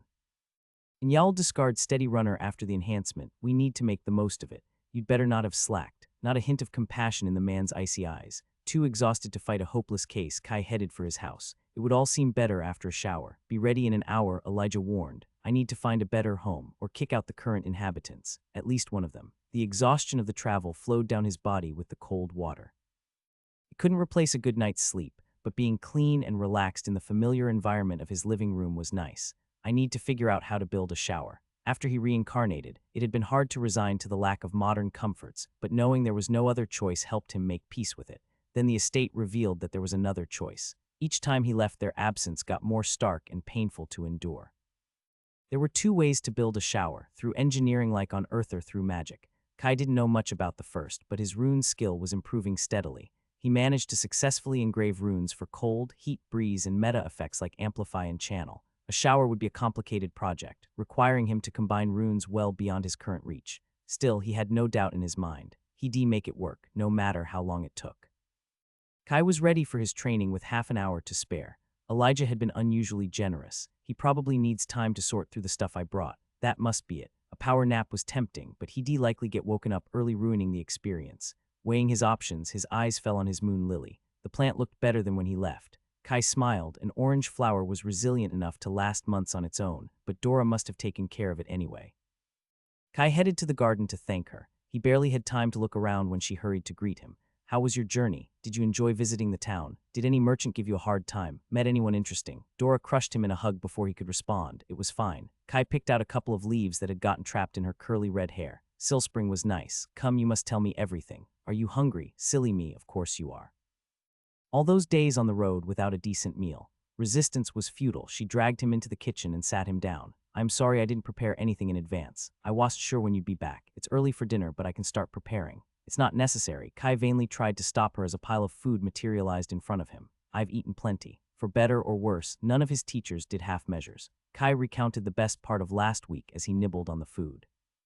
Going through Elijah's training with a full stomach was a terrible idea, and minutes flew far too quickly. Your time is up. The butler appeared by the doorway. Come on, Ellie, give Kai a break. He just came back, and he has yet to finish his story. You can start tomorrow. Dora waved the butler away with a wooden spoon. I never interfere in your training, and I expect you to do the same. Elijah scowled, nailed by the entrance. A battle of glares between his 2 teachers unfolded. Kai knew Dora would win. She always had her way when she put her mind to it. Don't worry, Auntie. I want to stretch my legs. I'll be back for dinner. Kai passed by a stupefied butler heading to the beach outside. Confronting himself with his peers showed him how far he'd come, but he still had a long way to go. Vela was born on the archipelago and was not far behind him. She might even be ahead, depending on how far from the next grade she was. Maybe you're not completely unredeemable after all, Elijah said. Be careful with the praise, or I might start thinking you like me, Kai smirked. Get running, brat. Yes, Mr. Butler. What did you call me? Sitting at the long, pale table in the main building, Kai finished recounting his experiences in Silspring. Elijah wanted to know how he spent each copper coin, watching him with judging eyes. Considering your lack of experience and control, you didn't embarrass yourself too much. Just remember you can't adopt each stray you meet, Elijah commented curtly. I guess that's good, I passed. What about the governor? Kai asked, reminding the message he had been asked to report to his master in exchange for his preferential treatment. Nothing you need to concern yourself. I'll handle it. Kai wasn't deterred. What was the point of the journey? Besides picking up supplies, I mean. What's your theory? Naturally, the butler turned the question to him. It can't be a coincidence I got there right as the selection was about to happen. Did you want me to confront other kids my age? Just because something is rare, it doesn't mean it never happens. That's why the word coincidence exists in the first place. You're telling me it was all a fluke. I never said that. Damn, he's doing it on purpose. With a smirk on his lips, Elijah observed him amused. I'll make things easy just this time. I heard the governor had announced a new initiative. I wasn't counting on you participating, but it wouldn't hurt either.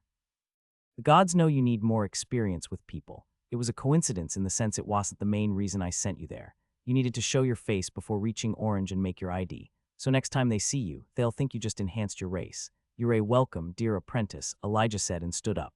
After all, if the governor found out, we could take a common stray off the streets and turn him into a half-decent copper who would never have another moment of peace. Kai continued to smile unbothered by the obvious taunt. The fact the butler was concerned about concealing his capabilities was an undeniable sign of recognition. It's convoluted like his devious mind, but a compliment is a compliment. He made sure to show his glorious mood with an irritating smile. Go have your little enhancement then. We're done here, and try not to drown this time. Okay. Humming to himself, Kai made his way out of the mansion toward the beach. Vuria sat beneath the pavilion a short distance away, reading a book. He waved at her Anto, his suppressor received a nod back. She must be paying more attention than I thought. Despite Elijah's warning, or maybe because of it, Kai walked into the sea till the waters reached his shins. As a precaution, he turned toward shore. In case he fell, his face would land outside the sea. There was no way to go through an upgrade without making a fool of yourself, and this was his tradition. Excitement and slight nervousness grasped his body. He stored the experience of almost 2 weeks for this. Another milestone he yearned and strived for was finally within reach. Ding. Life experience, 532 XP. Orange, 100,000 XP. Conditions for race upgrade met. Beginning enhancement from Human Orange to Human Orange, according to what he read, moving up inside the same grade should be gentler than advancing to a new tier. Naturally, that was all relative. As a purifying fire gathered inside his chest, Kai braced for what was to come, gritting his teeth in anticipation. Start already. The spirits granted his wish. Burning energy surged inside his heart, flowing like molten metal down his veins. It swept every corner of his body. From the tip of his nose to his toes, everything hurt. The pain made him bend in two, his face rapidly headed for the ground. In a flash of lucidity, Kai pushed his hands forward in the wet sand. A wave brushed him, with his body numb with pain he only noticed when the water passed in front of his face. Damned, lying, books. They said it wasn't that bad. Unlike when he reached Orange, Kai maintained consciousness throughout the whole process. Maybe that made it gentler in a perverse sense. Not a great consolation as the enhancement ravaged his body in an effort to rebuild it. Jaws clenched, his hands dug in the sand, grasping it in search of salvation, eyes darting wildly without seeing anything. Like the tides always receded, the flames abated and slowly died down. With labored breaths, Kai lay with his back to the shore. Gentle my ass, damn liars, it was done. The last remnants of pain and soreness from his training fell away, his body relaxed as the cold waves tickled him. Shielding his eyes from the blinding sun, he noticed a notification blinking in the corner of his eye. Ding. New feat overachiever through great efforts and discipline. You rose to the second stage of Orange before your 14th birthday. You are awarded +3 favor. Knowing that would happen didn't make the reward any less sweet. Another 3 favor, let's go. I must be the luckiest person born in the archipelago. I wonder what's the highest adults have I should ask Uncle Mui. Euphoria and bliss flooded his body. He was invincible. Nothing could stop him.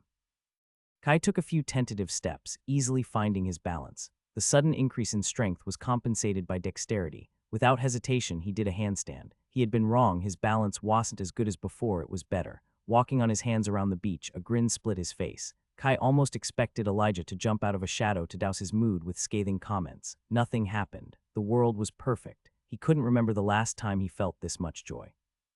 Maybe it was the thrill of the enhancement that flooded his brain like a drug. He didn't care. What did it matter when he was so happy and carefree? If I were back on Earth, I would have definitely passed the superhero threshold. All his attributes exceeded those of a normal adult, firmly in the second digit. His gains were even greater than last time. Each race upgrade always granted more. Perhaps his older age helped too. Strength and dexterity remained his lowest values, but they were also the easiest to raise as he grew up. They'll eventually catch up with the rest. At 16 points, perception was next from the bottom. If the books hadn't wickedly lied there too, this attribute was humanity's weakest, together with Spiritvin if the latter clearly had exceptions. No point being envious of other races, the 4-point increase already was mind-blowing. His sight reached farther than he thought possible on the horizon, distinguishing minute shades of aquamarine and turquoise on the far sea. The world was more vivid and bright. Now that he paid attention to it, the itching of the sand stuck to his body felt unbearable. Jumping in the water to get rid of it, the sudden impact of the freezing water shocked him. Damn, I'll need to get used to cold showers all over again. Just great. Walking on shore, a pulse of mana got rid of the water. His mood was restored in the blink of an eye. His dumb grin was on his face again. Casting a spell had never been easier. When he noticed his increased mana pool, Kai jumped 2 meters in excitement. No one came to disturb him. For the next few hours, Kai played around with his new physical and mana capabilities. His body was light as a feather and more precise. His mind clearer and faster. His mana more powerful. Feeling the pangs of hunger, Kai showered and danced his steps to Dora's place. He found her already in the kitchen and he went inside. "Congratulations, I reckon your enhancement went well." The alchemist smiled. "Do you think I have time to discard Steady Runner before lunch?" Kai asked. His spike in spirit and mind only made him more eager to get his hands on water magic. "I think you'd better wait. Orange skills aren't as forgiving as red." Kai frowned, disappointed. Better not to ruin the perfect day with that. Dora set the table, disappearing to bring the meals to the other residents of the estate before sitting down with him. She truly went overboard to celebrate his achievement. As Kai took the first bite of a juicy steak, he realized he had forgot something fundamental regarding perception. All 5 seasonings Dora used were unmistakable and distinct, and yet each bite revealed new flavors. When they got to the dessert, Kai almost cried tears of joy, eating a spoonful of ice cream. "So nice to be young," Dora said. "Make the most of it. Each upgrade only gets harder." His sword drew a crescent arc in the air, followed by a lunge. Kai didn't hold anything back, testing the new limits of his body. Elijah sidestepped his attack, redirecting his blade with a light jab. Despite his improved attributes and empower pushing him to new heights, the man easily parried or evaded his flurry of attacks, taunting him. Kai hadn't expected to win, but the butler could have at least given him the illusion he was taking him more seriously. Instead, Elijah increased the speed and strength of his movements. Sweat ran down Kai's face and back. His muscles screamed in protest. There wasn't anything more they could give. Elemental magic was too slow to meaningfully impact the fight, and Empower was already burning through his mana. Any further his body would not be able to withstand it. Elijah never attacked, dancing around his strikes with irritating ease. Kai knew he had improved tremendously, but it didn't stop him from feeling like a child swinging his father's sword, clumsy and without any idea of what he was doing. Damn! With a last burst of mana, Kai dashed forward in a desperate strike, slashing in a wild horizontal arc. Instead of dodging, Elijah met him straight on. Their swords met with a loud metal ringing. The blow reverberated up his arm. The butler's blade didn't move an inch. He might as well have tried to slice a boulder for the little difference it made. Unable to contain the blowback, Kai lost his grip on the hilt. His sword flew out of his hands. By some miracle did he manage to regain his balance before ending butt first in the sand. "That's not fair." Kai was fuming. "How much strength did you use?" "That last strike was stupid," Elijah calmly said. "You'd already given up. There was no point in continuing." "What difference does it make? It's not like I can actually defeat you. Not with that attitude. There might be a chance in a million, but when you give up, that turns to 0. You're just using that as an excuse to make me go against impossible odds until I lose it." Usually, he kept these comments confined to his thoughts. This time, he was too angry to care. Would it kill the man to give him some encouragement after his recent upgrade? Elijah stared back coldly. Kai's frustration rapidly drained away as he started to wonder if this was the time the butler would actually slap him. "What if I am?" Elijah smirked at him, breaking the tension. "Damn jerk. Have you checked your swordsmanship skill?" Curiosity won over his irritation. "I got 2 levels." He had never gotten more than 1 level since the skill was in the single digits. His sudden attribute spike must have played a part, but without someone to push his limits it wouldn't have mattered. Ever heard about the word gratitude? This was even worse than Elijah snapping at him. He was making him feel guilty. You can't forge a good sword without blazing heat and some battering. Both your mind and body need to be tempered to become a great fighter. Kai narrowed his eyes in a skeptical look. That was to know, and Elijah always preferred practical examples to flowery nonsense. "Irritating you is an added bonus in payment for my time," he admitted without any shame. "You are free to look for another teacher if you want to complain." Kai gritted his teeth. The butler won this round. At least he's honest. "He'd never dare look for someone else, master. But I was wondering if you could share some of your boundless knowledge with me." When victory wasn't possible, he could at least minimize his losses. "Go ahead, dear disciple." Elijah looked amused. "I'll try to make my words as simple as possible so even you may understand them." Now that he had regained his cool, Kai wouldn't lose it that easily. "Are there weapon skills that encompass more than one weapon? I like swordsmanship, but it doesn't even work with a knife."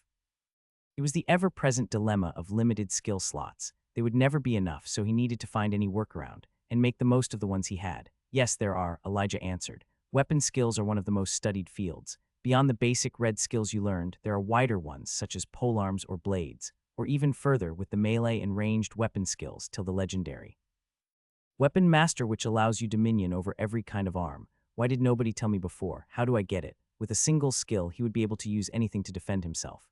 "You don't," Elijah said curtly. "I won't have my disciple become a legendary laughingstock." "Did I miss something? I am not sure I follow." Seeing his confusion, the butler continued. Tell me, kid, how do you train a skill? By practicing it. Does your dim mind see the problem with having a skill that encompasses every weapon type? Oh. Can I then learn melee weapon and train with swords, spears, and knives? Elijah gave him a serious or truly dense look. I'm not sure you understand how many different types of short-range weapons exist. Even rocks like your head can be considered as such in the right circumstance. It would be like training mana manipulation by only moving the mana in your pinky, or runes by drawing a single rune. You technically can do it, but I hope I won't have to tell you why that would be a bad idea. Kai blushed. I get it. When something sounded too good to be true, it usually was. He had just wanted to believe so hard that he found a loophole. What about blades then? It'd gain more flexibility without having to practice too many weapons. Kai, how many weapons do you think fall under blades? Knives and swords, and sabers, axes, saws, razors, just to name a few. Any weapon that uses a sharp edge as a primary means of attack. It might not be as bad as the other, and it's not impossible to level, but unless you plan to make use of such a variety of weapons daily, it isn't worth it. Swordsmanship is already wide enough with dozens of different subtypes of swords. In fact, most people prefer to narrow down its scope when they evolve the skill, choosing to specialize in longsword, rapier, or claymore. You lose flexibility, but if Yao'll only ever use that weapon, Yao'll improve faster that way.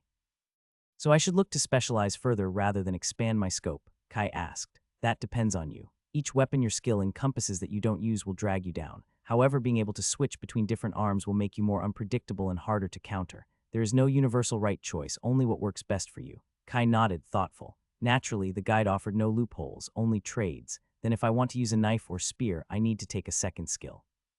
Sacrifice another of my limited skill slots. Damn, that sucks. That or choosing a specialization at a milestone. You won't be able to shoot a bow with a swordsmanship skill, but you can gain some leeway for something closer. A myriad of thoughts swirled inside Kai's head. Elijah had proven surprisingly helpful and detailed with his explanation. There's a first time for everything. Elijah turned away. At least you won't embarrass me too much if someone discovers you were my student. I'll do my best. Do better. Also, you can go ahead and discard Steady Runner. We've gotten as much as we could out of it. I had almost forgotten. I can finally learn water magic. Do I do it now? Elijah shrugged. No moment like the present. Do you wish to discard? Steady Runner level 7. Be aware this choice is irreversible. Kai prepared for the blowback and gave the mental command. That was the last thing he remembered before the world turned black. Elijah watched his disciple casually discard an orange skill like the fool he was. The highest skill he had ever abandoned was red and more than 50 levels lower, but the brat didn't stop to think what that meant. His determination was above average, he'd give him that. The kid knew what had to be done and didn't hesitate. However, sometimes he was too careless, not thinking about the consequences. As his master, it was his duty to teach him. Like a puppet whose strings had been cut, Kai flopped to the ground, starting to drool on the sand. His excitement and naive expression right till he gave the go-ahead almost made him break a laugh. A chuckle escaped his lips. Since Kai had reached orange, there would be no lasting consequences, apart from fainting and remaining unconscious for a while.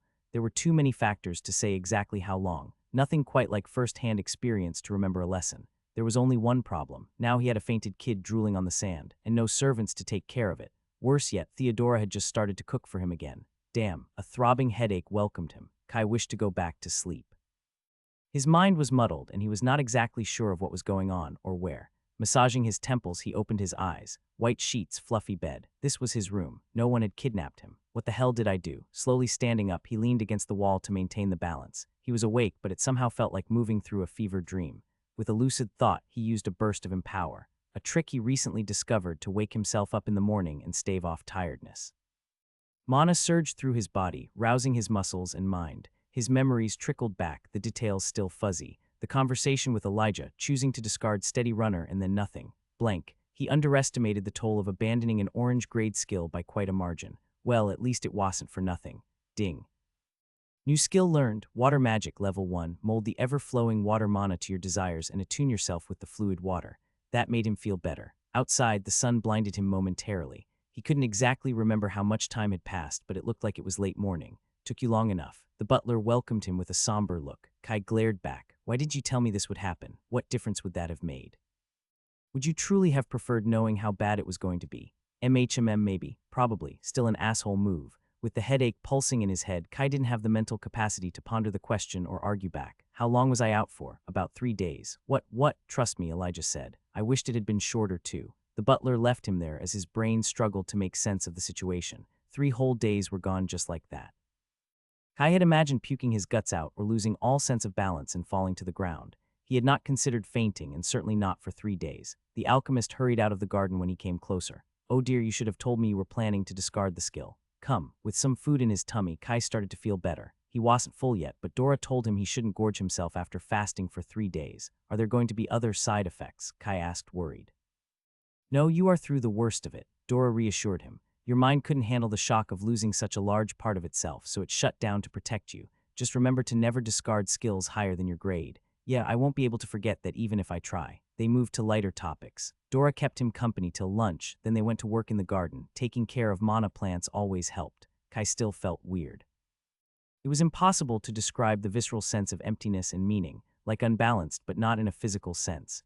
"Y'all feel as good as new in a few days. The first time is always the worst. If you had come to me, I could have brewed something to lessen the blowback." "Damn, Butler. I am sorry, Auntie. I was so excited to finally get water magic that I acted impulsively. Be more careful next time." "I will," Kai promised. Speaking of which, when I was in Silspring, I saw someone cast a spell using a strange language. "What's that about?" "Oh, that." Dora shuffled nervously, the rose bush in front of her suddenly blooming. "I think you should ask Vuria about that." Okay, seeing her unease, Kai didn't press. He didn't have to wait for long. That evening, Dora informed him that Vuria had invited him to dine with her. "Kai, remember not to insist if Lady Vuria evades your questions." A slight nervousness in her tone. "I promise to behave."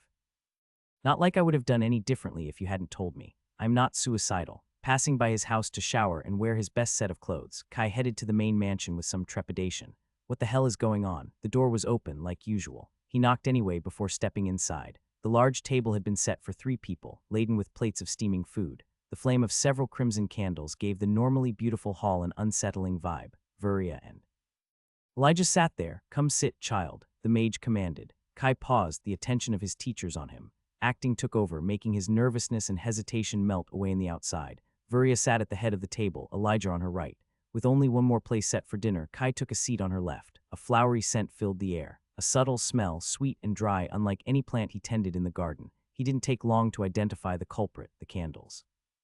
Is Vuria one of those scented candle fanatics? He hadn't often been allowed inside, except for the library, but he had noticed a few colorful wax sticks around the mansion. Drowned amidst all the eccentric and exotic decorations, he never paid them much attention.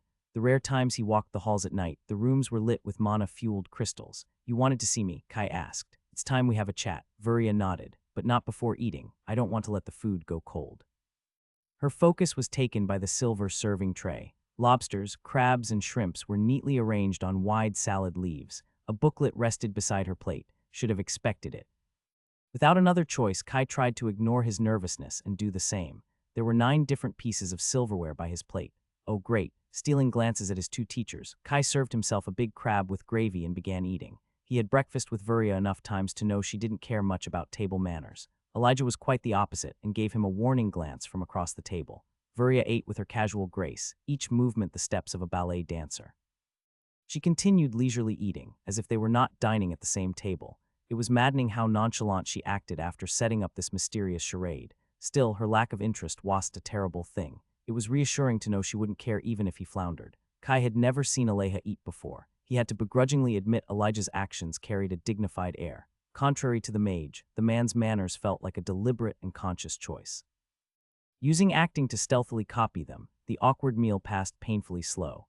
The light tapping and creak of forks and knives against the plates were the only sounds in the hall. Mostly they were caused by Hima's in every single time. No matter how he tried, he didn't possess his teacher's supernatural graces and dexterity. The only saving grace was Dora's delicious food. It kept his mind too busy to construct catastrophic scenarios where he ended up being sacrificed to some eldritch entity. The crab leg's tenderness made his mind fly to happier places. Elijah's critical eye wavered somewhat after he showed he was making an effort, and not purposely stuffing his mouth to annoy him like usual. Dora came to bring the dessert, giving him an encouraging smile and an abundant slice of fruit cake. Unfortunately, all things, good or bad, had to come to an end. "Was the dinner to your liking, child?" Vuria said, sipping from a chalice. "Yes," Kai answered stiffly. "You can relax." "That's just her sense of humor," Elijah said, surprising them both. The mage threw him a displeased look. Kai stared dumbfounded. "Why did you invite me here exactly?" For a conversation long overdue, Vuria's piercing orange eyes nailed him. "I must admit, I didn't give you a high chance of lasting long initially. And yet here we are, it's time we make a decision or cut it off." can't follow. Is it that fun to speak in riddles? Her words were vaguely ominous. Kai would have felt intimidated if Elijah hadn't actually rolled back his eyes. Did I see that right? Perhaps we should start with your question. Vuria pulled back on the theatrics, relaxed in her chair. Can spells be woven through words, and why didn't we teach you? Is that correct, Kai? He nodded. That was the initial question that prompted Dora to act weird and led him to this dinner. For the life of him, Kai couldn't see how things connected. What do you know about magic? Vuria asked. More specifically, what do you know about the different ways to channel mana and cast a spell? Kai's thumping heart slowed down. Lessons and tests were a familiar challenge. He could deal with this. Well, there are many ways, through mana manipulation and specific elemental skills, with runes, profession skills, and I assume also through speech. Do I need to get into the details? That's quite enough. Commonly, magic casting is divided into 3 categories. Vuria counted on her fingers. Freeform magic using general skills, specific casts through profession skills, and languages of power. This last group includes different kinds of language, be they written, spoken, or through specific chains of gestures. Kai rearranged the knowledge in his mind. It wasn't anything new, even if he had never heard it this way. Is runes a written language of power? It is, Vuria confirmed. When drawn correctly, runes have an inherent ability to channel mana and create different effects. In the same way, if you pronounce the right words, you can cast a spell. All the pieces had been there, but he didn't want to take into consideration that there was another method of casting that his efforts at free casting appear worthless. Why had they not taught him this? An accusation was boiling inside of him. He stopped it before it could rise to the surface. What's the drawback? Kai asked, leaning forward, his tone louder than intended. There has to be something. Elijah coughed, sending an icy look his way. Kai flopped back down, squeezing acting to give him a more respectable demeanor. Vuria let a pause hang between them. As you've experienced with runes, practice is often harder than it appears. Using a spoken language of power, each inflection and accent in your pronunciation must be perfect to obtain the desired result, and that is taking for granted you have the right words and grammar. Kai listened, castigated. It didn't sound simple, but not too difficult either. Easier than drawing runes for sure. That's only the most obvious obstacle. There's another flaw inherent to all languages of power. Care to take a guess? With 2 years of experience, Kai broke down the problem. Vuria didn't do rhetorical questions. If she asked, he had the means to answer. The only language of power I know is runes, and if it's a universal flaw, it must be present there too. He had spent long hours mulling over magical theory and had already formed many conjectures. It was only a matter of pulling the right one from his mind. He couldn't say anything about languages, but there was a clear flaw with runes. Compared to freeform magic, runes are simple in their effects. It takes me a thought to bend water in any shape I want or even write in the sand, but I'd have no idea where to start if I had to do the same with runes. If you were to see the main array of my estate, you'd never call them simple, Vuria smiled. The word you were looking for is flexibility. Runes and other languages of power all lack it. Using freeform magic, a proper mage can translate complicated concepts and intentions into a spell. To achieve what took a single thought with words and runes might take hours, if you manage at all. When you use words of power, you yield burden and control of the cast to the language. It will do exactly as you say or write. If you commit a mistake with a runic inscription, usually it just fizzles out, but chanted spells use your mana to take effect. If you fail to specify an upper limit, and your cast takes more mana than you possess, I don't think I need to tell you how that could end extremely badly. Agonizing death by mana starvation. Yay, Kai felt relieved. For a moment he feared his training with freeform magic would have been for nothing. Spoken magic sounded like a death trap. Can I master a few simple spells and use those? He asked. But if he mastered the right words for a fireball or a pressurized water jet depending on how affinities entered in the picture aid be set, it would be predictable but also convenient. You should try speaking multiple obscure lines while someone is charging at you swinging an axe. Vuria laughed. Even if they gave you enough time, which is a colossal if, mistakes happen easily under pressure. They don't even need to make you mess up. Just interrupting the casting halfway through could make you go up in flames. Kai wasn't a veteran soldier, but each fight he was in had been extremely frenetic. Even as an opening, it might be a problem if his target realized and interrupted him. The only place offensive chanting is used is in the military with an army watching your back. Unless you want to enlist, Vuria paused just enough for him to vehemently shake his head. Freeform magic is the superior method. I see all these drawbacks, Kai said diplomatically, but why has nobody ever told me this way of casting existed? This time it was Elijah who answered, because you'd have pestered us to teach you anyway, and we can't. Yep, I probably would. Kai looked between them. You don't know how to cast spells with words. Incredulity in his voice. His view of the world was getting shattered. In his mind, the residents of the estate were basically omniscient. They were all powerful, all-knowing beings, Vuria above all. He couldn't fathom how there could be something she didn't know. That's why it's important we chose our words correctly. Vuria gave a look at Elijah, making the butler slightly blush. With his pale skin, it was hard to miss. Naturally, we can chant spells, she continued. However, teaching those to you would be irresponsible and foolish. Kai frowned, deeply confused, a common occurrence when dealing with Virya. Why, I can promise to never use them without your permission. Are they afraid I'll mess around and blow myself up? Virya sighed. That's not the problem. Words of power can be dangerous, but so is any other form of magic if used improperly. And even if you master them, the danger you would face by using them is not worth the risk, for both of us. Is spoken magic forbidden? Kai asked, puzzled. It didn't make sense. He had seen Vela use it in front of everyone. Depends on the language. They are called languages of power because there are many of them. Our runes are the same as the Myrian Republic uses, our language is not. Yes, Kai, we are not from the Republic. None of us is, Elijah specified. Kai opened his mouth, no words came out. From how she spoke of the Republic, it had almost been a given that Virya was from another place. Elijah and Dora not so much. Are you wanted by the Republic? Kai blurted out, realizing too late how saying that out loud might not be the brightest idea. The feud about different languages of power is a problem within the orders of mages. For us, the danger would be giving away our origin and attracting unwanted attention. For a young novice such as you, chances are you'd be treated like a spy, tortured for information and made to disappear, Virya stated flatly. The reason we came here is due to a more personal disagreement, she continued as if she hadn't just described his possible demise. Elijah will tell you as much as he believes appropriate. Virya picked up her booklet and left, leaving them alone. Really, this was far from the first time that she cut a conversation, but those were usually about some random lessons, not such a serious topic. The butler sighed. Come on, ask your questions. Kai took a moment to gather his thoughts. After the discovery of chanted spells, they either kicked him out or it was inevitable he would discover they weren't from around here. A hint of surprise flashed in the butler's expression. It's nothing. Since I took you as an apprentice, I plan to do it properly. I promise I won't speak a word of this to anyone, Kai swore. I'm sure of that. A chilling smile flashed on Elijah's face. I imagine there is no need to tell you what would happen if you did. A cold aura washed over him. Kai gulped. So we'll talk about this today and never again. Ask your questions if you have any. Elijah dared him. Something tells me the right answer is none. The less I know, the safer I'll be. Why don't you tell me what you want? Kai said, cursing his own curiosity. This was the best compromise he could make. Not a complete fool, but close, Elijah said. There isn't much you should know. For a moment he thought the man would leave it at that and close the conversation. Part of his brain was already crying tears of blood for wasting his chance to get some answers. I am the reason we came here, the man said, a dark look on his face. Virya and Theodora could have stayed behind and continued on with their lives, but they chose to help me escape. Elijah was looking at him. His mind was far away. That's all you need to know. Don't ever mention this again. Kai was left alone in the large hall. The flickering candles around him lit the remains of their dinner. It went well. Kai jolted in his seat as Dora made her entrance. You were listening? Oh no, the alchemist said with a guilty face. I would never eavesdrop on. Lady Virya, anyway, dear, I knew Ellie would trust you. You know, it's been hard for him since we were forced to run. He must really like you. He gave her a skeptical look. I don't want to know how he treats those he doesn't like. Kai helped Dora clear the table, chatting idly. Where were they from? Why did they have to run away? What was Elijah's role in this? The temptation to ask her poked at his thoughts. With a determined thought, Kai made himself accept he'd never talk about this again.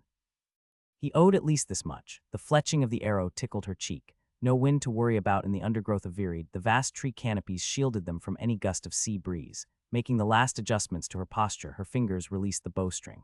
The arrow whistled through the air, piercing the rodent hidden in the thick bushes. A pained squeal was followed by the animal bolting away, leaving a crimson trail of blood on the vegetation. Nice shot, Mui complimented her, but it's running away. It won't get far with a wound like that.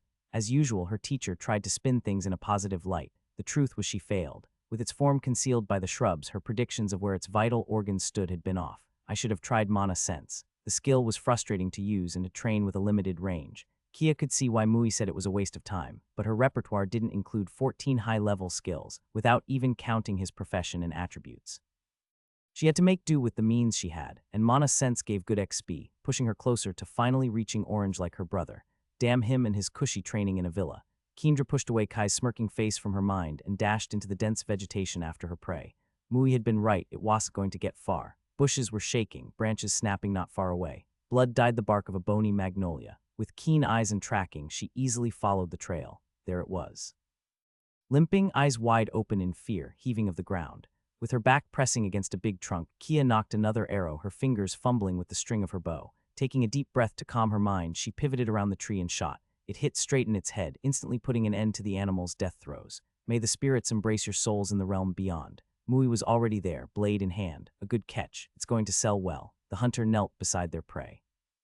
Kendra shrugged. More money never hurt, but it wasn't her objective. She needed to be stronger, smarter, faster. Kai was in his opulent mansion chopping vegetables and playing with magic. Only the spirits knew what he would have achieved by now. She was his older sister, and she wouldn't be left behind. It had not been pleasant to discard 2 of her skills for archery and tracking, but well worth it. She was a natural at it, at least according to Mui. He was being too nice as of late, but he never lied to her. That was one of the things she liked about him. Her archery competitions with the other hunter apprentices also confirmed she was indeed quite gifted. The bow was the best weapon for a hunter in the varied jungle, stalking unaware prey and striking before they could react. If only I didn't have to make each arrow I shot. Mui was a firm believer in knowing how to make and maintain your own equipment. Only after she mastered the craft would she be allowed to buy equipment. Kia skinned her prey through normal expertise alone. They were on the outskirts of the jungle. There was little risk of attracting dangerous predators. Naturally, the faster the better. Hanging the rodent upside down to bleed, Kia took the skinning knife Mui offered her and got to work. Most people wouldn't believe you lacked the skill. A long list of skills already waited in her archive for her skill slots to increase. Skinning would be a waste of space. Kia nodded at his praise. It was weird, people usually didn't like her much, especially adults. Too brash, too angry, too opinionated. It was fine with her, most people were idiots anyway. At first she thought Mui pitied her, but that couldn't be the only reason. Not after this long. He has been acting weird lately. Too nice, forcing smiles on a face that rarely saw any. He never used to try this hard with other people. Their silent understanding had been enough. Hacking the prey, they followed their usual route to check on their traps. It was a lucky day. A snare had caught a fat brown bird. Mui collected their bounty and made space for her. Kia began to set the trap back up. The bird had pecked at one of the ropes. It didn't free it, but made her work harder, forcing her to dismantle the complicated knots to replace the damaged part. Her fingers moved swift and precise. Braiding might not be as good as trapping, but with twine and rope it worked just fine. The mechanism operated properly and the trigger was tense. Kia carefully replaced the seeds that worked as bait and concealed the trap with dirt and leaves. Done. Mui observed her work with a critical eye. Good job. Can I set up my own traps then? Patience is a very important trait for a hunter. You're already ahead of your own peers. Kia looked deeper in his eyes. Fine, the hunter sighed. Well, do it tomorrow. In a triumphant mood, she followed Mui to check on the other traps. When can I hunt an awakened beast? Kia tried her luck. That would certainly make a noticeable dent toward her race advancement. No, but...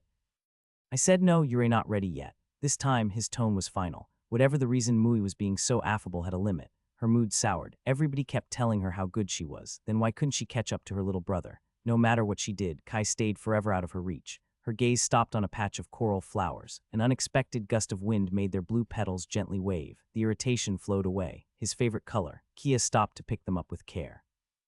I didn't know you liked flowers, Mui said over his shoulder. I don't. She put the flowers in her quiver with her last 2 arrows. Soon they reached the margin of the jungle. See you tomorrow. See you. The hunter waved, putting on a smile. Stop trying to be so cheerful. I'm not, and I have lots of friends anyway. The sun was low, hiding behind the jungle canopies. A farmer and his young daughter worked in a field of golden wheat. The girl was laughing.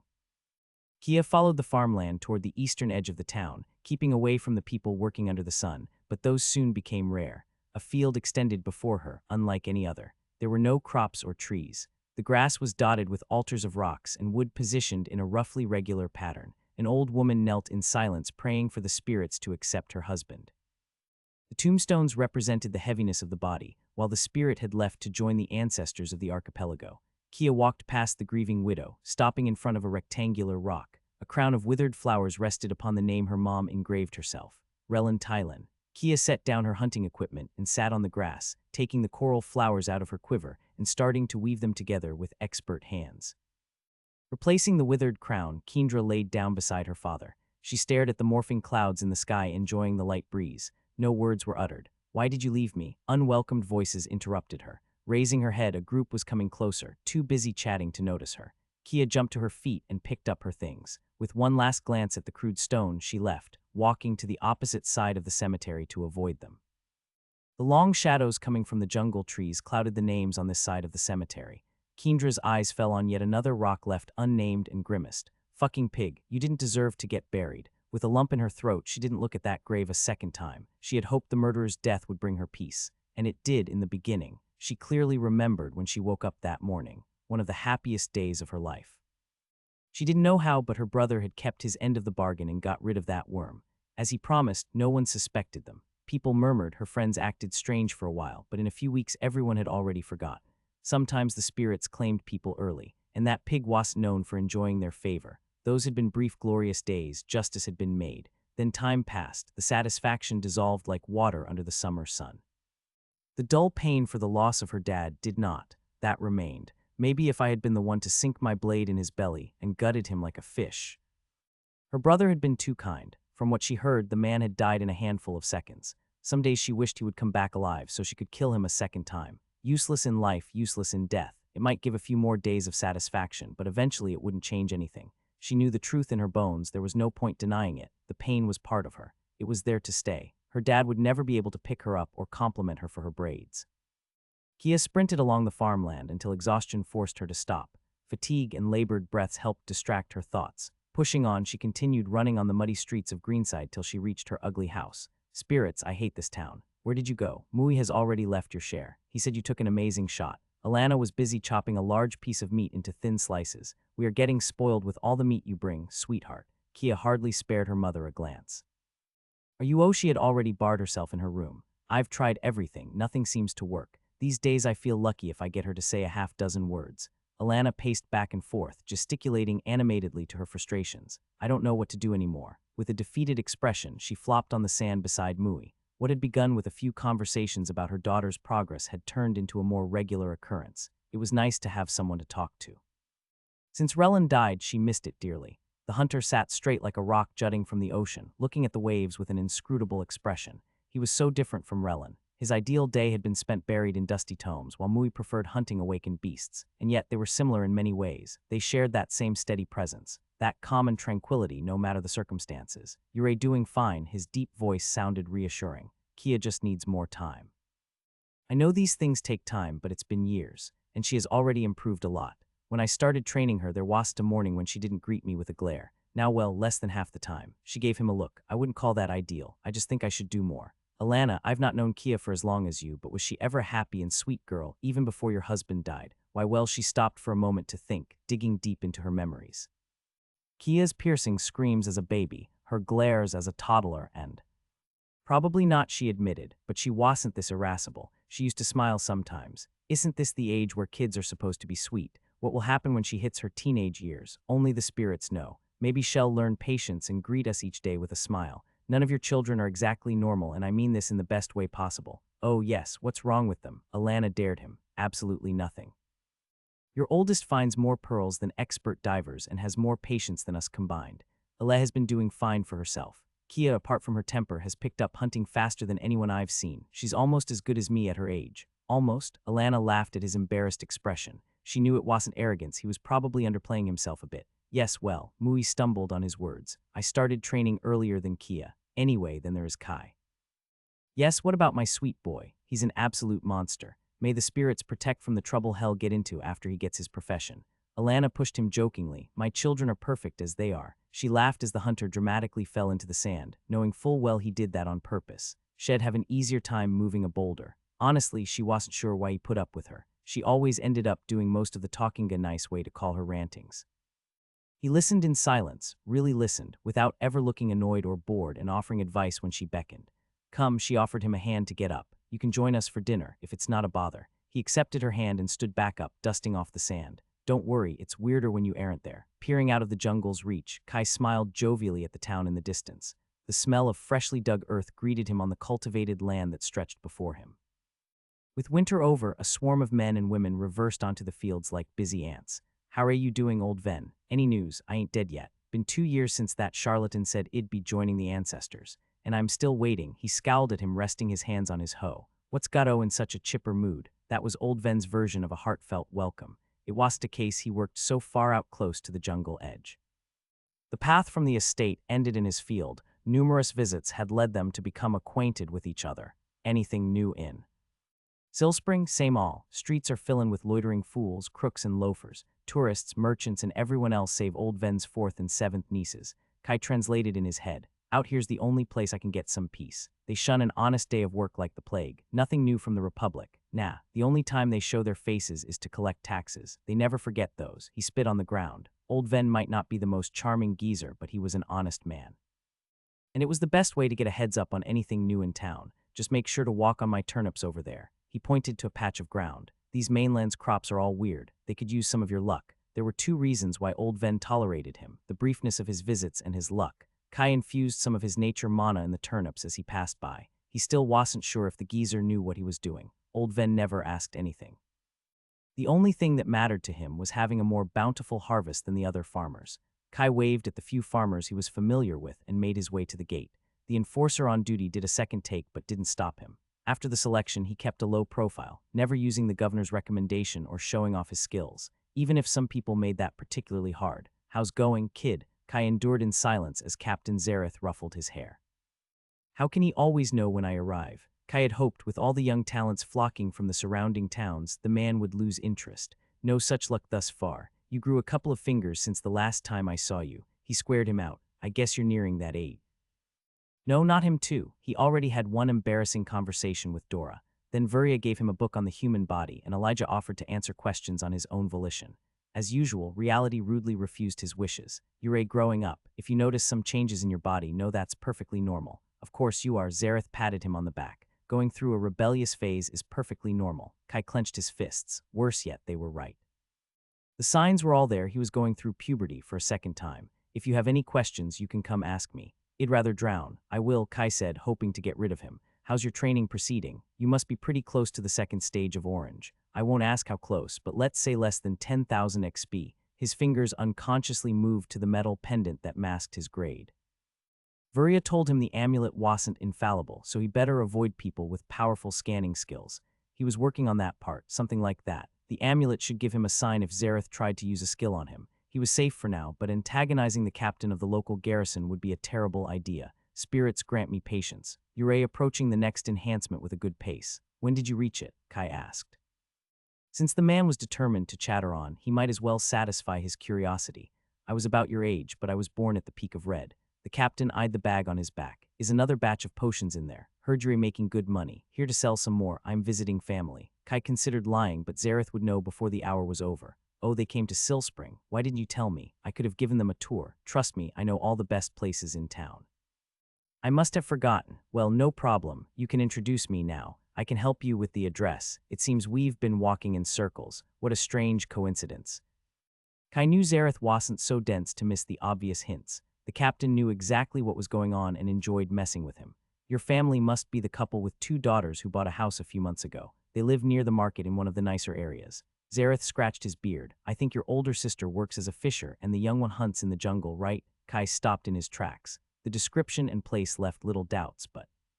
My mother is single. Really, I thought I saw her with a man. Almost as high as me, well-built, a stern look.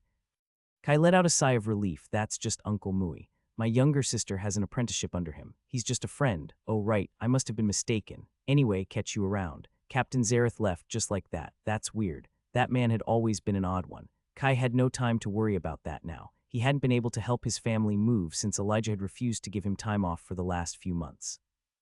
Worse yet, Alana staunchly refused to accept more than 5 silvers for the house, insisting it wasn't necessary. He needed to make sure they didn't end up buying some dingy place out of misplaced pride.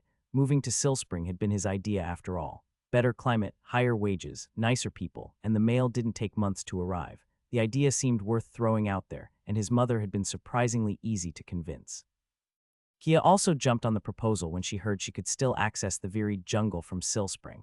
I probably wasn't the only one who disliked Greenside. Organizing the move took the most times. They sold what they couldn't bring in Greenside and scouted the neighborhoods here. Mui joined in at some point. It made things easier since Kia wouldn't have to look for a new teacher or delay the move. The only thing Mui cared about was hunting. It hadn't been that surprising he joined in. Silspring offered new stretches of jungle to explore, and maybe he had gotten tired of Greenside. Yes, that was probably it. This should be the place. A 2-story wooden house rose in front of him. Pale blue walls with a white pearl door and windows with glass panes. It looked pristine, charming, and damn expensive. Not the most lavish building around, but still way beyond what any family from Greenside could afford. He had considered buying a house himself, and property didn't come cheap in Silspring, especially in the nicer areas. Kai checked the address again. There were no mistakes. How can they afford this? Mom said Ale was doing fine, but if she refused my money, she wouldn't have taken hers, and this place requires you to do more than fine. Before his mind could start weaving together ridiculous stories, Kai knocked on the door. There had to be a logical explanation. Maybe they sent him the wrong address. Steps echoed from inside, the door opened and Alana threw her arms around him, crushing him in a hug. I missed you so much, sweetie. Kai returned the hug and let himself be dragged inside. How was the journey? Everything okay at the estate? Look at you, Yurei growing so fast. After answering a myriad of questions and reassuring her he had eaten enough, Kai snooped around the house. It was even nicer inside, with dark wood furniture and colorful ornaments. Kai could recognize some of them from their place in Greenside, but few were truly familiar. The shimmering green shell Alef found, Kia's first bow, and the painting of Whiteshore he gifted them 2 years prior. Mom, how can we afford all of this? We got a bargain. Alana waved him off. Come, I'll show you to a room. I will put all your things there. Why don't you change and come tell me of your progress? Everyone should be back soon. Swept in her excitement and joy, Kai pushed his doubts down. Maybe they truly got lucky. The rooms were on the second floor. His was bare except for Rellen's books, which had been neatly placed on a bookshelf. Kai hardly had time to settle in when Alana called him. More voices filled the house. Downstairs, Alana sat at the kitchen table with Kia and Mui. How have you been, Kai? The hunter stood up. His sister gave him a nod and a strange grin.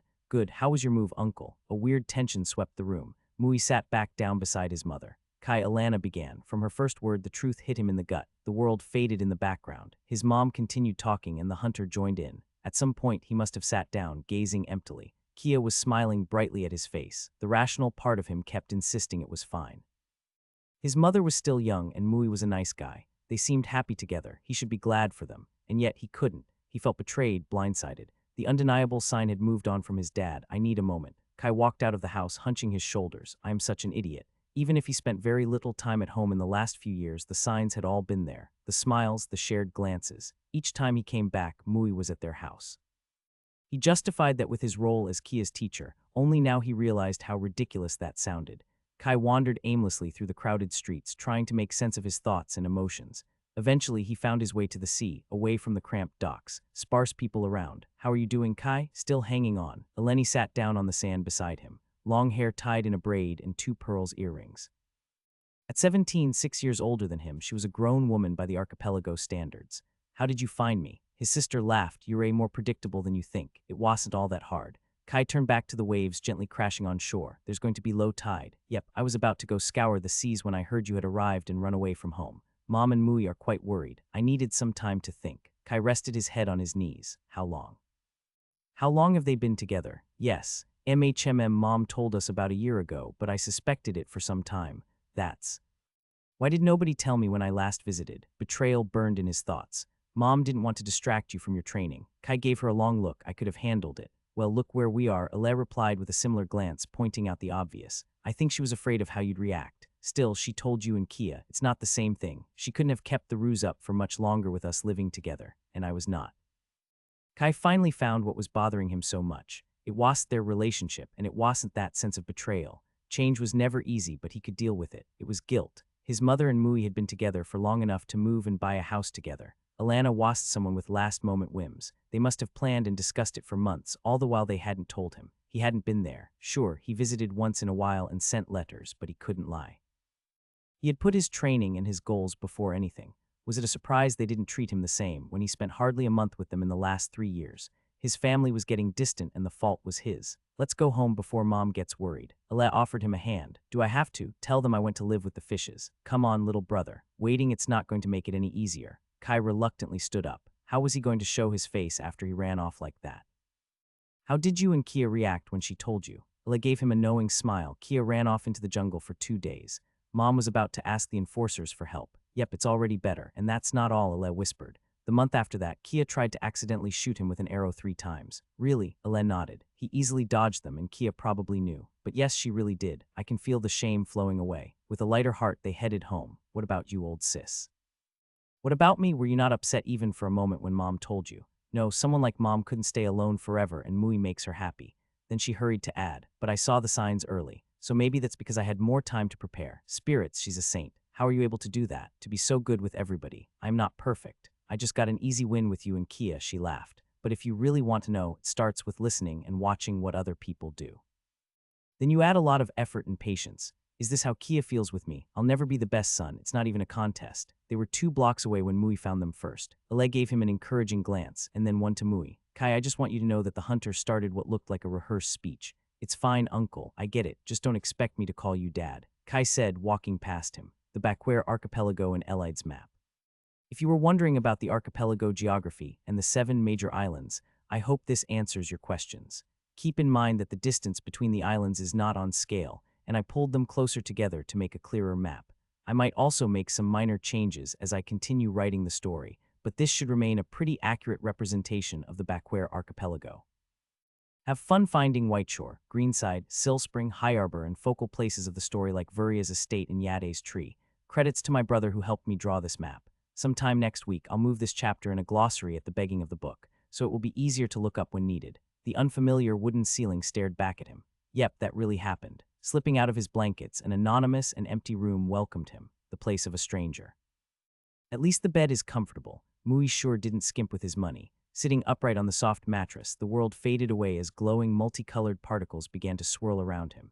His left hand darted out, almost making him fall off. His thoughts and will crashed down on a single mote. Phew, got it in the nick of time. In his palm rested an iridescent particle, space mana. Kai added it to the collection. A couple hundred motes phased in and out of reality inside his body.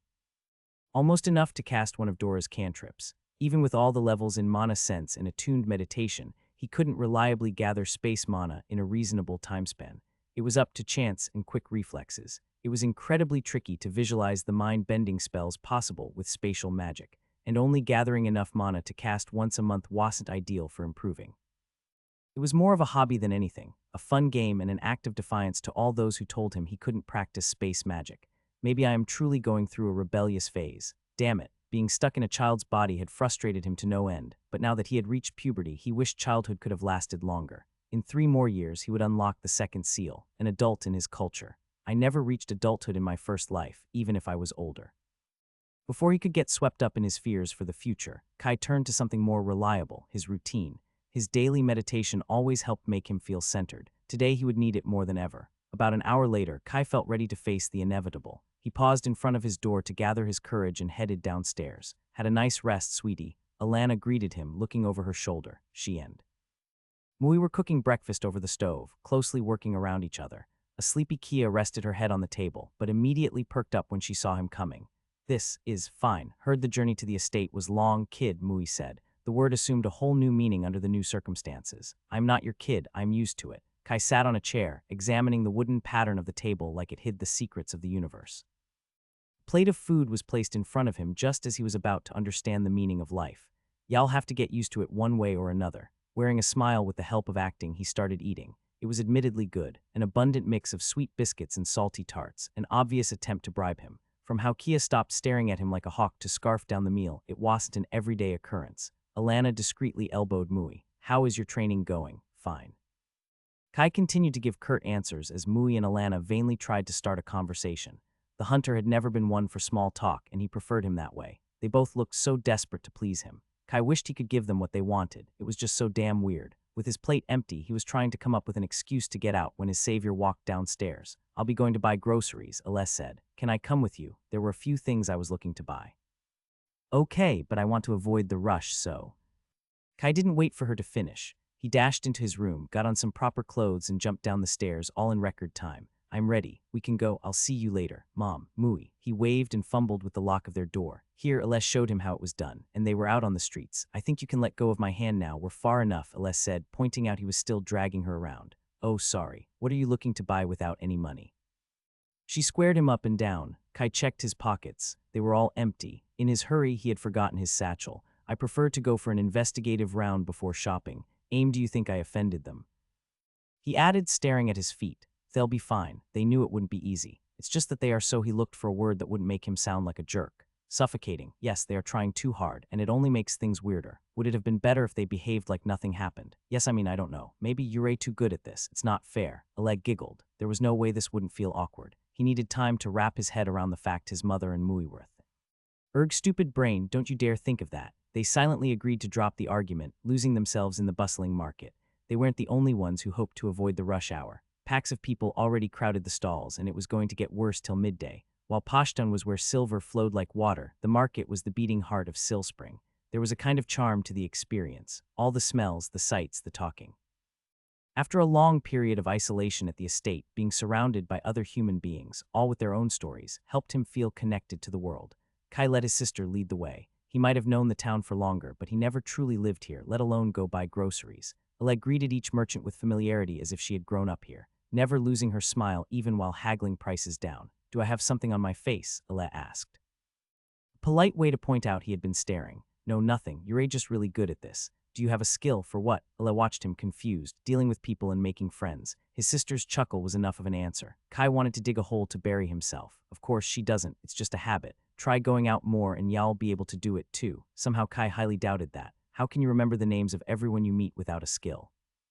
Les shrugged. "I don't know what to tell you. Maybe I am the real genius in our family." Kai slumped down. "Maybe you are. How far are you from the next enhancement?" His sister changed the topic for his sake, still a small chunk away. "I now understand how people get stuck at orange. It's such a slog. With so many ears around, they kept things vague. After they had shared their whole status years ago, they continued to keep each other up to par with their progress. What about you?"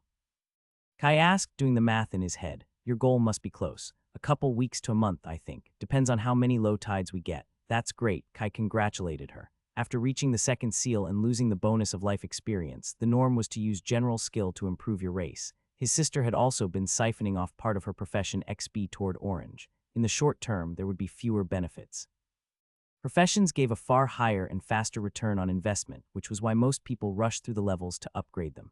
Ale was playing the long game. With a higher race and more experience with pearling, she hoped to obtain a better evolution for her profession. The other treasure hunters won't know what befell them. He joked. They shared a smile. With a few more stops, they were ready to head back, carrying 2 bags each. Kai realized the obvious. "Please, tell me we haven't bought all this for me." "Not just for you, we're going to eat too," Mom insisted. "Does she plan to invite the whole neighborhood?" There was enough food to send a dozen people into a coma. It's her way to show that she cares. "We went through something similar a year ago. It was worse, actually. Mui was in on it too. Kia got a new bow and I had to talk him down from buying me a little boat." "Where are my expensive gifts then?" Kai asked, pouting. He didn't want anything, but that sounded way more fun than this. "I think they learned to be more subtle, so you get food." "Life is so unfair." They stopped before their house. His sister turned to him. "It won't be that bad. I'll convince Mom to tone this down. If you want them to stop, try not to look like the spirits claimed your soul when you see Mui." "Fine, I'll try." They hardly had time to open the door when Alana and Mui were upon them. The bags disappeared from their hands. Ale is right. If I want them to stop this charade, I need to give them what they want. It wasn't hard to act as if everything was normal with the help of his skill. Just a happy family lunch. Continuing to stomp his feet was only going to prolong his suffering. After his mom stopped observing his every move, he would have all the time in the world to come to terms with the situation. He should have done this from the very beginning, but it was hard not to be a brat sometimes. Entrusting his body to acting, Kai prepared his mind for a rough few hours. Their house became a bustle of activity, as they all got to cook an ungodly amount of meat and vegetables. Even with Alec convincing Alana to forego a few dishes, the result was monstrous. Smiling and chewing, he let his mother engage him in casual conversations, with Mui occasionally adding his take from the sidelines. The only saving grace was admiring Kia's frustration and disappointment as he behaved like the ideal understanding son. Dragging his bloated body up the stairs, Kai couldn't believe he had survived the ordeal. It had been rough, but at least his mother looked happier by the end. Not a minute had passed when a knock came from his door. "Can I come in?" The deep voice was unmistakable. "Spirits, give me a break. Being the genius son is much easier than being the affable one." "Sure, Uncle." Mui's lumbering figure peeked through the door. It was nice to see someone else being awkward for a change. There wasn't even a chair in his room. Kai sat straight up with some effort to make space for him. "You can sit on my bed. I appreciate what you did. Your mother really cares about having your blessing." The hunter scratched his head. "Was it that obvious?" Mui chuckled. "This morning looked about to stab me in the eye with a fork and now you laughed at my jokes. You are never that nice even on your good days." "Ouch, you could have lied to me too. It's not my fault your jokes are terrible." "Lana thinks I'm very funny." Mui defended himself, crossing his arms. "Yeah, that's because she likes you." Kai couldn't believe what he just said. It was the food's fault. His brain wasn't functioning properly. From how the hunter's face beamed, he hadn't missed his admission. "Now leave me alone, you lumbering giant. I promise not to scheme your breakup as long as you make her happy." Mui gave him a curt nod, ignoring his threat. An irritating smile was still present on his face. "And I would never stab you in the eye, Uncle. Low chances of success. Poisoning you in your sleep, on the other hand, that's more feasible." Kai waved him off. "Remember to close the door on your way out." Blessedly alone, Kai fell into a food-induced slumber. Opening his eyes hours later, the world had stopped falling apart at the seams. If his mother had to be with someone else, it might as well be Uncle Mui. I shouldn't have introduced them all those years ago. Damn me, what was done was done. It was well into the afternoon. He was still too stuffed to consider going for a run, While he had been granted a few free days with his family, Elijah wasn't one to waste any opportunity. Since he was there, he might as well run some errands. I should also see if Flynn is in town. So much to do. Kai began unpacking his fresh clothes and a batch of potions for Rizhi. On the bottom of his bag lay a blue sphere with swirling water. A network of delicate lines was carved on its surface. He would probably never stop gawking at Vuria's craftsmanship. The few mana appliances he had built with runes couldn't begin to compare. The water sphere immediately reacted to his touch. Instead of speeding up the process with his attuned mana, Kai admired the flowing storm brewing inside. A series of blue marks began lighting up in a circular pattern around the orb, inching closer to the center. His water affinity had always been one of his highest. It started at 54 when Vuria first performed the ritual. The number of lights continued to rise past its previous limit, slowing down when it got past 60, but still climbing higher. 64, 65, 66. With a last flicker, the 68th mark began glowing. Kahali had been very generous with its blessing. A 14-point increase had been enough to make even Elijah curse his luck. It was possible for affinities to grow on their own as he got older, but that only happened with the minor ones, usually below 10 points. Increasing his water affinity naturally was as likely as gaining another blessing. Still, a 1 in a million chance was better than 0, and with 24 favor you never knew. I'm not sure if I should wish to reach 69, but 70 would be great. A nice round number. Can you hear me, Kahali? Can't you spare a couple more points for your faithful servant? There was no response. At least it proved the spirits didn't mind blasphemy, or he would have been smited long ago. Kai cut off his mana from the orb to make it stop growling. With his crystal ball in hand, he walked downstairs. His family was the reason he brought it in the first place. What's that? Kia looked curiously up from her chair. Kia followed him, stealing glances at the box in his hands, the fight between curiosity and pride apparent on her face. What's in there? Nothing much, just a rare object I got from the estate. Kai said nonchalantly, hiding his smile. What is it? Kai squeezed past her in the hallway. I'll show you later. Her lips pressed in a thin line. No doubt she could see he was baiting her. Not that it ever mattered. It's glowing with mana. It is. Mana treasures tend to do that. Kai easily evaded her grabby hands. She was older and taller, but his skills and grade more than made up for it. Why can't you just tell me? Kia stomped her feet. You are unbearable. Why can't you just wait 5 seconds? Kai replied flatly. I'll show you when we are all together. Without even trying to, he could feel her mana pulsing angrily. Looks like someone is skimping on their mana training. Only taken a few months to convince her. His sister never had the patience to train mana skills. However, they were so useful Kai was sure they were worth keeping for a hunter. His mother had told him Kia had calmed down over the years. He couldn't really see it. She got riled up at the slightest provocation, taking the bait even if she knew where it was going to lead. Either mom lied, or I'm just that good at pushing her buttons. His whole family and Mui were chatting downstairs. Their attention moved to him as he made his entrance. Briefly glancing at Kia behind him, Alana frowned at him. It's not my fault Kia falls for it so easily. She makes it just too tempting. With an innocent smile, Kai placed the box on the table and took a seat. Aless squinted at it, her eyes looking past the wooden cover. At least one of his sisters was practicing the mana exercises he provided. Alana and Mui gave him a questioning look. What's that? Did you bring it from the estate? All eyes were on him. With a mysterious smile, Kai let the tension build up. Kia vibrated with anticipation and annoyance. Finally, he opened the lid with a dramatic flare. The room was filled with O's. The swirling water sphere was a sight to behold, and Vuria's enchantment only added to the mystique. A trace of childlike wonder flashed on the face of everyone present, Mui included, before he returned to his stoic self. What is it? Kia asked, awed, her irritation gone as fast as it came. It measures your elemental affinity with water. Kai explained to them how it worked and what having an affinity meant. At first, he hesitated whether to bring the orb, wanting to avoid their disappointment if they possessed no affinity for water. Kai was already used to underplaying his training to not make Kia feel inadequate. Only after pondering for a long while did he realize he was being an idiot, even disregarding that he couldn't hide his achievements from them forever. It wasn't his place to decide what his family could and couldn't handle. They weren't children to be protected from the harsh realities of the world. Kia was just a year and a half from getting a profession and being considered an adult. He didn't expect them to suddenly drop their careers and dedicate their life to magic, but testing them cost him nothing. It would be up to them to decide what to do with the results. There are many different affinities, Kai explained. There are long and complicated ways to see which ones you have. This water sphere is a shortcut, but it can only measure a single element. So who wants to go first? He tried to present it like a fun novelty instead of a do-or-die test. If some showed a high affinity, they could have a laugh and consider the possibility. Otherwise, life would go on as if nothing happened. I want to go first, Kia unsurprisingly exclaimed. She basically threw herself at the blue orb, her arms reaching over the table for the box while everyone watched on patiently. Sure, sweetie, go ahead. Alana moved the wooden chest closer to her, stroking her hair. Kia grabbed the box with both hands, staring into the deep swirling waters inside the crystal orb. Her palm lingered a moment before meeting its surface. A blue glow began emanating as the marks along its surface lit up one by one. Kai wasn't surprised. Water was one of the most common elements. Most people had at least a minor affinity for it. The factors that determined a person's affinities were a contentious topic, but there was a proven correlation with the environment you were born in. With the high abundance of water mana of the archipelago, he would have been more surprised if she showed no affinity. The light steadily increased upon the crystal's surface, far slower than his. The last mark flickered on and off for a few seconds before settling down on a pale light. Kia glared at the orb, her hand clutching it tighter. Kai even noticed her mana trying to push into the sphere, not that it made any difference. That's 23. Kai counted. Sounds like a pretty high number, Alana said. Kia gave up on the sphere and turned to him. Is it good? Most people have it below 10, Kai said with a certainty he didn't have. It seemed realistic enough.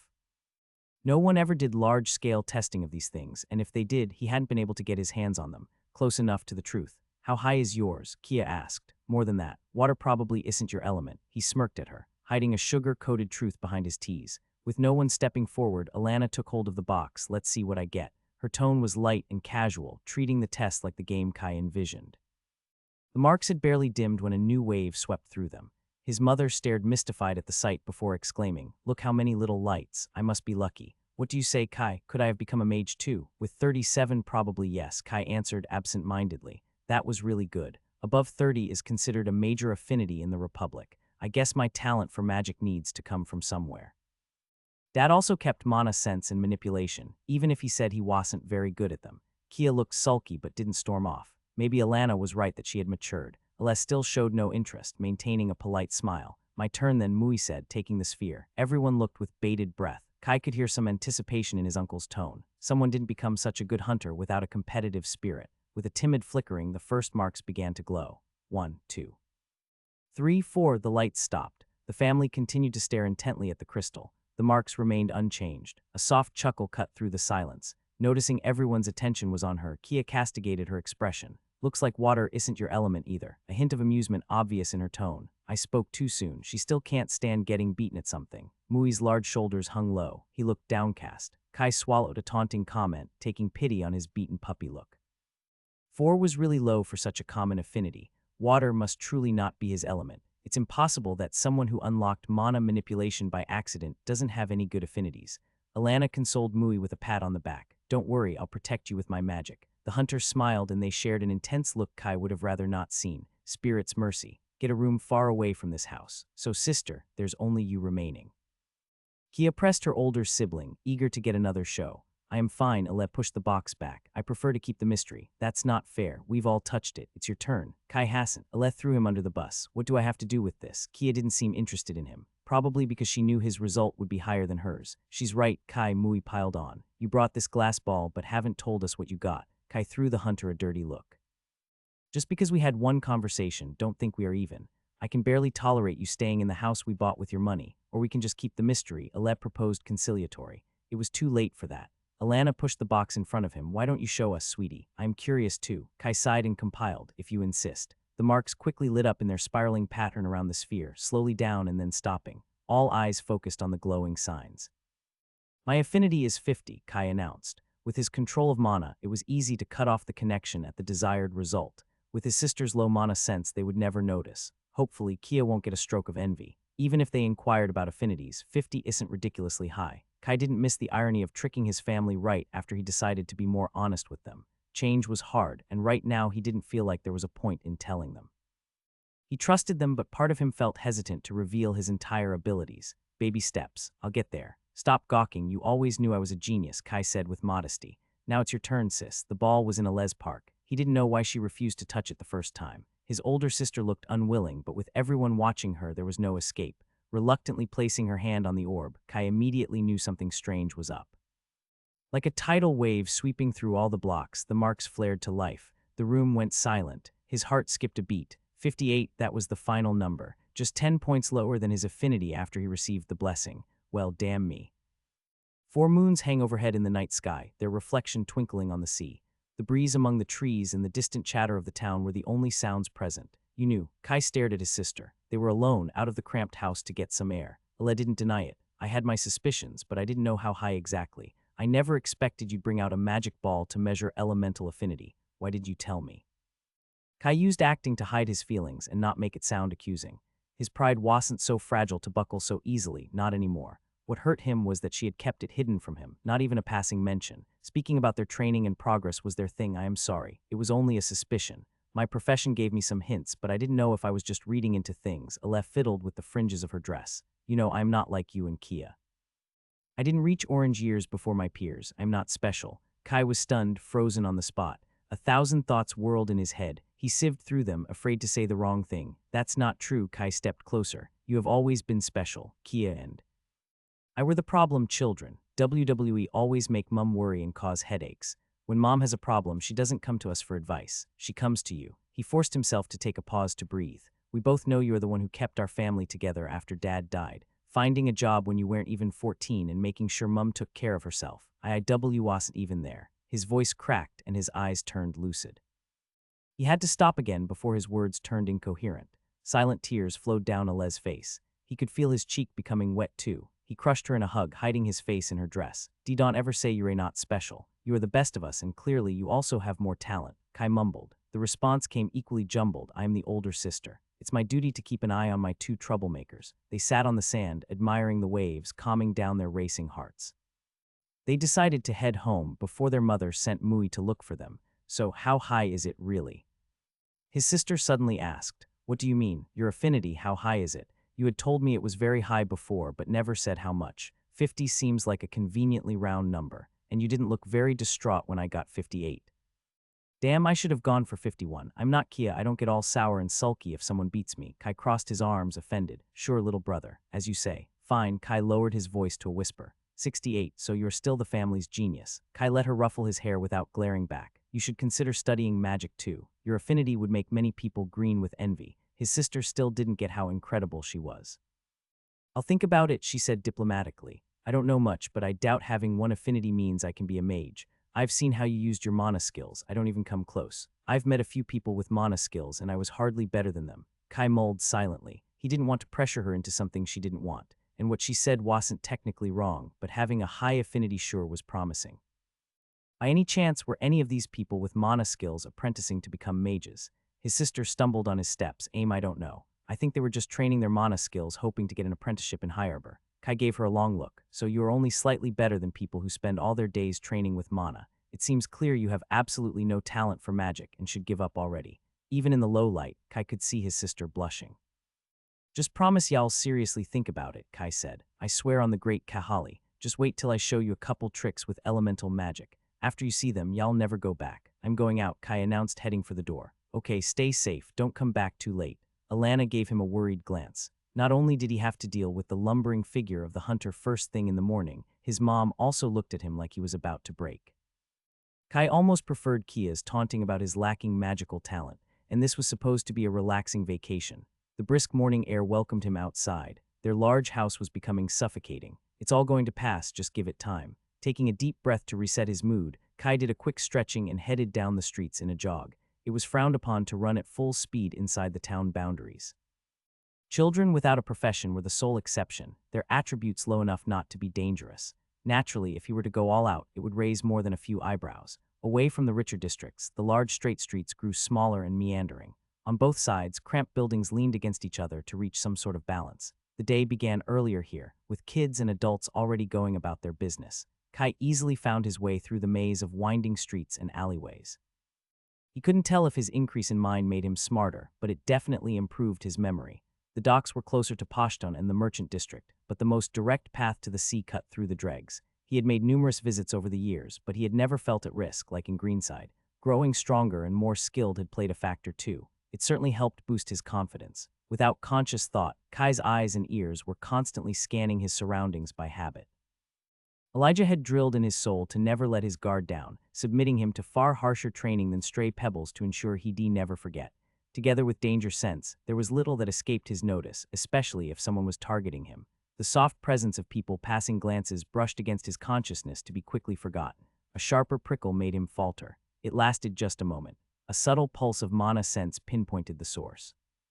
A scarred man stood by a dingy establishment, his eyes watching the people passing by. The bouncer of some illegal activity if Kai were to take a guess. Where there were people, crime would follow. With the heavy presence of the Republic in Silspring, they usually tried not to attract attention. Peeking out of the last line of buildings, he waved at the enforcer guarding the southern gate before continuing along the shore to his destination. A short stretch of sand extended before him. The northern side of town offered much prettier sights, but it was chock full of tourists. Sometimes kids and teenagers looking to have fun came here, but no one was within sight this early. Kai left his shirt and shoes by a palm tree. After performing a more extensive stretching session, he jumped into the sea. The water was cold but pleasant. His 11th birthday had been just a month ago, and spring was about to get into full swing. Blessed Swimmer enhanced his every movement. His muscles pushed against the waters with all their strength, relinquishing all shackles. Elijah had not given him any homework for his brief stay. They were past such things. This was for himself, to relieve all the stress and tension of the past days. There was nothing quite like letting his body loose. He slipped beneath the waves faster than humanly possible, at least on Earth. His mana begged him to be unleashed, and Kai obliged. Blazing his skills for a moment, the seafloor flashed past. Tiny blue and yellow fishes darted away from his path. It was exhilarating. His heart beat fast and strong. A feeling of rightness and invincibility filled him. Kai let his momentum drain away to a standstill. Floating underwater with Blessed Swimmer, everything was in his place. Rays of sunlight penetrate the waters from above. Open sea on his left, a kelp field on his right. Large dark green leaves gently swaying in the currents. Thousands of swimming fireflies of light shone through mana sense. The call to explore the underwater forest beckoned him forward. Another day, he promised. Reaching the surface, he wasn't even winded. The shore extended hundreds of meters behind him, a thin line of sand and trees, clear to his sharp gaze. Buildings and ships rose further up. He had errands to take care of and potions to sell. Adventure could wait a couple days. Damn, being responsible sucks. Diving again, Kai explored the coast underwater, using only his passive enhancements. If he used water mana and empower, he could keep swimming for hours without growing tired. He didn't have that time. Plus, it was a chore to refill his reserves away from the estate. As the butler said, it wasn't true training if you could stand on your own 2 feet by the end. Kai made sure to strain his muscles against the waves. He emerged an hour later, heaving and satisfied. With barely a thought, the water flowed off his body, leaving him dry. He put on his clothes and sat on the beach against the palm tree. Untold years of toil had paid their dividends. A beautiful wall of orange, with a single red skill on top. He had worked tirelessly, and now he was so close to evolving acting to the next tier. If some snotty brats on the mainland had a higher grade than him, he'd bet very few had higher skills. Herbology and swordsmanship proceeded on the same path. Their breadth of possibilities carried them beyond the red tier. He had been offered the chance to branch off with a more specialized path but refused. It was better to be fully grown before deciding what type of sword to choose, and devoting himself to a particular type of plant or habitat held even less appeal. The downside to possessing such high-level skills was their slow growth. They might give 3 times more XP, but they were 4 times harder to train, and often more than that. The difference only grew starker as they climbed in level. Kai couldn't afford the same privilege. He was conscious of leaning towards a jack of all trades and master of none. Apart from mana skills, which took the biggest chunk of his focus, he touched upon numerous more or less correlated fields. Each of them could have taken his entire focus. He had spent long evenings discussing the matter with his teachers. Specializing in a single field brought many advantages, but it also left great vulnerabilities when you stepped out of your comfort zone. There was one remedy for those who embarked on this path: relying on other people with a complementary focus. It could be friends or colleagues, but more often it was far larger structures. The army, the government, guilds, and companies become a cog in a bigger machine. He wasked completely against the idea. Joining some group or organization sounded feasible if they were a good fit and didn't put heavy restrictions on him. When he imagined himself traveling the world, he wasn't usually alone.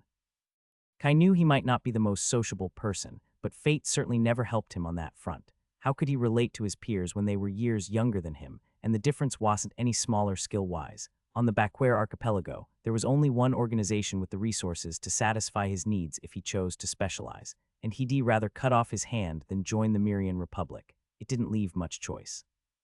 If he wanted to travel to the Talthan continent without selling his soul, he needed skills to defend himself, to deal with people, and to earn money. His best chance was to reach yellow and increase his skill slots once more, not an easy or fast solution. He once dreamed of reaching it before 14. With his skills stalling, that looked each day more unlikely. He was going to try his hardest regardless. Even if he reached it at 15 or 16, it would still be incredibly good. Time to go back. Suddenly, the world darkened. Kai glanced overhead. A moon was obscuring the sun. A eclipses weren't a good omen in the archipelago, but the Church of the Seven Moons taught it was a sign the gods were watching. So who knew? Kai passed by his house to grab his bag. His family was all at work, sparing him from another dose of awkwardness. Changing his clothes to a more expensive pair worthy of an alchemist, he headed out again, this time toward the merchant district. Pashtan was as opulent and extravagant as he remembered. Even the mana had been slightly enhanced with a gathering array. The increase wasn't high, but over such a vast area the investment must have been considerable. At this time of the year, most tourists were on the older side, retiree and walking moneybags. It would still be a few months before families swarmed in droves on these shores. The new addition to the menagerie of Pashtan were young teenagers sporting a hawk pin on their puff chests. They walked down the streets in their blue uniforms like proud peacocks. With all the bullshit nonsense the Republic forced down their throat at the training centers, that was the only possible result. As Kai suspected, the governor would never do anything without an ulterior motive. Now the best and brightest, chosen by the sponsorship program, went around spouting Republic propaganda. Worse yet, people still sent their children to participate in the annual selection. It left him dumbfounded. Could they not see what they were doing? Reasoning with a clear head, he could see their motives, even if it still made him furious. Many of the kids who got in reached orange at 12, and the added monetary incentive only sweetened the deal. When the Republic was their only chance at a better life, who was he to tell him to refuse? Not every kid turned into an obnoxious brat regurgitating the Republic's nonsense, but many did. In a couple more years, the first generation of kids would reach adulthood. Kai wasn't looking forward to that day. Maybe they'll see reason after they mature, hopefully. Disturbed by the sight, Kai took a small detour to the sage tree to leave a message for Flynn, Mrs. Calaith, owner of the establishment, that a way to get a hold of him. If Flynn was in town, he would pop up at some point. Getting some inside information about the program and talking with someone who didn't fall for their propaganda was reassuring, or depressing depending on what the little thief reported. Kai reached the merchant district without further distractions. Knocking on the metal gate of a mansion, a man in servant clothing hurried to open the lock. "Please come inside, Master Kai. We've been waiting for you. Master Risey has just come back from his voyage. I'll inform him immediately." The Buttle One wore a pristine maroon uniform. Kai was led to an elegant room with 2 plush sofas. "I'll send someone to bring the refreshments. If there is anything you need, don't hesitate to ask." "We are at your service, Master Kai." The butler bowed and left. Not a minute later, another servant came to bring an icy drink and cute glazed fish pastries in all colors. "Is there anything else you need, Master Kai?" The woman asked without meeting his eyes. The obsequious ways of the servants grated against the casualness of the islanders he was used to. It made him uncomfortable, but it wasn't his place to tell them how to act. This wasn't his house. Most of Risey's employees were from the mainland or faraway islands, recruited together with the crews and ships the merfolk bought. More times than not, Kai delivered his order to his subordinates, since Risey was usually at sea. This time he got lucky. They were both here by chance. Kai sipped on the cold minty drink and got comfortable on the couch. Knowing Risey, the merfolk could be on the other side of town closing a deal right now. Soon most of the fish pastries were gone. The door opened again. As Kai was about to tell the servant he didn't need anything for the third time, he recognized the familiar scaled features. "I hope I didn't keep you waiting for long," Risey smiled with a heavy breath. Did he actually run here from across town? "About 20 minutes, Kai stated flatly. "My deepest apologies. If you really want to repay me for my time, a 5 increase in my share of the profits would solve it," Kai said with a cheeky grin on his face. Risey laughed and sat down. "Should have expected that. One just because I like you. Deal." He hadn't expected anything to start with. "Well, show me what you brought this time." The merman's keen eyes focused on his backpack as if he could see through the fabric and enchantments. Maybe he could. One by one, Kai took out what was promised. Healing potions of different grades made up the bulk of the order. Nothing sold better than that. Then he passed to rarer effects. Concoctions to stave off exhaustion, poisons and antidotes, potions for endurance and strength, a mana-replenishing elixir, and a pill that granted you clarity of mind for a short period. The small coffee table could barely accommodate all the glass vials and containers. "That's quite the haul," Risey commented, filaments of mana already at work around his hands as he analyzed the potions with his skills. It's been 5 months, looking at them all together. Kai was also surprised to see how many there were. They pile up quickly. Since they were both busy on unpredictable schedules, their deal didn't include numbers, but a list of alchemical creations Risey committed to buying. Quantities were left up to what he could scrounge up in his limited free time, and prices were based on the local demand. On top of those, Kai brewed the more exotic potions to see if the Risey was interested in buying. He needed to challenge himself to push his alchemy towards the first orange threshold. "Let's talk about the price." They shared a smile. The price of the bulk of his potions was quickly settled. Their common effects gave them a clear market value in the archipelago. Contrary to most other merchants, Rizey wore no enchantments to mask his mana veins. His profession proudly showed as red, while his race had climbed up to orange. No doubt another ploy to draw people into a false sense of complacency. The merman made most higher-tier merchants look like clumsy children when negotiating a deal. 46 silvers and 9 coppers. I can't go any higher, and I'm buying at a loss, Rizey said with a pained expression. Kai could tell the merman wasn't ling in his willingness to go higher at least. He was certainly not going to lose any money. That's less than last time, Kai frowned. Even if the price wouldn't budge, he didn't want to let the merfolk think he had gone soft. A few years back, he'd have considered 46 silvers an absurd amount of money, almost half a gold. That was before spending time in Silspring. Even outside Pashtunwich was a different world and Itself prices were rapidly rising. That amount of silver was more than he had ever earned before, the result of almost half a year of work. There was also the price of the crafting materials to consider. If Dora didn't let him use the plants they cultivated in the garden, the cost would be much steeper. Even then, Dora also needed those herbs for her work, and not every plant was present in the garden in sufficient quantities. Some he foraged in the jungle, others he had to buy. I remember last time all the prices were at least 10 higher, and they had already dropped from the time before. Kai complained. He had made sure to check a few shops before coming here. Alchemical products seemed to have taken another hit, especially the basic potions. Sorry, Kai, this is just how the market goes. Healing remedies prices have fallen a lot recently. Rizey lay back on the couch with a tired sigh. You aren't the only alchemist on the archipelago anymore. Just in the last couple of months, 3 more have arrived in High Arbor, I heard. None produces anywhere near Droff's output, but there are quite a lot of them. Kai cursed under his breath. First, this Droff appeared out of nowhere 2 years ago and began to crank out industrial quantities of cheap potions. And now these newcomers started sprouting up like poisonous mushrooms after a rainy day. He still remembered fondly when the only alchemists on Yanlan were those contracted to the Republic. They sold little on the open market and only expensive high-grade potions. They disdained the low-end market where Kai made most of his money. Spirits help me, it's an infestation. They have the whole continent for themselves. Why do they have to come here? Rizey sipped from a cup of tea with a quiet calm. It was only a matter of time before someone from the mainland would catch on the void in the market and jump to fill it. I know, Kai pouted. I just didn't think it would happen so soon.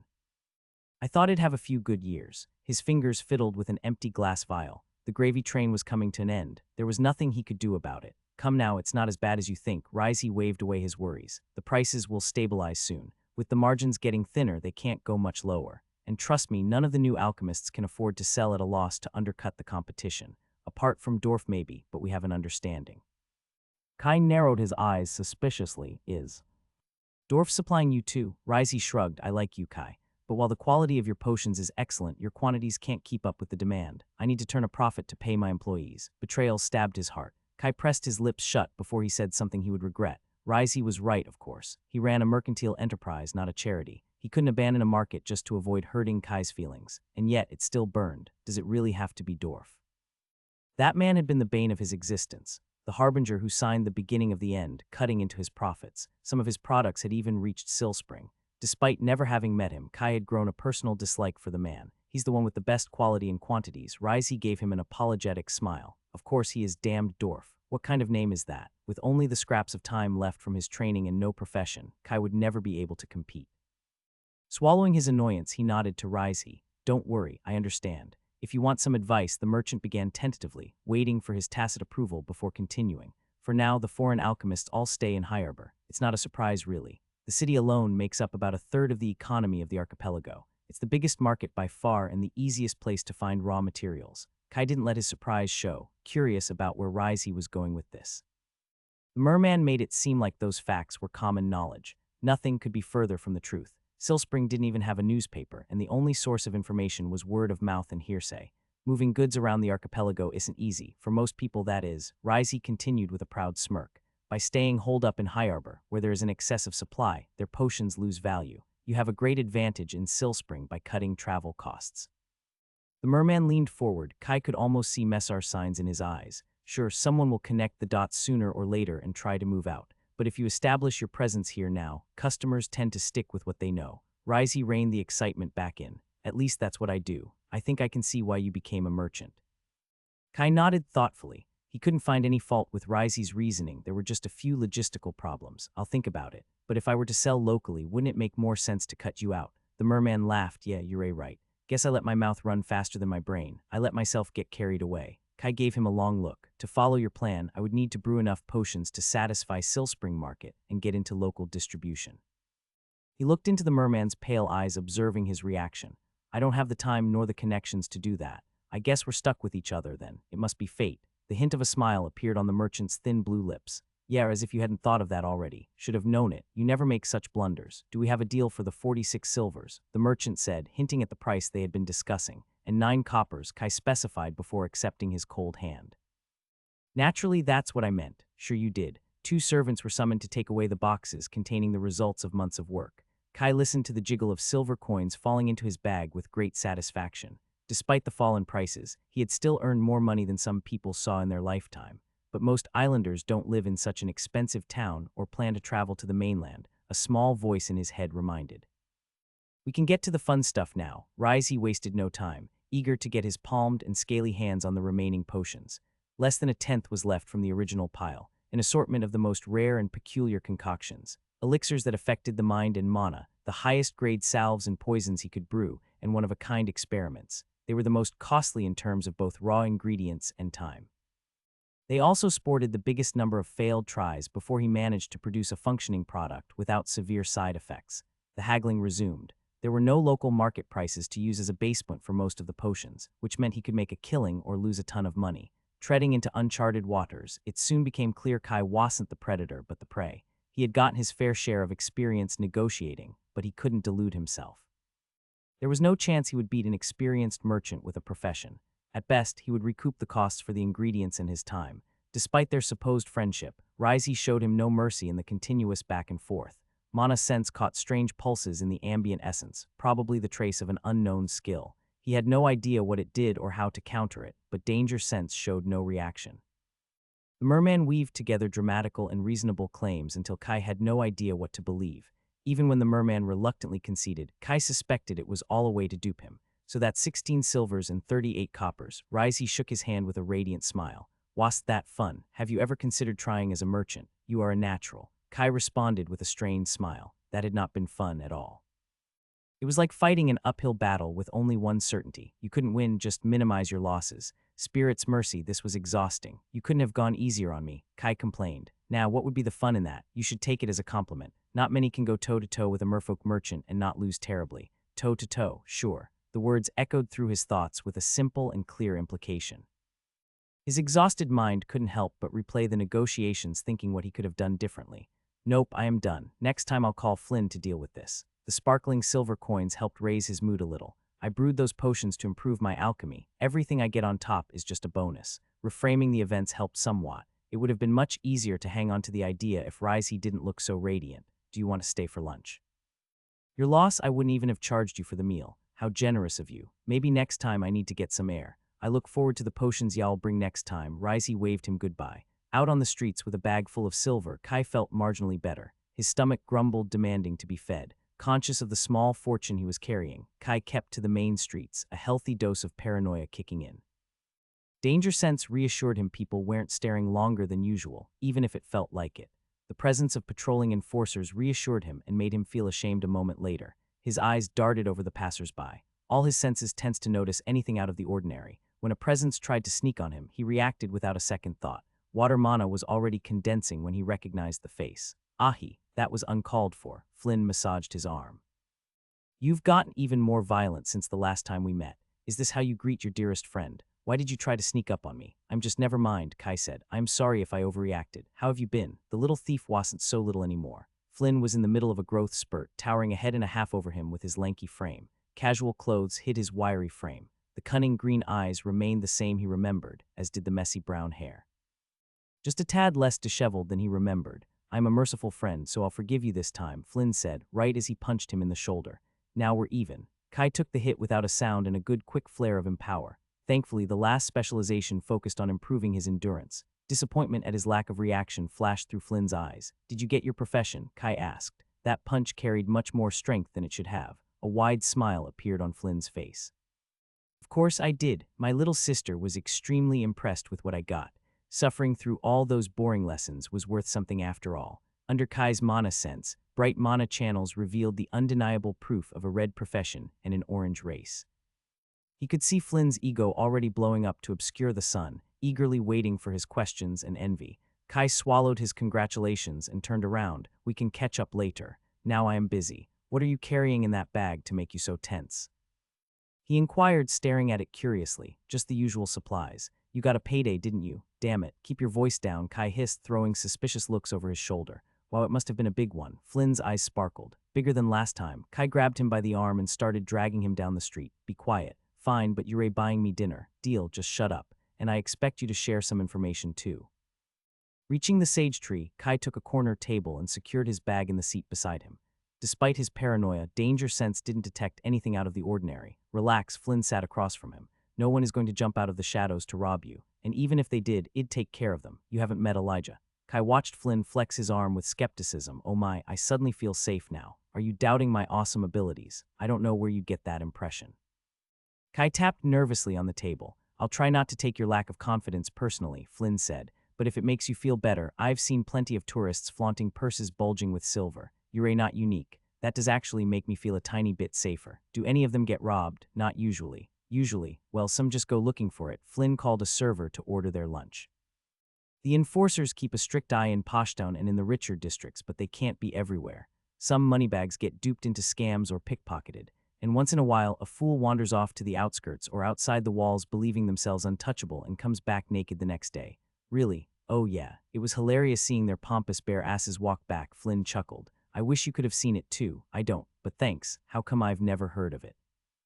They've only begun to happen recently, and you know the Republic doesn't advertise these kinds of accidents. They clamp down on the rumors pretty hard, even put a 20 coppers fine for anyone who is found spreading baseless slander. And I mean copper messars, not chips.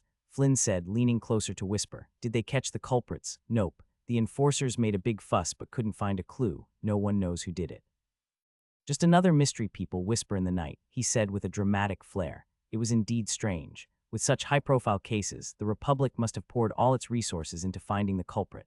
It was either a professional or an organized group. Captain Zareth might be a weirdo, but he's not incompetent. His wonderings were interrupted by Mrs. Calla serving the lunch. The hostess of the Sage Tree greeted them with a pleasant smile before giving Flynn a disapproving look. That mouth of yours will get you into trouble one of these days. It's worked out fine so far. I've never gotten into any trouble with the enforcers, he replied proudly, and I'm always careful. Mrs. Calla shook her head and left them to eat their meal. Your luck will run out eventually. It hasn't happened yet. Kai waited for her to be out of earshot before asking, you never told me how you two know each other. She always knew how to get a hold of Flynn, and the first time he came here, they both tried to fleece him with bogus prices. Who, Calla? She's just one of my many admirers, Flynn said with a cheeky grin. She's 3 times your age. Almost 4, actually. But don't tell her I said that, so. She's just an old family friend, Flynn replied evasively, stuffing a piece of bread in his mouth. Kai let the argument drop. Whenever the topic of his personal life came up, Flynn always found an excuse to evade his questions, especially if it regarded his family. He appeared to have a complicated relationship with his mother, and Kai was reasonably sure he truly had one little sister. That was about it. Well, it's not like I told him much about my family either. Spirits. Hell certainly find out their in Silspring. They ate their own meal in silence. Flynn was a handful, but he always managed to find the latest news, be it town gossip or the Republic's moves, and Kai paid him. Their relationship was transactional. I don't think I'm getting the shorthand of the deal. Flynn could certainly be irritating, but at least he was honest. The thought made him pause. Flynn honest, isn't that the contradiction of the century? Kai had lost count of all the times Flynn had tried to scam or pickpocket him in vain. He's always so obvious about it that even a child would notice. Maybe that was it. Kai had seen the little thief sweet-talk more than one tourist out of their money. He could be subtle when he wanted, but he never tried with him. So in a twisted kind of way, Flynn was honest, presenting himself in all his irritating glory. Better a slap in the face than a dagger in the back. Well, neither would be preferable, but I'll take what I can get. I know I'm dashingly handsome, but you've been staring for a while. Flynn pulled him out of his thoughts. Get over yourself. Kai focused back on his grilled vegetables. I'd sooner marry a snake. I was looking behind you. Flynn glanced behind his shoulder. I don't see anything interesting. Wait. He raised his hand to his mouth in shock. Don't tell me you've fallen in love with me too. I'm sorry, you're still not rich enough for my taste. Don't break my heart. How will I go on living now? Kai raised his eyes to the sky. Flynn took his hand with a lonely tear running down his eye. I'm sorry, but we cannot be. Well, his acting must have evolved. I'll keep my money for myself then. Kai freed his hand. Now, there is no need to make such a brash decision. I'll think about it.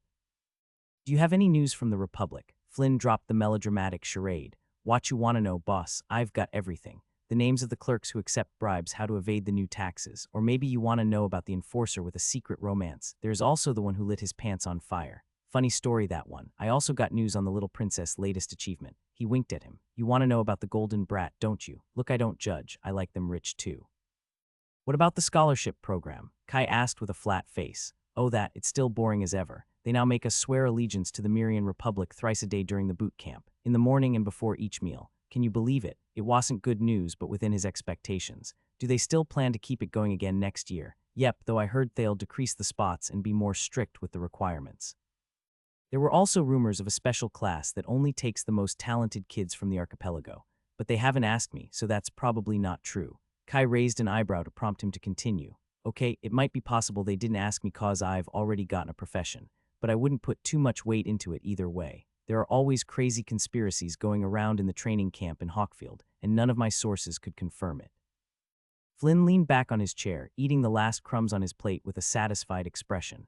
Thankfully, I won't have to go back next year since I am 14. They offered me a job, though. Really? Kai chuckled at the thought of seeing Flynn in uniform. Now, that's something I wish I saw. Yes, me. You should know I was the best in my course. Didn't you say your class was the smallest? We were the strongest. And the oldest. Basically, you've already put a foot into the grave. You're just envious I got my profession. Maybe I'm a little envious. Can still kick your ass. I don't see what I have to envy you. Do you want to have another go? That was 2 years ago. It was a pretty resounding defeat.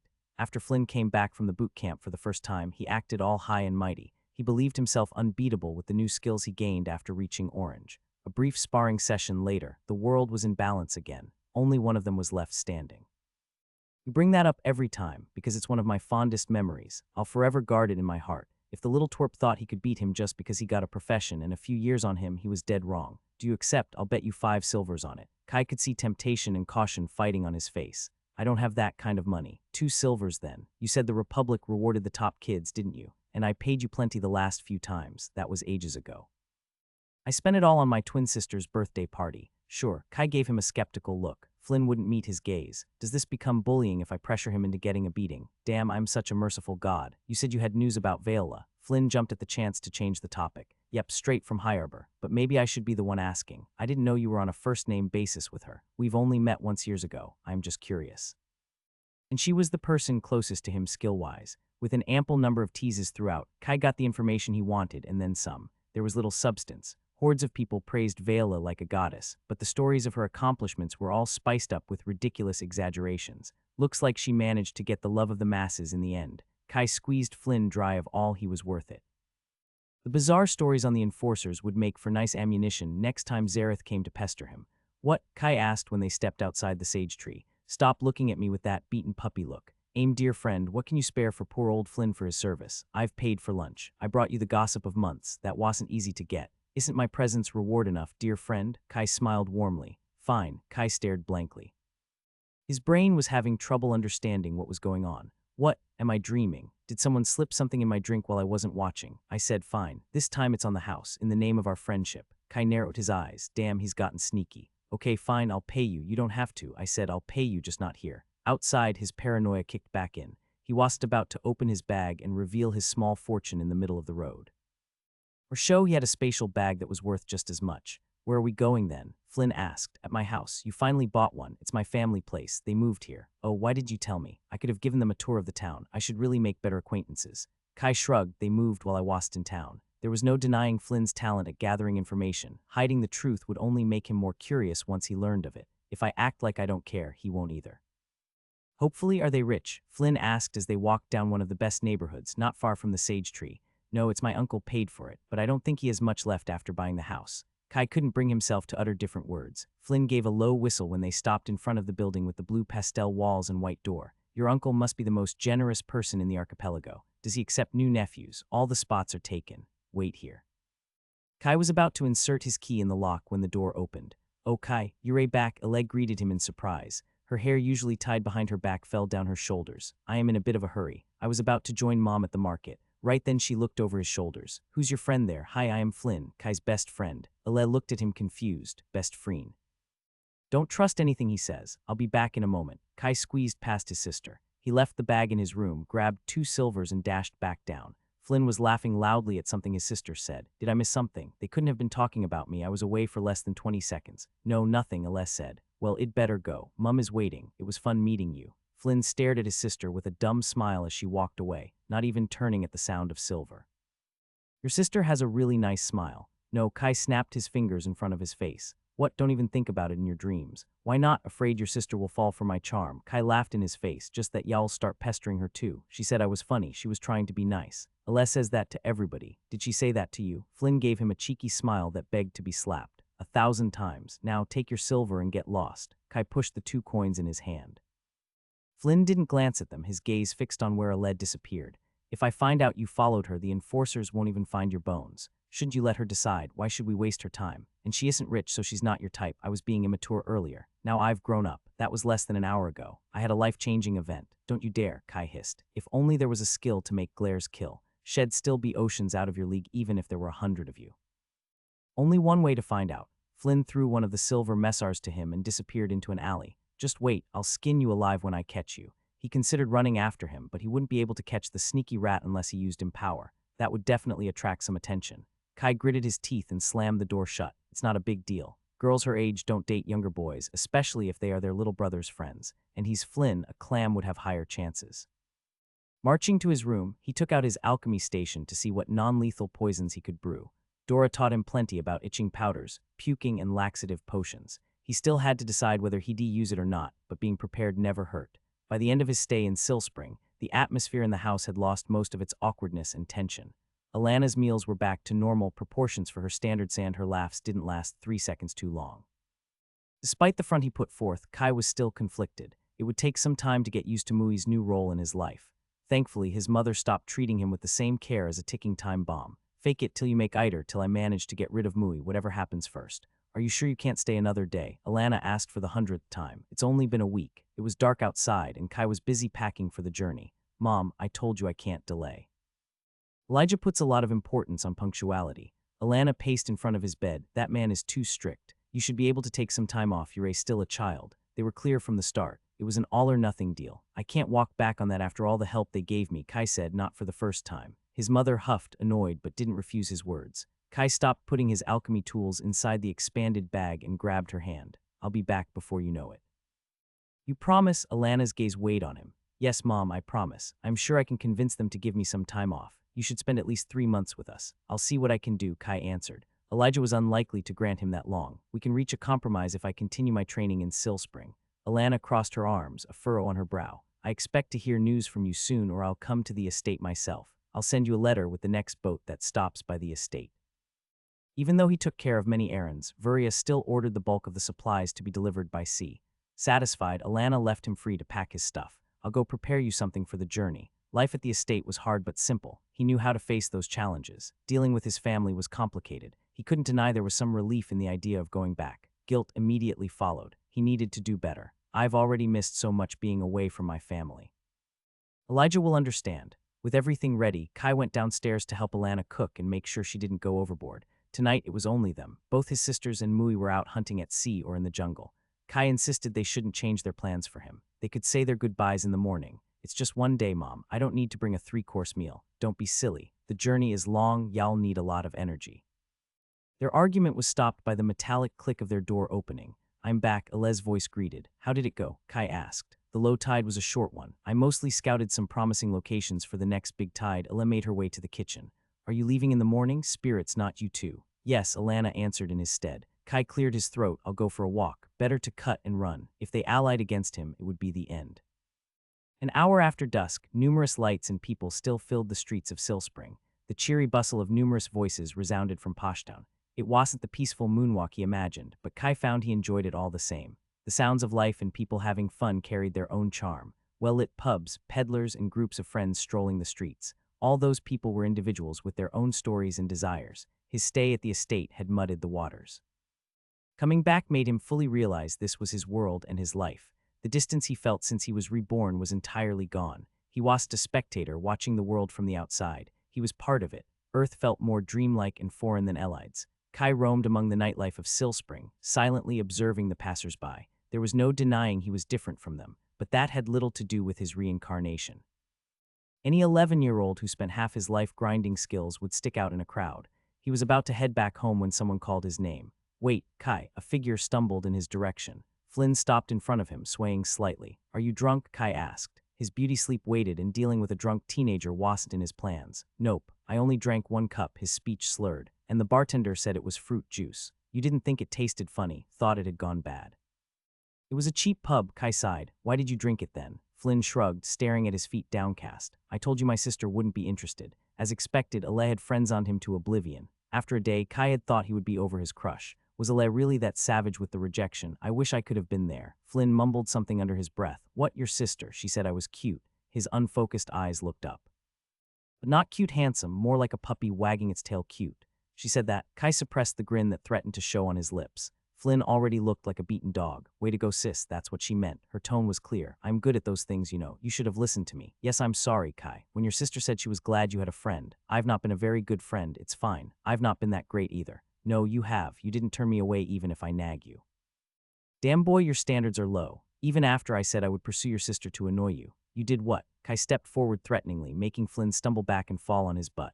Why the broken heart then? He raised his hands meekly. I thought she looked very pretty and had a nice smile. Then we talked a few times, and she was also so kind and smart. Flynn stared at the ground emptily. Come on, why don't you go home? Kai offered his hand. Flynn took his hand to get to his feet. Unfortunately, it meant he couldn't dodge him when he went for the hug.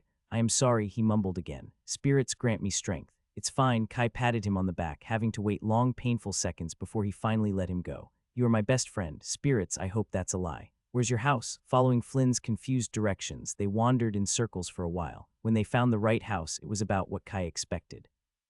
Small, old, with walls leaning against its neighbor to keep standing. Not the worst he had seen. There were worse neighborhoods, but not many. Maybe I should have paid him more.